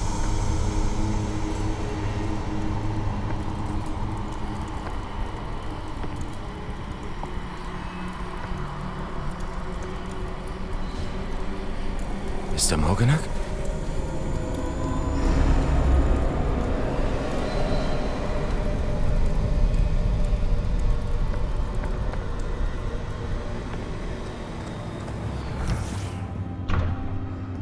Zane, gut, dass Sie da sind. Isadora war nicht zu Hause. Ich weiß. Doch Ihr Vater... Oh, Percival. Was hat er? Mir scheint es, ihm wurde nicht nur der Schmerz genommen, sondern alle Gefühle. Alles ist noch schlimmer, als wir befürchtet hatten. Neve hatte recht. Isadora hat weitergemacht. Ich habe gerade erfahren, dass sie die Magie bei Schülern benutzt hat. Wir brauchen die anderen.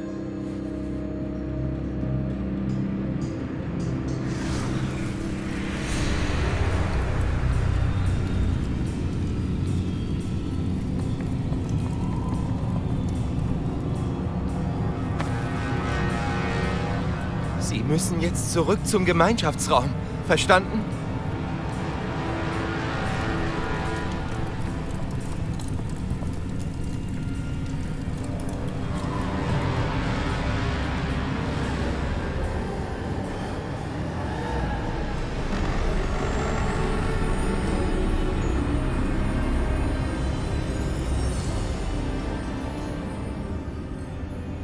Was haben Sie getan? Tief einatmen. Schüler, Isidora? Jeder fühlt Schmerz. Und warum? Wegen ihrer Arroganz, ihrer Geheimniskrämerei. Niemand wird leiden. Nie mehr. Weder mein Vater, noch meine Schüler. Niemand. Isidora, runter mit dem Zauberstab. Professor, Sie lehrten mich, Macht zu nutzen, nicht sie zu verstecken. Das lehrte ich Sie nicht. Expelliarmus!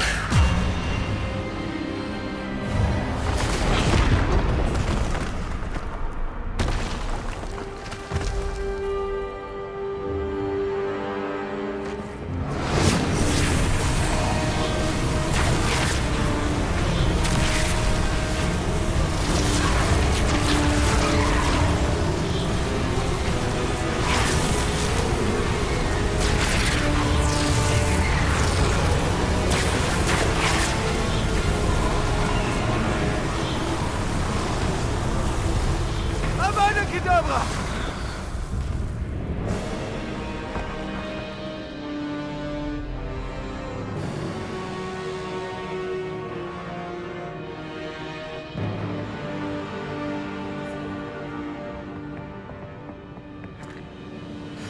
Sie lebt.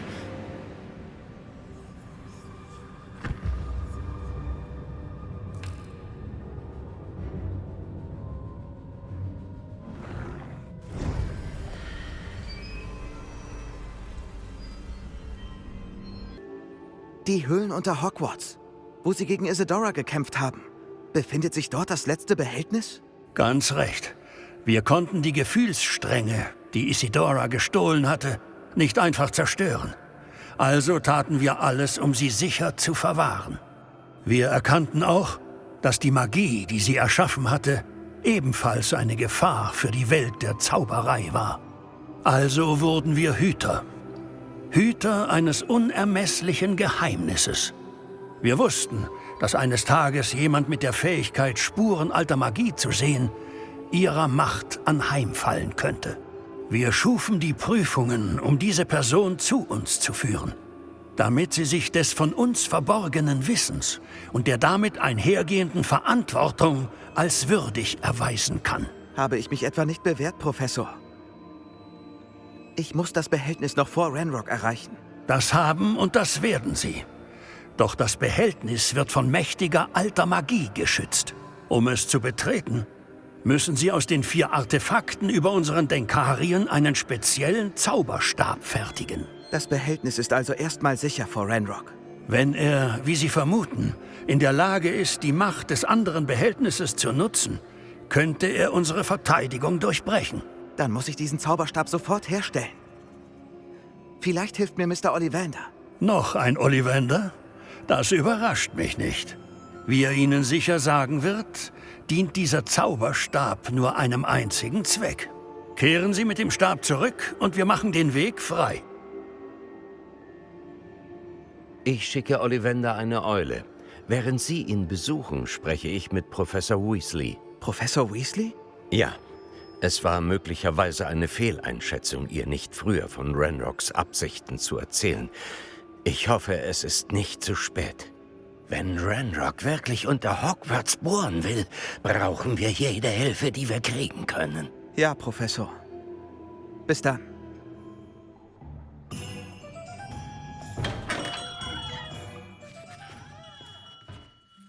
Hallo, Mr. Ollivander. Ich habe mich gefragt, ob Sie mir bei etwas helfen könnten. Wie schön, Sie zu sehen, mein junger Ravenclaw. Ich möchte mich noch einmal im Namen meiner Familie bedanken. Alle waren froh, dass der Zauberstab, mit dem Richard Jackdaw vor vielen Jahren verschwand, wiedergefunden wurde. Obgleich auch etwas unbrauchbar. Freut mich zu hören. Nun, Professor Fig hat mir eine Eule geschickt. Er war etwas kryptisch, sagte, ich müsste einen besonderen Zauberstab für Sie herstellen und dass Sie die Materialien hätten. Ja, Sir. Hier sind sie. Oh, wie außergewöhnlich. Bemerkenswerte Form. So habe ich wirklich noch nie einen Zauberstab angefertigt. Zerbrochene Zauberstäbe repariert, ja, aber das ist etwas ganz anderes. Sie halten mich ganz schön auf Trab. Ich denke, ich kann mit dem arbeiten, was Sie mir gebracht haben. Ich sehe es mir an.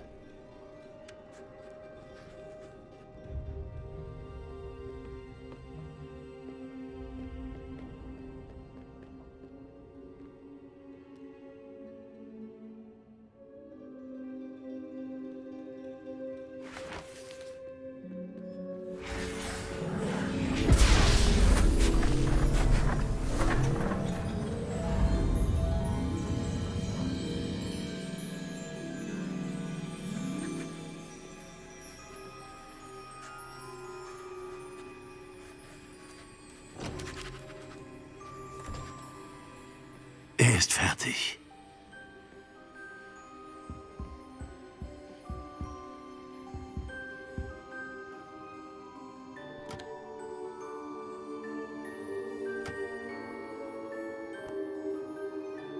Ich sollte Sie warnen. So einen Zauberstab habe ich noch nie gesehen. Mein Verdacht, wie Professor Fig in seinem Brief andeutete, ist, dass er einem ganz besonderen Zweck dient. Ansonsten ist er wohl kaum zu gebrauchen. Ich verstehe. Danke, Sir.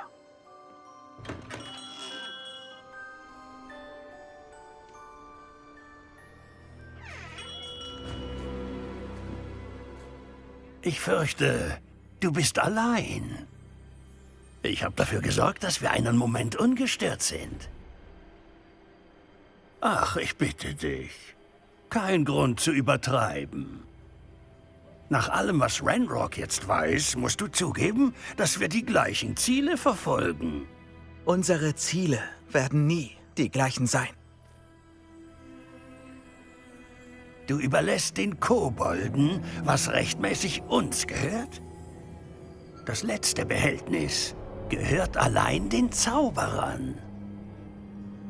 Wir sollten zusammenarbeiten. Was hast du denn da? Hat dein Besuch beim Zauberstabmacher mit unserem gemeinsamen Ziel zu tun? Ich weiß überhaupt nicht, was Sie meinen. Dieses Behältnis ist mein Geburtsrecht. Charles Rookwood würde Sie nicht mal in der Nähe wollen. Wie überheblich. Ich hätte einfach nicht mit einem Kind diskutieren sollen. Ich sage ja immer, Kinder sollten gesehen werden und nicht gehört.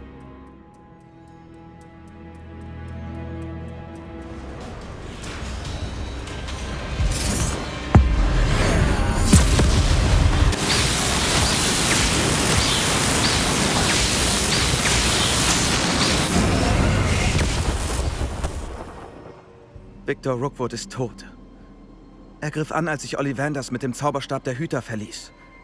Ich musste mich verteidigen. Bei Godric's Herz. Geht es Ihnen gut? Ich weiß, dass Sie sich gut verteidigen können. Das habe ich oft genug gesehen. Aber Rookwood höchstpersönlich. Er hätte mich getötet, sobald er das Behältnis gefunden hätte. Ich hatte keine Wahl. Sie haben recht, Sie hatten keine Wahl. Sie haben das Nötige getan. Jetzt, wo Harlow in Haft und Rookwood tot ist, steht die Zauberergemeinschaft tief in ihrer Schuld. Danke, dass Sie das sagen, Professor. Ich bin bereit für das, was kommt. Also gut. Die Hüter warten schon.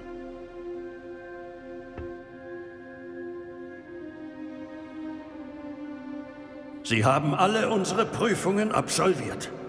Und das unter Umständen, die nicht einmal ich vorhersehen konnte. Sie verstehen jetzt, warum all das nötig war. Der Portschlüssel, das Gewölbe, das Medaillon, das Buch, die Prüfungen. Wir mussten sicherstellen, dass jemand mit unserer Fähigkeit dieselbe Wahl treffen würde wie San, Neve, Charles und ich. Sie kennen jetzt meine Erinnerung und verstehen, was auf dem Spiel steht. Vergessen Sie niemals, dass nicht alle so sind, wie sie scheinen. Wie Sie wissen, gibt es kein Licht ohne Schatten und keinen Schatten ohne Licht. Nur weil Sie die Dunkelheit beseitigen können, sollten Sie das nicht noch immer tun. Selbst die umsichtigsten und fähigsten unter uns könnten den Ausgang nicht vorhersehen, den die Manipulation dessen, was uns nicht zusteht, zur Folge hätte. Was im Behältnis ruht, darf nie befreit werden. Widerstehen Sie der Versuchung, es zu zerstören oder zu kontrollieren. Die Magie, die Sie so sorgfältig geübt haben, muss jetzt einzig und allein das Geheimnis beschützen, das wir hüten. Sie werden wissen, wann der Zauberstab zu nutzen ist. Unser Erbe liegt nun in Ihrer Hand.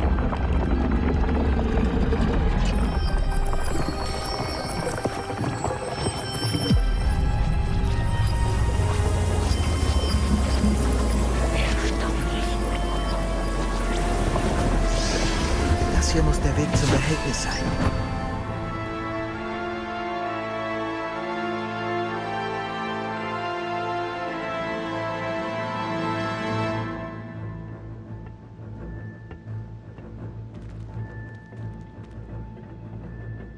Wir können nur hoffen, dass wir nicht zu spät sind und hinter dieser Tür nichts als ein unberührtes Behältnis vorfinden.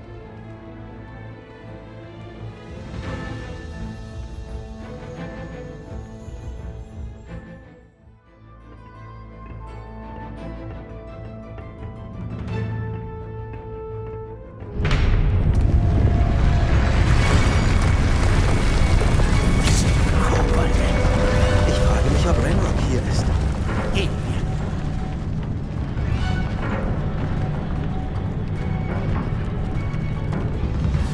Wenn seine Anhänger hier sind, kann er nicht weit sein.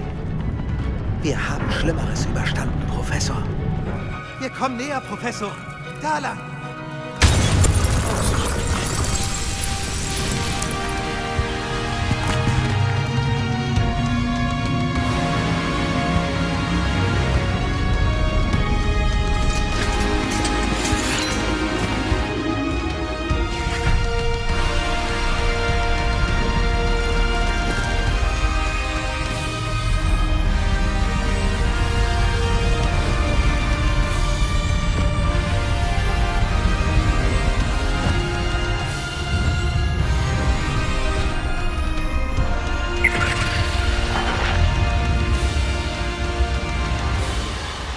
Die Kobolde haben die Verteidigungszauber des Schlosses umgangen.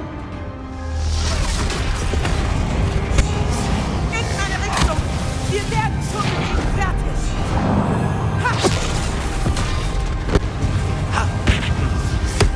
Sie schaffen das.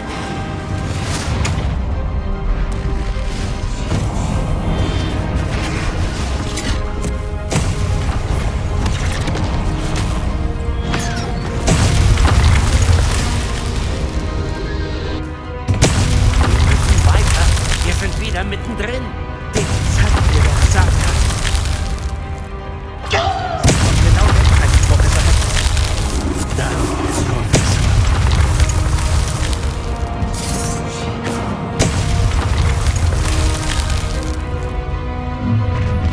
Du wirst bereuen. Unverschämt. Du wirst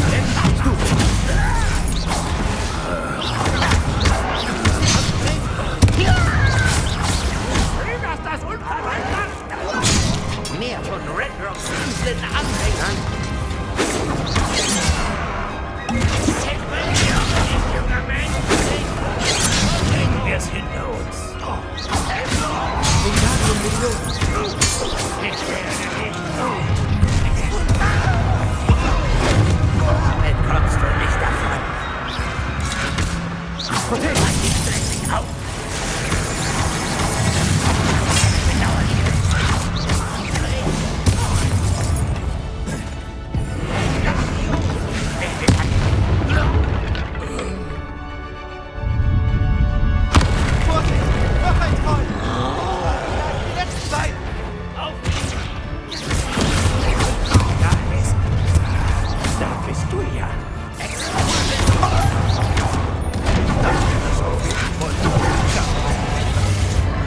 so froh, diese Wege zu schaffen.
Der Stab!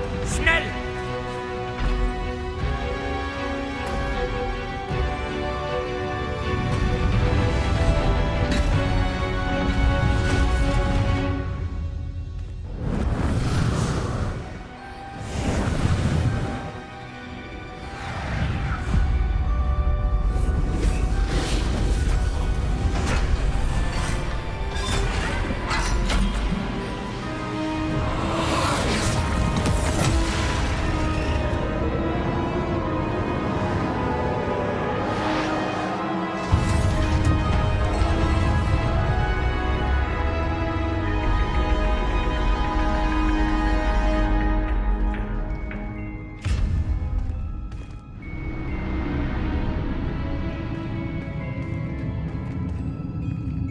Wir haben es geschafft. Zum Glück haben wir es vor Ranrock geschafft.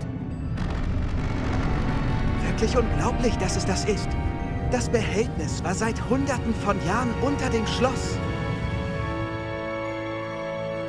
Denken Sie an all den Schmerz, der es schuf. Dafür sind Miriam, George, Ihr Freund Lodgok und so viele andere gestorben. Miriam glaubte, die vergessene Magie könnte für Gutes genutzt werden, aber sie kannte die Risiken nicht. Sie hat nicht gesehen, was die Hüter ihnen gezeigt haben. Oder Isidora. Sie sind jetzt der Hüter der Macht, die sich darin verbirgt. Welche Pläne haben Sie jetzt damit? Ich werde das Behältnis so lassen, wie es ist. Das freut mich zu hören. Ich habe nachgedacht. Was denn, Professor? Das ganze Jahr habe ich versucht, unsere Reise vor allen geheim zu halten, sogar vor Professor Weasley. Jetzt frage ich mich, ob ich Sie und auch die anderen früher hätte einweihen und ihnen vertrauen sollen. Die Hüter wollten dieses Geheimnis für immer verwahren. Wie lange bewahren Sie es? Die Hüter hatten recht. Das Risiko dieser Magie ist zu hoch. Es liegt in meiner Verantwortung, sie zu beschützen. Ich verstehe. Aber Sie sind nicht allein. Ich helfe Ihnen so gut ich kann.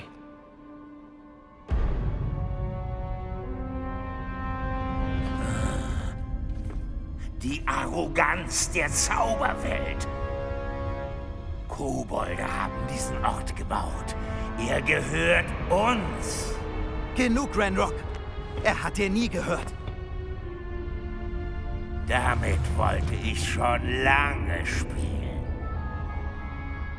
Miriam starb, hätte sie den Behälter nur herausgegeben. Hätte all das nicht sein müssen. Törichte, wichtigtuerische Hexe. Ihr zwei seid euch ähnlich. Sie wusste auch nicht, wann man lieber aufgibt.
Professor!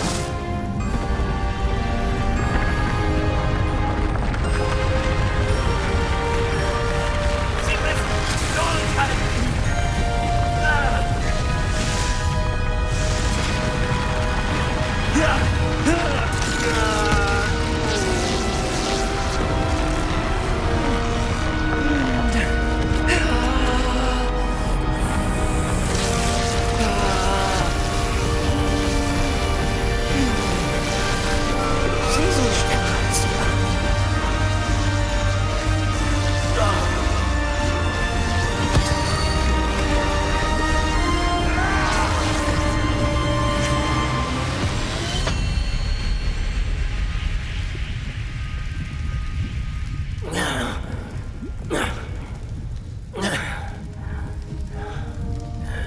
Professor!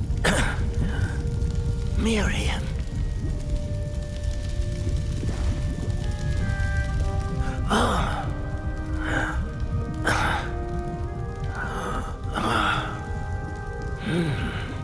Miriam. Hätte sie geliebt, mein junger Freund. Die Welt der Zauberei könnte nicht in besseren Händen sein.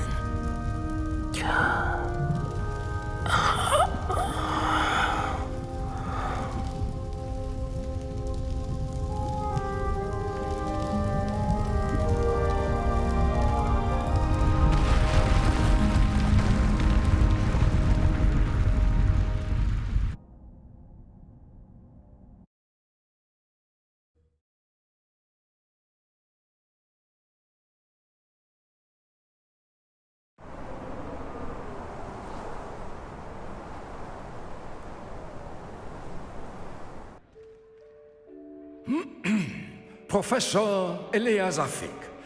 Er war für viele von Ihnen ein geliebter Professor und für seine Kollegen ein langjähriger Weggefährte. Ein berühmter Abenteurer auf der Suche nach Wissen. Er hatte den Ruf, das Unbekannte zu ergründen und dabei sowohl Umsicht als auch Sicherheit zu ignorieren. Es soll uns allen eine Lehre sein, und zwar eine tragische. Seine Liebe zum Abenteuer wurde nur übertroffen von seiner Hingabe an Hogwarts. Und natürlich an seine Frau Miriam, die ebenfalls viel zu früh verstarb.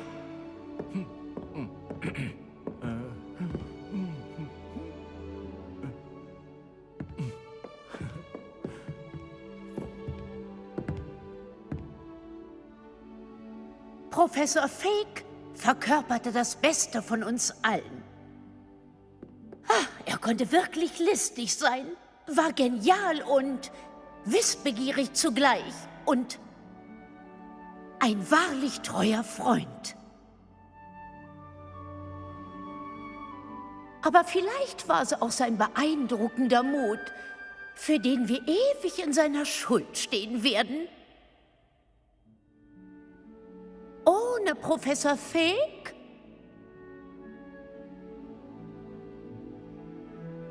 Nun, ich kann mit Gewissheit sagen, dass ohne ihn viele von uns heute nicht hier wären, von Hogwarts ganz zu schweigen.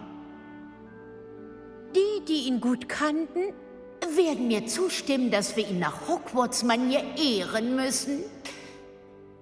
Durch weises, tatkräftiges, gerechtes Entgegentreten all dem, was vor uns liegt. Auf, Professor Fick!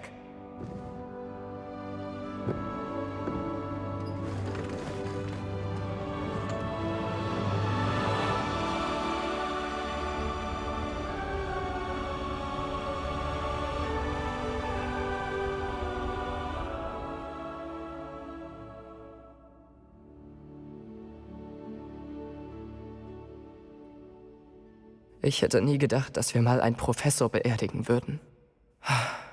Gut, dass Weasley Fig so die Ehre erwiesen hat. Man wird sich gut an ihn erinnern. Ich wünschte nur, wir hätten das auch für Solomon Sallow tun können. Ich muss bald nach Anne sehen. Ominous, ich muss dir etwas sagen.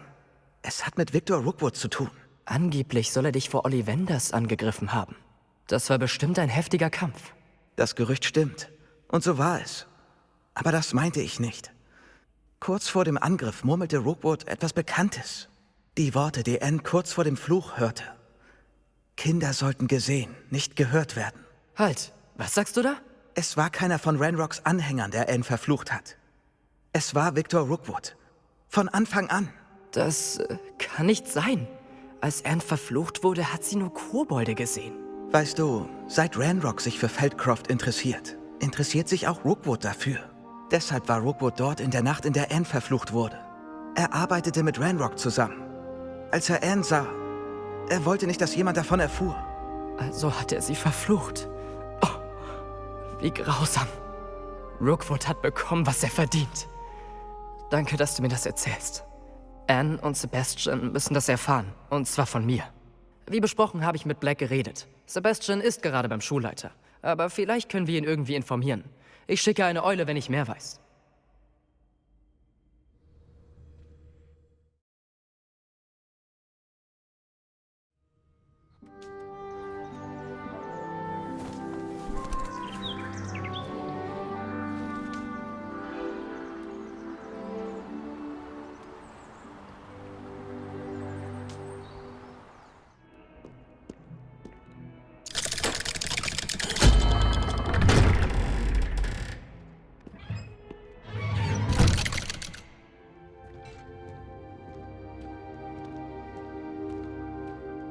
Danke fürs Kommen.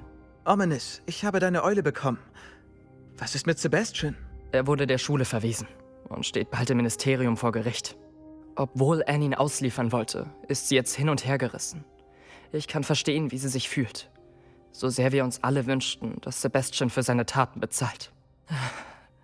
Ohne ihn ist es einfach nicht dasselbe. Es fühlt sich falsch an, ohne Sebastian hier in der Krypta zu stehen. Ich dachte nicht, dass es so ausgeht. Ich hoffe, das war das Richtige. Das hoffe ich auch. Konntest du Sebastian erzählen, dass Rookwood Anne verflucht hat? Ja. Black hat mir erlaubt, kurz mit ihm zu sprechen. Zuerst wollte er es nicht glauben. Dann erkannte er, dass alles Sinn ergab. Leider wuchs seine Wut nur noch mehr. Auf Kobolde und schwarze Magier. Anne war auch schockiert. Aber natürlich war sie erleichtert, die Wahrheit zu erfahren.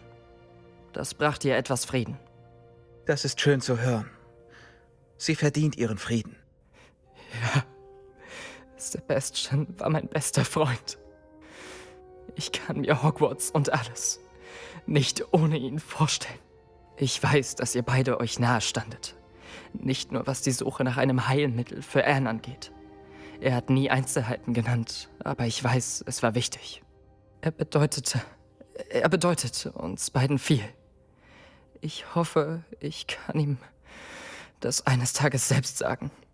Wir hatten zwar einen etwas holprigen Start, aber du hast dich bewährt. Als Freund.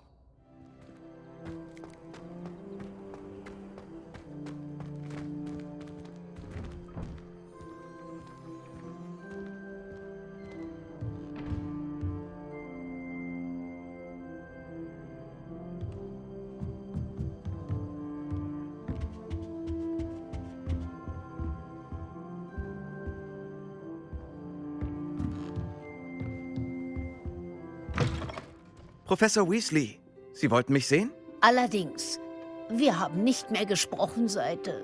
Ich weiß, dass Sie Professor Fig sehr nahe standen. Hogwarts wird ohne ihn nicht dasselbe sein. Nein, wird es nicht. Aber er würde sicher wollen, dass wir weitermachen. Und er wäre beruhigt, wenn er wüsste, dass die Zukunft der Welt der Zauberei in Ihren Händen liegt. Vielen Dank, Professor. Es war ein großes Jahr für Sie, in und auch außerhalb von Hogwarts. Es gab viele Gerüchte. Sie hätten ein Grabhorn geritten, sich mit einem Kobold angefreundet und Hippogreife gerettet.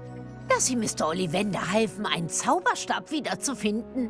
Woher? Es ist schwieriger, hier Geheimnisse zu bewahren, als man denkt. Ich bin froh, dass Sie in Miss Sweeting eine so gute Freundin haben. Schön, dass sie mehr Kontakt zu Ihren Mitschülern aufnimmt. In letzter Zeit wurden in der Nähe offenbar Schnatzer gesichtet. Wenn man den Zentauren glauben darf, stecken 2 Hogwarts-Schüler dahinter. Ich bin nicht sicher, worauf. Schon gut, nicht der Rede wert.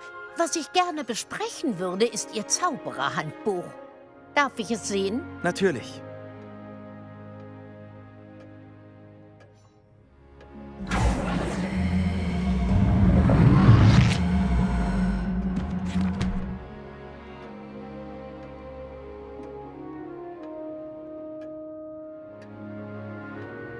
Was sagen Sie, Professor?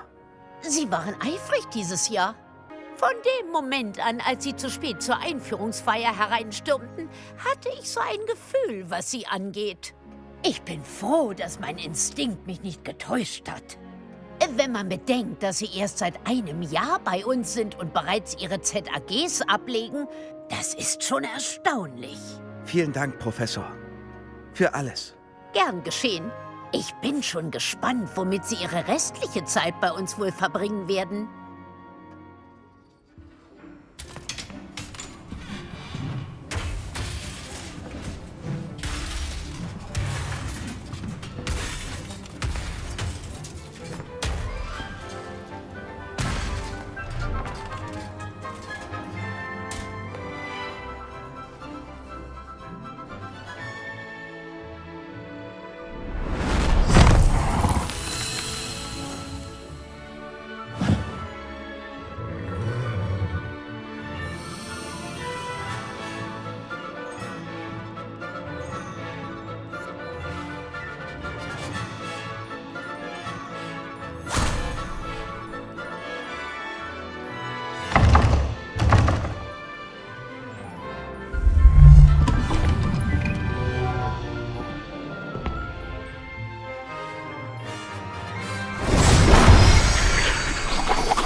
Dieses Jahr hat unsere Schülerschaft die Tapferkeit von Godric Gryffindor gezeigt.